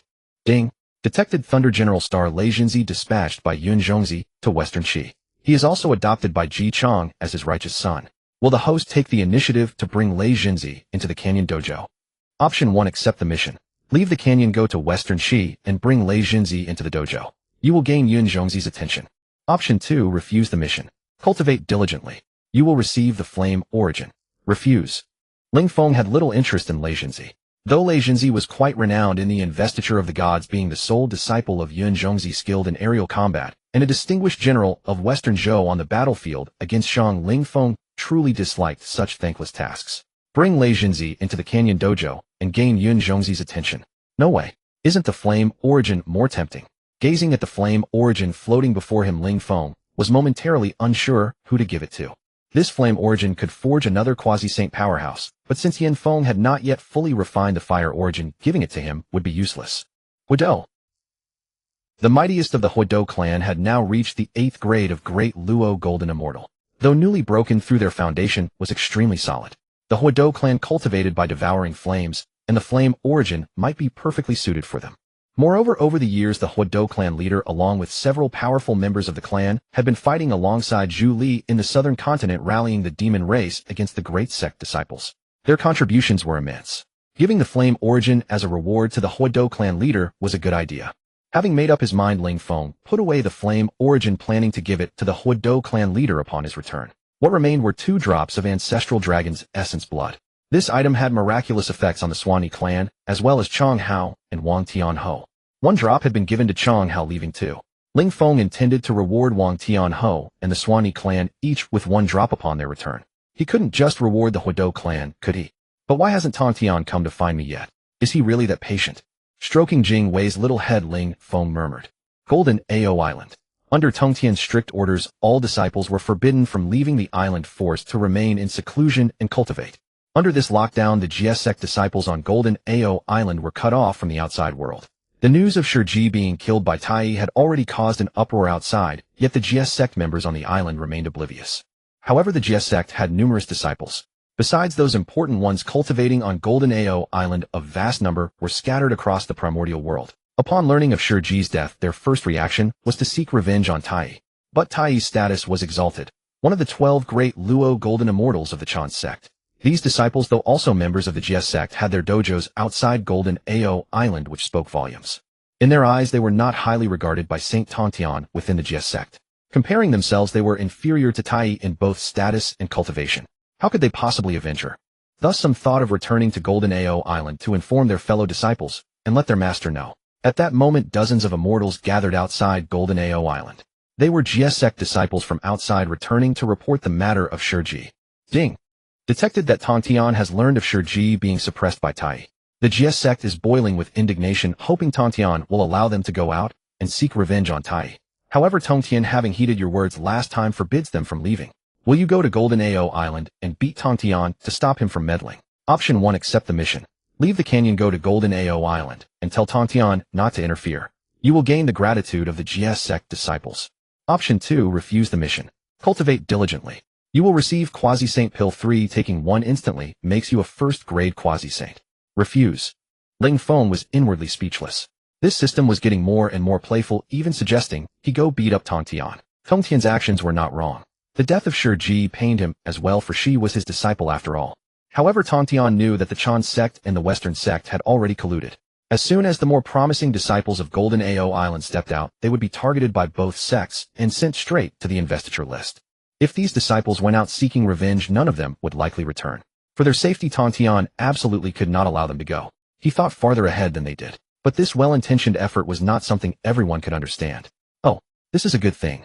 Ling Feng looked at the Quasi-Saint pill before him, somewhat surprised. This pill, when consumed, would instantly make one a Quasi-Saint.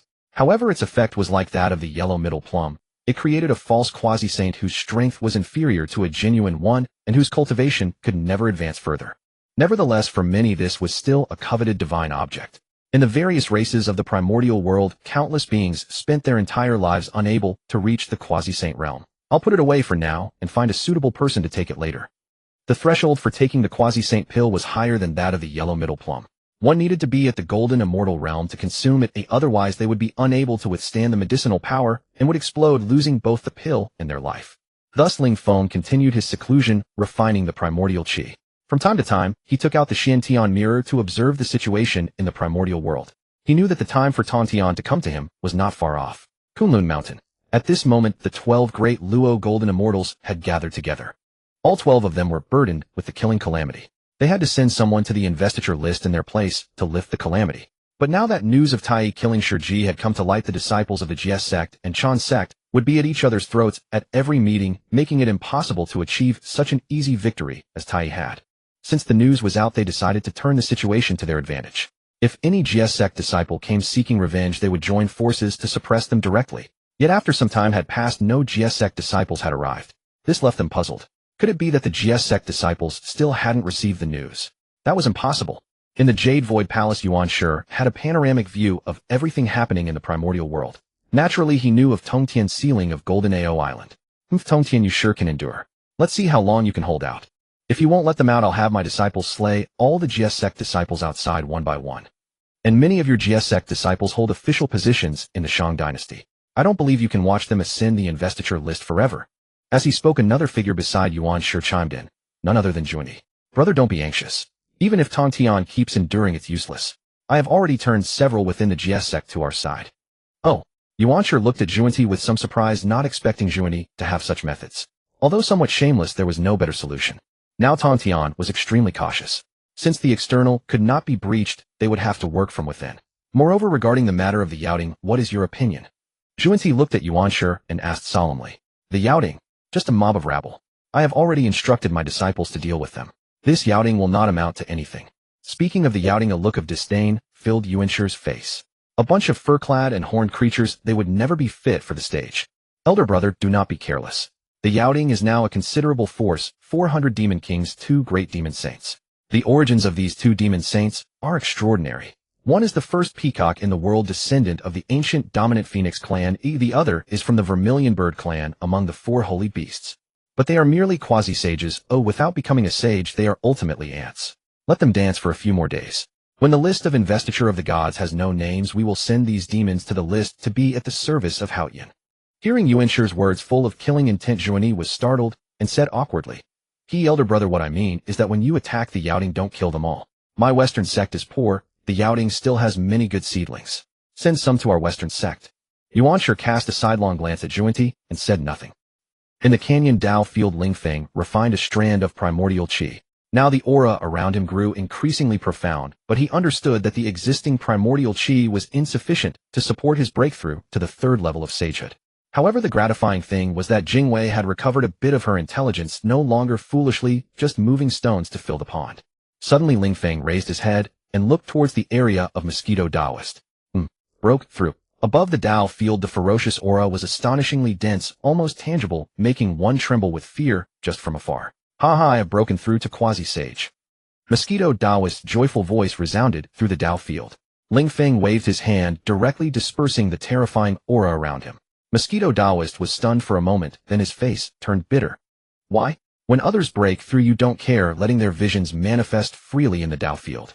But when I break through, you dispel my vision. Phoenix Ancestor. Mosquito Taoist raised his head, looking at Ling Feng with a somewhat aggrieved expression. You're playing favorites. Since you've broken through, go outside and take good care of the 7 little ones. Ling Feng spoke. Now Mosquito Taoist had reached quasi-sage, and his combat power was not weak. Moreover, he had a good relationship with the 7 little ones, so he was the best choice to protect them. Recently, the 7 little ones had beaten Neza and taken all his spiritual treasures. Neza would surely bear a grudge. When Neza goes to seek help from Tai Jinren, Ling Feng feared the 7 little ones might suffer. As you command, Ancestor. Upon hearing about the 7 little ones, Mosquito Taoist's inner depression vanished. Finally, he could see them again. It had been a long time, and he missed them dearly. With a thought, the space in front of Mosquito Taoist rippled. The next moment, he appeared before the 7 little ones who were staring at him wide-eyed. Within the Dao field, apart from Lanfeng, the other clan leaders of the Phoenix clan of various attributes were still in seclusion, cultivating. From the 9th level of Deluo Golden Immortal to Quasi-Sage was a great chasm. Although Yin Feng and others had the corresponding origins to refine and would definitely reach Quasi-Sage level, the time required was uncertain, depending on their talent. For the likes of Mosquito Taoist and Hongjun, even without refining origins, they could become Quasi-Sages by their own ability. With origins to refine, it was like adding wings to a tiger with obvious effects. However, Yin Feng and the others, though their origins were not bad, were not particularly outstanding among the Phoenix clan. Therefore, even with origins to refine, their speed in becoming quasi-sages was still slower than Mosquito Taoists. Yet Ling Feng was not anxious, they would just develop well. At the extreme southern land, the Yaoting. The current Yaoting could be said to be full of talents and strong cultivators.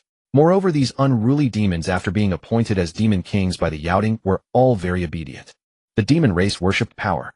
Hongjun's strength was obvious to all, so there was no chaos or difficulty in management. The Yaoting was united and growing day by day. Great Sage, we extended an olive branch to Guiche and Qinyuan again, but they seemed not very interested in joining the Yaoting. Below Hongjun, a demon at the Deluo Golden Immortal level said respectfully. Speaking of these two, Kongxian felt a headache. Guiche and Qinyuan were members of the 10 saints of the ancient Yaoting. Even in ancient times they had such titles and were first-rate powerhouses, all of formidable reputation. Since these two had come to the vicinity of the extreme southern land, Kongxian knew they intended to join the Yaoting. The initial contact was very pleasant, but later they became hesitant, saying they needed to observe further. If the Yaoting could have these two join, its appeal would become even more terrifying. You may leave. I will go talk to them myself. At this point, only Kongxian could personally handle it. On an unremarkable island near the extreme southern land, Guiche and Qinyuan had temporarily settled with their subordinates. They originally came to southern continent to observe the development of the Yaoting and to see if any old acquaintances were there. As for old acquaintances, they had not encountered many. However, during their time in southern continent, they saw hope for the demon race. The Yaoting did not disappoint them, thriving and growing stronger. They originally intended to join the Yaoting and contribute to the demon race. But just recently they sensed the aura of a 3-legged golden crow. They had previously followed Dongwang Tai and Dijuan, serving as the 10 great demon saints of the ancient Yaoting. Upon sensing the aura of the 3-legged golden crow, they became excited. This was their prince. After this, their minds were no longer on the Yaoting. They continuously sent subordinates to search for Luya's traces, while they themselves also kept sensing and pursuing Luya's whereabouts. So when Kongxian sent people to recruit them, they were perfunctory. At that moment, commotion came from outside the cave. What? Have you found the prince? Qin Yuan and Guiche opened their eyes excitedly.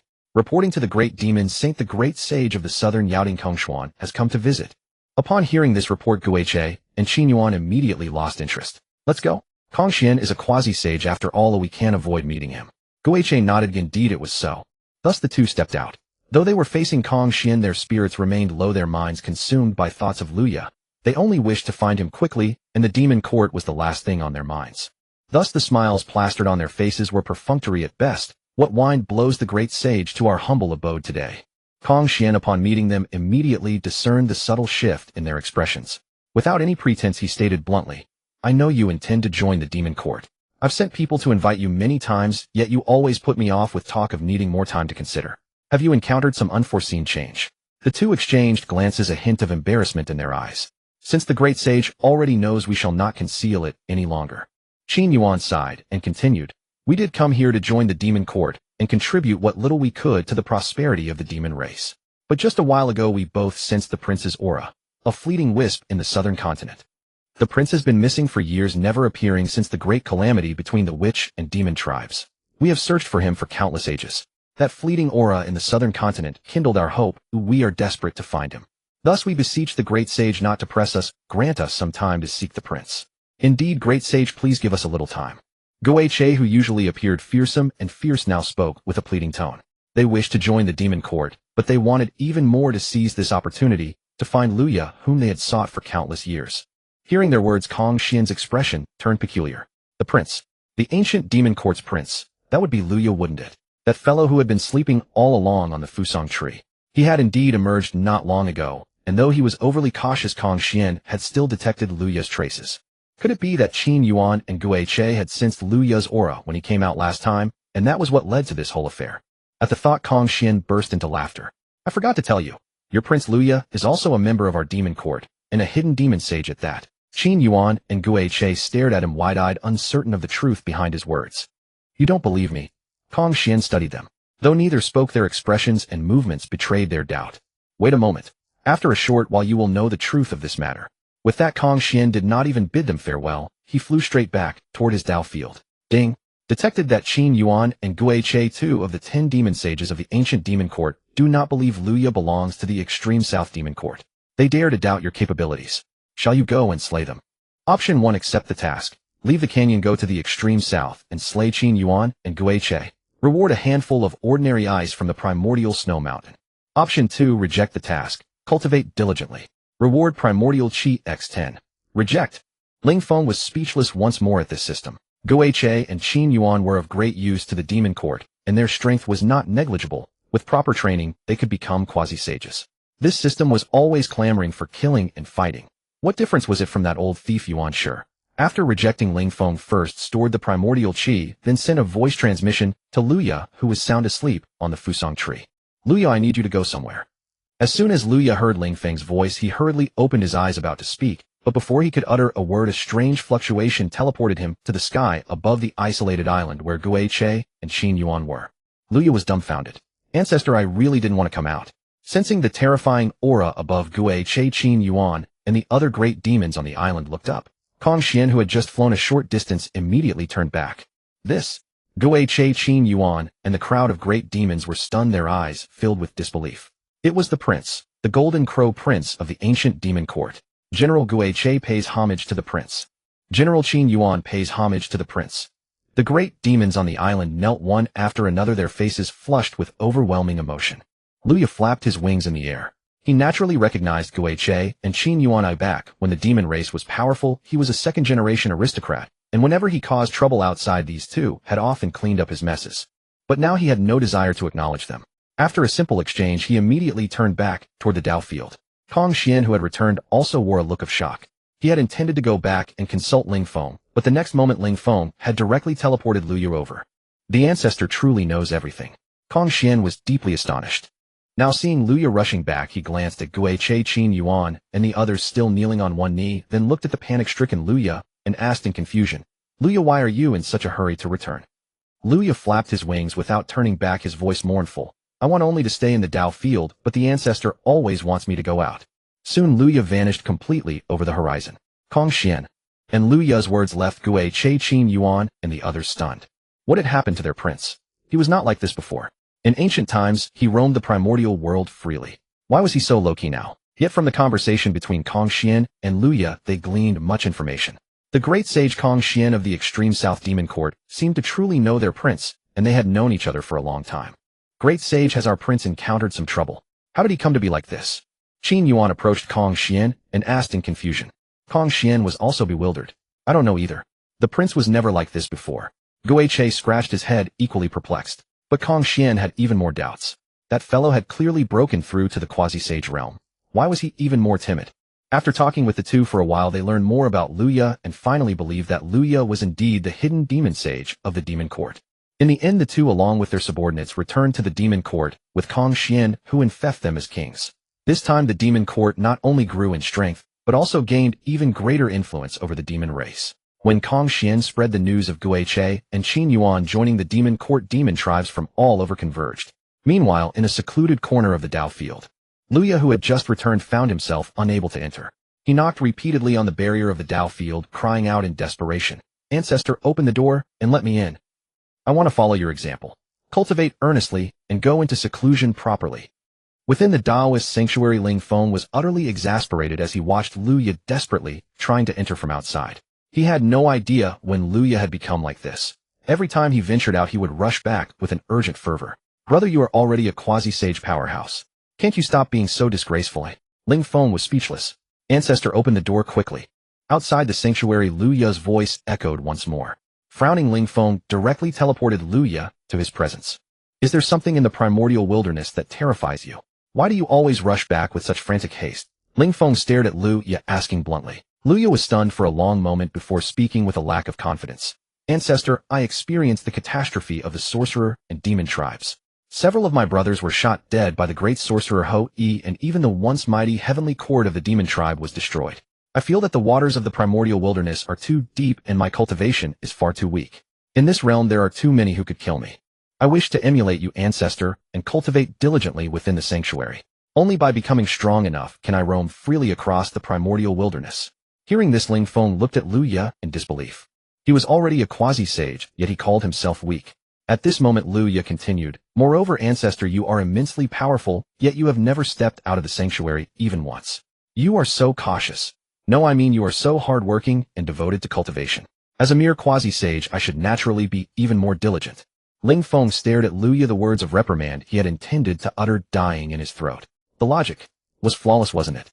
Had he himself inadvertently taught Luya this behavior? Ling Feng waved his hand wearily, and Luya, as if granted a reprieve, flew back to the Fusong tree. Luya's conviction grew even stronger from Ling Feng's attitude. The primordial wilderness held great terror. It is better to stay within the sanctuary. Luya sighed, then peacefully lay down on the Fusong tree and fell asleep.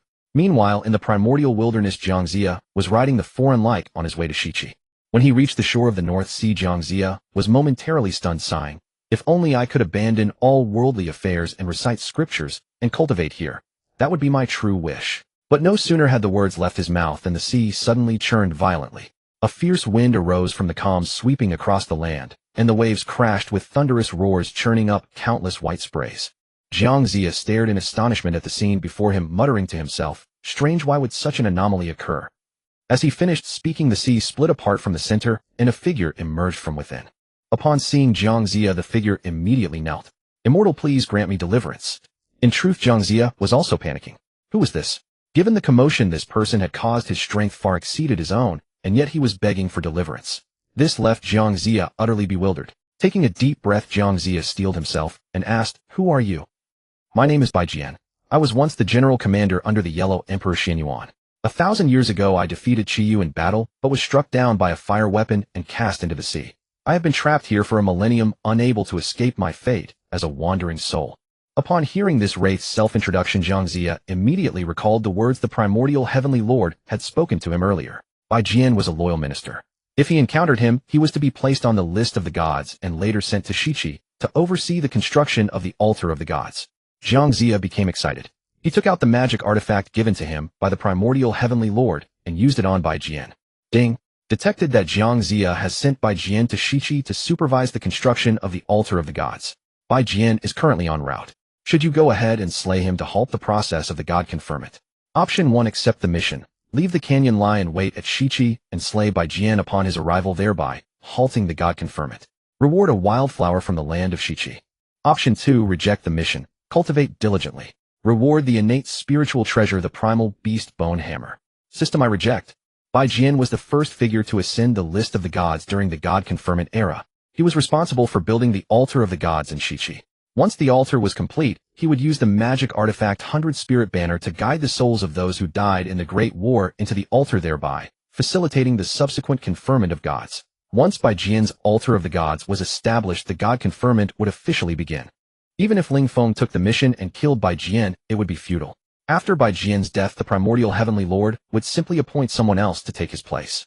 Moreover, Bai Jian was a loyal minister of the Yellow Emperor's former army. Ling Feng had no enmity with him, so why kill him? After rejecting the mission, Ling Feng examined the primal beast bone hammer in his hand.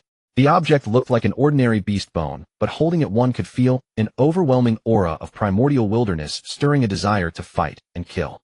This magic artifact was likely formed from the bones of a primordial beast of the creation era, imbued with the power of creation, becoming a fearsome weapon of formidable might.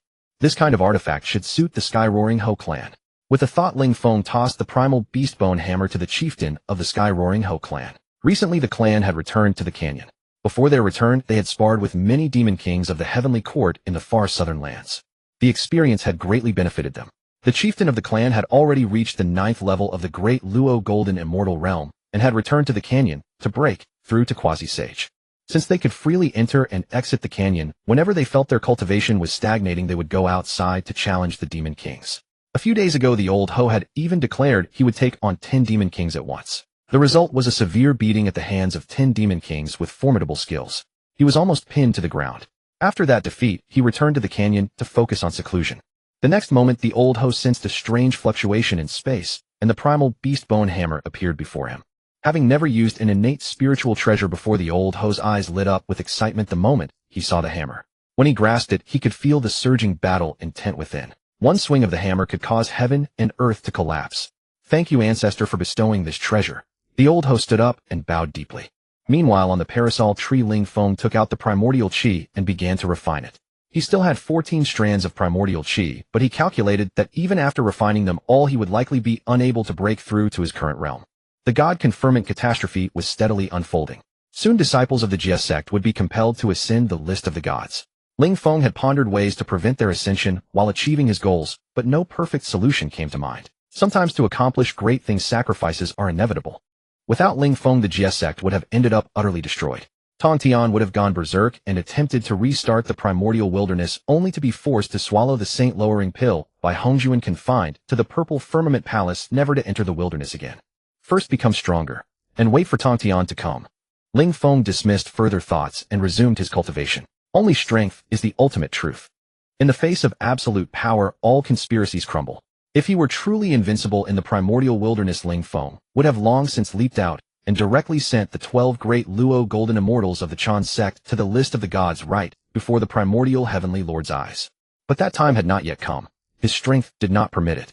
Particularly Patriarch Hongjun, who resided beyond the 33rd heaven, had unfathomable cultivation and unclear intentions.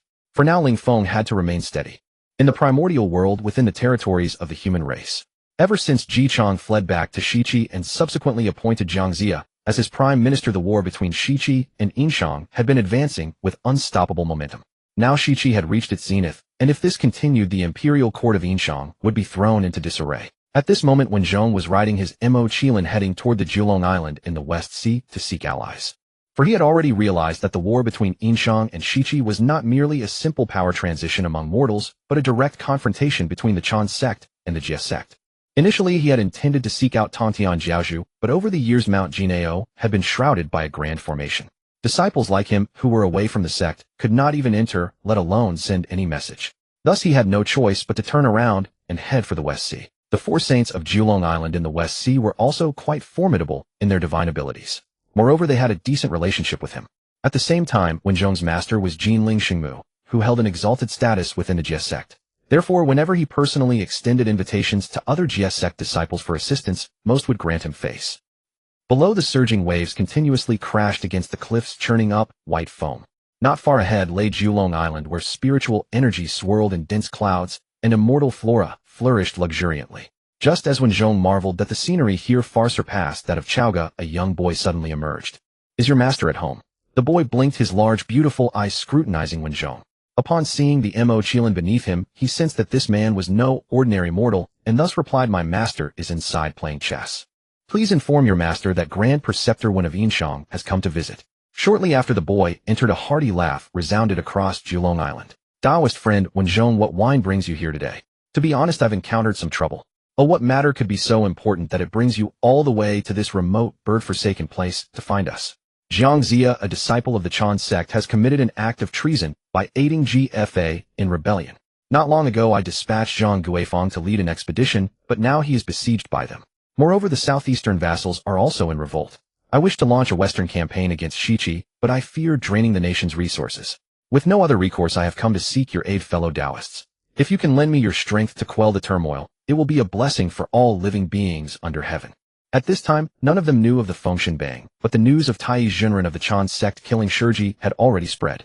Hence the GS sect disciples harbored deep enmity toward the Chan sect. "Since you, Taoist friend, one have come in person, we shall emerge from seclusion to lend you a hand. Let us also teach this Jiang Zia a lesson. Indeed, the four saints shall go together. This will also avenge our fellow Taoist Shiji, lest others say the GS sect has no one." Hearing this, Wenzhong was overjoyed. Ding! Detected that Wenzhong has invited the four saints of Jiolong Island to leave and rescue Zhang Guifang at Shiqi. Will you go to Jiolong Island to trap them within and prevent their departure? Option 1. Accept the mission. Leave the canyon, head to Jiolong Island, lay down a trapping formation, confine the four saints to the island, and release them only after the calamity of the Fengshen has passed. Reward 1 immortal herb from Jiolong Island. Option 2. Reject the mission. Cultivate diligently. Reward the corpse of a Xinshui, tribe member, a tribe from the Honghuang land. The corpse contains the primordial essence of water, greatly beneficial to a quasi-saint comprehending the great Tao of water. System I reject. After rejecting the mission, Ling Feng began to sort through the major trends in the outside world. The Fengshen was still ongoing. According to later accounts, the four saints of Julong Island were neither overwhelmingly strong nor pathetically weak. When they arrived at Shiqi, they ground Jiang Zia into the dirt. Later, however, while pursuing Jiang Zia, they were chased to the Wulong Mountains Xiaoyao Cave, where they were killed by the master-disciple duo of Wenshu and Jinjia. Wenshu was also one of the Chan sect's 12 great Luo golden immortals, and his cultivation level was naturally far above that of the four saints. Alas, those four fellows are truly unlucky. Clearing his mind, Ling Feng took out the reward for rejecting the mission. A Xinshui tribe corpse. A race from the Honghuang land. The moment the Xinshui tribe corpse appeared, Ling Feng could sense the vibrant primordial essence of water within it, which would be immensely helpful for comprehending the great Tao of water. I'll give this to Lan Feng. He just broke through to the quasi-saint realm not long ago, and with this Xinshui corpse, his cultivation will progress much more smoothly. With a thought, Ling Feng teleported the Xinshui corpse directly in front of Lan Feng. Since breaking through to the quasi-saint realm, Lan Feng had hardly cultivated. Apart from giving lectures to the younger generation of his clan and offering guidance on cultivation, he spent his time strolling within his Tao field. His innate talent was limited. Seclusion now would not do much to improve his cultivation. He felt he had reached a bottleneck, and without a special opportunity, he would likely remain forever at the first level of quasi-saint. This is the corpse of the Xinshui tribe, a race outside the primordial world. The Xinshui tribe is inherently attuned to the great Tao of water. Refining this corpse will greatly aid your comprehension of the water Tao. At that moment, Ling Feng's voice rang out in his mind. The next instant, space twisted and a fish-like corpse floated before him. As soon as he saw the corpse, he felt a slight loosening in his own water Tao comprehension. Lan Feng was astonished. Though he did not know what lay beyond the primordial world, or what the Xinshui tribe was, he knew that the ancestor would not harm him. "Thank you, ancestor," Lan Feng exclaimed excitedly. As he expressed his gratitude, Ling Feng, perched atop the parasol tree, grew intensely curious about the Honghuang land. The Honghuang Qi he had obtained earlier was a product of that land, and now he had acquired a corpse of a race from there. What kind of place was it? On a certain mountain peak in Shiqi, 7 little ones and Wendarin sat in a row. They had already occupied this mountain, and the minor demons of the surrounding forests had all submitted to them. In other words, they were the mountain kings here. Meanwhile, Neza was leading an army marching past the foot of the mountain. "Hey, isn't that the brat we beat up last time?" The 5th little one immediately spotted Neza. By now, Neza's divine treasures, the Hun Tian Ling, the fire-tipped spear, and the wind fire wheels, had all been snatched by the 7 little ones.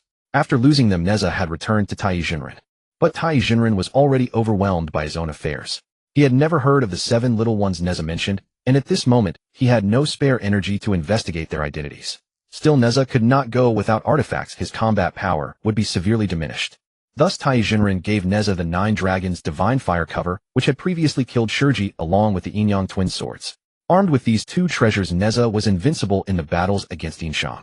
The eldest little one also stared at Neza, who was marching at the very front looking valiant and extraordinary with eyes sparkling. Here comes a job. That brat has new treasures again. Upon hearing this, the little ones instantly perked up. That brat has acquired new spiritual treasures again. After last time raiding Neza's spiritual treasures, they had found them remarkably convenient to use. They had initially only intended to teach the boy a lesson, but never expected the treasures to be so practical. So now, upon noticing that Neza had acquired new spiritual treasures, an irresistible thought arose in their hearts. Teach him a lesson once more. Beside them went Darren sighed. He couldn't help but recall how those 7 little ones had dominated him in the past. Every day was spent either being dragged to collect spiritual treasures or on the way to do so. They had thought that as the 7 little ones had grown older, they would have lost interest in spiritual treasures, but now it seemed that wasn't the case. The eldest frowned slightly. Do you know if this brat has caused any trouble lately? I don't think so, replied the 5th sister with a worried expression. Without any misdeeds to exploit, how could they justify their raids? You fools. If he hasn't done anything wrong, won't we simply fabricate some? Little 7 pouted mischievously, her gaze falling ominously on Wendarin. The others among the little ones looked puzzled, uncertain of what little 7 was plotting. Uncle Wendoran, please reveal your true form, and strut provocatively in front of that brat. If he dares to make a move, we'll immediately intervene and discipline him. Since he provoked first, it's only fair that we teach him a lesson and confiscate all his spiritual treasures, isn't it? Nearby, Wendarin, who was still seated on the ground, froze in surprise. Why go to such lengths when they could simply seize what they wanted? Just go straight for it. Wow, little 7, you're so clever, what a brilliant plan. Uncle Wendoran, quick, transform into your true form, and stalk in front of that brat. Hurry up, Uncle Wendoran. The 7 little ones grew increasingly eager, each more impatient than the last. Eventually, with a face full of resentment, Wendoran transformed into a mosquito, suppressing the terrifying aura of a quasi-sage, and only revealing the cultivation fluctuations of a golden immortal. Flapping his wings, he buzzed toward Neza. Neza was currently leading a 1,000-strong army along a designated route, executing Jiang Ziya's orders to flank the Yinshan forces coming to reinforce Zhang Guifang. The battlefield situation shifted constantly, so they couldn't afford to waste a single moment. They were pressing forward at full speed. Suddenly, the buzzing of mosquitoes reached Neza's ears. At first, Neza ignored them, but the mosquitoes seemed determined to torment him, circling and buzzing incessantly around him. He waved his hand, but couldn't shoo away the annoying insects. Buzz, buzz. Gradually, Neza's expression grew increasingly dark. The mosquito seemed to be flaunting itself before him, occasionally assuming a mocking expression that constantly taunted him. He had reached his limit. Demon, you're courting death. Neza immediately summoned the 9-dragon divine fire sensor to suppress Wendarin. However, in the next instant, the heavenly fortune silk descended from the horizon, radiating terrifying pressure and mercilessly wrapped around him. Neza was stunned. The heavenly fortune silk. Wasn't that his own?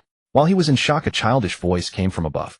Humphy little brat, do you completely disregard everything we said? It was those 7 extraordinarily beautiful little girls. Neza immediately recognized Xiao Wu and the others. These people had beaten him senseless last time and stolen all his spiritual treasures. Even if they were reduced to ashes, he would recognize them. The nearly 1,000 soldiers had never witnessed such a spectacle. Their commander, Neza himself, had been subdued so effortlessly. How could mere mortals hope to fight? They immediately took battle positions, their faces filled with terror. Fortunately, the little ones had no intention of harming them. Little brat, I told you last time. If you dare act so recklessly again, I'll destroy you. Neza wanted to spit blood hearing this. He had only been swatting a mosquito. How was that acting recklessly? Besides, that mosquito had been constantly provoking him. How anyone would have struck back. Neza had intended to defend himself, but Xiao Wu didn't give him the chance. The moment he opened his mouth, Xiao Wu struck his head with the universe ring, leaving a swelling bump that made Neza cry out in pain. Not even giving him a chance to speak. Cruel. If I'm not allowed to talk, then why are you hitting me? This isn't called beating someone. Oh, it's called a minor punishment to prevent greater transgressions. We're giving you one more chance today. For next time you act recklessly, it won't be so easily forgiven. As she spoke, Xiao Wu also confiscated the 9-dragon divine fire sensor from Neza's hands. A stubborn expression appeared on Neza's young face. He clutched the 9-dragon divine fire sensor tightly, daring not to loosen his grip for even a moment. He finally understood. These people had set their sights on his spiritual treasures again. Hand it over. Xiao Wu gave a forceful tug and snatched the 9-dragon divine fire censer right out of his hands. Neza was devastated. Could his treasures ever return once they fell into their possession? Bandits. Oh, there's also a pair of swords. Hearing Xiao Wu's delighted exclamation, Neza's expression turned to horror. The yin-yang dual swords were his last remaining treasure. Ruthless. They wouldn't even leave him with anything. And no. Don't. Hand it over. Playing with the yin-yang dual swords, Xiao Wu wore a triumphant smile, while Neza was utterly broken. Robbers. Highway robbery. Stealing 3 of his treasures last time wasn't enough. They had taken 2 more this time. Was there no justice in the world?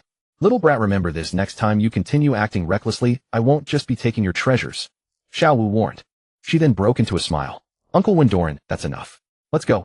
Watching the annoying mosquito transform back into a human figure, Neza's eyes widened. He pointed at Xiao Wu, then at Windoran, his body trembling violently. You've gone too far. Having said that, Neza spat a mouthful of blood, his spiritual energy collapsing as he fell to the ground. Meanwhile, the 4 sages of Jiulong Island were en route to Shiqi to rescue Zhang Guifeng. Wang Yimo slowed his flight speed somewhat. The army below appears to be from Shiqi, and they're not far from where Zhang Guifeng is besieged. That's right. Look at that child, the lotus body. That must be Neza, the disciple of that old dog Tai Junren. Wait, why is his aura so weakened? It seems as though he has just experienced some trauma. Who cares if he's been traumatized?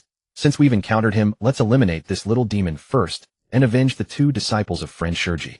The 4 exchanged glances and dove straight toward Neza, who was still overcome with grief on the ground. Sensing the spiritual pressure from above, Neza's mental state completely collapsed. No way is this happening again.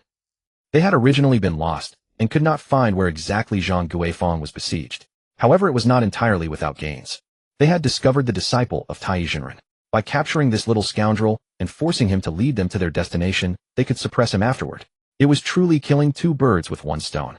So you are the disciple of Tai Junren, that same scoundrel. Neza, correct. A chilling, murderous voice suddenly echoed from above, shocking Neza so thoroughly that he rose to his feet instantly. He recognized his master, and to insult him so viciously. This must be an enemy of his master. Scatter and flee individually. Neza jerked back to attention and shouted urgently, then instantly dissolved into a trail of afterimages, vanishing from the spot, as if the weakness he had displayed moments before had never existed. His master, Tai Junren's enemy. He simply could not defeat them. In the past, he might have risked a fight, for he had possessed spiritual treasures, then not just 1 or 2.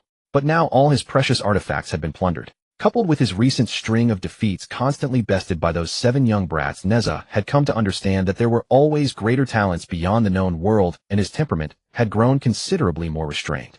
Moreover, the aura radiating from these few individuals was far stronger than his own. There was no choice but to retreat. Where there is life, there is hope. After fleeing some distance, Neza suddenly thought of Jiangxia. He could not simply run without direction, or he would be caught sooner or later.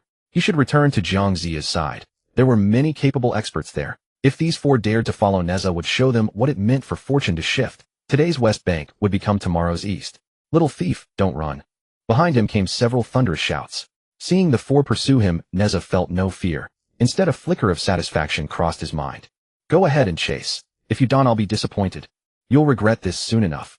Meanwhile, in a separate location where the terrain lay flat, Jiangxia, Yang Jian, and Lei Zhenzi were all present. In addition, tens of thousands of soldiers were camped there. These forces constituted the main army besieging Zhang Guifeng. General Zhang, surrender. King Zhou is foolish and unjust, bringing suffering to all living beings under heaven. Why not join our Western Zhou, overthrow the tyrannical regime, and achieve greatness?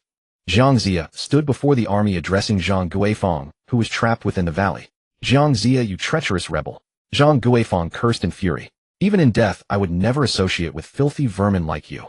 Having spoken, Zhang Guifeng cast a sorrowful, yet resolute gaze upon the soldiers under his command. He knew that none of them, not even himself, had any chance of turning the tide today. The enemy vastly outnumbered them, yet the fact that they had held out this long demonstrated Zhang Guifeng's military prowess.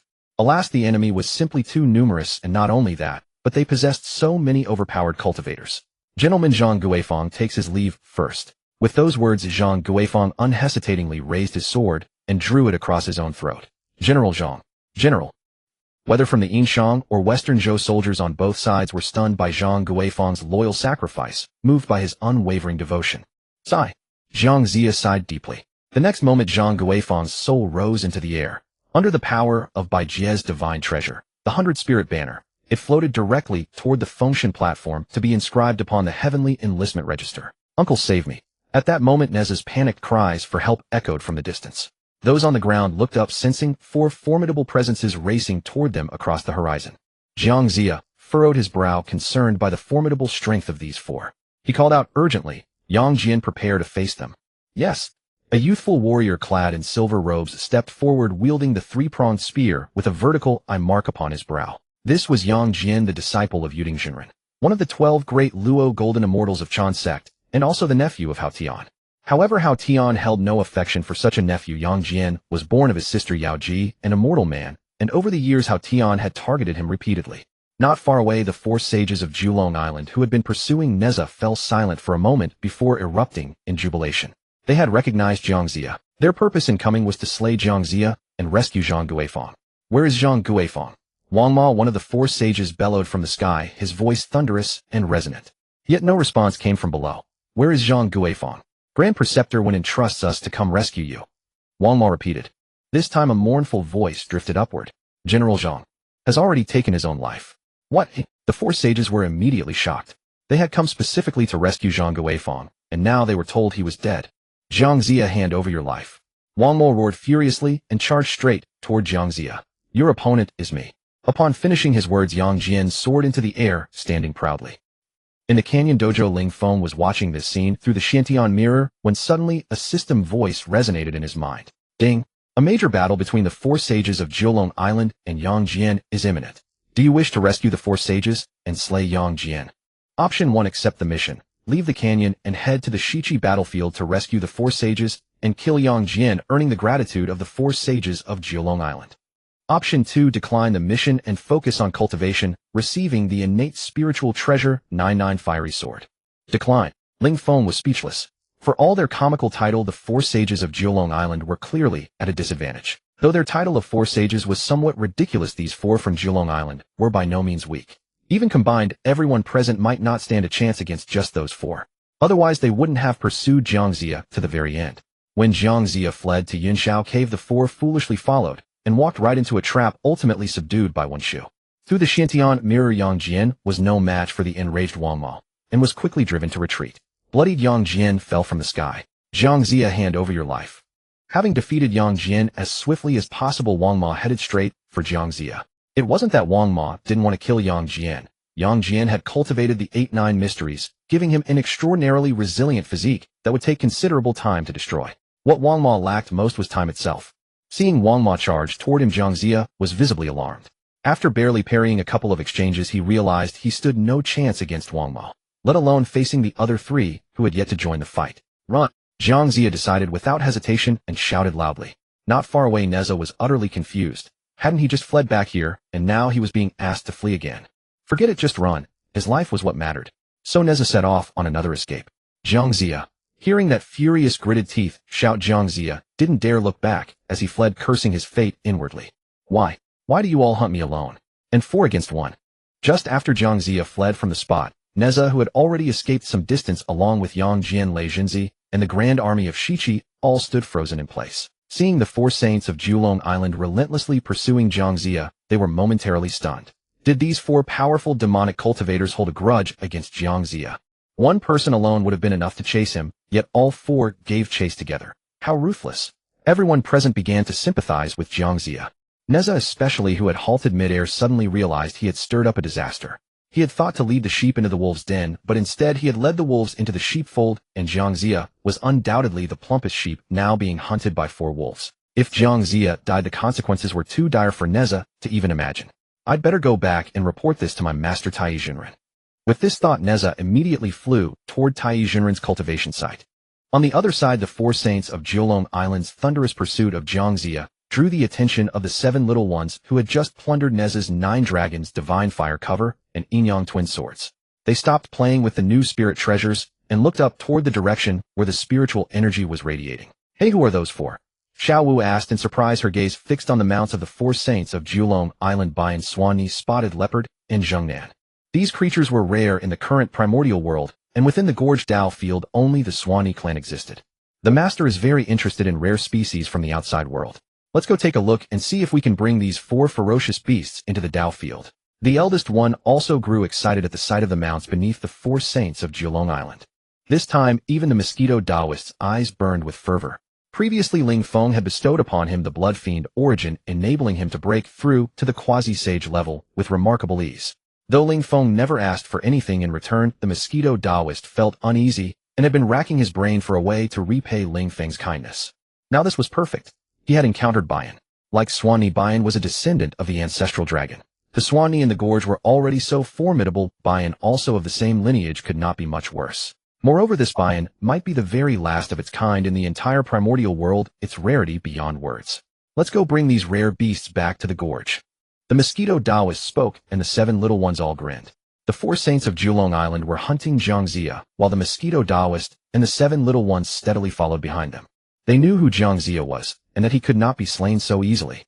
He was surely seeking reinforcements now. So when the 4 saints of Julong Island fell into danger, they would step in and negotiate using the 4 saints' mounts as leverage. Thus they would neither kill nor plunder, just a fair exchange. Inside the Gorge Dao field, Ling Feng watched the scene in the mystic heaven mirror and felt like laughing. The little schemes of the 7 little ones were already transparent to Ling Feng. Still, this was fine. If they had directly resorted to stealing and clashed with the 4 saints of Julong Island, it would have been inappropriate, for the 4 saints were, after all, disciples of the Jia sect. Jiangxia changed direction and is flying toward Cloud Hollow Cave. Ling Feng sighed. Was the fate of the 4 saints of Julong Island already sealed? Manjusri had just returned from Tai Jinren's place, having waited there for half a day without encountering any Jia sect disciples seeking revenge. Having wasted so much time, he was deeply frustrated. Now the Jia sect disciples were growing more cautious, making it increasingly difficult to slay them and send them to the investiture of the gods to resolve their own calamity. This Tai so careless in his actions. He killed Shurji and yet let the news leak out. Manjusri muttered a few complaints before beginning to prepare for closed-door cultivation. But he could not calm his mind. If he failed to send the Jia sect disciples to the investiture of the gods, then he himself would have to fill the list. Damn it. The more Manjusri thought, the angrier he grew. Senior brother, save me. At that moment, a frantic, urgent voice suddenly came from outside Cloud Hollow Cave. It sounded familiar, but Manjusri could not quite place it. Anyone who addressed him as senior brother would be a fellow disciple of Yuanshi Tianzuan. Yuanshi had only 12 disciples, or rather recently, he had accepted another nominal disciple, named Jiangxia, who was sent to take on the burden of the investiture of the gods. Realizing it was Jiangxia, an ant-like figure calling him senior brother, and clearly in danger seeking help, Manjusri grew even more irritated. Jinja, go out and see Jiangxia. Tell him I am in seclusion at a critical moment. Manjusri did not even want to see Jiangxia. As you command, master. Senior brother Manjusri, save me. Outside Cloud Hollow Cave, Jiangxia's cries for help grew closer. Uncle, my master is in seclusion at a critical moment. Jinja had just reached the cave entrance when his words were cut short by the sight of a panicked Jiangxia, along with the 4 saints of Julong Island chasing him. Jinja's eyes widened. As Manjusri's disciple, he naturally recognized the 4 saints of Julong Island. He immediately turned back. Master, it's the 4 saints of Julong Island. They are chasing Uncle Jiangxia. Hearing this, Manjusri sprang to his feet with a jolt. The 4 saints of Julong Island, outer disciples of the Jia sect. I scoured high and low for you, and now you deliver yourselves to my doorstep. Ha ha ha. Manjusri laughed heartily, feeling relieved. Now he would not have to go on to the investiture of the gods himself. Since the 4 saints of Julong Island had come to Cloud Hollow Cave, they would not be leaving. At that moment, Manjusri found Jiangxia far more agreeable. He flicked his sleeve and strode out of the cave with an air of calm. Junior brother, what troubles you? Why such haste? Looking at the flustered Jiangxia and the pursuing 4 saints, Manjusri could barely suppress his smile. Senior brother, these 4 saints of Julong Island are hunting me down, obstructing the investiture of the gods. Please help me. Jiangxia, seeing Manjusri's composed demeanor, was nearly in tears. Only now did the 4 saints realize they had pursued Jiangxia too far, all the way to the cave of Manjusri, one of the 12 golden immortals of Chan's sect. They quickly halted, keeping their distance. Fear not. What 4 saints of Julong Island? I see nothing but 4 vermin. How dare you, 4 vermin? Do you know whom you are pursuing? This man is a disciple of Yuanshi Tianzuan, my junior brother appointed by heaven to conduct the investiture. How audacious! Die! With these words, Manjusri's aura surged violently, and a dazzling golden light blazed between heaven and earth. It was the dragon trapping stake used to trap and kill foes. Wang Mo being the first to face it sensed the terrifying aura and paled instantly. Cannot fight head-on. Yet before he could react, the dragon trapping stake had already ensnared him tightly. Bayan the mount beneath Wang Mo roared furiously, sensing the life and death crisis. Uncle Mosquito Taoist, should we intervene? If we don't, Bayan will die. Wait a moment. Mosquito Taoist calmed the excited hearts of the 7 little ones. At this moment, he was somewhat surprised, not expecting that the four saints of Nine Dragon Island had chased them all the way to the front of Yunshao Cave. Yunshao Cave was the dojo of Wenshu, one of the 12 great golden immortals. Primordial Heavenly Venerate had only these 12 disciples among the 12 great golden immortals, and he cherished them greatly. Therefore, the status of these 12 great golden immortals in the primordial world was terrifyingly high. Of course, their own strength was not weak, otherwise they would not have gained such great renown in the primordial world. However, the seven little ones did not know who Wenshu was, nor did they have a clear concept of the terror of Yuanshi Tianzuan. Inside the dragon-trapping pillar, Wang Mo was already a bloody mess. Even without relying on spiritual treasures, he could not defeat Wenshu, let alone now that Wenshu had used the dragon-trapping pillar against him. This dragon-trapping pillar also completely separated the other three of the four saints of Nine Dragon Island from Wang Mo. To resolve the killing calamity, he only needed to kill Wang Mo alone, and he would leave the remaining three to his fellow disciples. Wenshu laughed joyfully. He never expected this. Happiness had come too suddenly. Wenshu, if you dare to kill Wang Mo today, we will be irreconcilable with you. Yang Sun, riding a Swanee beneath him, roared, while continuously bombarding the dragon-trapping pillar with divine abilities. The others were not idle either, denouncing Wenshu while attacking the pillar.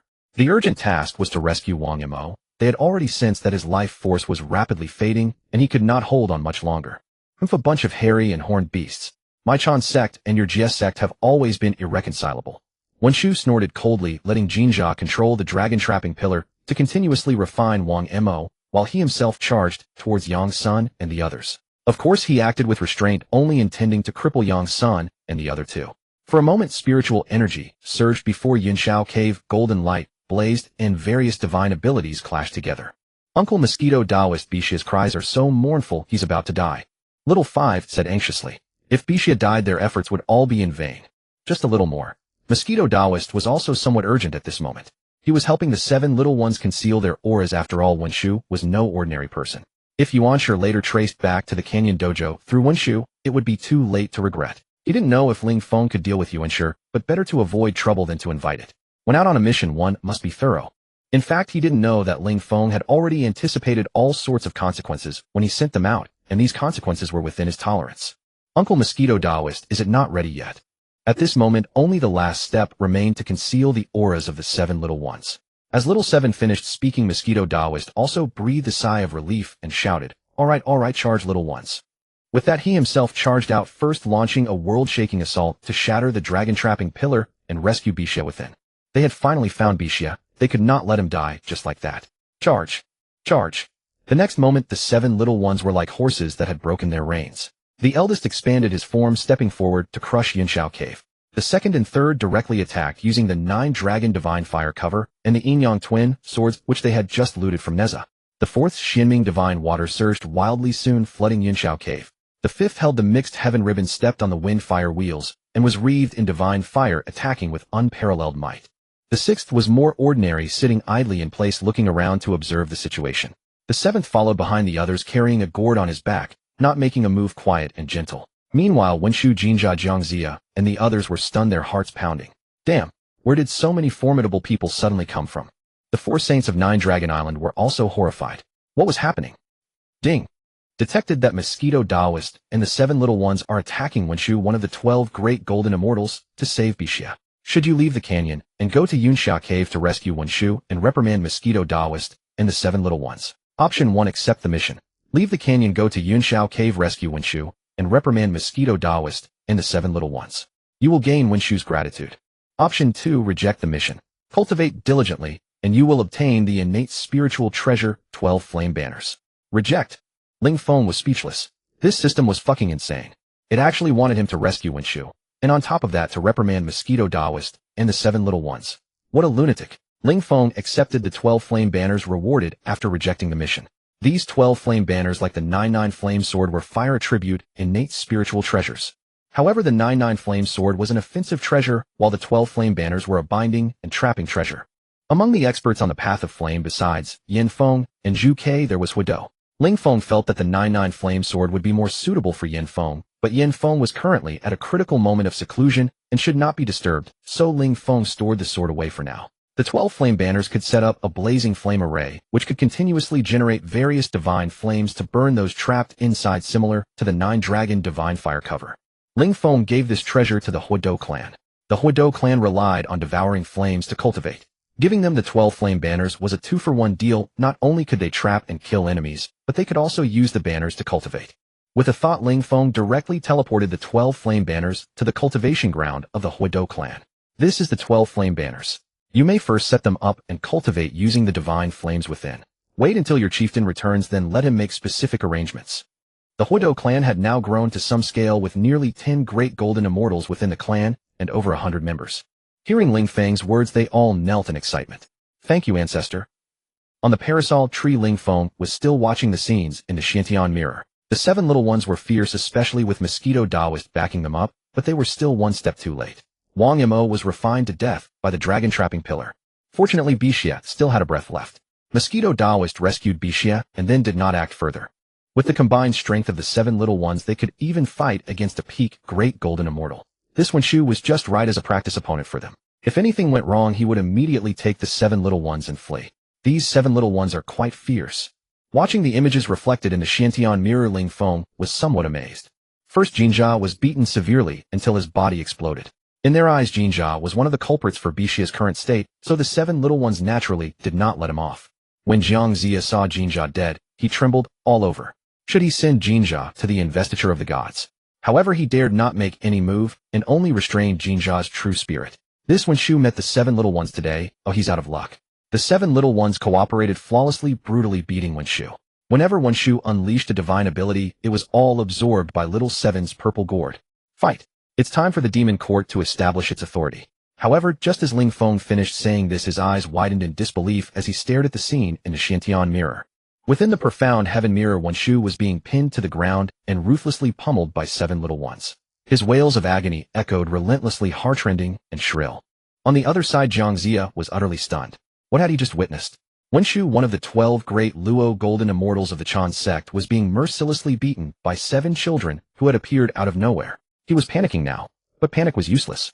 This level of combat was far beyond his ability to intervene. Without hesitation, a thought struck him. He needed to go fetch reinforcements. However, as he attempted to sneak away, he discovered his form had already been locked onto by terrifying spiritual pressure. Should he dare to leave, that pressure would mercilessly obliterate him in an instant. This left him in a state of terror and torment. They were not going to kill him outright. They were simply trapping him, forcing him to wait helplessly for death. Jiang Zia groaned in anguish. Where on earth had these 7 children and that robed figure emerged from? Even senior brother Wenshu, an immortal of such stature, could not stand against them. Meanwhile, Yang Sun and the others stood frozen, too terrified to move. Though these individuals had not attacked them directly, their cultivation was so terrifying that no one could predict what they might do once Wenshu was dealt with. Moreover, they could clearly sense their mounts trembling beneath them, as if some terrifying presence had singled them out. Yet the only terrifying existence present was that robed figure.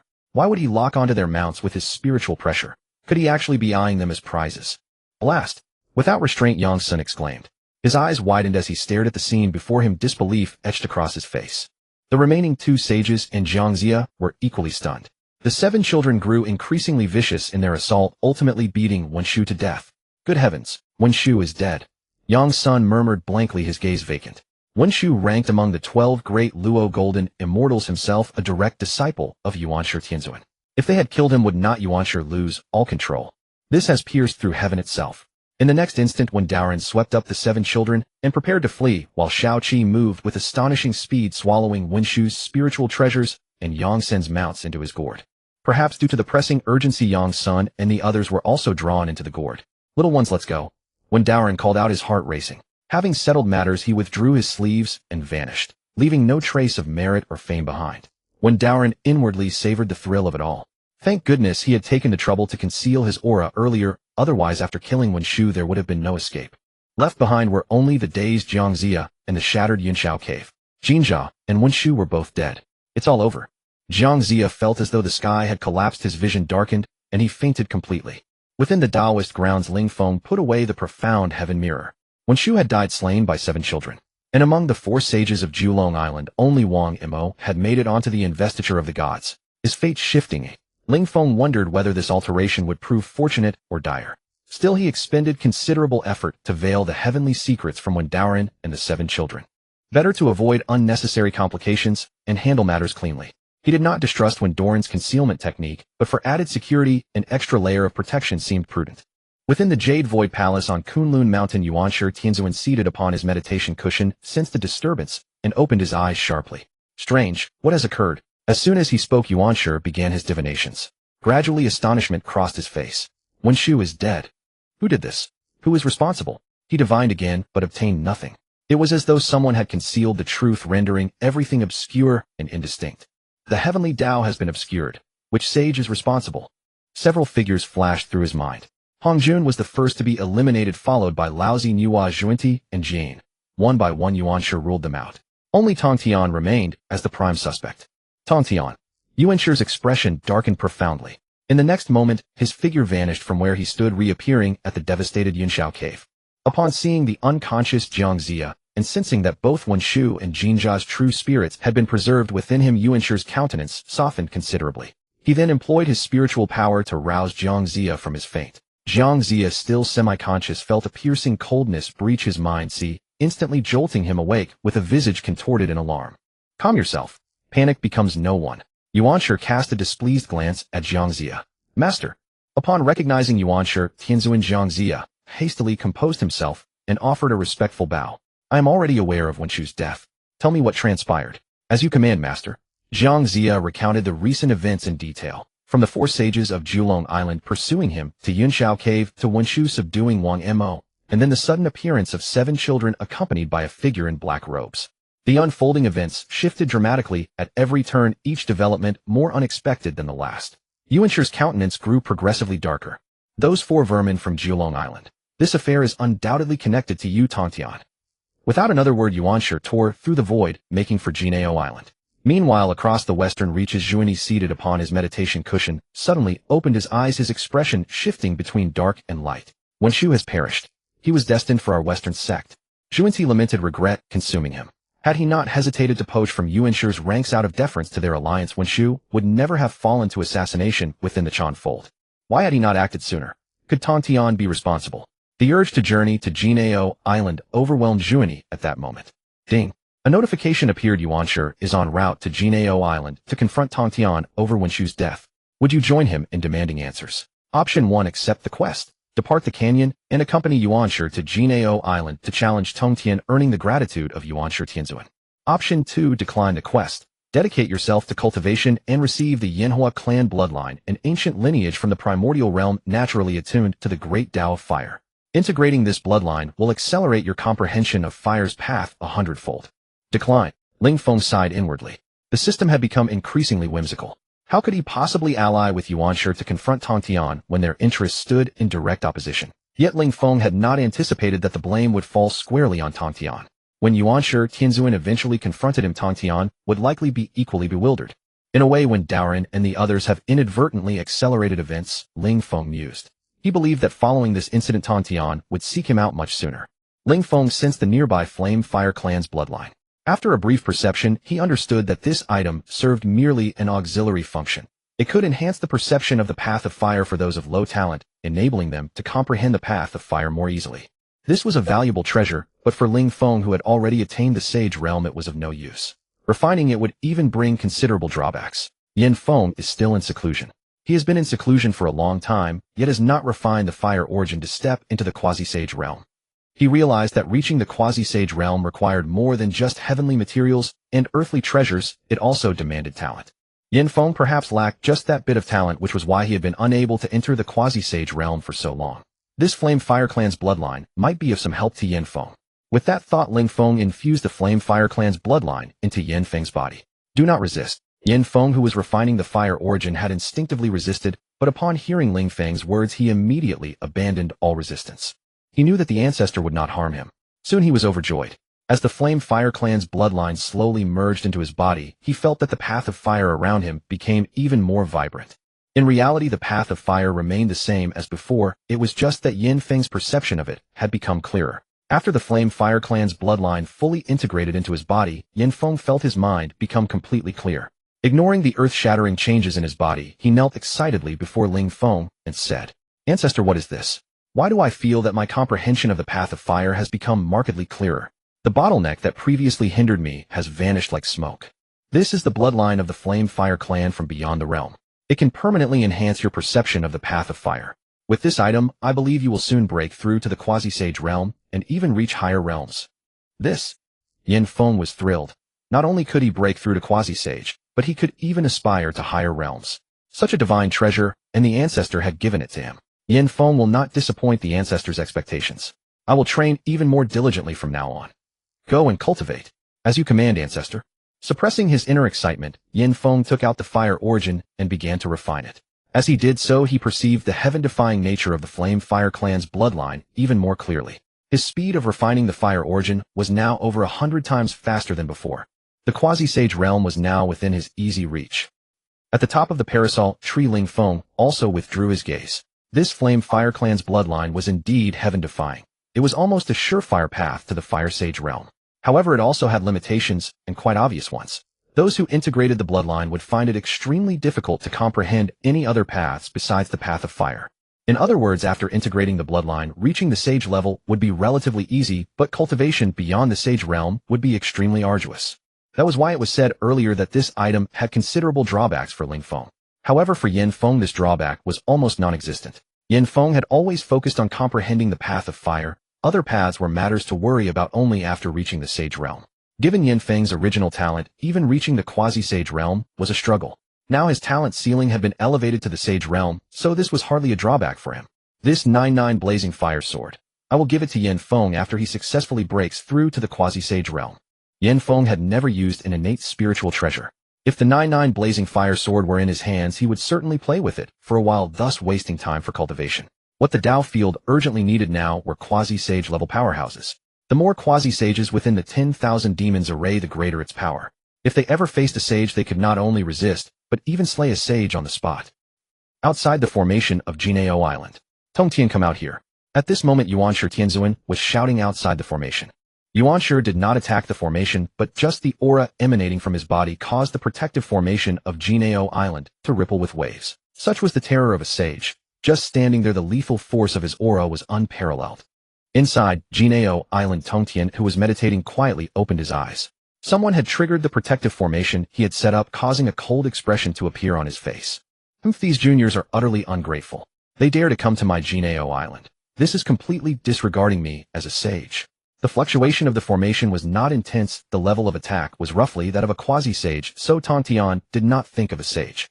Coincidentally, the matter of the Fengshen Bang had been causing a great uproar with everyone targeting the Jia sect. Thus Tongtian assumed it was the disciples of the Western sect and the Chan sect. Master. Below Tongtian Duo Baodoran's face bore some anger. The Chan sect bullying them was one thing, but now even the sect leader of the Chan sect dared to come knocking. What is it? Uncle Master Yuanshi is challenging us outside Jinao Island. The meditation sites of some brothers and sisters near the formation have been shaken to dust. Upon hearing this, Tongtian realized that it was not the disciples of the two sects after all, but Yuanshi personally coming and using the formation's rebound force to harm his disciples. This was utterly despicable. This is too much. With that, Tongtian swept his sleeve and walked out of Bio Palace. Tongtian, get out here. After shouting for a long time, Yuanshi was also seething with anger. I know you're inside, don't pretend you can't hear me. Get out, Tongtian. Have you shouted enough? Suddenly an ice-cold voice sounded from behind Yuanshi, startling him so much that his heart leaped. Upon seeing it was Tongtian, Yuanshi's face returned to one of full disdain. Had Tongtian, you turtle, finally deigned to come out. My disciple Wenshu is dead, his true spirit weak. I came to find you today, just to demand an explanation. Yuanshi stared at Tongtian and spoke word by word. Upon hearing this, Tongtian, whose anger was already on the verge of eruption, could barely contain it now. The Chan sect disciples had killed his GS sect disciples, and he had not even sought an explanation from Yuanshi. Now Yuanshi had the audacity to come to his doorstep, demanding an explanation. Coming to his doorstep was bad enough, but he had maliciously used the formation's rebound to kill some of his GS sect disciples of weaker cultivation who were near the formation. Aren't you twisting things a bit too much? My disciple Shurji was suppressed by your disciple Tai. Did I ever come to you for an explanation? Although I don't know how when Shu died you come to me, without any investigation, demanding an explanation. Do you think Tongtian is someone to be trifled with? Tongtian's voice was icy cold. He was also trying his utmost to suppress his anger. Wenshu's death is connected to those 4 vermin of 9 Dragons Island under your sect. Hand them over immediately. Hearing Yuanshi refer to his disciples as 4 vermin of Jiulong Island, Tongtian's gaze grew increasingly cold. Tongtian still had impressions of those 4 disciples from Jiulong Island. Their cultivation was not weak, but if they wished to kill Wenshu it was unlikely. Without external aid they had no chance of slaying him. Cease this unreasonable entanglement here, or do not blame me for being impolite. Hand over those 4 vermin, and I shall depart immediately. Tong Tian snorted coldly, and said, setting aside whether my 4 disciples from Julong Island possessed the ability to kill Wenshu, even if they did it was merely Wenshu's own incompetence. His death can only be blamed on himself. Excellent, quite excellent. Yuanshu's sinister laughter echoed. Incompetent. But as far as I know, after my disciple slew Wang Mo, 7 strange young girls suddenly appeared, directly suppressing Wenshu and rescuing the remaining vermin. Ambushing with superior numbers. That is the conduct of your GS sect followers? Moreover, you attempted to conceal heavenly secrets afterward. Such a clumsy cover-up makes it clear to all that Tong Tian himself was behind this. Upon hearing Yuanshu's words, Tong Tian's aura erupted violently, his sharp sword, intent seemingly capable of rending heaven and earth asunder. Your disciple Wenshu killed my disciple Wang Mo first, and being counter-killed was well-deserved. If you come seeking retribution for this, then I Tong Tian shall see this through to the end today. Tong Tian, do you have any sense of justice? Yuanshu thundered in anger, continuing. If those 4 vermin, Wang Mo and the rest, had not hunted Zhangzia, how would they have ended up suppressed by Wenshu? Tong Tian snorted coldly, his aura growing ever more intense. Then let us discuss this today. Why did Wang Mo and the others pursue Zhangzia? So you are truly shameless, Tong Tian. I came in person to demand answers, and you reply with irrelevant matters to confuse the issue. What irrelevant matters? Yuanshu let out a cold snort, aware that continuing would only expose his own fault, so he departed in disdain. After Yuanshu withdrew, Tong Tian returned to the Bio Palace. As his anger gradually subsided, confusion took its place. 7 strange young girls had suppressed Wenshu and rescued the 3 remaining among the 4 sages. To suppress Wenshu, their cultivation must have been extraordinary. Tong Tian was absolutely certain that anyone within the GS sect possessing such abilities had been stationed within Jinao Island with no opportunity to leave. Furthermore, they deliberately concealed heavenly secrets. This was a power reserved for saints alone. Strange, who could have orchestrated this? Figures flashed through Tong Tian's mind. Wait, there's one I haven't considered. The phoenix of the extreme southern land. Could it be him? Remembering Ling Feng, Tong Tian realized he hadn't visited the extreme southern land in quite some time. I should find time to pay a visit. If that accomplished Taoist truly is responsible, I must properly express my gratitude. The news of Patriarch Yuanshu coming to curse before the formations of Jinao Island spread rapidly, filling the GS sect disciples within with fury and resentment. Especially upon learning the full circumstances, every disciple of the GS sect felt a raging fire of anger burning within their chests. Senior Brother Dingguang, is this Yuanshu and the Chan sect really being too oppressive? Indeed, Senior Brother Dingguang. Wenshu clearly suffered from his own schemes backfiring. How can this be blamed on others? The one addressed as Senior Brother Dingguang was a rabbit spirit with long ears, one of the 7 attendant immortals under Tong Tian's discipleship, holding considerable standing within the GS sect, and revered as the immortal with long ears Dingguang. The immortal with long ears Dingguang observed everyone's expressions and felt even greater rage than they did. This is not even the worst of it. Do you know how the Chan sect has targeted the GS sect within the human realm? It is well known throughout the world that our sect's disciple Wenzhong serves as an official of the Yinshang, assisting the human sovereign. Now the human realm is in chaos, with feudal lords rebelling across all directions and countless lives suffering. Yet this Chan sect, in their efforts to counter our GS sect, actually had Zhangzia support the rebel GFA, along with disciples of the 12 great Luo golden immortals of the Chan sect, such as Neziyang Jian and Lei Jinzi. In the rebellion, Wenzhong, overwhelmed by the widespread turmoil across the Yinshang, and unable to manage everything alone, while the Yinshang's national strength was already insufficient, wished to return to Jinao Island for reinforcements. However, Jinao Island had been sealed shut, leaving Wenzhong with no choice but to seek aid from the outer disciples of the GS sect. Upon learning of this, the 12 great Luo golden immortals of the Chan sect bestowed powerful treasures upon their disciples to slay these reinforcing GS sect members, with even the mighty Tai Wenshu personally coming to suppress them. The Chan sect's bullying of our GS sect to this extent. Is there any limit to what can be tolerated? Speaking these final words, the immortal with long ears Dingguang cried out in grief and indignation. Around him, a group of GS sect disciples also had red-rimmed eyes, breathing heavily, all filled with anger. The Chan sect was simply too oppressive. I shall go request that Master allow me to leave. It is time to deal with this Chan sect, spoke the outer sect's top disciple, Zhao Gongming, in a cold voice. Brother, we too wish to request permission from Master. With the Chan sect bullying our GS sect so grievously, and Yuanshu coming to our doorstep today, accusing us of wrongdoing, when he is the true culprit, I cannot bear this. What they did not know was that Tong Tian had long since departed from Jinao Island and set out toward the extreme southern land. Ding! Detection confirms Tong Tian is approaching the Canyon Dojo. Would you like to eliminate Saint Tontian in advance to ensure the dojo's safety? Option 1. Accept the mission. Exit the canyon and slay Patriarch Tongtian, earning the fear of primordial heaven. Option 2. Decline the mission. Focus on cultivation and receive the 5-needle pine, one of the 10 primordial spiritual roots. Decline. Unknowingly, a smile spread across Ling Feng's face. Tongtian was coming. Yet what brought Ling Feng even greater joy was the reward for declining. The 5-needle pine, one of the 10 primordial spiritual roots. Though the 5-needle pine may not be widely renowned, its precious efficacy rivals that of Zhun Yuanzi's ginseng fruit. The 5-needle pine undergoes a transformation every 5,000 years, requiring 15,000 years to complete one full cycle of maturation. Its fruits are divided among the 5 elements: metal, wood, water, fire, and earth, with 10 fruits of each type yielding 50 in total. Consuming one fruit from each of the 5 types allows one to gather the chi of all 5 elements and achieve a breakthrough in a single stroke, sparing years of arduous cultivation. This is truly a divine artifact for breaking through realms. The 5-needle pine radiates dense primordial energy, simultaneously wrapped in extraordinarily pure and concentrated spiritual energy. I shall plant you beside the Hongjun Li. Among the 10 primordial spiritual roots, Ling Feng had already acquired 5. The primordial wudong, primordial gourdvine, fusong, tree, Hongjun Li, and now the 5-needle pine have all been added. Previously, gathering the 10 post-heaven spiritual roots had brought about earth-shaking changes to the canyon dojo. Ling Feng wondered what alterations would occur upon collecting the 10 primordial spiritual roots. Ling Feng felt somewhat anticipatory. In the extreme southern land, Tontian was currently overhead. Sensing countless powerful auras below, he fell momentarily stunned. When had these demon kin gathered in the extreme southern land? Having been immersed in seclusion and oblivious to worldly affairs, he knew nothing of the demon court's matters. Nearly 500 great Luo golden immortals and 2 quasi-saints.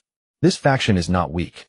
Could this faction established in the extreme south belong to that fellow Taoist? Upon thinking this, Tontian grew even more perplexed. That's not right. Didn't that fellow Taoist Honghuang say he fears death? How did he suddenly gather such a massive assembly of demons in the extreme south, and so conspicuously at that? This faction once assembled cannot be ignored by any power. A truly fearful person should hide quietly, not create such a spectacle. I don't understand, I truly don't understand. Tontian could not fathom it, so he gave up thinking. Fellow Taoist. Before he could finish calling out the next moment, he felt a terrifying aura locking onto him. Within the Yaoding, Kong Xian furrowed his brow. For just a moment ago, the 10,000 demons formation had experienced some fluctuations. Immediately the formation locked onto Tongtian's presence, shocking Kong Xian. Was a sage approaching? Yet he did not flinch. Subtly, he activated the 10,000 demons formation with himself at its core, while the other 4 cardinal points were stationed at the caves of the 4 most powerful demon kings. As for the remaining nodes, Kong Xian had arranged them flawlessly. Zhu Li, also a quasi-saint, served as the sharpest blade within the formation. The moment Kong Xian activated the formation, it erupted with awe-inspiring might. Which sage honors the Yaoding with a visit? Please state your name. Kong Xian's words were neither humble nor arrogant. With the formation at his command, he had the confidence to face, even contend with a sage. Even if he could not match a sage, ensuring the safety of the Yaoding was effortless. Within the Yao court, all the demon kings stood ready, fully immersing themselves into the formation. Nearly 500 demon kings along with the 2 demon saints Kong Xian and Zhu Li now moved as one. Hovering in midair, Tontian was momentarily stunned. He had recognized Kong Xian and Zhu Li. Earlier, when he arrived outside Ling Feng's Dao Hall, he had been unable to resist extending his divine sense to probe the interior, glimpsing part of the scene. Kong Xian and Zhu Li were undoubtedly part of it. Seeing them now, he knew his conjecture was correct. So this is indeed the work of fellow Taoist Honghuang. The power of this formation is enough to threaten a sage. Fellow Taoist Honghuang's methods are truly admirable. As Tontian marveled, an even colder voice rang out from below. If you do not state your name, do not blame us for attacking. Go ahead and attack. Tontian was also curious. In the primordial world, when it came to formation arrangements, he had never conceded to anyone. Whether it was the immortal slaying sword formation or the 10,000 immortals formation, he had devised both were among the most formidable arrays in the primordial world. Though Tongtian's words sounded plain to Kong Xian and the others, they were a clear insult. The demons below could no longer hold back. The next moment, spiritual energy surged violently, and a colossal demon manifested before the world. This colossal demon radiated an aura of immense power not inferior to a sage. Its form was humanoid, adorned with various demonic tattoos.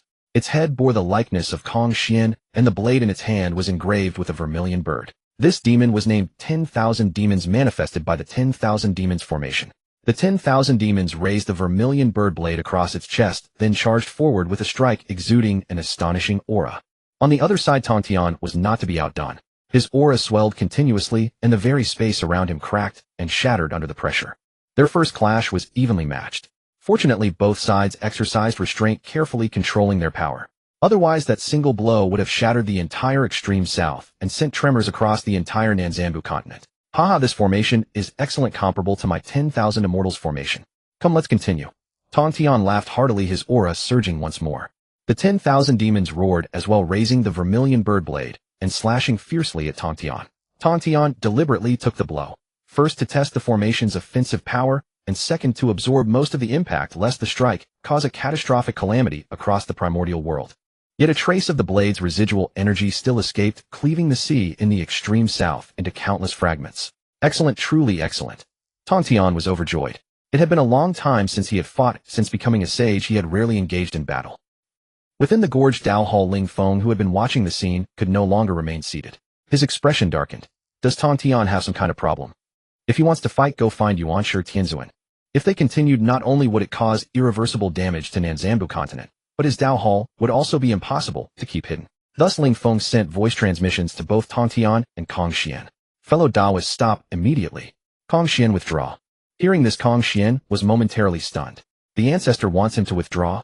Without hesitation, Kong Xian ceased his attack and gradually halted the operation of the 10,000 demons formation. The other great demons were puzzled and confused. Tontian also stopped all movements, gazing at Kong Xian within the Yao court with a smile. I saw you last time in the Eastern Sea. You had just broken through to the Quasi-Saint realm. Today you are already at the 7th layer of Quasi-Saint. Such talent is rare, truly rare. Hearing this, Kong Xian knew his identity. I did not know it was you, senior. Kong Xian offers his apologies for the offense. Kong Xian flew out from the Yao court, approached Tongtian, and bowed slightly. Back when he had just broken through to Quasi-Saint, he had sensed someone following him. So this was the senior who had been tailing him. Earlier, when Tontian was conversing with Ling Feng outside the Dao Hall, Kong Xian had also sensed something. From that moment, he knew that the sage who had been following him was not an enemy. Kong Xian's gesture made the others understand that this unfamiliar sage was a friend, not a foe. Phew. Everyone heaved a great sigh of relief. After all, no one wanted to provoke a sage for no reason, for the authority of a sage in the primordial world was immense. Fellow Daoist, what brings you here today? As before, Tontian did not enter the Dao Hall, and Ling Feng did not step out. They communicated across the barrier, leaving Tontian somewhat speechless. Daoist friend, you once said you feared death, and thus never left your Daoist sanctuary. But now you have grown so powerful that even I find you unfathomable. Why do you still refuse to leave? Tontian could not help but ask. Though your sanctuary is hidden, you have established a grand demon court outside its gates. If you dare tell me again that you fear death, I would be the first to disbelieve you. Ling Feng smiled faintly and said in a low voice, Daoist friend, I truly fear death. Moreover, as you have seen, it is not I who built the demon court, but Kong Xian. Tongtian. In truth, when Ling Feng said this, he found it quite reasonable. The demon court was indeed being run by Kong Xian. Moreover, the demon court had already drawn such attention and possessed formidable combat power capable of rivaling sages. Under such circumstances, it was unlikely anyone would imagine that beneath the demon court lay an extremely terrifying sanctuary, within which dwelled an ancient phoenix of such profound cultivation that none could fathom its depths. No one would believe such a claim if it were spoken aloud. Had Tontian not witnessed it himself, he would not have believed it either. Yet it existed. If in the future any sage dared to approach the demon court with ill intent, escaping would be no easy feat. At the thought of this, Tontian suddenly shuddered. If Ling Feng were to target him, could he escape unscathed? Probably not. Daoist friend, are you cold? Ling Feng asked with curiosity. Ahem. Daoist friend, let us return to the main topic. I came to you today, first to thank you for rescuing my disciples, and second to discuss the great calamity of the conferment of the gods. Do not speak recklessly. I did not save your disciples. Ling Feng hastily denied. Tontian was speechless. Fine, you did not save them. Daoist friend, I wish to speak with you seriously about the conferment of the gods. Previously you advised me to stay hidden, and I did so for a time. Though it had some effect, I felt deeply stifled. How so? The Chan sect, seeing that my disciples on Jinao Island would not emerge, lured my outer disciples to assist Inshang, and then ambushed them. Many of my outer disciples have already perished. Just recently, Yuanshi himself came to my Jinao Island demanding that I give an account for the death of his disciple Wenshu. I am filled with hatred and resentment, yet for the sake of my disciples on the island, I had to endure. The time for a complete rupture has not yet come.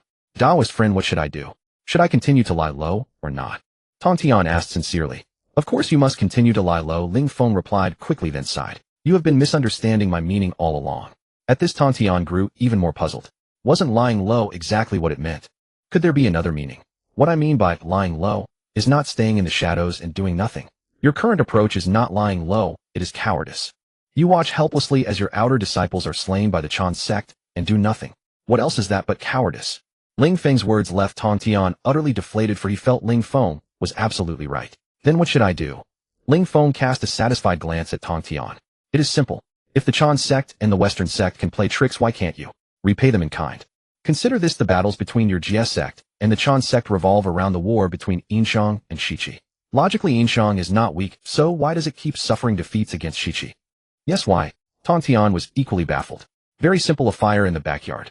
Look, when Zhong is busy with the war efforts on all fronts while King Zhou indulges in cruel tortures, feasting, and debauchery in the palace, and even throws obstacles in Wen Zhong's way. Under such circumstances, it would be strange if Yinxiang could suppress Shiqi. I understand now. I will send someone to kill King Zhou and clear the obstacles for Wen Zhong. Hearing Tong Tian's words, Ling Feng's head suddenly ached. Kill King Zhou. Kill him. If you kill King Zhou, you will suffer the backlash of Yinxiang's national fortune, and the sudden loss of the ruler might even cause the kingdom to collapse. Truly a conclusion befitting your stubbornness, Tong Tian. No need for that. Ling Feng took a few deep breaths to calm himself. Tong Tian seemed to realize he had misspoken and looked somewhat embarrassed. As far as I know, King Zhou was once a decisive ruler. It was Yuanti who played a trick, causing King Zhou to lose his clarity. And Yua's schemes were not idle either. She ordered the 3 demons of Xuanyuan's tomb to come to Zhaoga. Among them, the 9-tailed fox approached King Zhou and constantly fed him intoxicating words. That is how King Zhou became what he is now. So you need only restore King Zhou's sanity and half of the battle for Yinxiang will be won. Tong Tian nodded, finding the plan very feasible. Moreover, the 12 great Luo golden immortals of the Chan sect bully the weak. Why can't your GS sect learn from them? In life, one should not be too honest. Tong Tian fell silent, as if he understood, yet as if he understood nothing. This made Ling Feng anxious. Did you understand or not? Do not let me waste my breath explaining everything only to have you understand nothing. Thank you, Taoist friend, for enlightening me. Suddenly Tong Tian bowed deeply to Ling Feng. He had indeed understood what Ling Feng had said. Moreover, he had gained a new understanding of lying low. It was not about cowering and doing nothing, but quietly scheming without being discovered. Look at Ling Feng. He had established a grand demon court, yet who knew that he was the true power behind it? At Yunshao Cave, the 7 little ones killed Wen Shu in front of his home. Did anyone even suspect Ling Feng? Thinking of this, Tong Tian looked at Ling Feng with even greater admiration. After meeting Ling Feng today and hearing his words, he felt he had gained immeasurably. He felt that the time for his GS sect's resurgence had come, and all of this was thanks to Ling Feng. Not long after Tong Tian departed, Ling Feng sighed, wondering if Tong Tian had misconstrued his meaning. Ding! Detected Tong Tian interfering with King Zhou's will above Zhaoga. Do you wish to execute the sage Tong Tian to ensure the normal progress of the conferment of the gods? Option 1. Accept the quest. Leave the valley to slay the sect leader Tong Tian and receive a piece of ordinary farmland outside Zhaoga. Option 2. Reject the quest. Cultivate in seclusion and receive Hongmeng Qi 10. Reject. At this moment, Ling Feng was in quite a good mood, delighted by Tong Tian's actions. The fellow had finally gotten on the right track, and even more pleased with the system's reward. Let me begin the refinement process. Ling Feng had a great need for the primordial chaos qi. He had refined some of it before, yet his cultivation remained stuck at the 2nd level of the Saint Realm. Now with 10 more strands obtained, there was a chance that after refining them, he might break through to the 3rd level. Meanwhile in Zhaoga, within the royal palace, King Zhou was lying in bed with Daji, enjoying a moment of intimacy. After their recent union, he lay exhausted, staring blankly at the ceiling with dull, vacant eyes. In truth, because Yuanti's earlier technique had been deployed from a great distance, its effect on him was not particularly strong. Every few days he would regain his senses on his own. It was clear that Yuanti was aware of this, or perhaps he knew that he did not need such a long duration, for he had also orchestrated Nua's involvement. Soon after, the 9-tailed fox spirit arrived at King Zhou's side, constantly using her seductive arts to enchant him, leaving his mind almost never clear and causing him to obey Daji's every word. Just then a beam of spiritual light directly infused into King Zhou's brow. This was heavenly Tao merit, something even Tong Tian himself did not possess in abundance. Instantly King Zhou's previously vacant eyes gradually became clear. At the same time, memories from the period of his mental confusion surged forth vividly. The next moment King Zhou slowly sat up from the bed, his gaze becoming steady and his demeanor turning domineering. The former King Zhou had returned, and the first thing King Zhou did after recovering was to pretend he had not recovered. He knew someone was plotting against him, and revealing himself now would only invite renewed targeting. What he needed was time to slowly devise his plans. As the human sovereign, the only ones capable of scheming against him were the saints. Similarly, the only ones who could save him were also saints. Most officials in the Shang court were connected to the Jiejiao, so the identity of the saint who had rescued him was all but obvious. Sage Tongtian. This grace I shall remember. After using heavenly Dao merit to restore King Zhou's clarity, Tongtian returned to the Bio Palace. At this moment he was deeply pained. After all, to awaken King Zhou and ensure he would not be secretly attacked thereafter, he had bestowed upon King Zhou a considerable amount of heavenly Dao merit. Heavenly Dao merit. This substance was extremely precious, not easily obtained. I only hope King Zhou does not disappoint me. Tongtian sighed, then ceased to dwell on the matter and began to plan his next move. Master. Just then a sound came from outside the door. Enter. The door opened, and 4 people stepped in: Zhao Gongming and the 3 Xiaos. Seeing their cultivation levels, Tongtian was immediately delighted.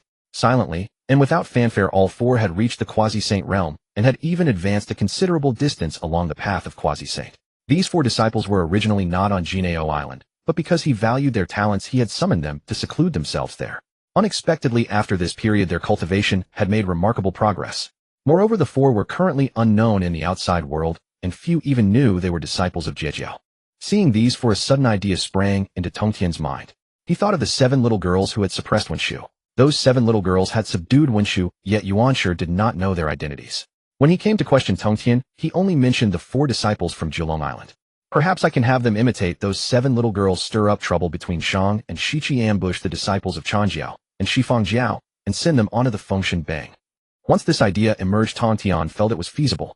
Then I will conceal the heavenly secrets for these 4 disciples. Who could recognize them as my disciples? Even if someone insists they are my disciples, I will never admit it. But I still need to ask for their opinion on this matter. At this moment, Tongtian's face was flushed with joy. What brings you all to see me? Master, we can no longer tolerate what the Changjiao disciples have done to our Jiejiao disciples. We humbly request your permission to leave Jinao Island and avenge our fallen brothers. Zhao Gongming declared with righteous indignation. Tongtian was overjoyed. This was perfect. He did not need to persuade them further. He turned his gaze calmly to the 3 Xiao sisters. Is that what you all came here to say as well? Yes, master. The 3 sisters replied in unison. Changjiao has bullied our Jiejiao so much, we must teach them a lesson. Anger blazed in the beautiful eyes of the eldest Yin Xiao. This time I shall slay several of the 12 golden immortals to establish our might, so that Changjiao dares not target us again.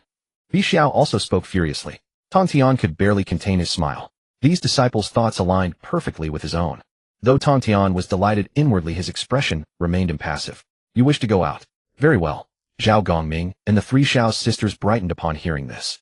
However, once you leave, you must not reveal your identities as Jiejiao disciples. At the same time, I will conceal the heavenly secrets for you, as you command. Originally, they had wanted to show the world Jiejiao's might, but if they could not reveal their identities, how could they do that? Yet compared to being able to go out and seek revenge, the matter of establishing prestige seemed less important. Within the Dao field, the spiritual energy tide surged violently, and the laws manifested. Ling Feng's aura grew increasingly powerful. Finally, with an explosion of spiritual energy, his presence reached its peak. Breakthrough. Having refined the 10 strands of primordial chaos chi obtained earlier, Ling Feng finally broke through, once more reaching the 3rd level of the Saint Realm. Now Ling Feng could feel the immense power within himself. Since I've broken through, there's no hurry to continue cultivating. Let me first check the situation outside. Now that King Zhou has returned to normal, I wonder what he will do next. Ling Feng could not help but feel curious.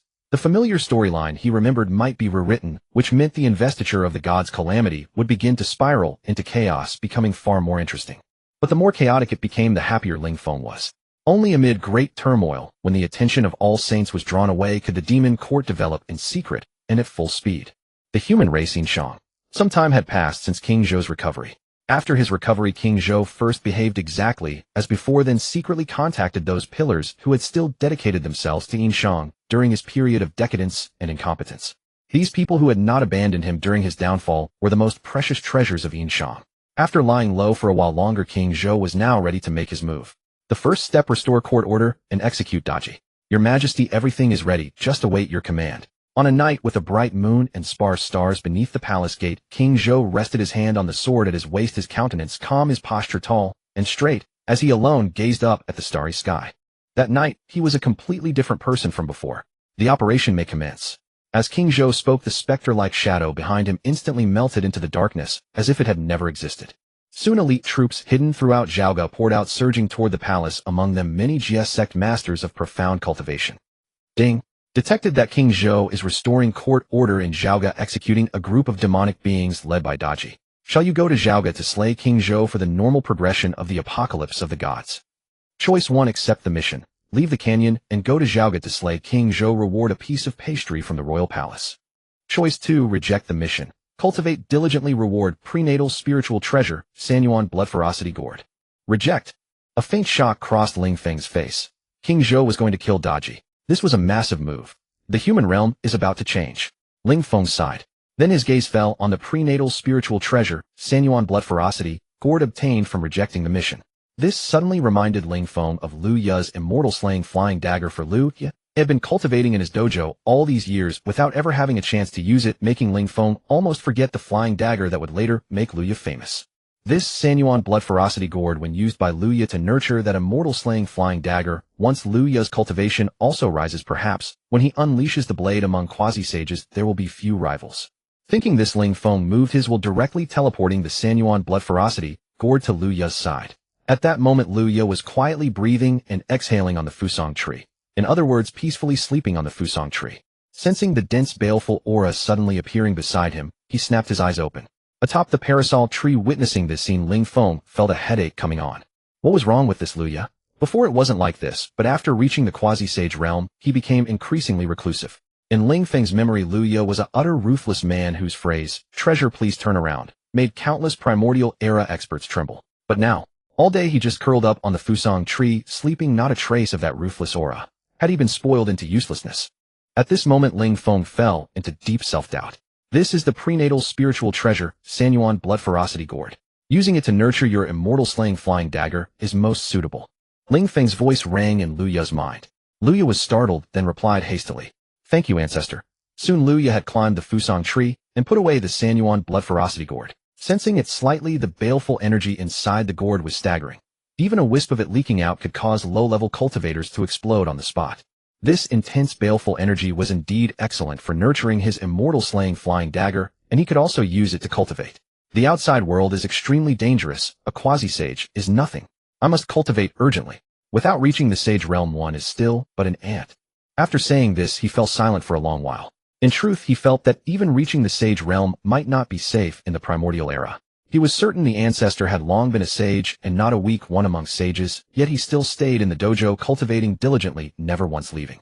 Cultivation is like rowing upstream. If you don't advance, you fall back. I must learn from the ancestor. Atop the parasol tree, Ling Feng observed the current state of the dojo.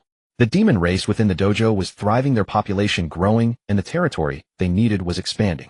But to Ling Feng, who had mastered the origin of space, this was no trouble. With a single thought, he could continuously expand the dojo's area. The aura around Yin Feng was growing stronger and stronger, likely not far from breaking through to quasi-sage. Meanwhile, Honghuang and Honghuang were also at a critical juncture. The golden-winged rock siblings were also in closed-door cultivation, striving to break through to quasi-sage. Apart from these, Ling Feng also observed many promising talents in the demon court. There were nearly 10 powerful cultivators at the 9th level of the Deluo Golden Immortal Realm. After coming to cultivate in the dojo, they would likely break through to quasi-sage soon. Being able to cultivate to the 9th level of Deluo Golden Immortal in the outside world already proved their extraordinary talent. Immediately, Ling Feng sent a voice transmission to Kong Xian, who was stationed in the demon court. The extreme south, the demon court. After joining the demon court, the caves of Qin Yuan and Gui Che were allocated very close to the demon court palace. First, because of their strength ranking among the top demon kings. Second, they felt that the closer to the palace, the more they could sense the aura of Crown Prince Lu Ye. But after all these years, they had not yet sensed Lu Ye's presence. However, learning that Lu Ye was the hidden demon sage of the demon court, they decided to settle down in the demon court. Especially when Kong Xian had mobilized their power to activate the myriad demon array and faced a sage, they witnessed the strength of the demon court. The revival of the demon race was promising.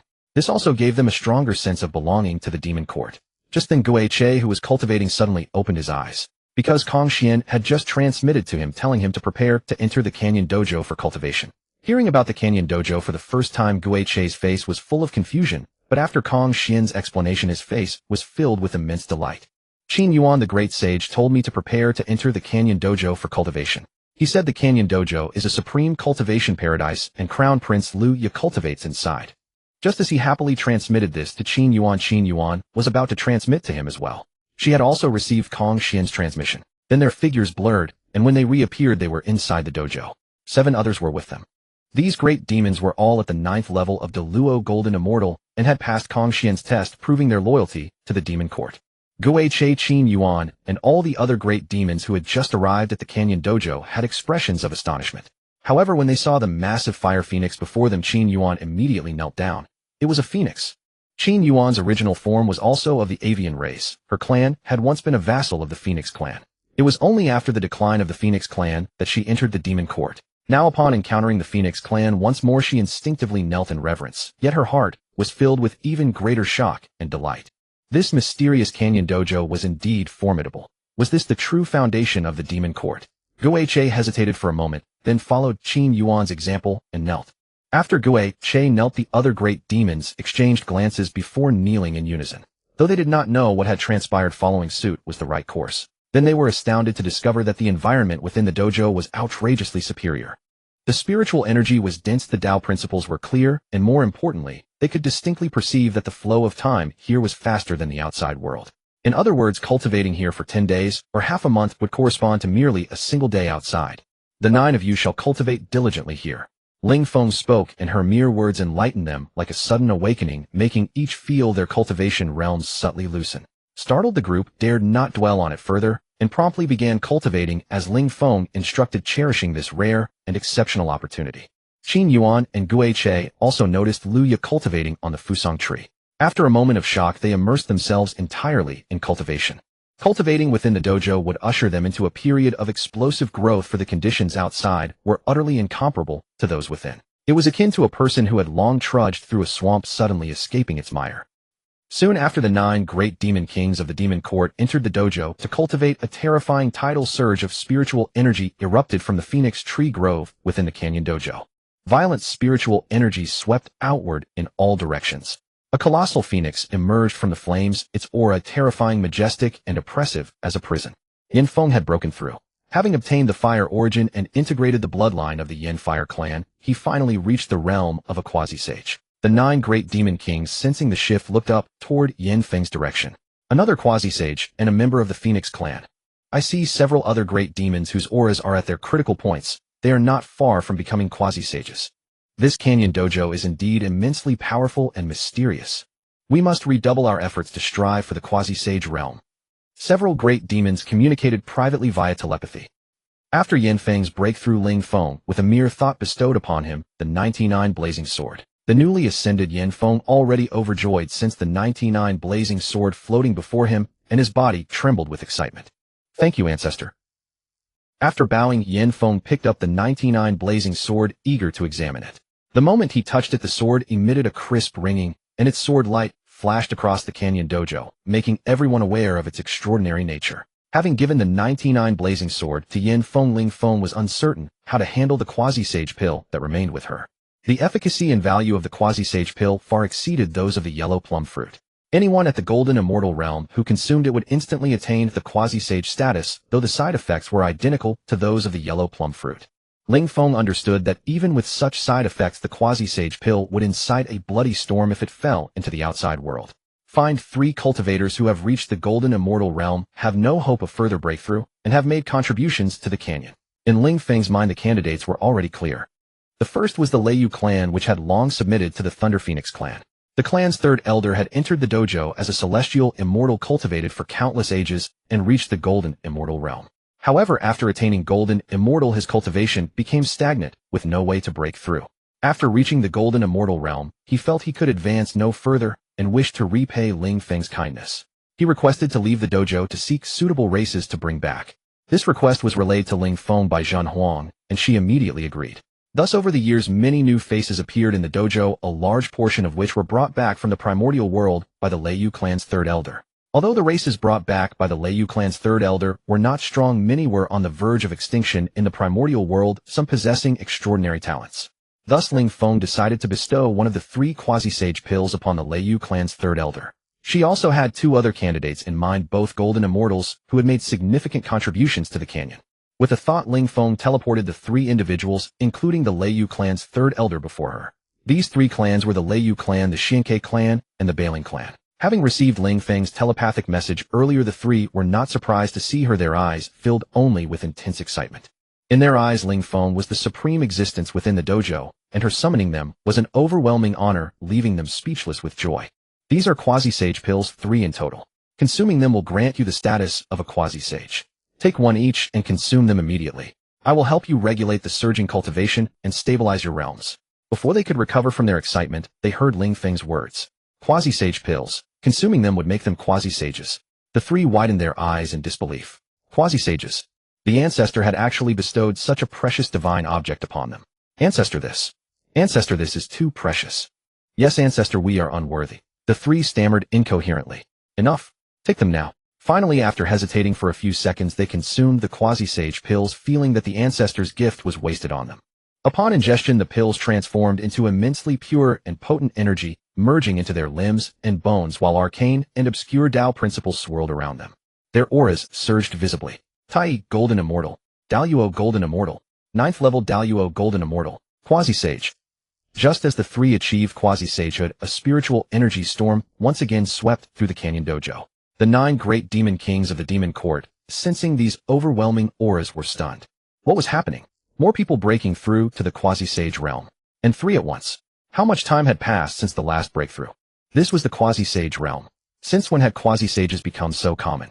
Or was the Canyon Dojo's foundation truly this formidable? The 9 great demon kings were left speechless with shock. But they deeply perceived the power of the Canyon Dojo, and the strength of the demon court was merely the tip of the iceberg. At that moment, they were immensely grateful for their decision to join the demon court. Such a peerlessly powerful force lurks behind the demon court, hidden beyond compare. How could the demon race not thrive? My fellow cultivators, we must also redouble our efforts. We cannot let our fellow disciples in the Taoist retreat look down upon us. Guo transmitted his voice. As expected, I Tuo have never been inferior to anyone in all my life. Past, present, or future, I am entering seclusion. Do not disturb. I swear I will not emerge until I reach quasi-sage level.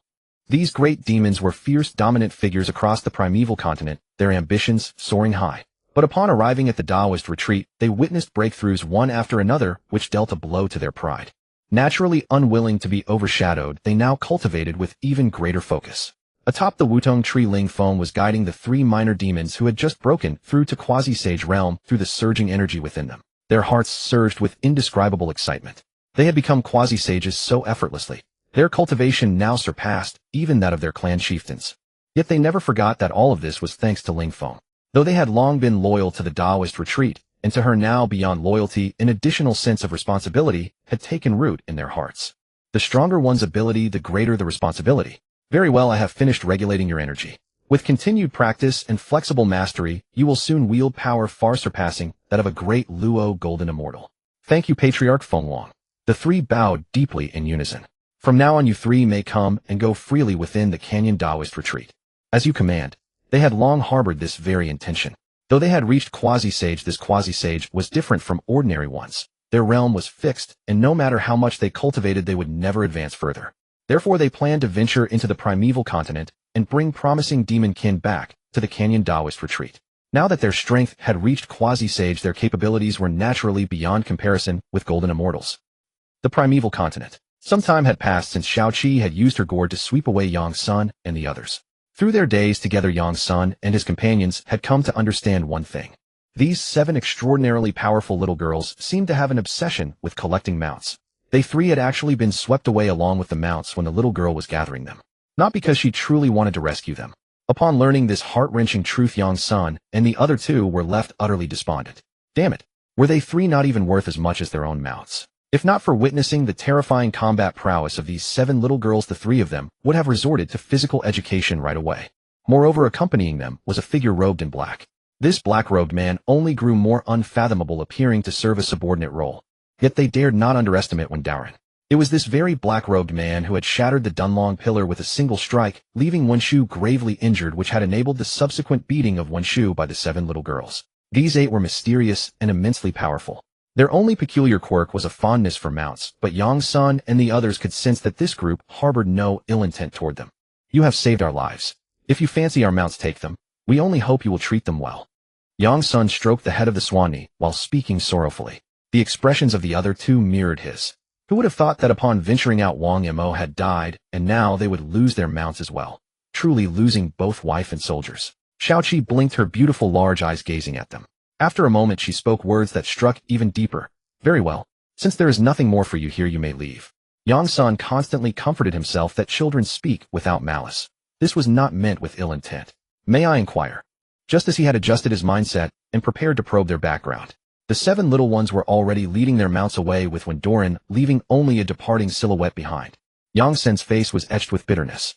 He turned to his remaining 2 companions and said, "Let us return to Julong Island. We are never venturing out again. The primeval continent. It is a place that breaks one's heart." Meanwhile, Zhao Gongming and the 3 Xia sisters had already departed Jinao Island. Tong Tian had obscured their heavenly secrets, so even if a saint wished to deduce their origins and background, it would require considerable effort. After leaving Jinao Island, the 4 separated and acted independently, constantly causing upheaval across the primeval continent, slaughtering anyone connected to the Chan sect or Western sect. At this moment, Zhao Gongming emerged from a barren forest riding a black tiger. In the tiger's mouth was a corpse, its warmth still lingering. This was a disciple of the Western sect who had intended to travel to Shiqi to join Jiangxia, but tragically encountered Zhao Gongming en route. The mere thought of Jiangxia made Zhao Gongming's gaze turn icy cold. "Fellow Taoist, please hold." Just then a voice rang out behind Zhao Gongming. Soon a man riding a white-striped tiger emerged from the woodland. He carefully scrutinized Zhao Gongming, but found that not only could he not perceive Zhao Gongming's cultivation level, he could not discern his origins either. But it did not matter. He had his own mission. "I am Shen Gongbao. I perceive your cultivation is extraordinary. Would you care to serve King Zhou alongside me, crush the rebels, and quell the turmoil?" Zhao Gongming had no interest in such matters. He now only wished to slay disciples of the Chan sect and Western sect to avenge the fallen Jie sect members. Seeing Zhao Gongming unmoved, Shen Gongbao continued, "I see you killed this Western sect disciple. Do you harbor enmity toward those bald monks?" Zhao Gongming glanced at Shen Gongbao. "None of your concern."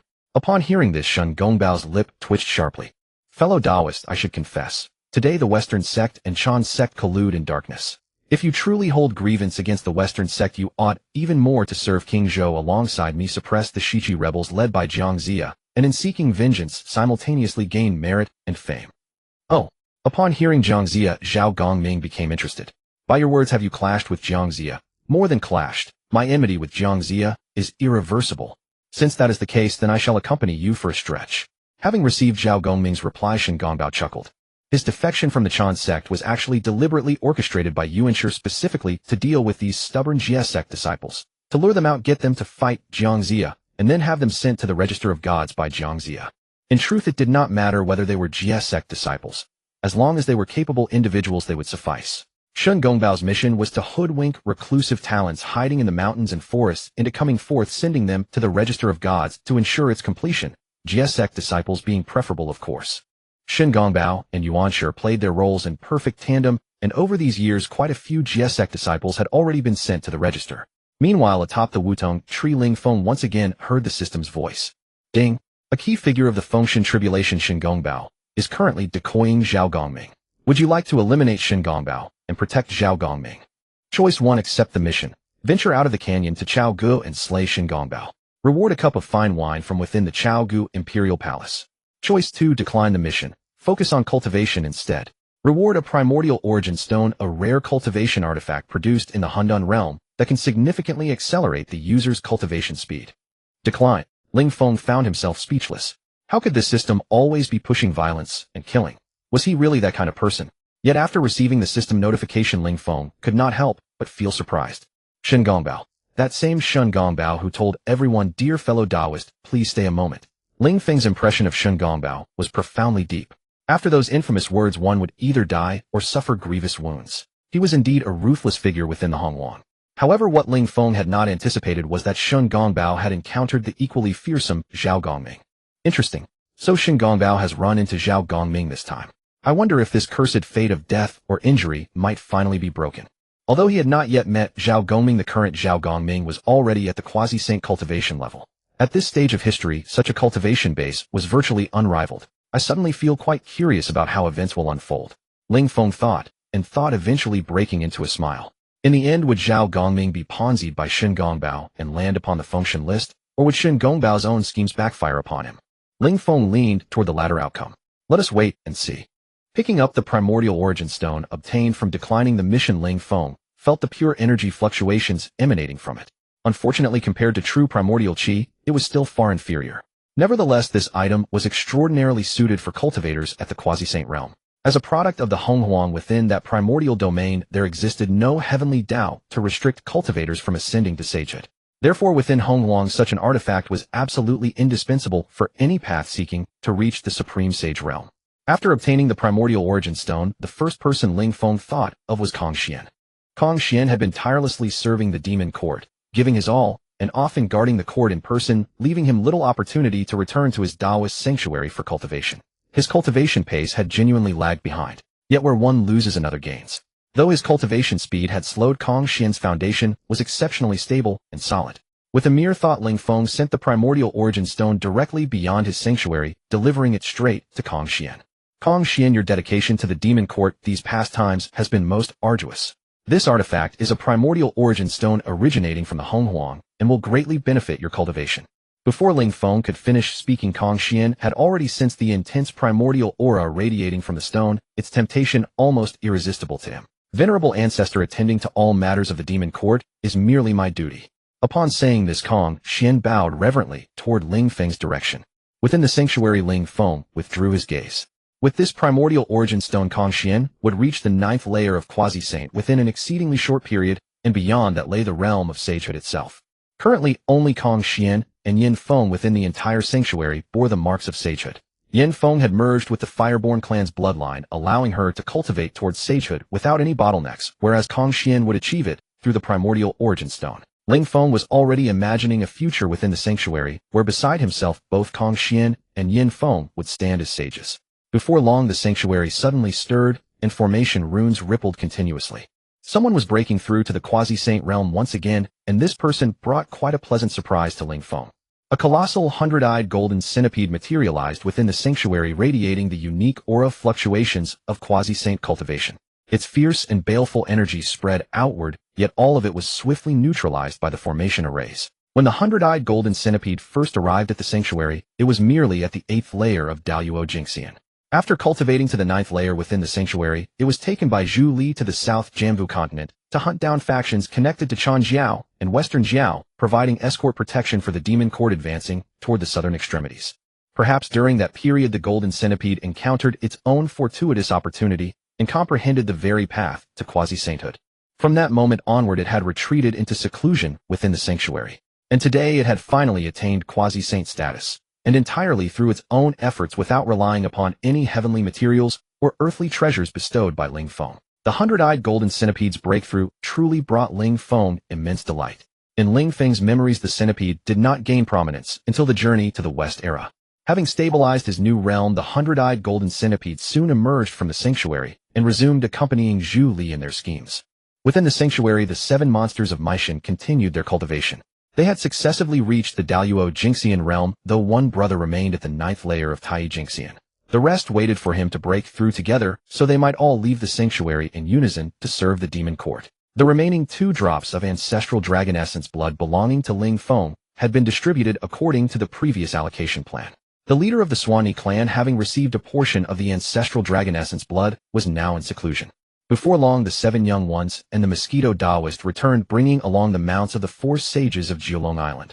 Or rather, they should now be called the 3 heartbroken souls of Jiulong Island. Their mounts were none ordinary. Bai and Swanee, the spotted leopard, and Zhongming.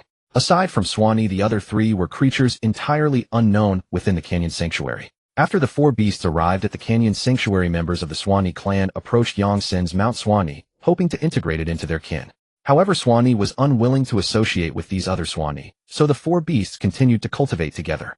After delivering the 4 beasts back to the sanctuary, the 7 young ones eagerly boasted to everyone within the canyon about their various exploits across the Honghuang and the wonders they had witnessed.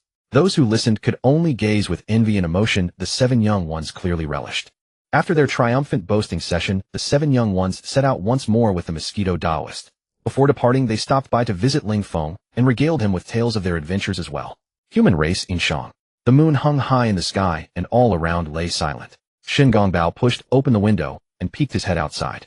Brother Heihu, tomorrow is the day we strike against Jiangxia. Tonight you must ensure you rest properly. Heihu was Zhao Gongming's alias, When conducting his nefarious deeds abroad, he naturally could not reveal his true name. At this moment, Zhao Gongming wore an expression of utter impatience as he glared at Shen Gongbao. I have already noted your words. You may return now. I wish to rest. He had long since gone to sleep, yet this Shen Gongbao resembled an irritating fly returning at intervals to remind him to rest well. This was already the fourth time tonight, and dawn was not far off.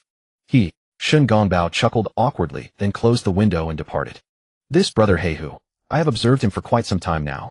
Though his strength cannot be fully fathomed, it should not be particularly high.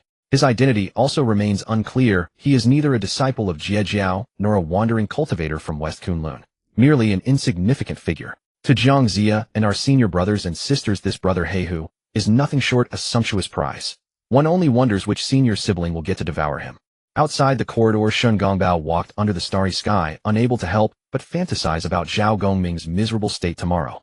He had never been able to see through Zhao Gongming, so he had spent considerable time probing him. After repeated confirmation, Shen Gongbao prepared to strike against him tomorrow. Based on the strength Zhao Gongming had displayed so far, he was likely at the great Luo Golden Immortal level of cultivation, probably not even a match for his junior disciple, nephew Yang Jian, and the others. Just thinking of Yang Jian made Shen Gongbao tremble. This junior disciple nephew was truly too monstrous. When they last met, his cultivation had already reached the great Luo Golden Immortal level, and he was cultivating the 8-9 profound art. His combat prowess was nearly comparable to the weaker members of the 12 great Luo Golden Immortals of the Chan sect. Ding! Detected that Zhao Gongming, the outer sect senior brother of the Jie sect, is engaging Jiang Zia in battle. Will you go to slay Jiang Zia and protect Zhao Gongming? Option 1. Accept the mission.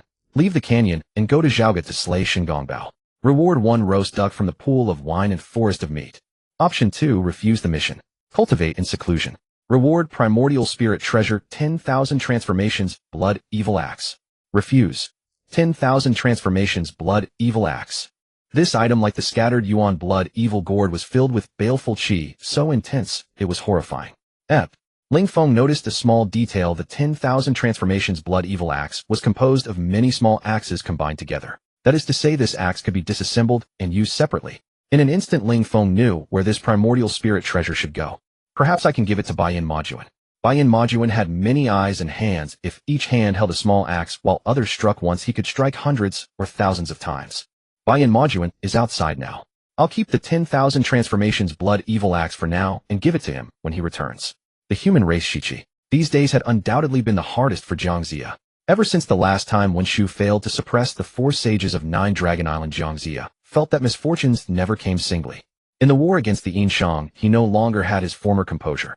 The Yinshang army had suddenly become a tough nut to crack. Moreover, he kept hearing news of sudden deaths among the disciples of the Western sect and the Chan sect. All these troubles converging left Jiang Zia exhausted both mentally and physically. He had not rested well these days, and now he entered the battlefield with 2 dark circles under his eyes. Logically, he should not have been on the battlefield in such a state, but he already knew who today's enemy was. Shen Gongbao, the one who had descended the mountain with him, but was falsely cast out of the Chan sect as an actor. Jiang Zia still trusted Shen Gongbao deeply. He knew that Shen Gongbao was here to deliver him military merits. Knowing this outwardly Jiang Zia still pretended to be on high alert with an impressively grand formation. Neza Leijianzi and Yang Jian. Yang Jian was his true source of security. Jiang Zia, your rebellion has plunged the world into chaos and suffering.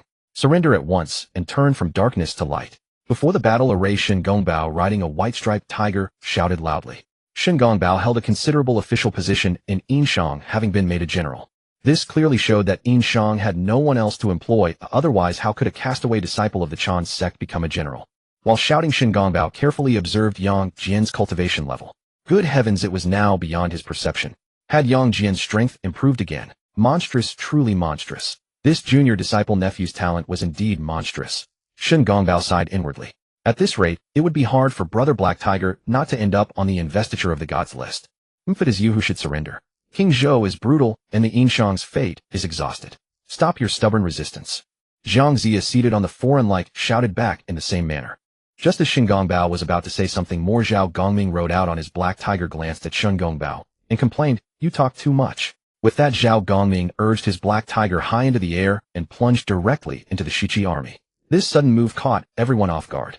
Shen Gongbao was dumbfounded. Damn it, Brother Black Tiger, what are you doing? Being so reckless, even if I didn't plot against you, you'd die sooner or later. This is too obvious a way to feed your head. Jiang Zia laughed heartily. Gongbao had indeed delivered him military merits. This fool charging alone into the enemy camp. What else was that but suicide? Neza Yongjian and Lei Jinzi attacked together. Neza. Zhao Gongming, who had intended to seize Jiangxia, directly changed his mind the moment he heard the name Neza. He wanted to kill Jiangxia, but he wanted to kill Neza even more. Neza Yongjian and Lei Jinzi charged together. A storm of spiritual energy swept through, stirring up sand and rocks, uprooting ancient trees. The soldiers, even under the protection of the formation, were forced to stoop and retreat like lone boats amidst raging waves liable to be swallowed at any moment. Various divine abilities were unleashed continuously, plunging heaven and earth into profound darkness. Divine light blazed with terrifying intensity, radiating power that could annihilate the world. He 3 juniors. As he spoke, Zhao Gongming's aura surged, and the full might of a quasi-sage radiated without restraint. Zhao Gongming did not use his spiritual treasures, which greatly diminished his combat power, but dealing with the trio was still child's play. Neza died. Zhao Gongming reached out toward Neza. The once godlike Neza instantly became utterly pathetic, crushed by an overwhelming pressure that nearly shattered his body. Terror filled Neza's face. What the hell? Why does everyone target me? Neza struggled desperately, but Zhao Gongming's power as a quasi-sage, with its overwhelming pressure and mana, directly crushed him to death. Thud. Neza's body crashed heavily from midair onto the ground, splitting the earth as if triggering a massive earthquake. Not far away, Gongbao and Jiangxia were already stunned. Damn it, Brother Black Tiger, you're this strong. You're actually a quasi-sage. Neza's instant death had also exposed Zhao Gongming's true power. This is serious. Brother Black Tiger's strength far exceeds my expectations. Gongbao was frantic. Jiangxia too was filled with shock and fear. How did Gongbao bring a quasi-sage this time? Wasn't he supposed to be a fat sheep? How had the sheep suddenly turned into a hungry wolf? Run! Without a second thought, Jiangxia fled again, this time to fetch reinforcements.